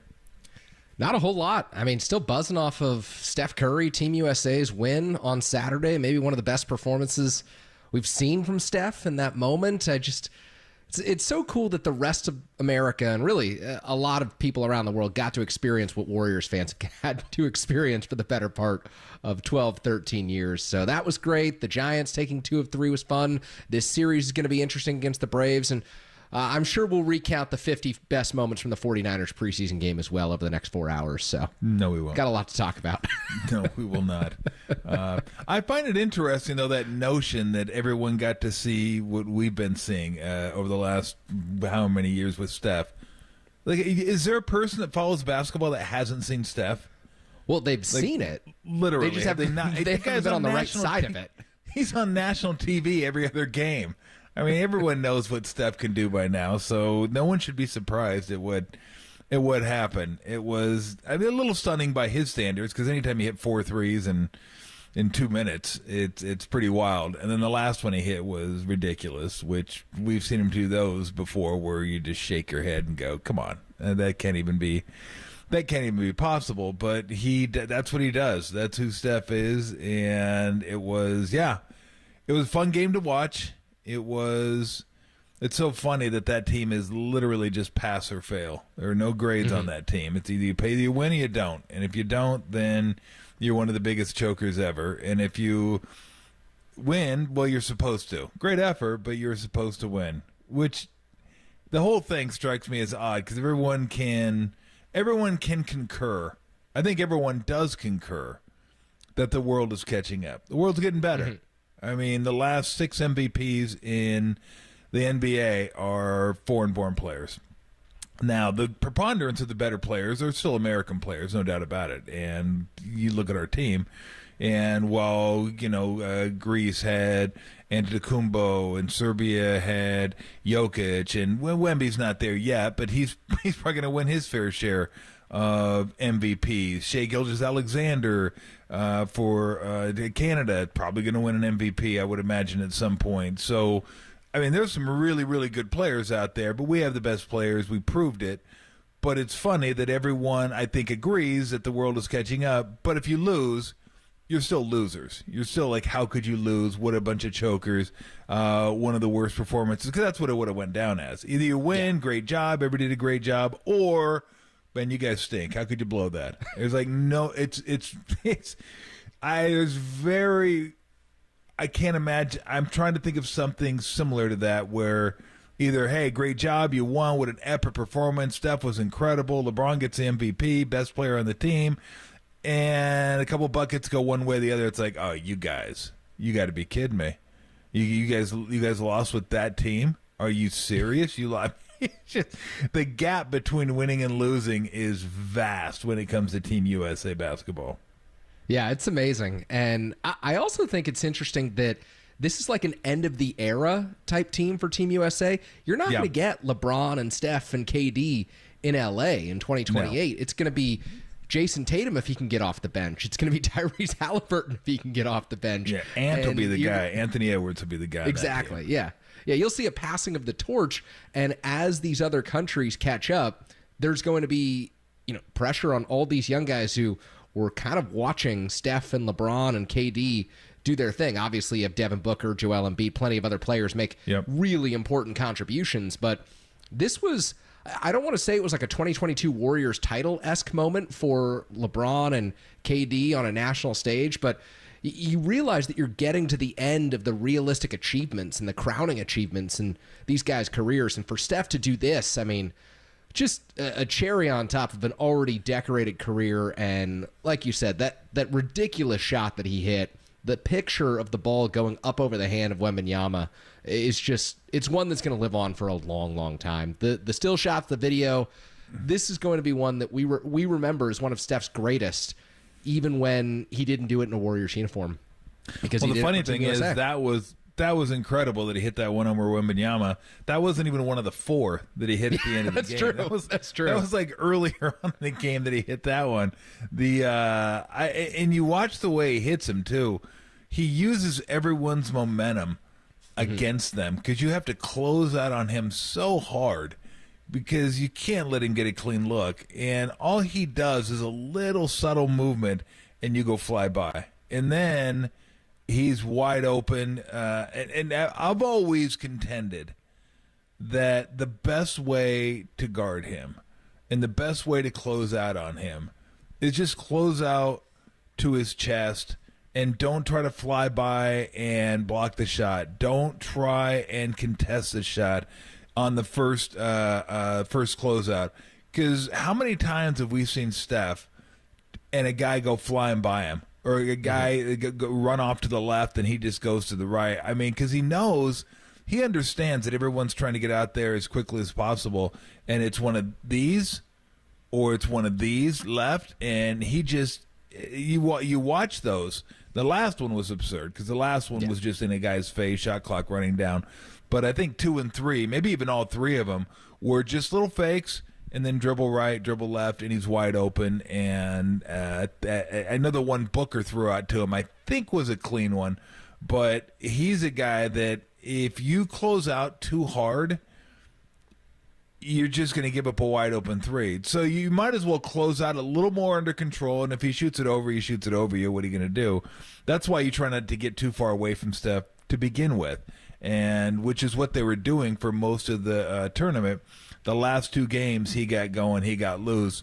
And then when Steph gets going, then it doesn't matter what you do. It doesn't matter how close you stay to him, because he's such a wizard with the ball. Like, that's the one thing. He's the greatest shooter ever, but him and Kyrie Irving, I think, are the two best ball handlers in the NBA. And the fact that you have to close out so quickly, you have to go for every little fake, and you're super hypersensitive to all these little like moves and everything, that you overreact. And then the fact that he can handle the ball the way he handles the ball. I mean, you watch that last three-pointer he shot. Forget about the three-pointer just for a second. The ball handling to get to that three-pointer was incredible. Like, he can ball handle his way between the legs, round the pack, crossover, and into a three better than anybody that's ever done it. It's absolutely stunning to watch him get into a position and to shoot the ball. I was going to say shoulder square, body square. Not always, but most of the time. But it's wild to see that he can do that sort of ball handling. To put himself in a position to get those shots off is just wild. Wow, that's why he's the greatest shooter ever. Not because he's the greatest shooter ever if you put him in a gym and they're all just playing without defenses. There's probably guys that could beat him. I mean, he'd have to have a little bit of an off day, but they're great shooters in the NBA. Great shooters in the NBA. The fact that he can handle the ball and get himself into shots that nobody else could ever do, Like, nobody can do that type of stuff. Like, I always say, Steve Kerr is one of the greatest shooters ever, but he was a catch-and-shoot guy. He was a guy on the receiving end of the catch-and-shoot. He had to have somebody create the shot for him. Steph creates it for himself and then gets it off, and sometimes the ridiculous degrees of difficulty, and still shoots 40% or above. I mean, the volume at which he shoots over 40% is something I don't think we will ever see in our lifetime. And we have kids growing up watching this guy play and learning from him and trying to emulate him.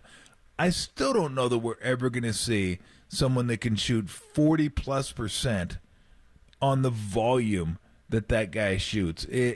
What he does is, when you break it down and think about it, is really mind-boggling. He's one of a kind, and we're going to continue reliving this gold medal game performance from Saturday throughout this afternoon show. Before we send it to a quick commercial break, do want to remind you we've got our 49er ticket giveaway today. It continues today until Friday, August 23rd. You will have 3 chances every day, once during Murph and Marcus, once during Pop and Lund, and again during Tolbert and Copes, to qualify to win 2 tickets to each 2024 regular season Niner home game. Each person who qualifies gets a $50 gift card to the Niner team store, and you're entered for a chance to win the grand prize. Be caller number 10 to 415-896 KNBR. When you hear the special cue to call featuring Tim Ryan, tune in today during the 5 o'clock hour for your chance to qualify. More Tolbert and Copes, Crowley and for Copes on the other side. You're listening to KNBR 104.5 680, the sports leader.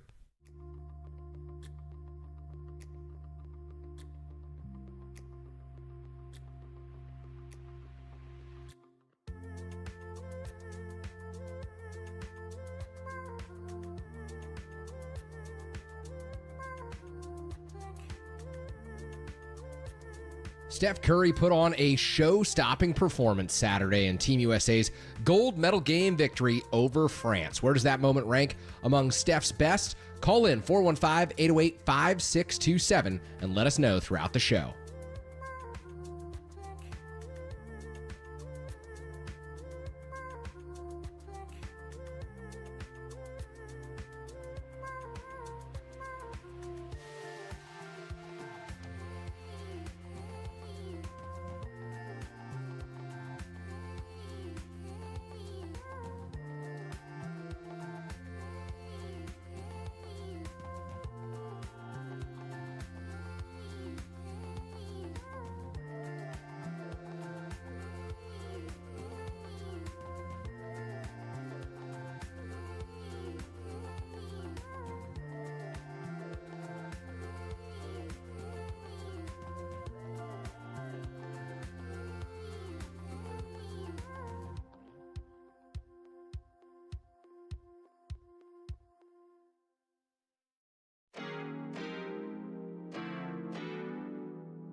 And now, time for the Protect Your Assets with David Hollander Business and Technology Report.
Tolbert and Copes. Now continue. Follow us on Twitter at KNBR. This is KNBR 104.5 and 680, the sports leader.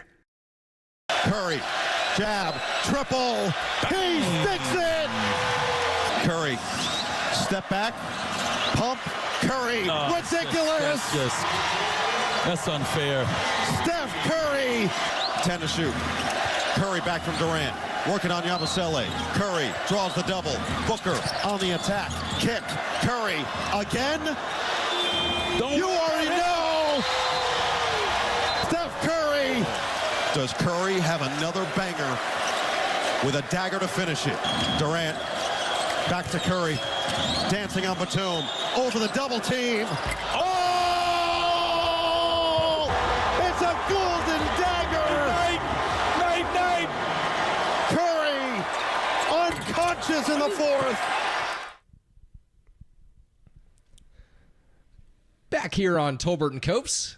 Kerry Crowley in for Adam Copeland here on Monday afternoon as we relive Steph Curry's gold medal game performance, discuss his semifinal performance as well against Serbia. What a finish to the Olympics. What a moment for his career. Steph Curry continuing to do this. And Tom, I saw you enjoying those Noah Eagle calls there at the end.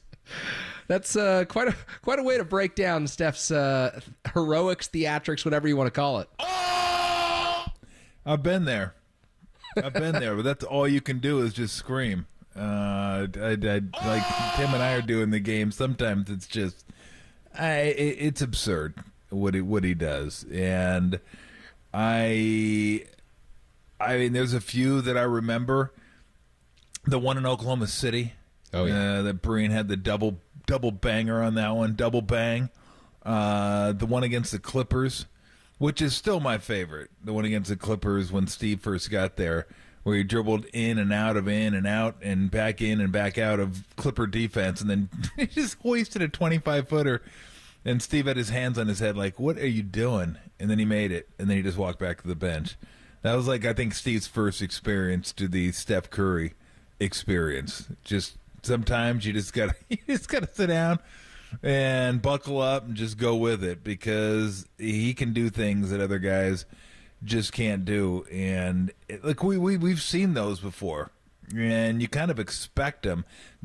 These came out of I won't say came out of the blue, because they never come out of the blue with Steph. And I said on Friday, that's the one thing you never worry about him with, shooting. Mm-hmm. You just never worry about. I know he wasn't shooting well. He wasn't shooting a lot. You never worry about that guy. Like, everyone's going to go through a little bit of some lulls throughout the course of the year, and this wasn't even a year, it's just a tournament. But he ends up his last 17 for 26 from three. It's like 66%, 67% from three. It's just like, again, it's 69. What we thank you. No, it's not 69, Tim, but close. But it's what we expect from him because we've seen it from him. And he is so good, you take him for granted. Like, that's how good he is. Like, he has to do something like that to get you to appreciate what he's doing is not normal. But it is normal for him. And the great athletes get to a point where you can only start comparing them against themselves. Mm-hmm. And it's hard to live up to yourself as you get older because the younger self's always going to be better. Like, Steph can still shoot it, and Steph can still do stuff like this on occasion. Well, more than on occasion. But he's not as good as he was 5 years ago, 6 years ago, 7 years ago. But nobody is. Nobody ages and gets better. Well, unless you're Barry Bonds. But anyway, you know what I'm saying is that you get to a point where you can't be that guy anymore. You just can't. But occasionally they remind you like who they are, and that's who he is. But that's who he always is: hitting threes, hitting shots. He'll always be able to do that. But that was fun to see. It was fun to see him not only get his gold medal, but kind of leave a mark. And a big mark on the tournament, because up until the Serbia game, he really hadn't done that, and I think he was okay with that. Like, I know he wanted to, like, this is a 2-time MVP and a 4-time champion. I know he wanted to leave a mark, and he did against Serbia, and he left a bigger one against France. So I feel like he's like, okay, yeah, we got the gold. I was a big part of it. I was a big reason why, and I left my mark on the tournament. So that was pretty cool to see. I think one of my favorite points from Saturday's game, and you brought this up in discussing Steph dribbling in and out of the Clipper defense, and Steve Kerr goes back to the bench shaking his head with his hands on his head after watching Steph Curry deliver that kind of experience for the first time when Steve took over as head coach of the Golden State Warriors, was kind of the shot where he had both Kevin Durant and LeBron James wide open on the perimeter, and he still took it double teamed and still made it in one of the signature moments of the entire Olympics, one of the signature moments of the gold medal game late in the fourth quarter. And for every other player in the world, that's a bad shot. And for Steph Curry, you have a pretty good feeling it's going in because he'd been hot at that moment. He was feeling himself. And that is what makes him so different from other players. It's what makes that shot selection good for him and terrible for everyone else, and why it's been such a privilege to watch him through the years. And I know that we were joking, or I was joking earlier about how, you know, other fans got to experience what it's like to root for Steph Curry.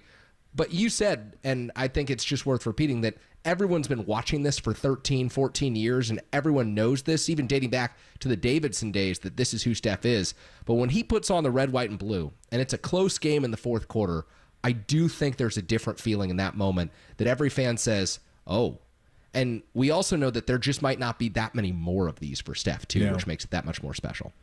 Yeah, no, there's no doubt about it. And I think your point is a good one, that, I mean, I was making the point that everybody knew what he is about, but you're making the point you get to root for him, and that's a different point. I think that's a good one. It's like, even if you're a fan of an opposing team who you probably respect him, but you're not thrilled with the antics. Yeah. The night, the shimmies, the dance. You probably don't love that. And I know a lot of people probably don't like the Warriors anymore. They're like, yeah, I'm tired of the Warriors. Tired of him, tired of the Warriors, tired of their whole act, tired of Draymond, tired of that. But now with the USA across your chest, you get to root for him. And you get to feel like, you do get to feel what Warrior fans feel when he hits those shots. And you just shake your head like, oh my gosh, this is like, I can't believe. And then you're like, well, yeah, I can believe, because it's that guy. God. It's Steph Curry. And I've always said one of the great things about Steph and his journey is no one ever saw this coming. Mm-hmm. He wasn't a number 1 overall pick. He's not LeBron. He's not KD. Not even Wembanyama. Don't even know if Wembanyama is going to be great. I'm pretty sure he is, but not sure yet. But he wasn't supposed to be this guy. He was supposed to be a guy that, going to be a really good shooter. They'd make a few all-star teams, win a 3-point contest. That was about it. He wasn't going to lead a team to a championship, let alone 4. He wasn't going to be a 2-time MVP, one of them unanimous. He wasn't going to be an Olympian. He wasn't going to be a top 10, 15, 5, wherever you want to put him in the pantheon of NBA greats. player of all time. Like, that wasn't supposed to be who this guy was. And through the natural ability and the work that he's put into it, like, he wasn't this type of ball handler when he first came to the league. He wasn't this big when he first came to the league. No, he's not big, but you can tell, you look at his body when he was a rookie versus now. I mean, he's put a lot of work into his body throughout his NBA career, and he's just gotten better and better and better and better. And he's one of the all-time greats. Wherever you want to put him, you know, I really don't care about the argument. I know everybody's like, oh, after this performance, you got to put him ahead of Magic at point guard. I'm like, shut up. You put him ahead of Magic. Like, I don't even know how you compare those two. You know about two different point guards. I mean, they couldn't be any more different. And then people arguing over whether he should have been the MVP of the Olympics. Like, it doesn't matter. Like, if you were to ask me, I'd say LeBron was the best player on the team. LeBron was the best player in the tournament. I mean, LeBron was just incredible at doing all the things he does. The thing about shooting threes is it pops more than other things. Like, because it's like wild guys that can shoot that well from that far away from the bucket. But, you know, no matter who they gave it to, it's like, whatever. They all get a gold medal. They're all going to be happy. They all got a gold. They're fine. The point is he is something that no one ever saw coming. No one ever saw one of the all-time greats wearing number 30 for the Golden State Warriors, leading them to places no one ever thought they would go. And for those people that followed the Warriors before 2014, who don't think it's preordained they're supposed to win championships every year, who know the pain of watching god-awful basketball nightly for years on end, where the draft lottery was the high point of your season. They're the ones that appreciate this more than anybody. That, like, wow, I can't believe this has happened for an organization that didn't have an all-star for 14 years. They didn't make the playoffs forever in a league that more than half the teams make the playoffs. Like, all these things you look at, and just a sad sack franchise for years and years and years became not only a marquee franchise, one of the marquee franchises in sports. Like, you look at their value, it's right up there with the Lakers. And it's like them, the Lakers, the Cowboys, the Yankees. I mean, you know, top 5, 6, 7 teams in sports. And they're one of them. It's wild to think that, you know, give Joe Lacob and his crew a bunch of credit, Peter Guber, and then Steve and Bob and whoever. Give anybody the credit, Rick Welts, give them all the credit they want. It doesn't happen without 30. It does not happen without 30. Everybody gets credit. Everybody's the reason. Everybody's part of it. But he's the biggest reason. Without 30, I'm still driving 5 miles to go to a game right over here in Oakland, because they don't have that place in Chase. They don't have that. They don't have the banners. They don't have the place in Chase. They're not worth $5 billion.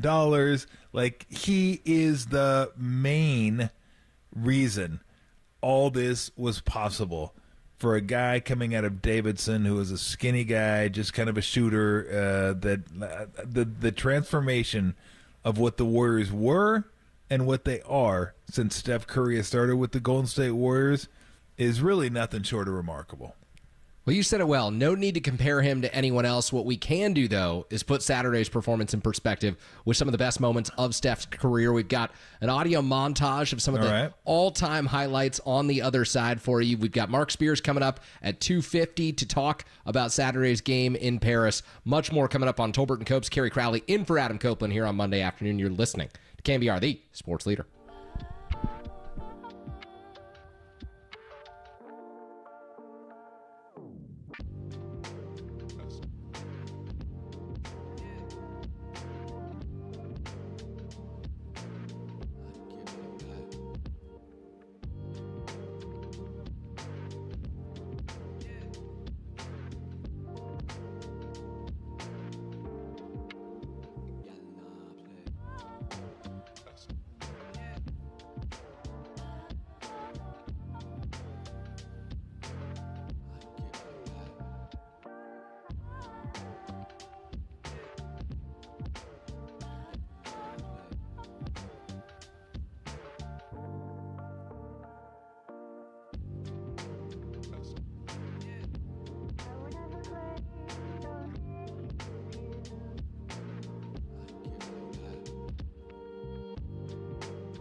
Tolbert and Copes continue live from the KNBR Casino Matrix Progressive Jackpot Studios. Casino Matrix, Progressive Jackpots are here. Where are you? Just drop in. Please play responsibly. 1-800-GAMBLER. Chance to tie it here for Golden State. Curry's got it. And Curry will let it go for three. Comes up short. Offensive rebound. Curry again. And Curry hits a three. Curry flings it the other way. And he got it. What a turnaround. Curry the three. They do have a timeout. Decide not to use it. Curry way downtown. Bang! Bang! Oh, what a shot from Curry! Curry left wide open. Right between the eyes. And they left it on the bench. Tied out. Steph Curry. All 12 points in the overtime. Back here on Tolbert and Copes, Kerry Crowley in for Adam Copeland. Those shots you just heard, some of the most iconic of Steph's career. 2015, Game 4 of the postseason against the Pelicans. Tied the game up, sent it to overtime. 2015, Game 6 against the Grizzlies from the other end of the court at the end of the third quarter. Of course, we all remember the iconic double bang at the end of regulation against Oklahoma City in 2016. And then Game 4 of the 2016 playoff series against Portland, the I'm back as Steph returned from injury in overtime. Tom, 8 years have gone by since Steph Curry hit at least all of those shots, and he's still doing it at a remarkable level on the Olympic stage. Think about all the threes he's hit in between those and Saturdays as well. I mean, the guy, 36 years old, and I know that we've discussed he's not the same player he was when he was the unanimous MVP, but he's doing things that we never could have anticipated at this age, at this juncture of his career. The first one was the one against New Orleans. And I know the first one was the Clipper one, I think. The second one was the one, I think, against New Orleans, because that was an offensive rebound, and that was the one against the Clippers where he just made Steve put his hands on his head. But the one against New Orleans, I remember because I was calling that game, and we were on the opposite side, kind of at the very top of the first section. And Steph hit the shot on the other side of the court. And I remember Anthony Davis flying out to challenge that shot. You couldn't even see Steph from where we were sitting. Like, he was just engulfed by red jerseys. And so Anthony Davis, like, misses the ball, obviously, and then just obliterates Steph. Like, I couldn't believe it wasn't a foul. I think that in today's basketball, it probably would have been a foul. But you could not. All I saw was a ball. I saw like a hand go up and a ball, and I didn't see Steph after that. And all I saw was a ball come out of the corner, and it's just in the air, boop, right through the net. It was like, oh, you got to be kidding me with this guy. Like, it just wild, some of the stuff he hits and the quick release that he has too. Like, him and Clay can get rid of the ball like no other, because they realize how quickly people are going to fire out at him. And I think they've learned over the course of their NBA careers that, like, sometimes you got to get it and it's got to go. Like, Clay sometimes will catch it in the pocket and then from the catch just flick it. Whop, whop, whop. And then Steph can do that too. He can do it really quickly. Now, the thing Steph has, and it's a little like Mully, who I played with, who's a great shooter as well.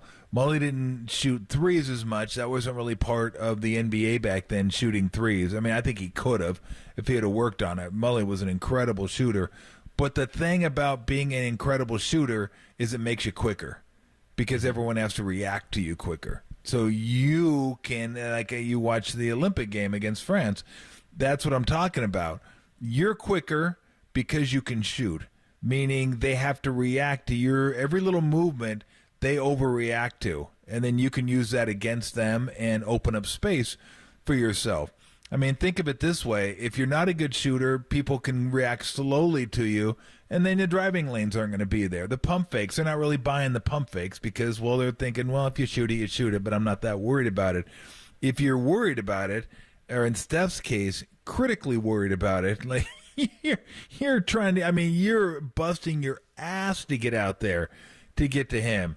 And then what happens? It's one of these. Boop, little pump fake, and you're gone.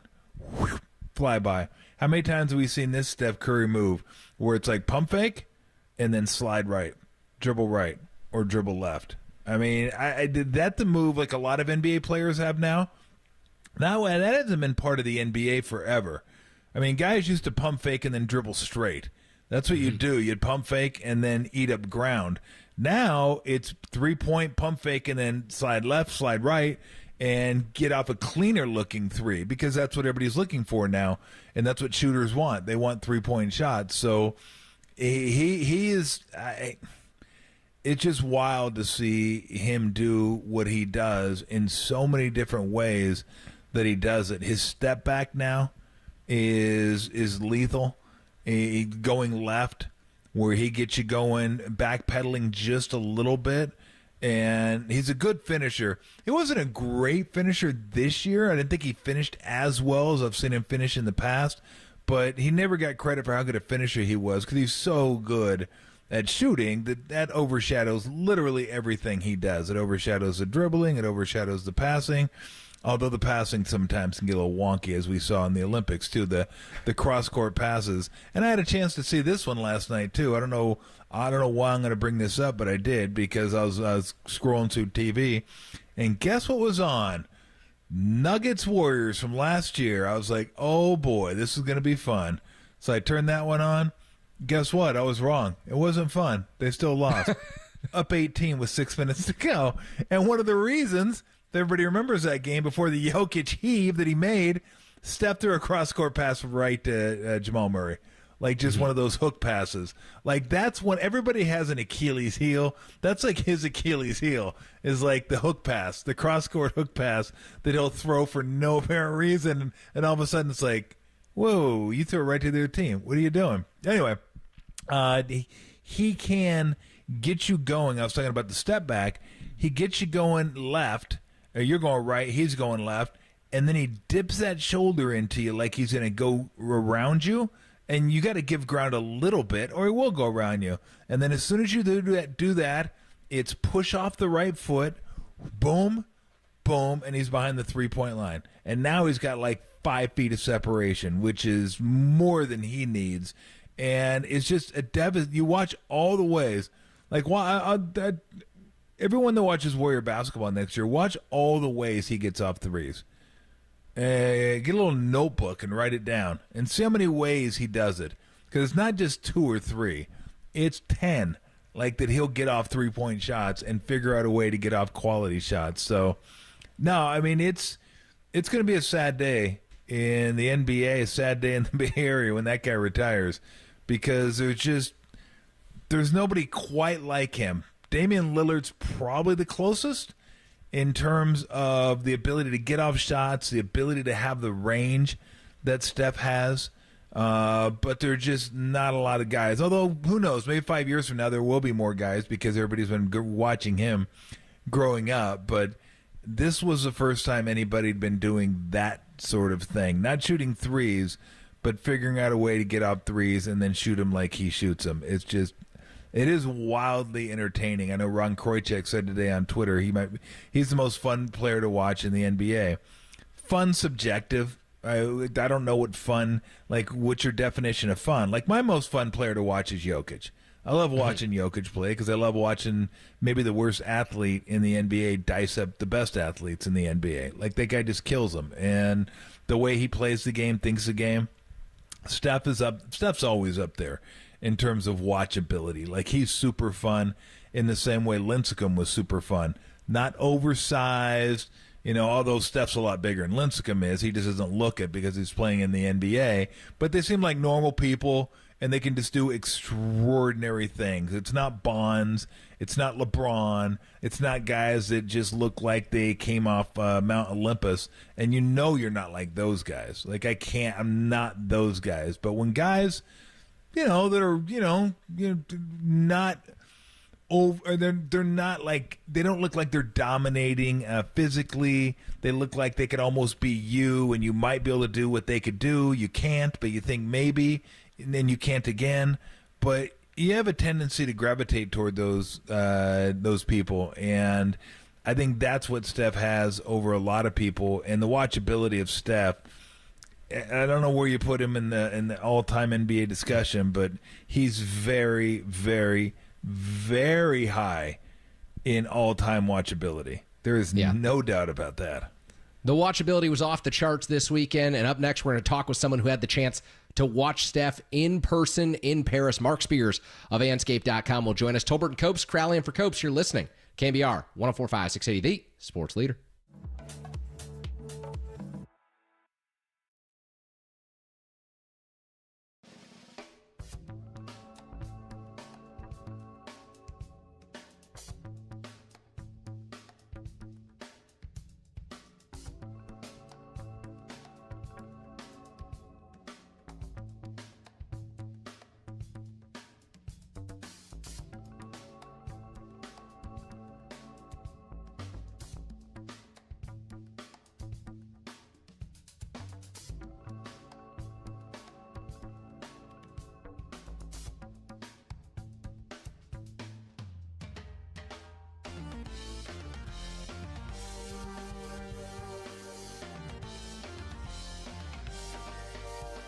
The 49ers didn't play any of their starters as they lost their first preseason game versus the Tennessee Titans 17-13. For everything 49ers, keep it locked in on your home of 49er football for the last 20 seasons. KNBR, the sports leader.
What's up, Nation? Time for Mark Spears to put down the pen and pick up the mic. Here's the senior NBA writer for Anscape.com with Tolbert and Copes on KNBR 104.5 and 6.8 and KNBR.com, the sports leader. Kerry Crowley, Tom Tolbert with you. Time to revisit USA basketball one more time, and we do it with our good friend Mark Spears. Hello, Mark. Bonjour. You still over in Paris? I'm still here, brother. When you leaving? Next week. What? Next week. Oh, you're gonna do a little vacationing. Nice. They call it holiday here. Okay. But I don't really care what they call it. There, I'm here. So where do you put that performance in the pantheon of Steph Curry great performances? Jeez. I mean, I've been thinking about it. You know, the Boston game, the night game. But this is, I don't know, man, winning a gold medal. With the explosion in which he did, like that last shot, I had a good vantage point of that last shot. And so Bam Adebayo had a quote that was exactly my sentiment. It was like, what the F is he doing? Right? And then Bam Adebayo said that. He goes, but then I looked and saw who shot, and I was like, yeah, okay, that's different.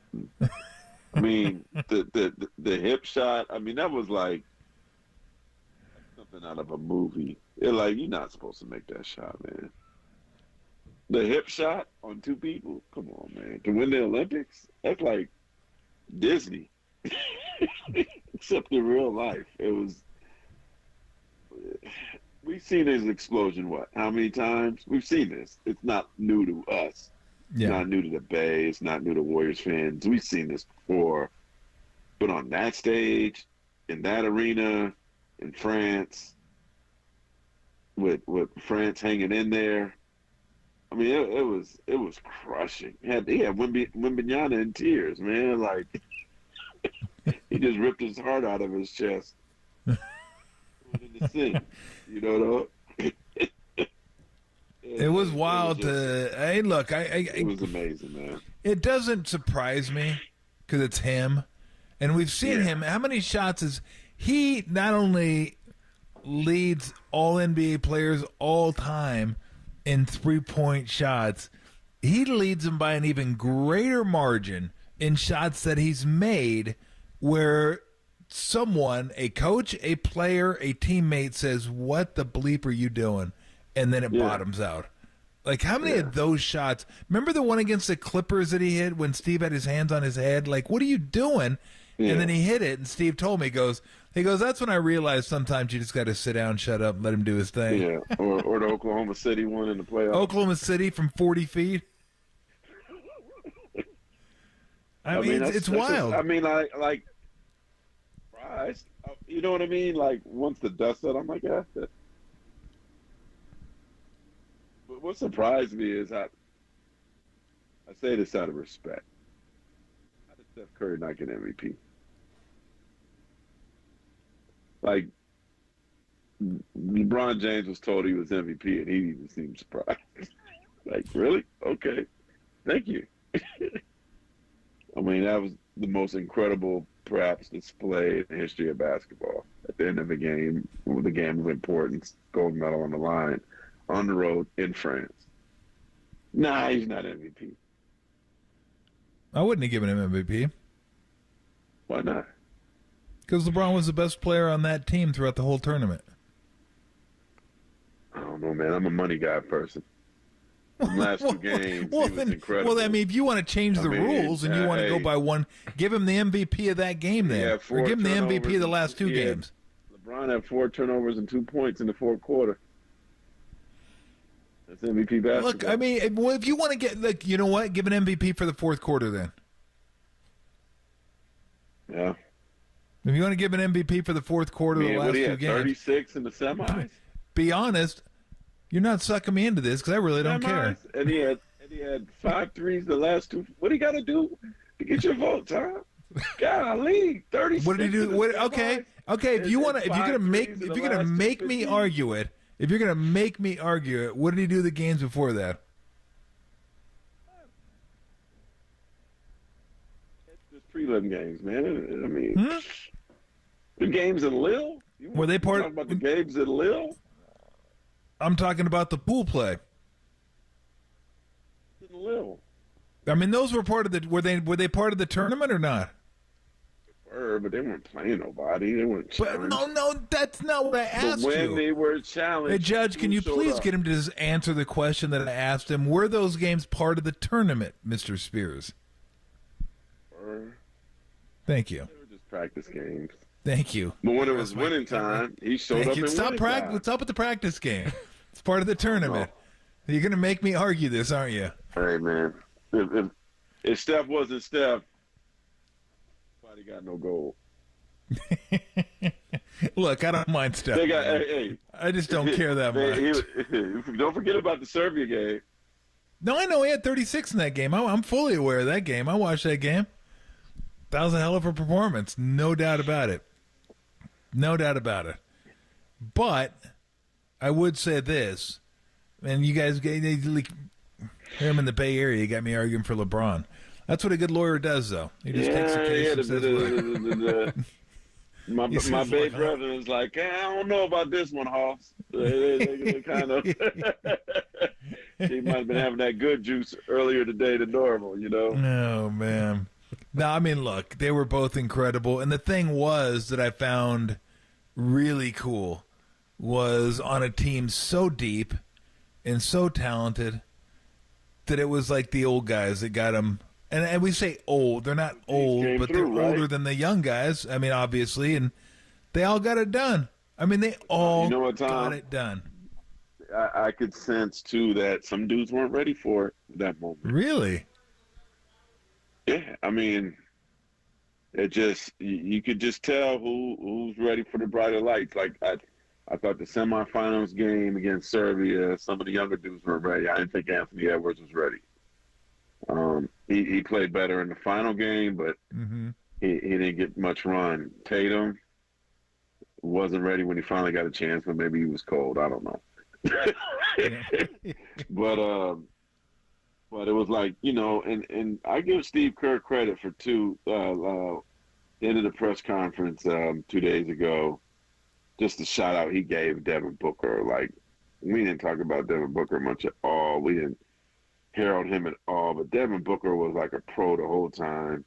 He was amazing at both ends of the court. His role was never like he lived up to the moment. You know, there was this incredible that semifinals game, man. Like, might have been the greatest game I've ever seen. When they had that 6-point play to turn things around, and Devin Booker hit that 3. Like, I mean, he played like a chiseled veteran, and I do think that I'm curious to see of all the players. Well, actually, 2 things. One, where Devin goes with this. You know, how does he jump forward from this? But a second thing I'm wondering is, like, can this vault Steph to even a higher atmosphere in terms of popularity than he already had? Because it's you know, it's one thing to watch NBA games, but, you know, I saw that there were like 22 million people, I think, watching the gold medal game, but that's just in the U.S.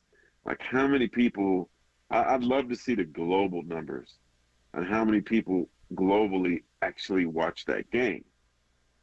How many kids saw that? How many people were like, just their love for Steph went even further.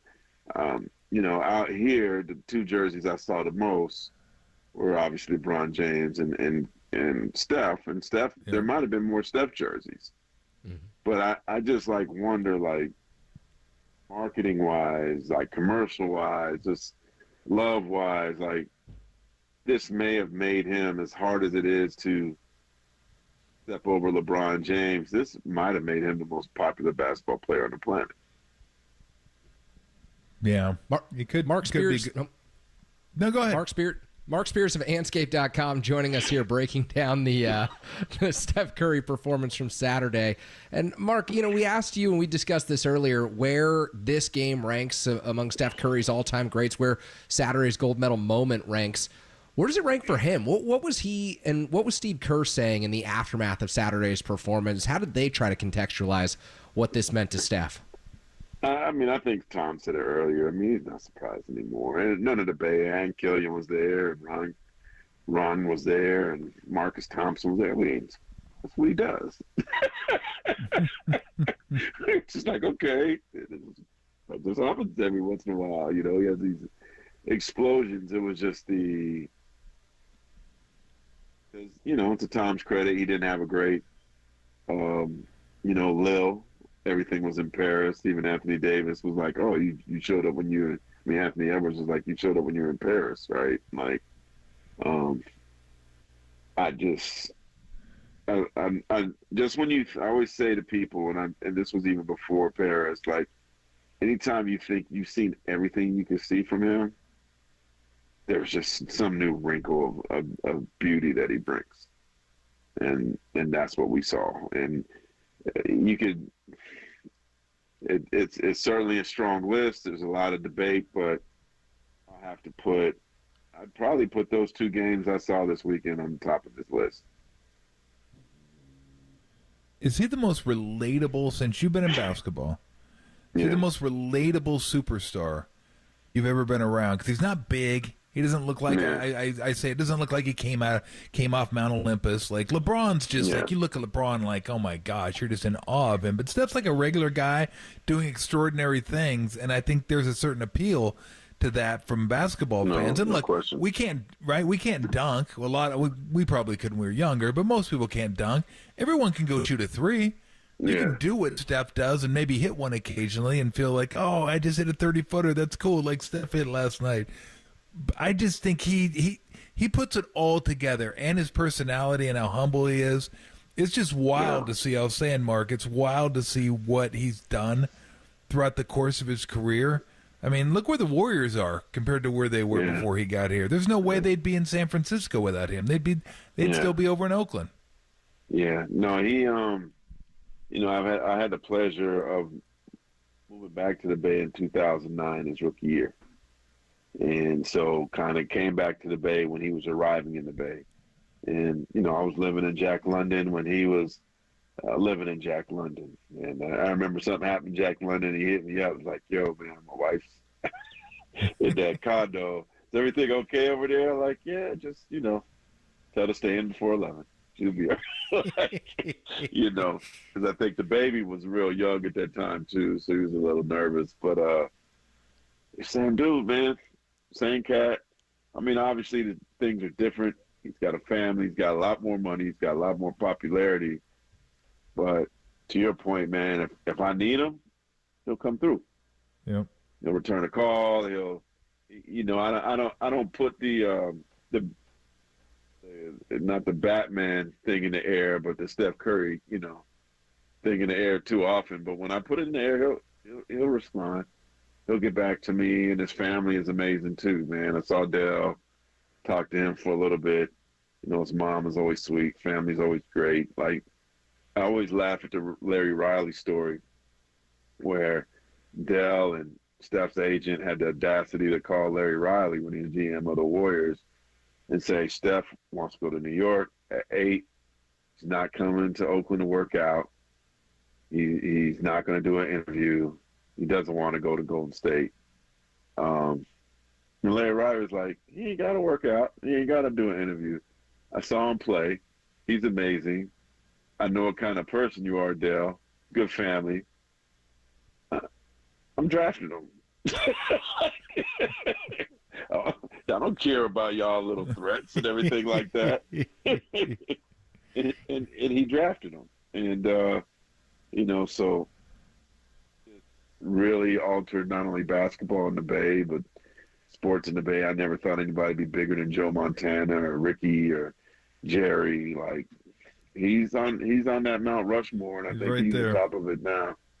I don't think anybody, which is saying a lot in the icons of the Bay, but he's atop the Bay, and I definitely think he's in the top 5 you can make an argument really that pound for pound he's the greatest player ever. To your point of him being his height and all that, he's not 6'8".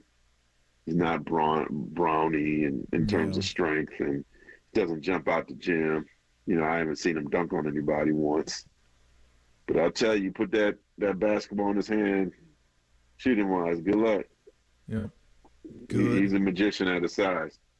There is no doubt about it. Hey, before I let you go, what do you got planned over in Europe for a week? Are you staying in Paris? Are you going to bounce around? No, I'm gonna jump down to London. I'm gonna go see Arsenal on Saturday. I'm a big Arsenal fan, so I'm excited about that. Wait a minute. Are you jumping up to London? Isn't London above Paris? I don't know, man. I went to Andrew Hill High School in San Jose. I'm just kidding. Well, I don't even know if I'm right. Like, I'm pretty sure I'm right. But if you told me I was wrong, that's what. Hey, we both said we don't know. I had public school education my whole life, man. Andrew Hill, San Jose State, Foothill College, LSU. It's all public. Yeah, I had no Saints in front of my school names either, pal. No, they never prayed at any school I went to, other than for safety. Oh my God! So London for a week, going to go to you're going to go to the opening of the EPL. Wolverhampton, baby. Going to that. Got my jersey, my new jersey, the newest kit. Don't do that. Don't start calling it a kit, okay? You're American. Call it a jersey. I'm going to the match. No, with my stop. New kit Don't call on. it a pitch either. The field. They're wearing uniforms on a field. Hey, man, I'm ready to go. Well, enjoy yourself. Have a good time. Text me. Let me know. Take a picture for me. I want to know because I'm thinking about going over there maybe next year and trying to catch a couple matches. Before? I've never been to England before. Man. Never been to a soccer game. Well, let's do it, man. Maybe we'll do a guys trip. Got a lot of beer there. Yeah, they do have a lot of beer there. Absolutely, good craft beer too over there. But yeah, I want to go over there, bounce around, hit the pubs, go to some games. I got a few hookups. I got a few EPO hookups. So let's do it. Okay, let's do it. Well, enjoy yourself. Have a great time, and thank you so much. It's been fun. And you know what? Next week when you're on, because you're going on vacation now, we're gonna have to figure out a way to get your phone to sound as good in the States as it does over in Paris. I don't even know how that works. Maybe you have to fly back to Paris for the hits. Yeah, your phone has been you've been clear as a bell this whole week. You know why? Because you're in Alameda and our coverage sucks over here. That's why. I got to get a home line. Oh, my goodness. Enjoy the vacation, man. You've earned it, Mark. Thanks a lot. Thanks for everything, man. You got it, man. Love Mark. He's the best. God, that's a good little vacation after this. Going, catching some Premier League games? Yeah, not too bad. Start of the EPL season, Arsenal. Yeah. It's a good trip. You got to get over to London, Tom. That is a sensational city. I know. I will do that. I think next year will be the year. I'm going to hit that up and maybe hit up Scotland, Ireland. Let's see how many pubs I can hit while I'm over there. I heard they had a few. something they might specialize in. On the other side, more Steph Curry talk, more contextualizing this sensational performance from Saturday in the gold medal game. More Steph Curry highlights. You're listening to KNBR, the sports leader.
The Giants celebrated the 10th anniversary of the 2014 World Series team on Saturday, and it saw the long-awaited return of Madison Bumgarner to Oracle Park. What were your thoughts seeing Bumgarner back in San Francisco? Let us know on our socials at KNBR.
Missed an interview or want to hear it again? Catch them all at knbr.com/podcasts. You're tuned in to Tolbert and Copes on KNBR 104.5 and 680, the sports leader. Can this vault Steph to even a higher atmosphere in terms of popularity than he already had? It's one thing to watch NBA games, but, I saw that there were like 22 million people, I think, watching the gold medal game, but that's just in the U.S. Like, how many people – I'd love to see the global numbers and how many people globally actually watched that game. How many kids saw that? How many people were like, just their love for Steph went even further. Out here, the two jerseys I saw the most were obviously LeBron James and Steph. And Steph, there might have been more Steph jerseys. But I just wonder, marketing-wise, commercial-wise, just love-wise, this may have made him, as hard as it is to step over LeBron James, this might have made him the most popular basketball player on the planet. All right, we're back here on Tolbert and Copes. Kerry Crowley in for Adam Copeland here on Monday afternoon. Mark Spears of Anscape.com just joined us, breaking down Steph Curry's sensational Olympic performance. And Tom, it's hard for me to imagine that there's a lover of basketball out there, whether they're in the United States or somewhere else on the planet. And as we know, basketball growing in popularity, the players in other countries getting increasingly better, these Olympic tournaments getting more difficult for the U.S. to win year after year. It's still hard to imagine that someone out there who's a big fan of basketball wouldn't be a huge fan of Steph Curry, but maybe he did change a few hearts, change a few minds over the weekend with his performance against France. Yeah, I mean, it's hard to believe that there's people out there that follow basketball, but maybe there's people out there that watch this that don't really follow basketball that much. But I just don't. Yeah. It's hard to fathom someone that even follows basketball a little bit doesn't know Steph Curry and doesn't know of Steph Curry and what he's doing. And thanks to Mark Spears for having me argue against Steph Curry. I found that. Text line loved it. I bet they did. I bet they enjoyed it immensely. Some guy in the thread goes, they don't give away the finals MVP in the first round. I'm like, well, yeah, that's why they call it the finals MVP. This isn't the finals MVP. This is a whole tournament MVP. It's kind of like the difference between the finals MVP and the Conn Smythe. Conn Smythe in hockey isn't just for the Stanley Cup finals. It's for the entirety of the playoffs, which is why you might get someone that wins the Conn Smythe and think, well, somebody else had a better finals. That's possible, but they consider every round of the playoffs. And then again, most people that watch hockey don't know what the hell they're looking at anyway. They're like, oh, cool, he won? Cool, fine. Basketball, everyone thinks they know what they're watching. And again, to be perfectly clear here, I don't really care who won. And if Steph won, that would have been like, okay, that's great, awesome. Like, he deserved it. I thought it was him and LeBron. I would have voted LeBron, but if you would have said you have to vote Steph or you can't eat dinner tonight, I would have been, all right, I'll vote Steph. Fine, that's fine by me. Because it was that close. But I think what people don't understand is, like, it's a tournament MVP. It's not a finals MVP. It's not a medal round MVP. If it was a medal round MVP, then yeah, forget it. It would have been over. But as far as popularity goes, I mean, I guess it could grow. Could always grow. Could always get bigger. Like, you have to start thinking in terms of popularity. Where does he rank worldwide in terms of all athletes? Because off the top of my head right now, I would say, who do you got? You got Messi, Ronaldo, maybe Mbappe. Yeah, Mbappe's up there now. LeBron. Rory's probably up there. McIlroy, he's probably up there quite a ways. Football-wise, it's so hard because I'm not even sure, like, Mahomes maybe have to be a quarterback. Baseball, nobody. Maybe Ohtani. I mean, Ohtani's got worldwide appeal. Yeah, Ohtani. Yeah, I wasn't thinking him, but Ohtani for sure, yes. So, one in baseball, one in football. Maybe there's another in football, but I think Mahomes is the guy. Steph, LeBron. Is there another NBA guy I'm missing? I mean, KD, but he doesn't really have that kind of appeal that those two do, like that Q rating, as they call it. Like, he's I think those are definitely the top two. Mm-hmm. Is there a boxer anymore? I don't know that boxing. I mean, Conor McGregor was one of those when he was in UFC. Definitely. Mm-hmm. He was worldwide. Like, everybody knew, not everybody, but like a lot of people knew who he was.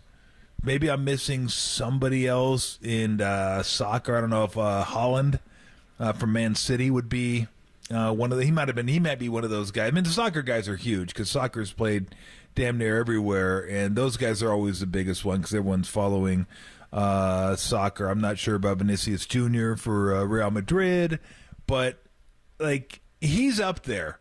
Like if you're talking like top 10 athletes in the world right now, he's definitely in that. How high up he is, not sure, but he's definitely top 10, and that's saying something when, basketball's a big sport too. I'd say basketball is probably second biggest sport worldwide to soccer because it's played more places, guessing, but it's wild to think that so I don't know. Could it go higher? I guess it could. Like, who would you say the number one most recognizable player is right now? Messi's getting a little bit older and he plays over here now, but he's still super recognizable. I'd say Mbappe. And that's what I was kind of thinking too, because Ronaldo went to Saudi Arabia, and he's over there. He's a lost cause now. He's getting by on $200 million a year, so kind of out of just sight, getting by. A little tax fraud mixed in, I think. So yeah, exactly, out of sight, out of mind. But probably Mbappe.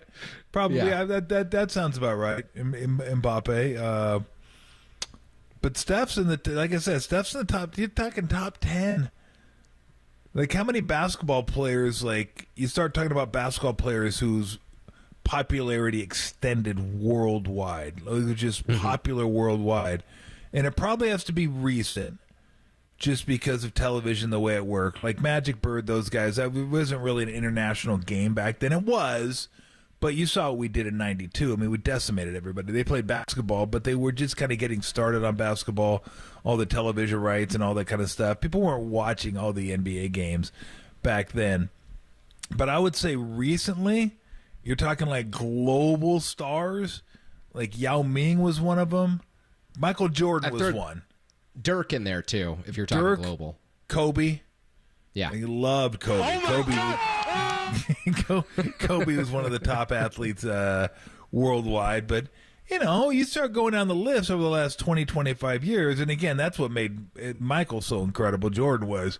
It wasn't really a global game quite even then, but he was just so big. Like, he was so massive that everyone, like, he was the number one guy for a long period of time. But you start thinking about, like, NBA guys that have the, a reach of Steph Curry.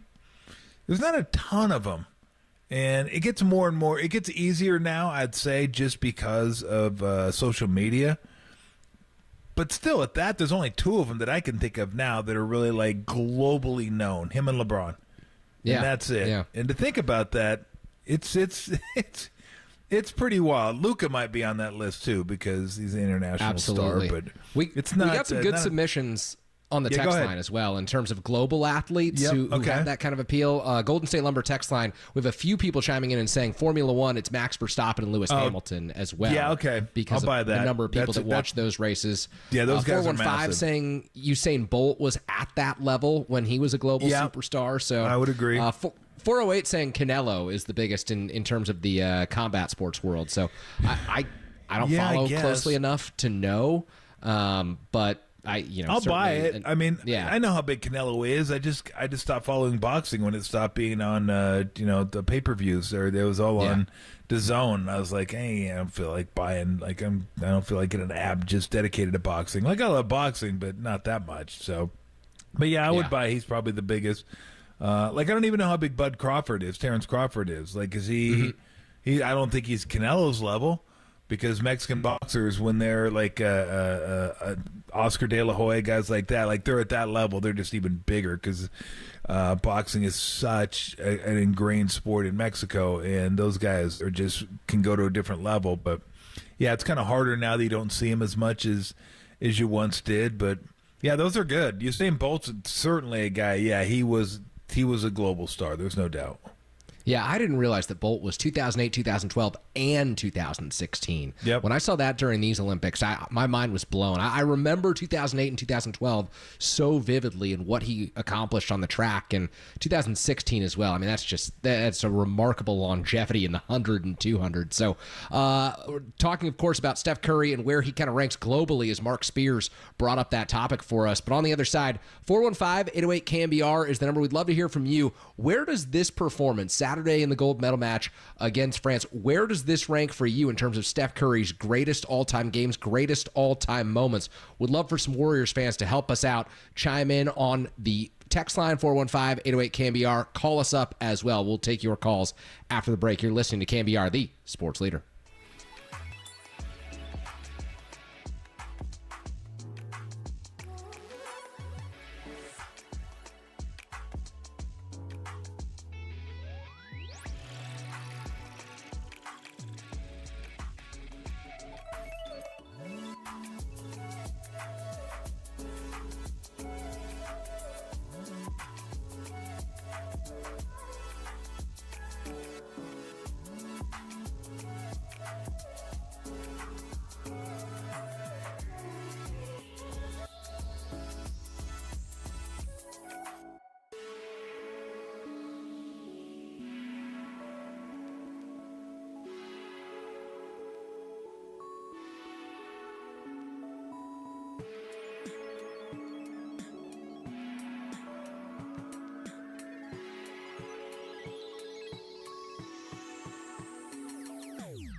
Tolbert and Copes continue live from the KNBR Casino Matrix Progressive Jackpot Studios. Casino Matrix, Progressive Jackpots are here. Where are you? Just drop in. Please play responsibly. 1-800-GAMBLER. Like I was saying before, every shot you take, you think is going in, but there's faith, whatever happens. But that was at the end of a solid flurry of shots, and at the end of the day, all I saw was the rim. I didn't see who was in front of me. I knew it was kind of a late clock situation, but that impressed me. I impressed myself on that one too, for sure.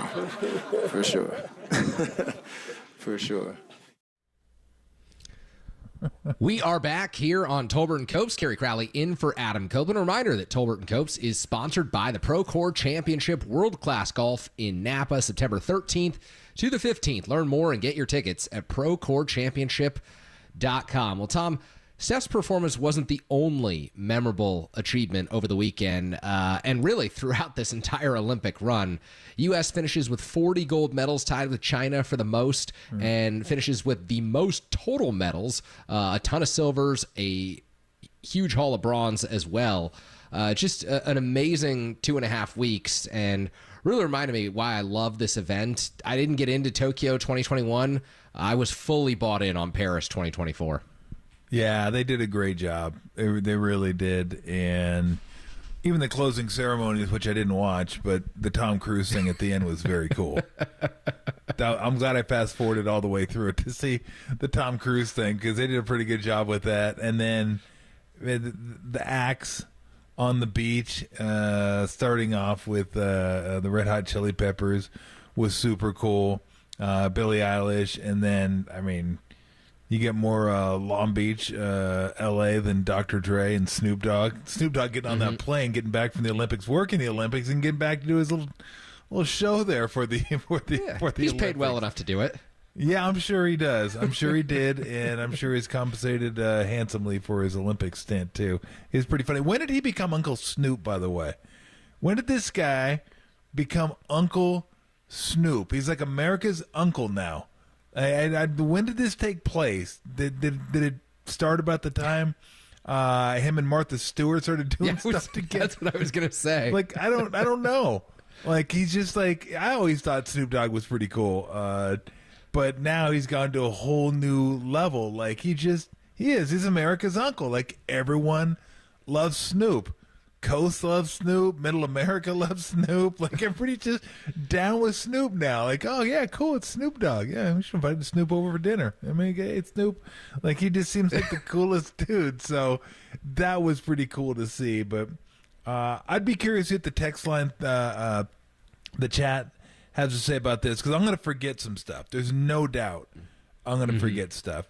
But the things that resonated with me that I remember after the Olympics are over, Steph obviously, and the last two games were a lot of fun. I enjoyed the Serbia game. I thought was a better game. It wasn't for the gold, but that was a fun game. I really liked that game, and the grit they showed to come back and win that game, and then beating France in the gold medal game, a true away game in the Olympics. You don't get that a lot, so that was pretty cool to see. But as far as like performances that really kind of resonated with me, the first two, and by the way, the first week of the Olympics is much better than the second week. Like, I feel the opposite way. Do you really? I love track and field, but you can get rid of way. diving. You can get rid of diving. Like, swimming and gymnastics I'm good with, but diving, go away. Like, that's why I recorded it, so I could fast forward through diving. Sorry, divers. But I was like, get me to the track. But the first week had to just be Simone Biles and Katie Ledecky.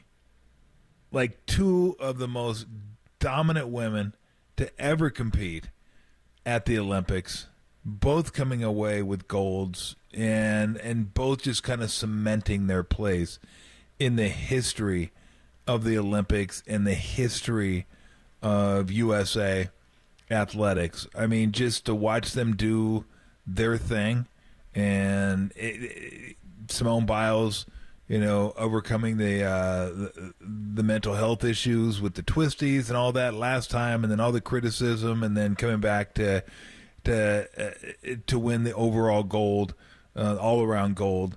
It was awesome to see. And then Katie Ledecky's just sustained excellence over the years is just wild to see how good she has been. So that was like the first week. Those were like the first two that really kind of stuck with me. And then the second week was more about individual performances. Like some of the finishes in the track and field were just incredible. Noah Lyles in the 100 was there's no way he was going to win.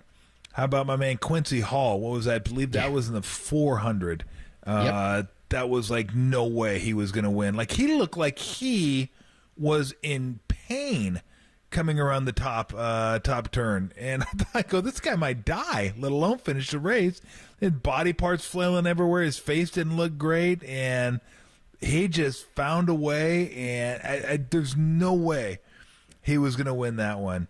And then Cole Hawker in the 1500. Oh my goodness! Remember that? It was race. like the two guys, the guy from like Norway and the guy from Ingebrigtsen, and I can't remember the guy's name from Great Britain. Kerr, thank you. Yes, but those were the two that had the rivalry, right? And they were going back and forth, and they were in the top two spots. And who's going to win? Is it Ingebrigtsen? Is it Kerr? Is it? And then all of a sudden, Hawker is like, or as we like to call him around the household, Hawker Tua.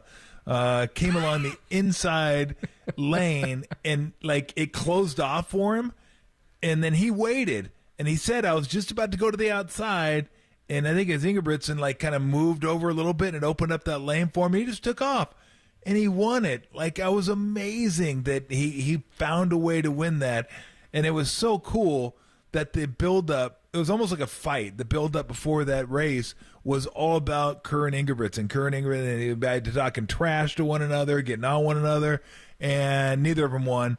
Cole Hawker won that one. And then from the, I would say from the relays, just the utter ridiculous, absurd dominance of our women's 4x400 team. It looked like Secretariat out on the track.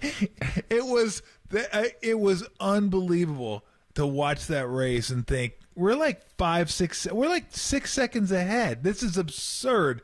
And I can't remember, maybe Tim can help me out. She won a gold, individual gold, but the girl that ran the second leg, Sydney McLaughlin-Levrone. Yeah, she's one of the most dominant athletes I've ever seen. I knew it was unbelievable. I knew his triple dominance. name, but man, she was incredible on that second leg. Like, it was over at that point. I was like, they can run backwards if they wanted. They're going to win this race. And then the other one that stood out in a bad way was our 4x100 relay men's team. Oh yeah. I mean, can we maybe like work on that baton thing? Can we is that too hard a thing? Like, it seems like every Olympics that pops up one way or the other, you drop it, you hand it too soon, you hand it too late. Like, I don't know. Maybe work on that so we can get that thing squared away. Now there's so many other events. We won the 100-meter hurdles.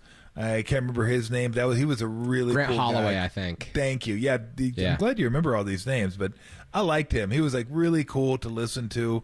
A lot of women that did some great stuff too. I think we won the 100-meter hurdles in that as well. But it was fun. It was really fun. The USA was fantastic. But those are some of the things that I remembered, like just 2 weeks later, a week and a half later, 5 days later from the Olympics. What jumped out to you when you're watching now that you kind of look back on it? Yeah, for the ones that we haven't mentioned yet, the women's 200-meter final with Gabby Thomas, who is apparently like a Harvard epidemiology grad who just does this in her spare time. Just insane separation in the 200 to where it wasn't close. She'd won by 2 steps, and that was amazing to see. Sydney McLaughlin-Levrone, who we covered in the 400 and the 400-meter hurdles as well, was mildly disappointed that Sha'Carri Richardson didn't get the 100-meter gold, but to see the woman from St. Lucia give that country its first medal, that was actually really cool because the entire country had come to a standstill to watch that. I saw scenes from like the airport where people were watching there, scenes from the beach in St. Lucia where everyone was gathered to see. That was really cool. The women's soccer win as well, because it was just a tournament where like the U.S. never gave up a goal. Naomi Girma, sensational defense, and then you had Mal Swanson score the game winner against Brazil, which was really cool to see under new head coach Emma Hayes. So I really enjoyed that. But I always love the track, the hurdles, and specifically the 400. And then you mentioned Cole Hawker. Just that kick is something that I don't think I'll ever forget. And seeing him take the inside after it was denied already by Kerr, I think that was awesome. That was like, I don't know if it's because Americans grow up running the mile and it's only 1,500 meters as opposed to like 1,600 meters, but to have that much left in the tank there and to be able to get down to 3:27 at that type of an event is you're running 17 miles an hour for 3.5 minutes. I mean, we talk about NFL players when Tyreek Hill hits 21, 22 miles an hour at any point during a given play, you're like, wow, like, Deebo Samuel got up over 20 miles an hour. This dude ran 17 miles an hour for 3.5 minutes. Like, that's impossible to put into perspective there. It's so, like, I mean, I can understand it because when I was at Arizona, we had to do a workout where we did 4-1. I mean, it was the dumbest workout ever. And I think looking back on it, I'm pretty sure they were trying to get people to quit to open up some roster spots because we did 4 110s, 4 220s, 4 330s, and 4 440s. Mm-hmm. And you had to make them every one in time. And if you didn't make it, nobody made the last couple 440s. I don't think. I mean, I think you had to lower the time because we're like looking at the time, saying, are we trying out for the track team? Or are we playing basketball? Like, seriously, what are we doing here? Guys were yakking everywhere, and it was the 440s are the worst things, maybe in the history of worst things. Because you got to run almost full out for a full lap. And, man, alive, that lactic acid gets up on you, and you just can't feel anything, and your lungs are about ready to explode in your chest. Now, these guys are in much better shape than I was, but still, they're going through it. That pain is there. Like, they make it look like they're just running, but those legs are burning, those lungs are burning. Oh, the muscles must be burning, as they say in The World's Strongest Man. But it was, just amazing to watch that. Like, that was probably that one and the Quincy Hall one. Those probably were two of my favorite. Like, the Noah Lyles one was cool, but kind of by its nature, the 100 meters close, unless Usain Bolt's in it. But when you go 1,500 meters and then it's that close at the end and you come back to win it in the last, 20, 30 meters, that was outstanding. And then speaking of Noah Lyles, I'll also give a shout out to the guy from, I can't remember his name. Maybe you'll remember this name too. The guy from Botswana who won a medal in the 200 meters. That was cool. Tobogo, I think. Tobogo, thank you. I knew you. Well done. I do enjoy. I want the USA to win, but if it's a small country that never wins medals, or it's their first medal or their only medal of the games, that's pretty cool stuff. The pride, the national pride that they all have, that someone from their country won a medal, the pride that this guy has and how it may change his life or her life doing that. That's pretty cool stuff. Like, if you're going to lose to a bigger country, then it kind of sucks. But if it's a smaller country that doesn't generally medal and certainly doesn't get gold medals, I'm a sucker for that kind of stuff. Yeah, absolutely. We had a few great submissions on the text line as well. 209 mentioning Scotty Scheffler and his 9-under round in the final. Yes. Yep. In the final of the men's golf to take gold there. 916 mentioned the woman who got bronze in the 5,000 meter, the 10,000 meter, and then won the marathon. That was Sifan Hassan, I believe, of Ethiopia. She like shoved someone in the marathon at the very end, had to elbow Did she her really? way to a victory. It was amazing. It was really cool to see. And then we also had a submission on the Golden State Lumber text line from the cyclist from Alaska, Kristen Faulkner, who smoked the field. She was an alternate, wasn't even supposed to ride for the United States. And then there she is at the finish line taking gold. I believe that she lived in San Francisco. She was a venture capitalist and then quit her job to go become a cyclist full time. Only started cycling like 7 years ago. So a pretty good gig if you can get it. Go out and win a gold medal. So good stuff on the Olympics. When we come back, we're going to discuss a little bit of Giants baseball from over the weekend, their performance against the Tigers, 2014 World Series reunion. We got Matt Mayoko talking Niners at 4:50, Andrew Baggerly at 5:15 talking Giants, and of course Giants and the Braves this evening. First pitch at 6:45. Tolbert and Copes crowding for Copes here on KNBR 104.5 680, the sports leader.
The Giants took 2 of 3 from the Detroit Tigers this weekend, but they came up just short on Sunday, losing 5-4. San Francisco takes on Jorge Soler. That's right, Jorge Soler and the Atlanta Braves this week with first pitch at 6:45 tonight, right here on KNBR, the sports leader.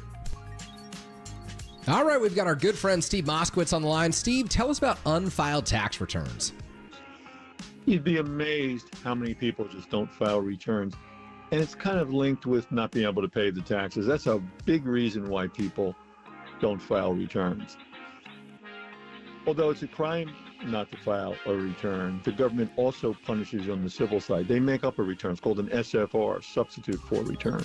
And a lot of times those SFRs are way more than your actual tax return. So sometimes you can solve your tax problem just by filing the return. But people don't realize that. They get this bill from the IRS for $1 zillion. They see, I couldn't file, they don't know what to do, and they do what I call, use a technical term, the crazies. You want to avoid that. Just talk to us. We'll explain all your options in your case. We've been around for a long time. We've done a tremendous number of these. We know what to do and how to do it. We'll explain all your options. And then if you want us to, we want to go ahead and do everything for you so you don't even have to interact with the IRS. The only thing you do have to do is pick up the phone and say, hey, Steve, what can you do for me? All right, thanks, Steve. Call Steve Moskowitz at 188-TAX-DEAL. That's 188-TAX-DEAL. Or find him at moskowitzllp.com.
Tolbert and Copes continue live from the KNBR Casino Matrix Progressive Jackpot Studios. Casino Matrix, Progressive Jackpots are here. Where are you? Just drop in. Please play responsibly. 1-800-GAMBLER.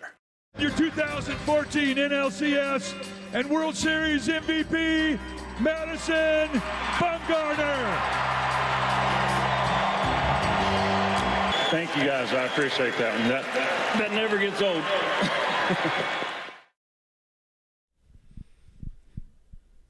I love Fire on the Mountain. Would love when Bumgarner would take the mound at Oracle Park. Fire on the Mountain. It's so good. Back here with you on Monday afternoon, Kerry Crowley, Tom Tolbert, talking Giants baseball, talking about this 2014 World Series reunion the Giants held over the weekend. Tom, they weren't able to do the 10-year reunion for the 2010 team during the pandemic in 2020. 2012 team, a lot of guys still playing. You still had Bumgarner playing. You still had Buster Posey. Well, I guess Buster Posey was fresh out of a uniform in 2022, but you still had Belt. You still had Crawford on the team at that time. This year, it was only Crawford, really, who's still in a Major League uniform. You had Joe Panik back. You had Buster Posey, obviously, catching the first pitch from Bumgarner. Bumgarner, who's, by the way, in the final year of that 5-year, $85 million contract he signed with the Arizona Diamondbacks. So he makes the return to Oracle Park, and I don't think he's going to be making too many return visits to Chase Field in the future.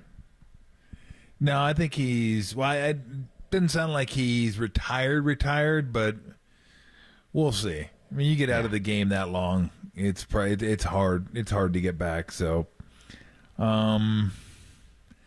he was the guy, right, that had to be there. Yeah. He's the guy that everyone wanted to see.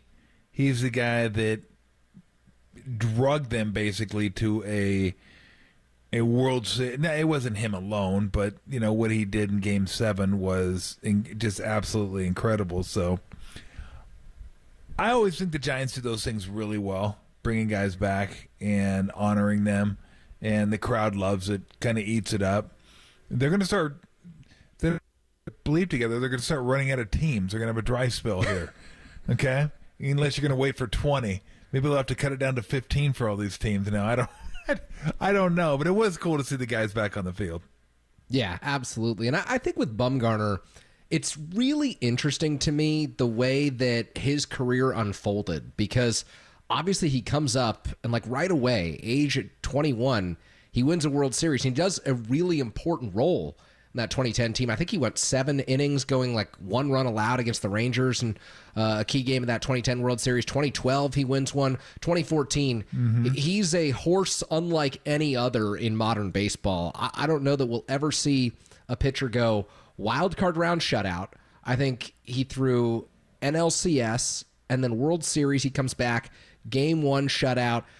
He goes 7 2/3 in another game, and then 5 innings in Game 7 on 2 days rest, which is just crazy to think about. 10 years ago, you had a pitcher throwing all those postseason innings, and today if a guy throws like Game 4, Game 5, you're maybe thinking they're available for 1 inning. You're maybe thinking they're available for 2. Bumgarner going 5 in Game 7 of the 2014 World Series, the feat I don't think we'll ever see again. I mean, that's legendary stuff. Absolutely legendary stuff. That's where you get the rock star status, and you're just a god, basically. So that was something to behold, because you knew the cool thing about it is you knew when he came in the game, that was it. Like, no one else is coming in the game. Unless it goes terribly wrong, he's closing this game. And that was awesome. Like, this big Paul Bunyan type figure just coming in like, I got this, don't worry about it. And then guess what? He did have it. Don't worry about it. And part of his .25 ERA in the World Series, I believe. Correct me if I'm wrong. You may remember this. We'll see if you're as good at this as you are remembering Olympic athlete names. Didn't he pitch in the World Series against the Rangers in 2010? And didn't he go 8 innings? Well, I can tell you right now, I think he went 7 in 2010 in the World Series. But no, it was 8. It was 8 shutout innings. Yeah. Oh, my gosh. 8 shutout innings of 3-hit ball in the World Series. It was 7 against the Detroit Tigers, 2012. It was 7 against the Tigers of 2-hit ball, and it was 8 against the Texas Rangers when he was 21 years old. I mean, the difference in regular season Madison Bumgarner, who had a 4-year stretch where he was a consistent all-star. He was one of the better pitchers in Major League Baseball, but he wasn't like a Cy Young guy. He wasn't someone who you thought was in the same kind of vein that you thought of Tim Lincecum, where you know today that you're going to get like 9 innings, 12 strikeouts if all goes right. Bumgarner had a number of performances like that during his career, but you get to the playoffs, and all of a sudden he turns into the best pitcher in the whole world. I mean, he was unhittable in the biggest moments of his career, and you juxtapose that with a career that was pretty good in the regular season, but never led you to believe that all of a sudden he had this switch that he could flip where he could turn into Steph Curry of baseball.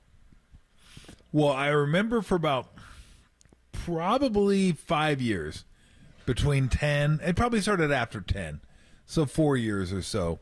Between 11, after Bumgarner already pitched in the World Series, and maybe this started in earnest after 12 when they'd won another World Series, that it was, oh yeah, I'd rather have Kershaw during the regular season, but give me Bumgarner during the postseason. And I was like, what are you talking about? But you look at Kershaw's numbers, and they are not stellar during the postseason, specifically against the Cardinals. For whatever reason, the Cardinals have his number, but his numbers do not stack up for the postseason. And Bumgarner's just get ridiculously, and his were good, not great. He was never a guy that was going to threaten to win a Cy Young, but you get him in the playoffs, he was just money. And I don't know what it was. I don't know if there's a little bit of small sample size that goes with that. If there's something about the ability to dial in a little bit more and be a little more precise and a little more focused when it comes to playoff time. I mean, there's certainly that aspect of it. I think that's a thing that analytics misses. We always talk about the human element, but there are guys that get better and more focused as the pressure mounts, and guys that just aren't as good. Look, everybody's brain works in different ways, and some guys can handle that, some guys can't, some guys thrive on it, some guys don't. So I think it's clear that the sample size is big enough with Bumgarner to say he's a guy that's able to dial it in and really focus on what he needs to focus on and make sure he keeps everything kind of like laser locked in. Whereas Kershaw, I don't know if after the first couple times of not having success in the playoffs wasn't the same mentally, or for him, I tend to believe with him it's just, I mean, there's some happenstance there, but yeah, there is, and it's not look, they're all small sample sizes, they're playoffs, but it's a big enough sample size where you look at it and go, although that one game he did have against the Astros and they were banging trash cans against him, that didn't help either. But it was funny. That argument was always, okay, you think Kershaw is better than Bumgarner? Who would you rather have in the playoffs? Like, that was like a 3-year debate that was raging. That like, oh yeah. I was like, well, to be honest with you, like, give me Kershaw. He's the better pitcher. I'll take Kershaw in the playoffs. And then after a while, I was like, well, you know what? I think I want Kershaw in the play. I'm pretty sure I want Kershaw in the playoffs. I mean, I still get the better pitcher going in every time. And then by the end of it, I was like, you know, it's kind of overwhelming now. Maybe just give me Bumgarner. I'll feel pretty good, even though only one of them is going to be a first ballot Hall of Famer. And that's the guy that struggles in the playoffs. But I don't know this for a fact, but I think Bumgarner's World Series ERA is .25. I think that's what it was last time. Yeah, it's dumb. And again, it's not a huge sample size, but you look at the whole playoffs. There's just something there about his ability to focus in and get the job done. Again, it's legendary. It's absolutely legendary, and it's capped off by Game 7, 2014, against the Royals. Amazing stuff. Absolutely amazing stuff. I think one of my favorite components of that 2014 postseason run is, a good season for a starting pitcher in Major League Baseball now is like 150 to 160 innings. If you can give your club 150 to 160 innings, you've been pretty valuable. From October 1st to October 29th of that 2014 postseason, Madison Bumgarner threw 52 and 2/3 innings. He's taking on a third of a season's workload. And during that time, he allowed 6 earned runs. So he goes wild card game shutout. Wow. NLDS game 3, he takes the loss in that game, but bounces back. NLCS game 1, 7 and 2/3 shutout. NLCS game 5, he picks up the win with 8 innings of 3-run ball, which, of course, the Giants clinched on the Travis Ishikawa walk-off. World Series Game 1, World Series Game 5, shutout. World Series Game 7, he allows 2 hits and retires Salvador Perez, who, by the way, is the only reason that Bumgarner has a World Series ERA, as one of our texters pointed out, is because Perez took him deep earlier in that World Series. So if not for that, Bumgarner would have a perfect or World Series ERA, which is just... It's amazing to think about, and he finally gets back to Oracle Park this weekend and has his moment in front of the fans. And like you said, Tom, it was important that he was there. You can't really have a 2014 World Series reunion without Madison Bumgarner. He had his moments in front of the fans, and then he was up with Kruk and Kipe in the broadcast booth. He discussed what coming back to the ballpark means to him. Here's what Bumgarner said when describing the feeling of being back in front of the Oracle Park fans on Saturday. I mean, I can't describe how good these fans have been to me, and you can't put words on it. They don't measure up. This place it's unreal. You go home and just kind of go into normal life a little bit, and you kind of not necessarily forget, but you don't have those feelings. Of course. It's well, they sure showed that they appreciate you and what you did and how much you enjoyed this place. Really cool. I think that anytime you can bring Madison Bumgarner back, I mean, he's going to be someone who, I don't know if he's already back in North Carolina living with his wife and what his life looks like post-Diamondbacks, but I get the feeling that you're not going to have too many days in which he's out at Oracle Park or celebrating with Buster Posey and Bruce Bochy at Cooperstown one day for their ceremonies, but these are going to be few and far between. And when you get Bumgarner on the microphone reminiscing about 2014 and those teams, it's going to be special every single time, and this was just the first. I just looked, 2014, Bumgarner had 217 innings pitched in the regular season. So he's throwing 277? Cool 50 plus. went Nolan Ryan. Although Nolan was in the 300s regularly as far as innings pitched. No, I mean, he'll be around here as much as Lincecum is. Mm-hmm. They don't. That's not who they are.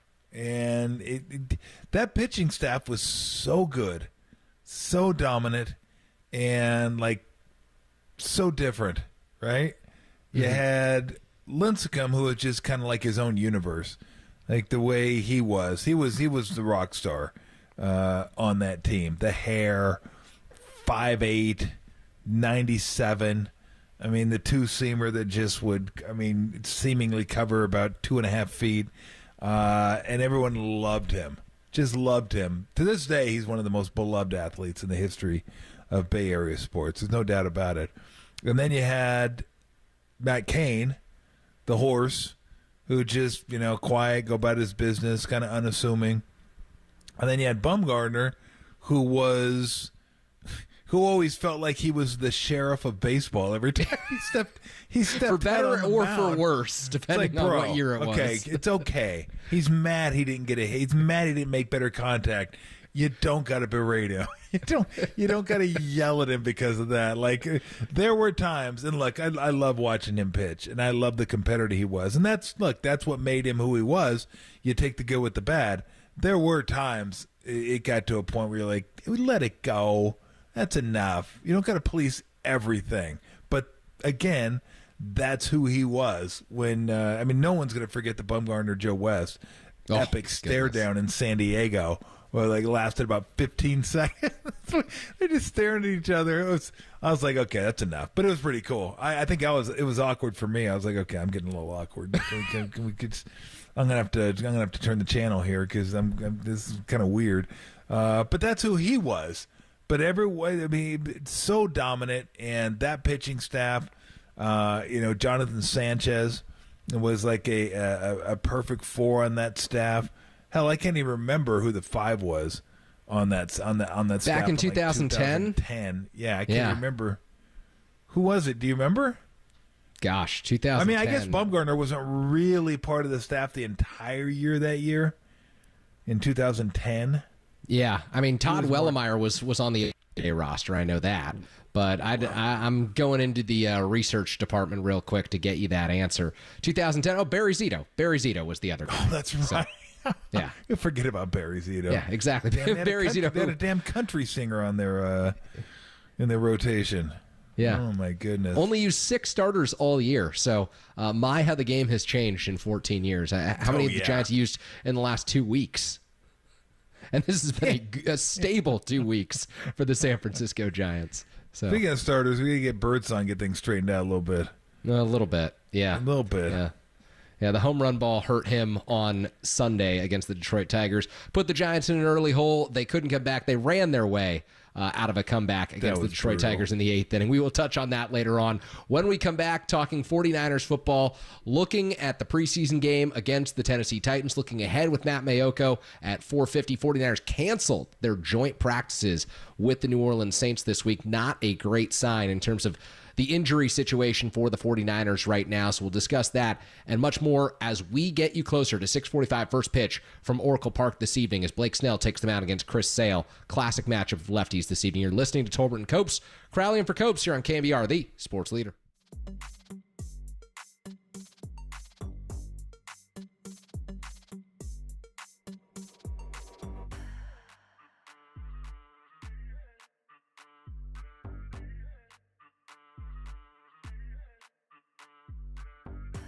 Steph Curry put on a show-stopping performance Saturday in Team USA's gold medal game victory over France. Where does that moment rank among Steph's best? Call in 415-808-5627 and let us know throughout the show.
They're Tolbert and Copes, and they're back on The Sports Leader. Find us on Insta at KNBR on Instagram. This is KNBR 104.5 at 680. This is a fourth down play. It's fourth down and 1. They're going to go for it here to Haskins. Did not get there. Mustafa.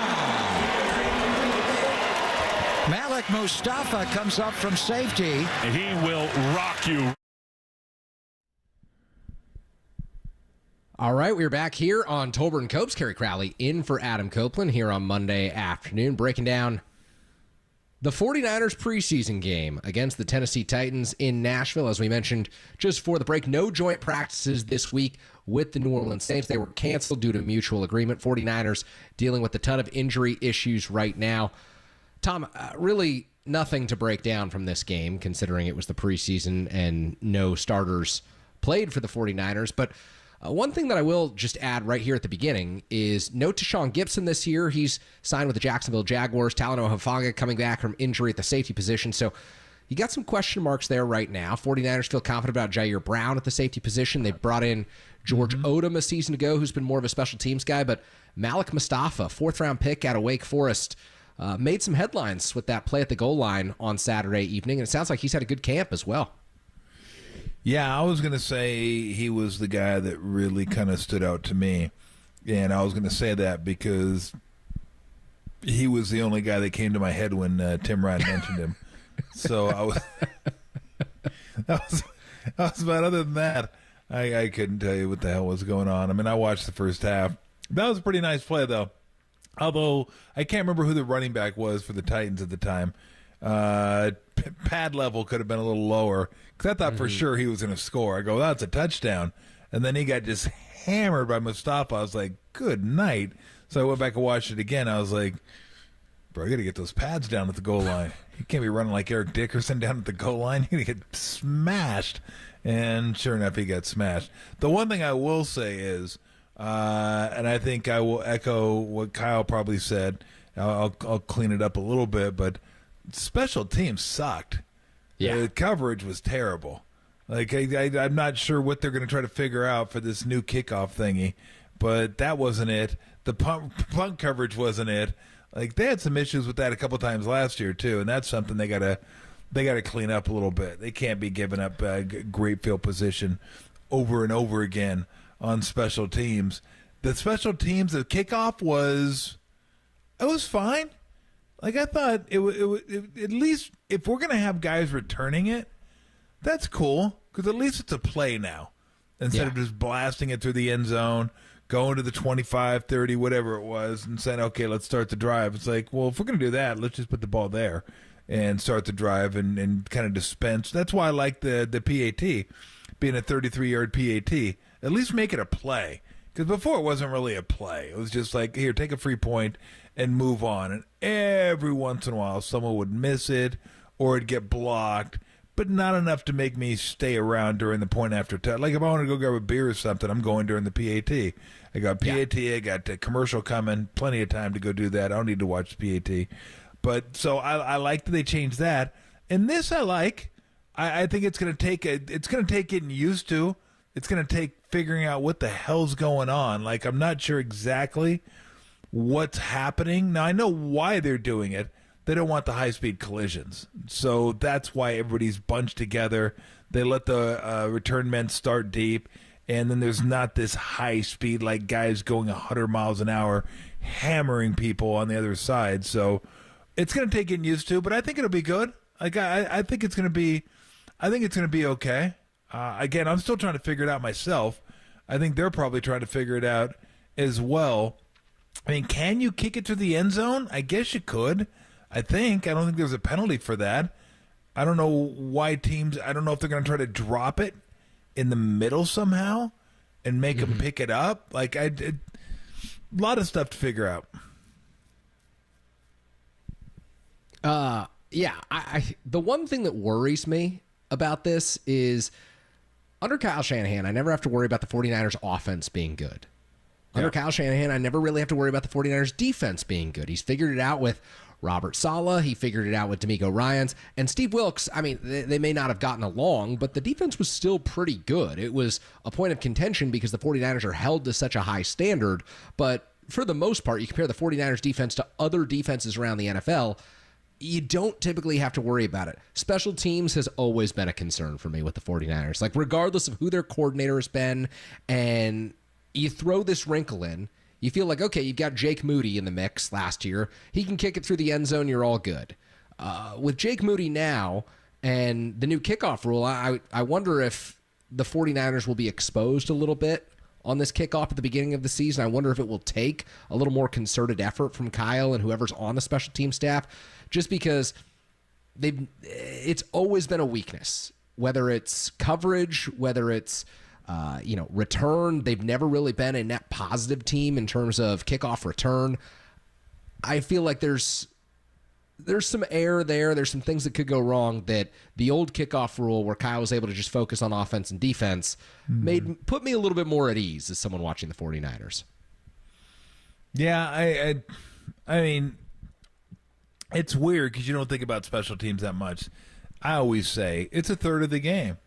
It's not that much, but it's still an important part of the game. I mean, Wisnowski does a hell of a job pinning him inside the 20, inside the 10, and that's a big part of football, getting those extra 5 yards, making them start with their back against the goal line. But, yeah, I mean, things they have – and let me throw this out there, because now that we're on the Niners, I wanted to get to this. And this isn't tangential. That's just kind of that feeling you have. Do you have the feeling, I don't know if Niner fans have this feeling, like it's just it's all been bad, like the last month or so. Like it just has, like, right? You get you forget the losing the Super Bowl, but you lose the Super Bowl. Then Ayuk doesn't assign, and he's holding out. Then now Trent Williams wants to hold out. McCaffrey held out for I don't know, I don't even know it was a holdout. He just said, I want more money. They go, okay. And they gave it to him. But everybody needs more money now, and I'm not blaming them at all. I'm just saying these things kind of add up. And then you get the injuries during camp, and then the Ayuk situation is dragging on. And now they can't even do practices with the Saints because they're hurt. They had to call off the joint practices, which is, I don't know that I've seen that one before. It just seems like there's a lot of bad stuff going on right now. And it's never good when you're coming off losing a Super Bowl, because those seasons are hard anyway. Generally speaking, you lose a Super Bowl, you don't bounce back and go to another Super Bowl. Unless you're the Bills, I guess. Which that doesn't get enough credit for how incredible that was. Losing 4, but going back to 3 after losing is stunning. Didn't end the way they wanted to, but still stunning nonetheless. They could pick themselves up off the ground, pull themselves up by the bootstraps, and get back to it. But it doesn't happen that way. Recently, it just doesn't. So I don't know. They need some good stuff to happen, like an Ayuk signing away. It needs something. Because it seems like everything kind of, the feeling I have about the Niners right now is all sliding downhill. Nothing's going uphill right now. It's all downhill. The other component to this is what good can happen in training camp when you're a team coming off a Super Bowl loss? Because most of your guys are coming back. They presumably want to be paid more because they got you to the Super Bowl last season. And it's not as if veterans are suddenly getting talked up as he took the next step in his game in the month of August. It's this guy's out with a calf strain and Christian McCaffrey. Elijah Mitchell, he needs a week. So the whole month of August was bound to be, at least, if you're the 49ers, you wanted it to be not newsy. You wanted to stay out of the news cycle. You wanted to be the NFL's most boring team in the month of August. And quite frankly, you'd like to be a boring team in September and October if you're the 49ers, because it means that you're just doing your job. Right now, there's way too much news about this team. Every day, something goes wrong. Ambry Thomas is now out with the forearm, and that could extend into the regular season for the 49ers. They had to go out and sign Matt Breida last week because they had no running backs to carry the ball during training camp. That's not good. And so you're just trying to get to the point where you're out of the news cycle and people are talking about something relatively positive about your team. The one guy who did contribute to positive performance, which we discussed at the top of this segment, is Malik Mustafa. And Dante Whitner had a pretty good line about Mustafa during the broadcast on KNBR on Saturday evening. Here's the former 49ers safety discussing a guy who plays his position making that stop at the goal line. And Hassan Haskins was short, and the Niners take over on downs. Almost remind me of Maury when he's like, "You are not the dad," right? He just did his job, backside penetration, looking for the cutback. Where'd you pull that one from? Oh, man. I just rolled off a ball. All letters and cards to Dante Whitner. And Mustafa makes the play. You are not the father. You are not scoring a touchdown against Malik Mustafa. Oh, Dante. You are not the dad. Oh, my goodness gracious. I don't really know where you go with that one, but Dante Whitner on the call. You can hear Dante. You can hear Dante throughout the preseason on the KNBR broadcasts. That's how I'll cut to it. On the other side, we're going to discuss Brandon Ayuk, Kyle Shanahan, the latest on where this Ayuk situation stands. We're going to get a big development at some point, and at some point we'll be able to stop talking about the contract negotiations, the possible trade discussions. But when we come back, we'll do that, and then Matt Mayoko of NBC Sports Bay Area 49ers Insider will join us at 4:50. You're listening to Tolbert and Copes, KNBR, the sports leader.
Tolbert and Copes continue live from the KNBR Casino Matrix Progressive Jackpot Studios. Casino Matrix. Progressive jackpots are here. Where are you? Just drop in. Please play responsibly. 1-800-GAMBLER. All right, we are back here on Tolbert and Copes. Kerry Crowley in for Adam Copeland here on Monday afternoon. Some 49ers news to tell you about. Isaac Yiadom out for a week or so.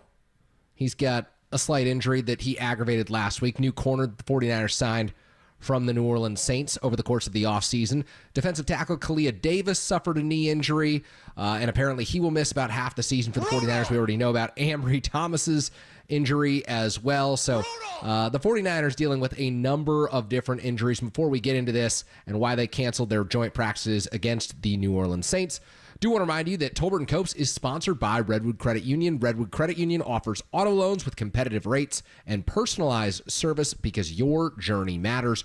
Redwood Credit Union for all that you love. Tom, today, Robbie Chosen's first day on the field as a wide receiver for the 49ers. So the updates continue to stream in terms of just great news that I know gets you really excited about 49ers football. Super pumped. Kalia Davis is a name that popped during the game. He was in the backfield a few times. I do remember that name. That's about it, though. I remember more about the George Kittle interview than I remember about anything else. Guy who made some plays, injured. That's about it. That's the story of Saturday's preseason game. That's about all I remember. Robbie Chosen. Last thing I remember from him, it was Robbie Anderson. Robbie good Chosen recall there. So that's I think it was Robbie Anderson with the Jets, wasn't he? When he had had his best season with the Jets. I believe he had a 1,000-yard season like 5 years ago. Yeah, exactly. So, how many receivers he got? About 20 receivers. Like, how many receivers have they had in camp so far? Well, Brandon Ayuk's been in camp, but he hasn't been doing much for them. He's never played. He hasn't played. Yeah. The rookies Should we try naming every 49ers receiver right now? Deebo Samuel, Ricky Pearsall, Jawan Jennings, Chris Conley, Jacob Cowing. Let's see who else. Yeah, gosh. Running out on my depth chart right now. Well, you got Chosen now. You can name him. Yeah, you got Chosen Anderson. Danny Gray is there. To get Chosen onto the roster, they had to let go of my guy, Arizona State's Frank Darby, who had a 33-yard reception against the Tennessee Titans. So apparently he came up injured on Saturday night as well. So, 49ers rolling with about a dozen receivers, half of whom are healthy right now. Brandon Ayuk holding in, not participating. And Kyle Shanahan did not seem all that thrilled being asked about Ayuk. I think this was on Saturday night after the game. So this is Shanahan giving his latest update on 49ers wide receiver and where things stand with Brandon Ayuk. I mean, I met with Brandon a bunch here since we started out camp, and I'm not going to get into any personal things between us. I feel the same as I talked to you guys last week. I am hopeful, and I do think it can, but like I said last week, everything's open, and but hopefully it does. Just to be clear with you, I'm not going to share personal stuff between us or any conversations. Yeah, you can ask again in a different way, and I can answer in the same way. But I'm not angry. If that came off anger, I'm not. I know what I'm dealing with, so you're good. Always good when you reach the I'm not angry portion of the preseason. Oh, yeah, and Mike Sherrard, too. Don't forget about him. I'm not angry. Look, that's what happens when you get asked the same question over and over and over again, and people try to figure out a different way to ask you so they can trick you into getting in. Not trick you, but figure like, okay, let me ask it this way and see if I can get something out of him. Like I think he's heard every way now. Which is why when we talked to him last week, we asked him like twice, and that was it. Just moved on. Just like, see ya. We get it. Because I understand. I know what the answer is going to be. Doesn't mean you can't. It doesn't mean you don't ask it. You got to ask it anyway. But you know what it's going to be. I mean, he's not going to get into the private stuff. He's not going to talk about. He's going to leave every opportunity, every avenue open. We get that, and that's why, for my money, it's pointless to talk about it anymore. I'd literally rather talk about the wide receiver depth chart than Ayuk being nowhere on it right now, because it just doesn't. When it happens, it happens. It just does. So it just I've spent I probably spent way more than I should lung capacity talking about that, but no more. That's it until Matt Mayoka comes on. In which case we get to ask Matt Mayoko about Brandon Ayuk and where things stand. It was a week ago that Mayoko reported that the 49ers had agreed to the framework of deals with the New England Patriots and the Cleveland Browns regarding Brandon Ayuk, and so they'd gotten trades at least on the table that theoretically they had agreed to, but Ayuk would have had to agree to go to those destinations and then sign a long-term extension that he deemed worthy. It seemed like he didn't want to go to New England. The Cleveland thing has kind of fallen off the page, and we discussed this on Thursday. Apparently, he really wants to go to Pittsburgh, but Pittsburgh isn't going to give the 49ers what they want in a deal, so there's no incentive for the 49ers to do a deal. Then on Friday, we get the rumors that, hey, the 49ers and Brandon Ayuk have re-engaged. They met with each other, and they're talking about this thing again. And it feels like since March, we've just gone in one big circle with 49ers have an offer. Brandon Ayuk wants to get paid more than they're offering him, and everything else that has transpired doesn't really matter because Brandon Ayuk is limited in the options that are available to him right now. He can play out his the fifth year on this rookie contract, which is in all likelihood what he may have to do if he doesn't agree to the 49ers number, or Pittsburgh can come in with a Godfather offer that I have no reason to believe the Steelers should even consider making for Brandon Ayuk. So all of that is to say that's everything that's happened. That's where we stand, and hopefully we don't have to do much more of this, Tom. God, be really nice if he signed or was traded soon, so we could just move on. Also, all I'll say is I'll keep sticking with my prediction that he'll be wearing a Niner uniform next year. Yeah, I think that's a sound prediction. Any other thoughts on the way that this last month has gone for the 49ers? So you brought this up a bit ago. It's been mostly bad news for this team. Yeah. You get the pop from Malik Mustafa at the goal line against the Titans. You have Brandon Allen and Josh Dobbs both take the field. It's not like, it's not the high-profile backup job competition that we had last year with Sam Darnold and Trey Lance kind of vying for that position. Allen's been in San Francisco with Kyle Shanahan the last few years. Dobbs we've seen have success, and both seem capable of backing up Brock Purdy. And again, if Brock Purdy gets hurt, 49ers aren't winning the Super Bowl. So we're in this position where so many other teams, they've got these position battles and they've got these camp storylines going on. For the 49ers, it's not necessarily like Team USA basketball where if you don't win the Super Bowl, it's a failure. But there's a lot of meaning taking out of August and early September when the standard is what it is for this franchise.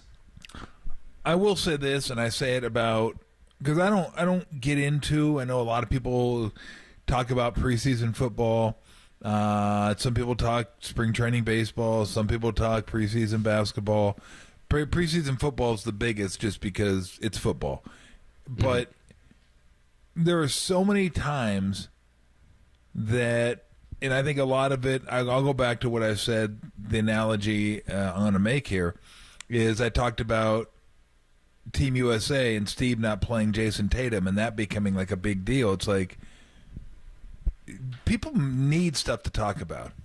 Like, all right, you write for websites, you write for newspapers, you got to have content. You can't just go to your editor and go, I got nothing. USA is really good. Can I write that? No, find an angle that's an interesting angle. So you got to come up with something to write about. I think a lot of it is the same in preseason football. It's like, I think a lot of people feel the way I feel, like whatever, it's preseason, who cares? But they can't do that because they talk about football. Period. Like that's what they talk about, football, or they're a football writer, do a football podcast, cover a team. It's like, okay, find something, find an angle, and I don't envy that, having to find something when there's not something there. I mean, they do great work. But that's not for me. I don't like finding stuff that that doesn't interest me. Finding stuff. So when it comes to preseason and anything, I just don't care. I do not care. People say, "Oh, Bo Nix look really good. JJ McCarthy look really good." Care. I don't care. It doesn't mean. It means nothing to me. when people say, "Oh, look at the good footwork," good footwork. That we're concentrating on now? Like, really? Oh, it's a good throw. Yeah, against no defense, against just a vanilla defense. Like, I want to see what happens when the bullets fly. And the bullets fly week 1. That's when you can start judging guys on how they play, how they coach, how they do everything they do. Like, the only thing this is for me is kind of get reacclimated with the teams and the coaches and who's playing and who's on the team, the guys that have changed places.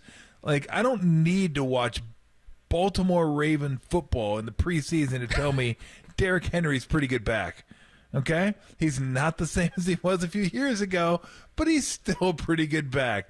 Like, I'm not going to watch a Ravens preseason game and go, the Henry guy's pretty good. Look what he can do. And I already know what he can do, but it will, like, reaffirm, like, okay, that's right, Derrick Henry's on the Ravens this year. And, like, you watch a preseason game, turn it on for the first quarter, and you're like, oh, okay, I remember that guy. Or they'll talk about that guy and that guy. You read your magazines and stuff like that, too. But as far as what someone looks like and trying to say, oh, like he really hit the hole. Like, I like the way he hit the hole there. Like, that was really nice. Like, yeah, going against like a guy that's going to be working at Woolworths in like 2 weeks. Like, that was kind of mean. But the point is, you don't even know who these guys are playing against. It could be playing against guys that won't be in the league in a couple weeks. So I don't care. Unless I bet on the game, which I probably didn't. Care. I don't care.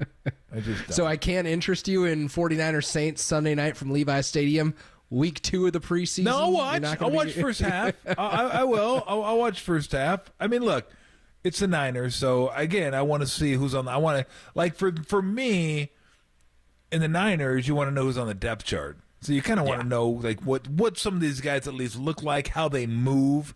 Stuff like that. Like, I really don't care about the depth chart for the Saints. Like, the starters is fine.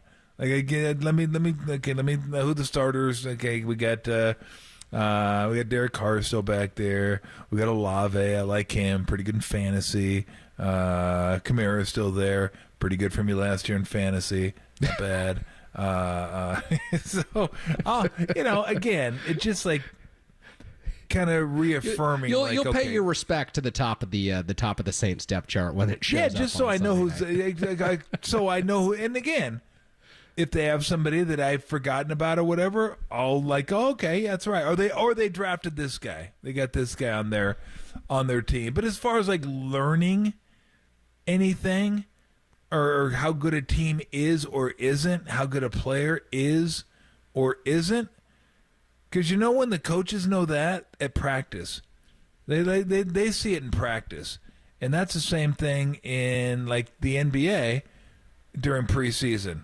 Like, people try to watch games and I'm like, no, like, the coach knows. They see the practices. They know who the players are and who the guys aren't. It doesn't matter how many points he puts up in a preseason game. So for me, it's just about getting back in the swing of things. Getting back in the swing of football, and it's much like preseason baseball. It's like you're excited it's here, and then you start counting down. Okay, God, how much more of this do we have? 2 more weeks of this? Like, at least the NFL, good job cutting off a week of preseason. We didn't need 4 weeks of preseason football. Never did. So now only 2 more, which is nice. And the clock's like, counting down now. You're starting to go, oh, damn.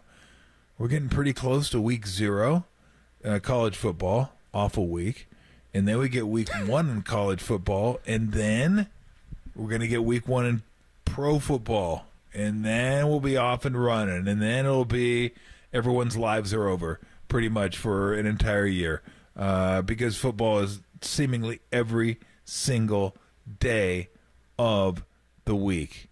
Like, thank God football leaves us alone on Tuesdays and Wednesdays, because not a action guy, Tom. Because if it didn't, I'd watch.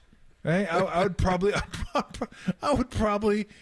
watch. You got Monday Night Football, Thursday Night Football, Friday is usually a college game, and then the whole the blitz starts over the weekend, Saturday and Sunday, which is just a blur spent sitting on my ass watching I don't want to say too much football because I love doing it. It's my job, but I would do it.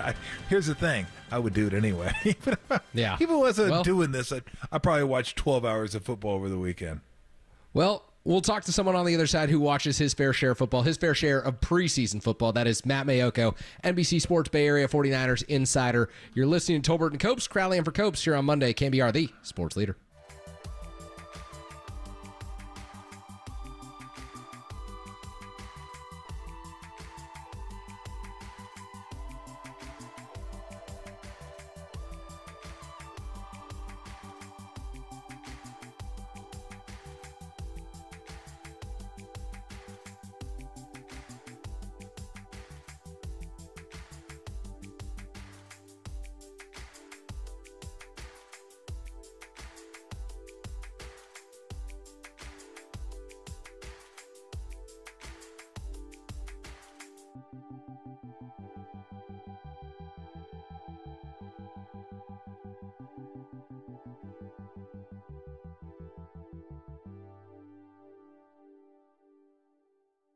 The 49ers didn't play any of their starters as they lost their first preseason game versus the Tennessee Titans 17-13. For everything 49ers, keep it locked in on your home of 49er football for the last 20 seasons. KNBR, the sports leader.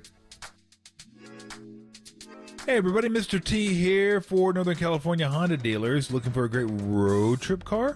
Honda's got you covered. Civic and Accord sedans. Fun to drive, stylish, dependable. Yeah, well, you know they're dependable. They're Hondas. They're known for being dependable, and that's mile after mile. You get the ruggy, you get the ruggy, roomy, versatile SUV, CRVs, Pilot, and Passport.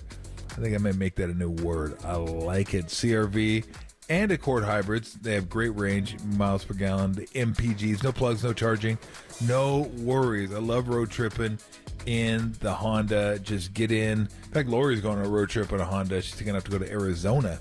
He's going to take the Pilot down there to visit her parents and hang out with them for a little bit. I just got back from Tahoe, but just being able to jump in it because I can go anywhere.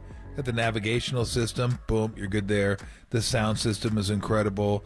The safety features, the rear view angle camera, the lane sensing, the braking. It's all there for you. I'm not going to tell you can't get in an accident in a Honda, specifically the Pilot that I drive, but it makes it a lot harder. Plenty of room for your gear, plenty of room for your buddies, plenty of room for the family, carpooling kids to practice. And look, I'm 6'8", 270, so I need all the room I can get, and Honda affords me that. So if you're looking for a great road trip car and a midsize SUV, how about visiting your NorCal Honda dealer now for great deals, not only on the Pilot, but every road trip Honda. For more info, ask anyone who owns a Honda, like me, or visit NorCalHondaDealers.com.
Catch KNBR at your crib on your Amazon Echo smart speaker. Now back to Tolbert and Copes on KNBR 104.5 and 680, the sports leader. All right, we are back here on Tolbert and Copes Monday afternoon talking 49ers football. Kerry Crowley in for Adam Copeland and here to help us break down all things 49ers. It's NBC Sports Bay Area insider Matt Mayoko. Matt, how's it going? It's going well, Kerry. Hope you guys are doing well. Got back from Nashville yesterday morning, or actually yesterday afternoon, out at practice today, and it was a more recognizable names on the practice field than at the game on Saturday, and it was nothing but the first team, offense and defense, going at it, kind of a scaled back practice. So, yeah, that Saturday game was lacking in star power, but I'm sure Tom was keeping notes and really just kind of sinking his teeth into everything he saw from beginning to end. Matt, hello? That's what I thought. After how many beers was the snoring? Oh, my God. What do you mean? That game was so boring, I had to drink beer to stay awake. Yeah, it wasn't a great thing to watch, was it? No, it wasn't. I don't know. Well, let me ask you this, 'cause I don't want to get too much into the game. I wanted to ask you about the canceled joint practices. Is that something that happens that I just don't really pay attention to around the league? Like more of them get canceled than I realize, or is this this doesn't happen very often? Because I don't remember it happening to the Niners before. I don't know that it's ever happened. I mean, maybe. Oh, there you go.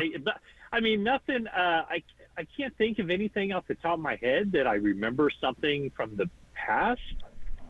Certainly not with the 49ers, but it got to a point where they had 23 guys out of practice due to injuries, both minor and maybe a little bit more severe. Mm-hmm. And it got to the point where Shanahan and the 49ers love to do it because it just breaks up the monotony of camp.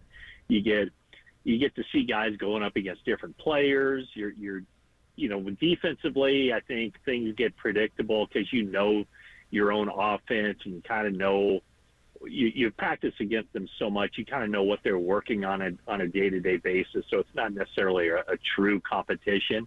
But when you're going up against another team, you're seeing stuff for the first time, and it just livens things up. Yeah. And they just thought that Kyle Shanahan said he tried to delay it as much as possible because he really does enjoy it. But it got to a point where it's just like, you take whatever that number is, you take 55 guys down there or 60 guys down there, and you have all these guys injured, and it just didn't make sense to go ahead and go through with it. So I guess the positive would be if you're a fan and you had tickets to the game on Sunday, that maybe you're going to see more of the regulars play a series, whereas I think if they were practicing against the Saints, you wouldn't see any of that. Yeah, I was going to ask you that. Go ahead, Kerry. Now, I was going to ask him about the distribution of minutes for this week, but he answered it. Go ahead. Well, yeah, Tom was mentioning last week that it feels like when we're on Brandon Ayuk watch, this is like Panda watch and Anchorman. Yes. And I wonder, a week ago you're reporting on the framework of deals with the Patriots and the Browns, and then later on the Steelers jump back into it. How much longer is this watch going to last? I realize that's probably an impossible question for you to answer right now, but do you feel like there's pressure on either side to get this done? Yeah, I mean, there is pressure, but I don't know. I mean, Brandon Ayuk seems to be very comfortable in his own skin as far as just making sure that he doesn't rush into anything and doesn't end up making a decision he doesn't want to live with. From the 49ers standpoint, they wanted this done long ago, but it's been at this kind of impasse now where, let's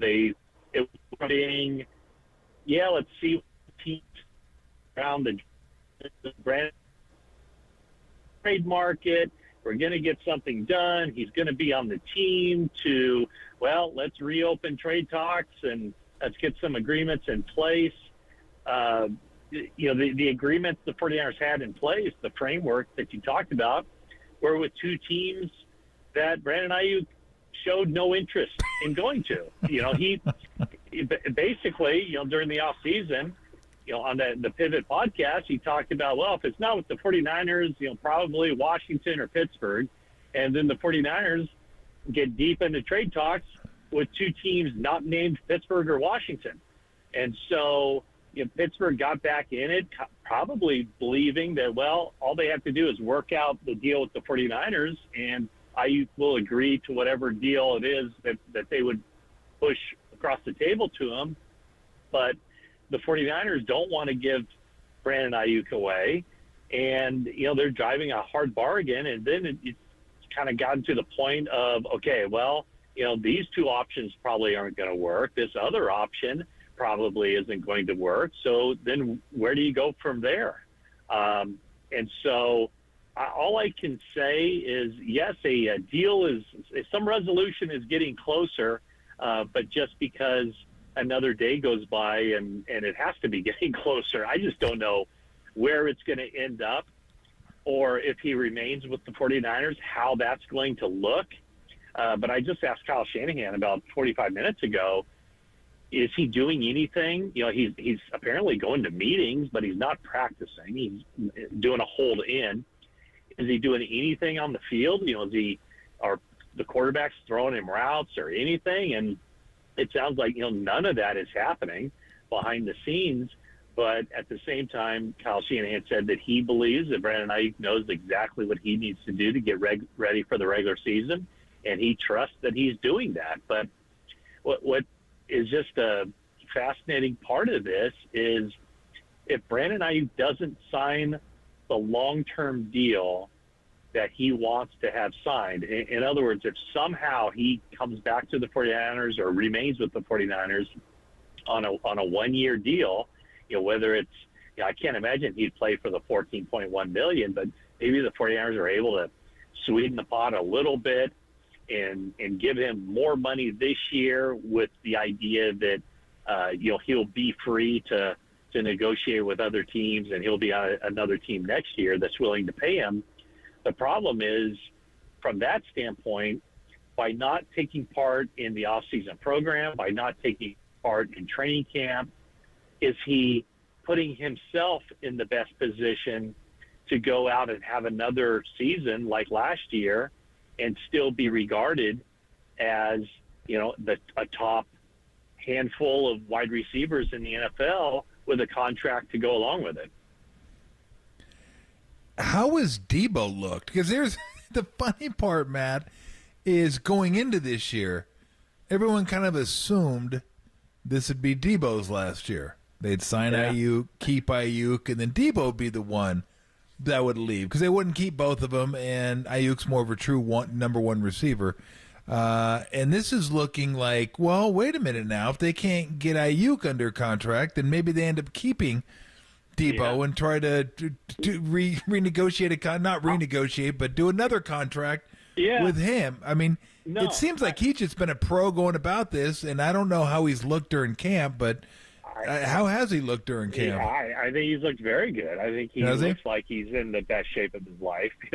That's, everybody says that every training camp, but no, I think he's worked his butt off, and he's lost a little weight, but not to the point where he still can't be the same Debo. And I would say this is that, I agree with you from that standpoint of, if Ayuk's deal got done early in the offseason, then you start to wonder, okay, is this it for Debo? What are they going to have to do? The other side of it is, with this wide receiver market exploding, the contract they have for Debo for next year is still a kind of a bargain. But I'm looking at it going, you have Debo Samuel, who, has been has given the 49ers everything they've wanted from him after he signed that deal, after he had his own drama that one year where he requested a trade. And yeah, that year wasn't great, but then, he comes back the next year, plays well. And the last year he played well. I almost think now that if you enter into any kind of multi-year deal with Ayuk, you have to do so not at the expense of Deebo Samuel, because just of everything that's transpired this offseason, I don't know that it sends a great message to keep Brandon Ayuk at the expense of Deebo.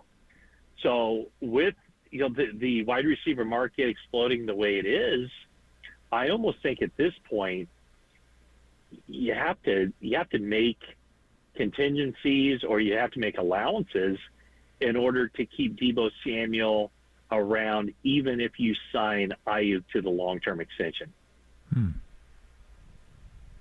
Doesn't that make sense? Yeah, no, it does. It just was something I wouldn't have thought that was possible.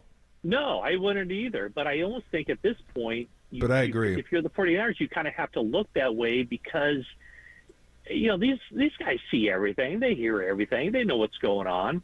And I just don't know if it sends the right message to the locker room of all the stuff that's happened with Ayuk, and then you end up keeping him at the expense of Deebo Samuel. Yeah, I agree. Yeah. Makes a lot of sense. Do you think the 49ers had that foresight when they made the Ricky Pearsall selection in the first round, or was that simply just a matter of circumstance at the time of, hey, we really like this guy, we want to be stocking up on wide receivers anyway because Brock Purdy is our quarterback of the future. We've cemented that as the case. Do you think that was at all a consideration when they made that pick? I think so. I think it all was a consideration. I'll even start with like the Super Bowl. The 49ers had really they had a difficult time, their wide receivers did, beating man coverage, and especially on third downs. Well, that's when most teams will play man coverage against the 49ers. And so they had a difficult time against that. So they needed another really good receiver, good route runner with speed who can get open against man coverage. So I think that was part of it. If you're looking, how do you get over that hump? How do you beat the Chiefs? That's one way, because the Chiefs corners really locked down the 49ers.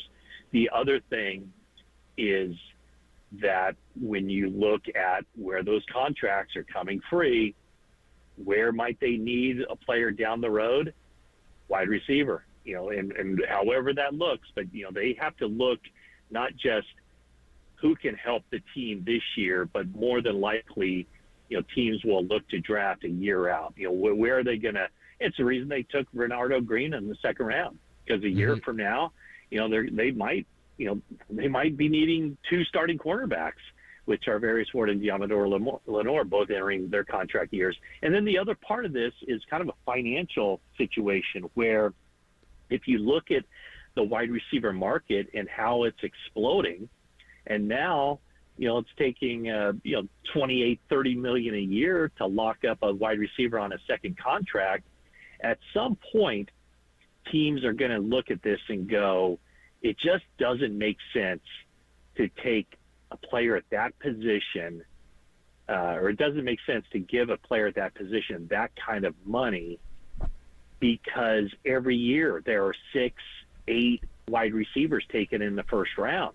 And so what makes more sense, to get a wide receiver you really like, draft a wide receiver you really like, and then 4 years later pay him $30 million, and now that hamstrings you at other positions, and one could say more important positions, or to take a wide receiver and continue to take wide receivers in the draft and not necessarily be so locked into re-signing these guys at $30 million, just kind of keep cycling that through. Maybe wide receiver becomes, in a sense, the new running back position where, you keep guys for 4 years. I think some teams will decide to do that. Keep a guy for 4 years and move on, or try to sign him after the third year when maybe you can get him for a better deal. But I just don't know that over the long haul it's going to make sense and it's sustainable for these teams to continue to pay wide receivers that escalating money. Maybe one maybe one wide receiver per team, but not two. I mean, that just doesn't seem real feasible.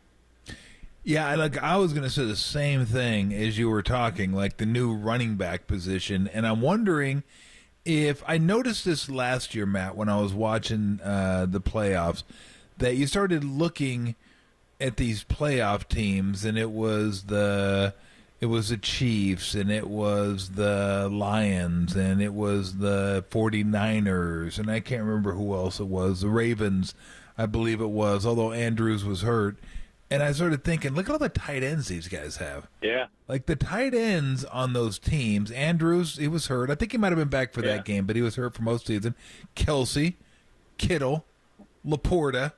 That seems to me to kind of be the, I don't want to say it's a new thing, but all the Brock Bowers goes really high this year, and they I mean, and he's their second tight end. They got the kid from Notre Dame the year before. Yeah. I'm wondering if tight ends may be a position you start sinking a little more money into, because you don't have to sink as much money into a tight end as you do the receiver, just based on what the position commands.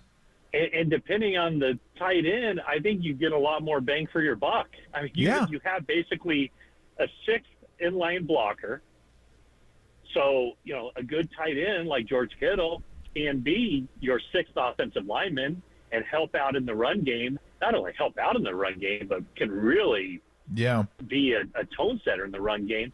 And while also being a legitimate option in the passing game, generally working a mismatch against, somebody who isn't going to be as good in coverage. So I agree with you. I think in a lot of ways, a really good tight end is much more valuable than a good wide receiver, because it just seems like every year, I mean, the college game is just producing wide receiver after wide receiver after wide receiver.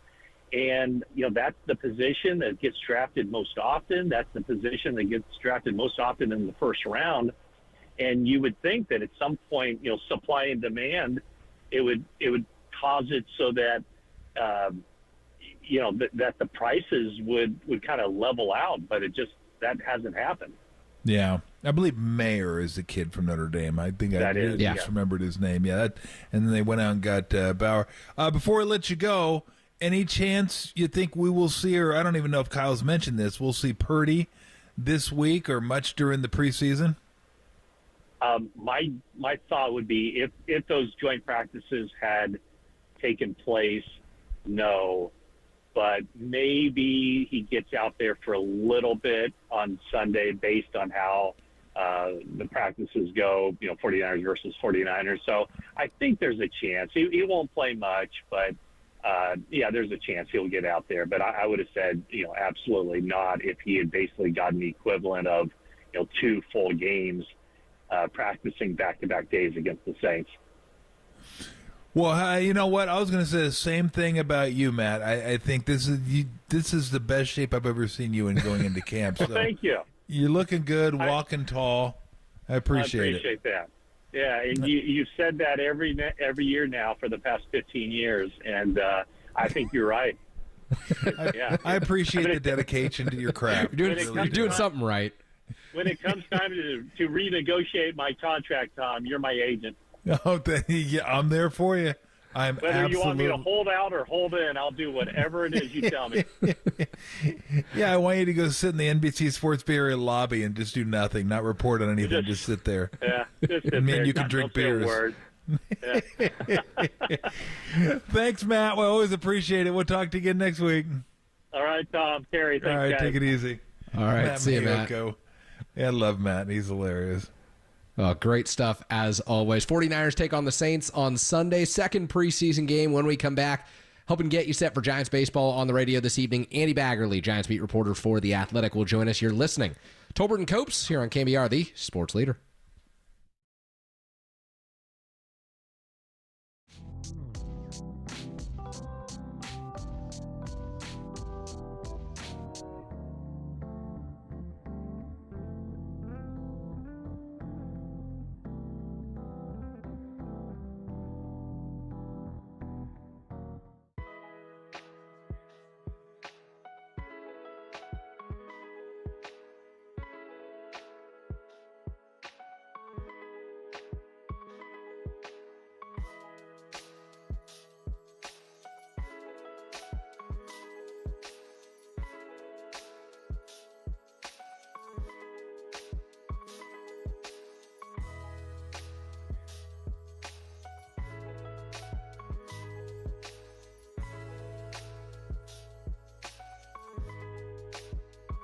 The Giants celebrated the 10th anniversary of the 2014 World Series team on Saturday, and it saw the long-awaited return of Madison Bumgarner to Oracle Park. What were your thoughts seeing Bumgarner back in San Francisco? Let us know on our socials at KNBR. Sorry to steal your thunder, man. Be caller 10 now to 415-896-KNBR to win the 49ers Team Store gift card and qualify for the 49ers Season Pass Grand Prize.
From the diamond to the dugout to the clubhouse to the front office, The Athletic's Andrew Baggerly brings his Giants coverage to KNBR. It's Tolbert, Copes, and Extra Bags on the Sports Leader. All right, we're back here on Tolbert and Copes. Kerry Crowley in for Adam Copeland. Andrew Baggerly's appearances on KNBR are sponsored by the Dolan Law Firm. They live here, they work here, they win here. DolanLawFirm.com. We're attempting to make the connection with Bags right now. Blake Snell against Chris Sale at Oracle Park this evening, Tom. That's our matchup. Sale, one of the Cy Young frontrunners this year. Snell, the Cy Young winner last year. These are the games the Giants signed Blake Snell to start, and if they win, they can pull within a half game of that third wild card spot, believe it or not. Oh, we have Bags. Oh, there we go. Well, there we have it. Andrew Baggerly of The Athletic joining us now. Bags, I was just mentioning to Tom, these are the games that the Giants signed Blake Snell to start. He's up against Chris Sale tonight. Pretty good one at Oracle Park, huh? How you doing? Yeah, good. This is sort of like a playoff kind of a preview. You get a matchup like this one, and I tell you what, these games against the Braves are important, not just because that's a team the Giants are chasing in the wild card standings, but I think we've learned from the way that these wild card things have shaken out that who holds the tiebreakers ends up kind of being pretty darn important. And so, the Giants took 2 of 3 in Atlanta. So, if they just split the series here, they'll have the tiebreaker over them at the end of the year. That could end up being something meaningful, but of course they want to win a lot more than that. And they're catching the Braves at the right time because the Braves have just been scuffling. Yesterday looked like they were going to have one against the Rockies and gave up 7 in the bottom of the 8th. They're like the opposite of what the Padres have been doing, who have been, I got to say, I don't want to say I'm getting upset by the Padres, but it's getting a little ridiculous now what they've been doing on the road. They're losing every game going into the 8th inning against the Pirates and Marlins and come back to win. And it only took kind of a miracle of sorts. They didn't win that one yesterday with Kim's home run being ruled a double instead of a homer, which it was. But anyway, the Braves, I don't know how this series plays out, Bags, but you couldn't be catching them at a better time. No, I agree. They've been scuffling. They obviously went to Colorado and played a Rockies team that wasn't very good, and Jorge Soler was able to park a few out, and getting him going is going to be important for them. As we saw how important he was to go for the Giants, never really happened, but they've been missing some huge personnel. Obviously, they won a World Series without Ronald Acuna Jr. a couple of years ago, so it can be done. But I think they were trying to kind of get the vibes back a little bit by getting someone like Soler. They've got losses on the pitching side. They've got losses in the bullpen. They've got losses on the position player side. Matt Olson's not having nearly the kind of year that, we're accustomed to seeing from him. So even Sean Murphy, he's kind of playing like 3 days a week. So you're right. This is not a Braves team that's really got it going. And they've when they've sort of found their gear, it's when their stars perform, and then they get some performances from whether it's a Jock Peterson or Eddie Rosario or somebody comes out of the woodwork, and they're not really getting much of either. So, like you said, Giants getting them at a good time. I always thought it's not who you play, it's when you play them. But you know what? Teams that get hot, they get hot against somebody. So, Giants are going to have to play, really good baseball and try to score early. That's been something when they've won, they've gotten on the board early. Yeah.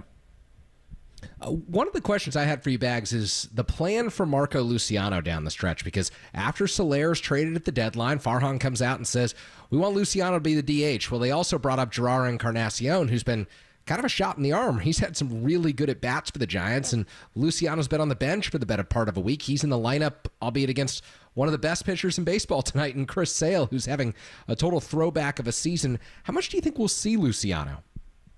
Yeah, kind of rough, isn't it? It's like, hey, Marco, we're going to give you 4 at-bats in a week, and we're going to run you back out there, and you're going to face Chris Sale.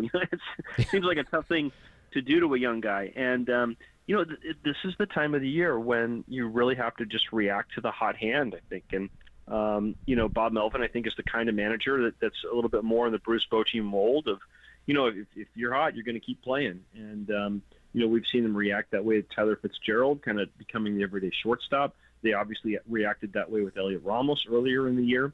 And, it maybe seemed a little bit unfair, but it's probably going to take Marco Luciano just having a really good hot run to stay in there. Because right now Encarnacion is giving him really good at-bats. I mean, he's staying on breaking pitches and hitting them 109 miles an hour the opposite way. He's been really impressive, and in a lot of ways doing what they kind of thought they'd get from Soler. So, I do think that they kind of owe it to themselves to see what they've got there as well.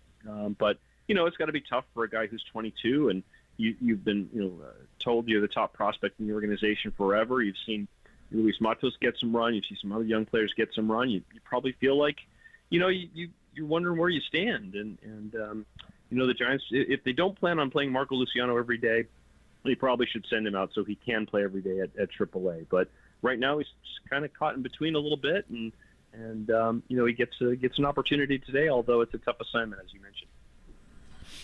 I don't want to nitpick too much because they did take 2 out of 3 against the Tigers, and I think they've been playing some pretty good ball, mostly pitching. The hitting still hasn't been there, and the hits with runners in scoring position has not been there. Certainly less than 2 outs guy on third. But when you're in less than 2 outs, when you're in no outs guy on third, you can't take off and run home. And again, I feel bad. I feel bad dinging Chapman because he's the only reason they had a chance in that game, but. My goodness, what happened there? Because there's no way that's a contact play. How in the world did he take off on that? Yeah, I think this is in the least guy you'd expect to make a bad move like that, right? It just seems like he always makes the right decision, whether it's in the field or on the bases. And he did acknowledge after that game that that the fact that they have had some tough situational execution. Kind of maybe made him a little greedier, or maybe affected his impulses a little bit to kind of try to go for it. But I think that he read it off the bat a little differently. He didn't think it would be quite as direct a line to the shortstop, and thought it might be a little bit of a tougher play than it was. And then obviously once he's out, he realizes, oh, I made a big mistake. And then obviously Mark Hanna gets thrown out right after that, and that's the ball game basically. But it was surprising to see that from him because, I think one thing that I've learned, not having watched Matt Chapman a ton with the A's, because I obviously cover the Giants, it just seems like he really just has really good instincts and trusts his instincts. And, I always wondered, how does he get so many doubles? And the reason is he's always thinking double out of the box. And when he hits a double, he's thinking triple out of the box. And, that was a really rare instance where he kind of was a little over aggressive, and it definitely cost the Giants. And you saw in Washington, I mean, they hit a ton of homers, and that's how they were able to outscore the Nats and win. Maybe not going away as easily as they could have, but that's how they won the series there. And when this team doesn't hit homers, their offense has really not been very good all year. So you hate to say hit more homers. You don't want to be too reliant on the home run, but they're probably going to have to win a few games by being better with situational at-bats, and better than they have been to this point in the season. And you could say, well, Tigers got the stripes and it's not really in them. But, I think you look at the hitters up and down the lineup, and, there are people who have experience and have hit in situationally before and done a good job. So, it's just going to be up to them to play a little closer to their potential and manufacture runs here and there, because if you got this rotation, especially at the front end, that you maybe don't need more than 3 or 4 runs to win, sometimes you think a little more small ball. Yeah. Andy Baggerly of The Athletic joining us, breaking down the Giants and Braves series. Will begin 6:45 first pitch here on KNBR. Bags, Giants honor the 2014 team over the weekend. Travis Ishikawa in the house, and feels like they and the Braves might be paying a little tribute to him tonight, with Gerard Encarnacion getting the start in left field and Jorge Soler getting the start in left field. I think everyone's going to be thinking double out of the box when you hit the ball down the left field tonight. Well, I mean, we've seen, late career Barry. We've seen Pat Burrell. We've seen, they put Mercedes out there, and I mean that might have been the roughest one. But that was. We've seen some bad left fielders over the years, and you try to hide them. But when you go and you look at the WAR leaders in the National League, and Matt Chapman's third, and you got a guy like Mason Wynn who's in the top 10, and defense is value. Defense creates a lot of value, and I would not be surprised if there was a little bit of three-dimensional chess going on in the Giants front office when they knew that if they were going to trade Jorge Soler to Atlanta, they knew that they'd have to play Soler in the outfield because they already had Marcell Ozuna at DH. And if you're thinking, well, we traded him to a guy we're chasing in the wild card standings, but he's going to play the outfield, he's going to give away some of the value he creates on offense, maybe even all the value he creates on offense. And his defense has already cost him a game or two since he's been over there. So, yeah, we'll see. I mean, I think back to the World Series with the Texas Rangers in 2010 when, Vladimir Guerrero really couldn't play the outfield anymore, and they stuck him out in right field because they didn't have a DH for the National League games, and he was butchering balls left and right. So, it'll find you. They always say that the ball will find you at your greatest weakness.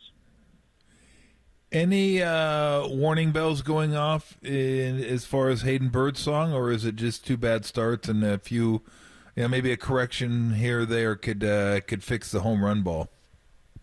Yeah, the home run ball has been a little bit of an issue. Been an issue for Robbie Ray too, and that's kind of par for the course with him. Even when Robbie Ray was winning the Cy Young, I think he gave up like 30 homers that year, which is maybe fourth or fifth in the league. So that's just part of what happens with him. And with Birdsong, I think it's compounded by the walks. That's what's really been the problem. You'll give up a solo home run or two and you can win, but when you mix it with the walks and the command issues and you're not getting count leverage, that's when you make it tough on yourself. And you look at his changeup; it's got great action. His breaking ball just has a lot of up and down. But when he hangs it, it's kind of in the nitro zone a little bit. And he's 22 years old. He's still learning himself. And the stuff has been good. It's just been the consistency of the command, both out of zone with non-competitive pitches. And being wild in the zone with pitches that guys are doing damage on, and he hasn't gotten away with a ton of mistakes. So, I think that's part of learning. That's part of what you're in for when you have a young guy like that. And you look at Kyle Harrison; he's kind of a little bit on the opposite side of the spectrum. This is a guy who has been really good in the strike zone, and I think he's ironed out a lot of the command issues he had in the minor leagues, but the stuff has really faded. I mean, his slider's down to 77, where it was 84 to start the year.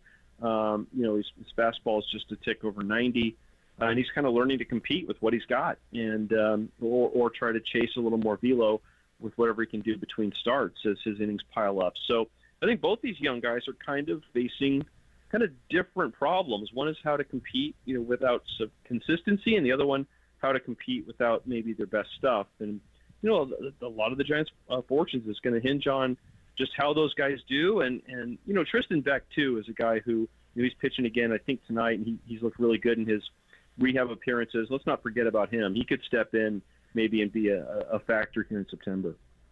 Yeah, that would be really good for the Giants if Beck's able to come up. Hey, Bags, last one from me. Is there anything that Camilo Doval can do other than just go down and throw a ton of strikes to kind of get his way back onto this Major League roster? Do you think we'll see him back again this year?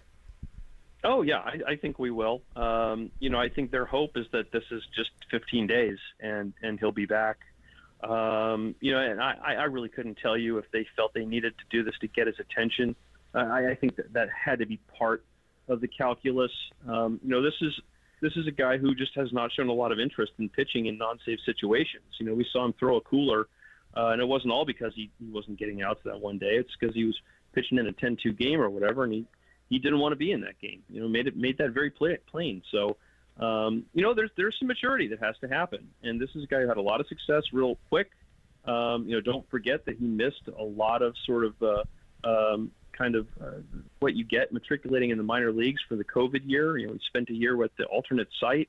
So he's kind of been in a bubble for a while before he got to the big leagues, and then he got to the big leagues, and boom, he was a leverage reliever and then a closer and then an all-star. So, I think he probably did need to get humbled a little bit, and maybe this is the way to get through to him, and maybe the next time we see him, he'll be a little more receptive in a few ways, both on the field and off the field.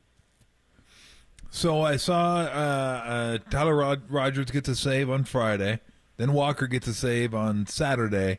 I thought Hicks would be a natural choice because he's done it, and they might want to keep the structure of the bullpen intact. Is this kind of, you think, what we'll see is, I don't know if they're going to use Hicks. I don't know what the plan for him is with all the innings he's used or pitched, but how do you see this kind of playing out? Is it, like you said, hopefully he gets back in 15 days. We don't got to do a ton of this, and we can kind of, mix and match a little bit. Well, you think it's unprecedented for a guy to go from the rotation to become the closer, but I remember the Giants did it one year. They did it with Dustin Hermanson in 2004. Yeah. He was out of gas just like everybody, and that's how you got Wayne Franklin against Steve Finley, and we know how that turned out. But Yes. sorry to bring that up. But, Thanks, Bags. They did that once before, and it was kind of an interesting thought experiment. I don't know. You have someone who's already thrown a lot of innings. You might need a closer down the stretch to pitch 3 days in a row. You maybe get him up, and then you don't get him in because you have to protect against a save situation if you take the lead in the eighth. There's just a lot I think that you put on a closer that maybe they might be a little reticent to put all of that on his plate. But in terms of being part of a committee, I absolutely think that he would be a candidate. And I think they're hoping that Ryan Walker is going to run with this. I think they have a lot of respect for, how he's been just really, really good in the strike zone and hasn't given up a lot of damage. And he's been very, very resilient, made a ton of appearances. And I think they're hoping that Walker will kind of settle in that job. And, the interesting part will be if he does settle in that job and they bring Doval back and fold him in, how's that going to work? And is that going to be, are they going to be able to manage that situation? So, a lot of interesting little wrinkles to go, but, like it's just like the batting order. It's just like Luciano. This time of year, you have to respond and react quickly to the people who are producing and put them in the spots to help you win games because, we're getting close to must-win territory. No doubt. Bags, as always, fun catching up with you. Have a good time at the yard, and we'll look forward to catching up with you next week this time. Okay, thanks, Tom. Thanks, Gary. Thanks, All Bags. right. Appreciate Thank it. you, Bags.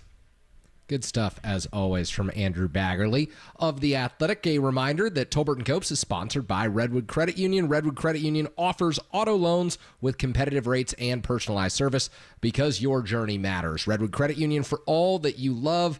On the other side, we'll wrap things up, get Giants pregame going. You're listening to KNBR 104.5 680, the sports leader.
Soler crushes it.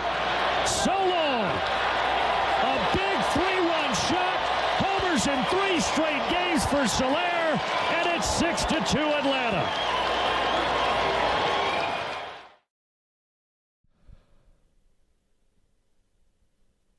Two home runs for Jorge Soler on Sunday afternoon. He extended the Braves' lead. He looked like he was about to lead Atlanta to a big win over the Colorado Rockies, but the Braves elected to bring Luke Jackson in relief. Uh-oh. You know what happened? You know what happens when you bring Luke Jackson in relief in the year 2024? Not good things. Uh-oh. The Giants found that out early in the season. The Atlanta Braves found it out yesterday. Jackson goes 2/3 of an inning, gives up 4 runs. Joe Jimenez follows, gives up 3 runs in 1/3 of an inning, and the Braves blow a big lead against the Colorado Rockies. They give up 7 in the bottom of the 8th inning. They lose 9-8, and that means that if the San Francisco Giants are able to win tonight, they can pull to within a half game of that 3rd wildcard spot in the National League. So a lot riding on this series against the Atlanta Braves, and as Andy Baggerly just mentioned, a lot riding on it for a number of reasons, because the Giants can also get themselves a tiebreaker against Atlanta simply by splitting this series. You'd like to win 3 of 4. You'd like to win your 4th consecutive series, but the Giants also have their softer portion of the schedule coming up after this Braves series. They've got Oakland at the Coliseum next weekend. They've got the Chicago White Sox at home. So, Tom, if there's a time for the Giants to make a move up the standings, it probably started about 10 days ago. They've made some good progress, but it's got to continue over the next week to 10 days for this team. No doubt. The schedule's set up well for them. And I said 19 games, I think, ending with the White Sox series. I thought 13-6, 12-7, but 13-6 would be good. Right now they're 7-3. So to get to that 13-6, you need to go 6-3 over the next. There's a game I'm missing in there because I think they got 9 games left. So, no, that's it. That's right, 9 games.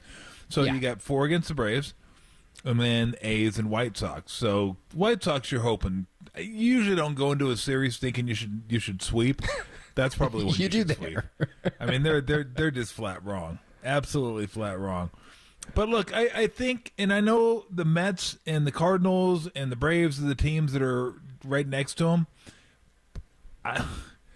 Padres ain't gonna keep playing like this. I'm sorry. I know they've been playing good, but just to give people an idea who weren't paying attention on this road trip, that was just, from their standpoint, they had the platinum horseshoe up their ass for this road trip because it was absurd what they did.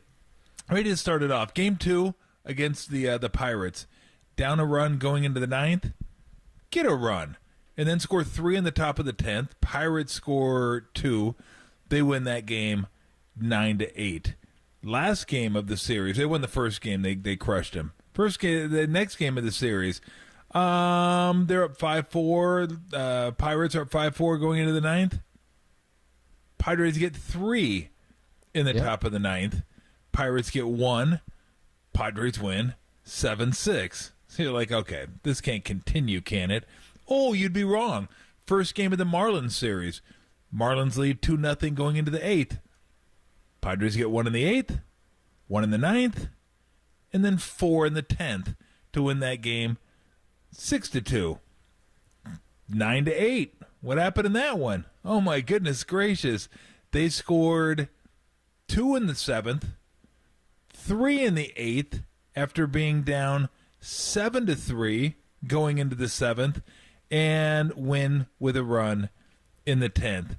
And the only reason they lost yesterday's game was that Hassan Kim's home run in the 9th that was going to tie it up was deemed a double, which was actually a good call. It bounced off the face of the wall, then hit off the glove, then ricocheted over the wall. I'm sorry. That horseshoe is going to fall out at some point. And both those teams are so hot right now.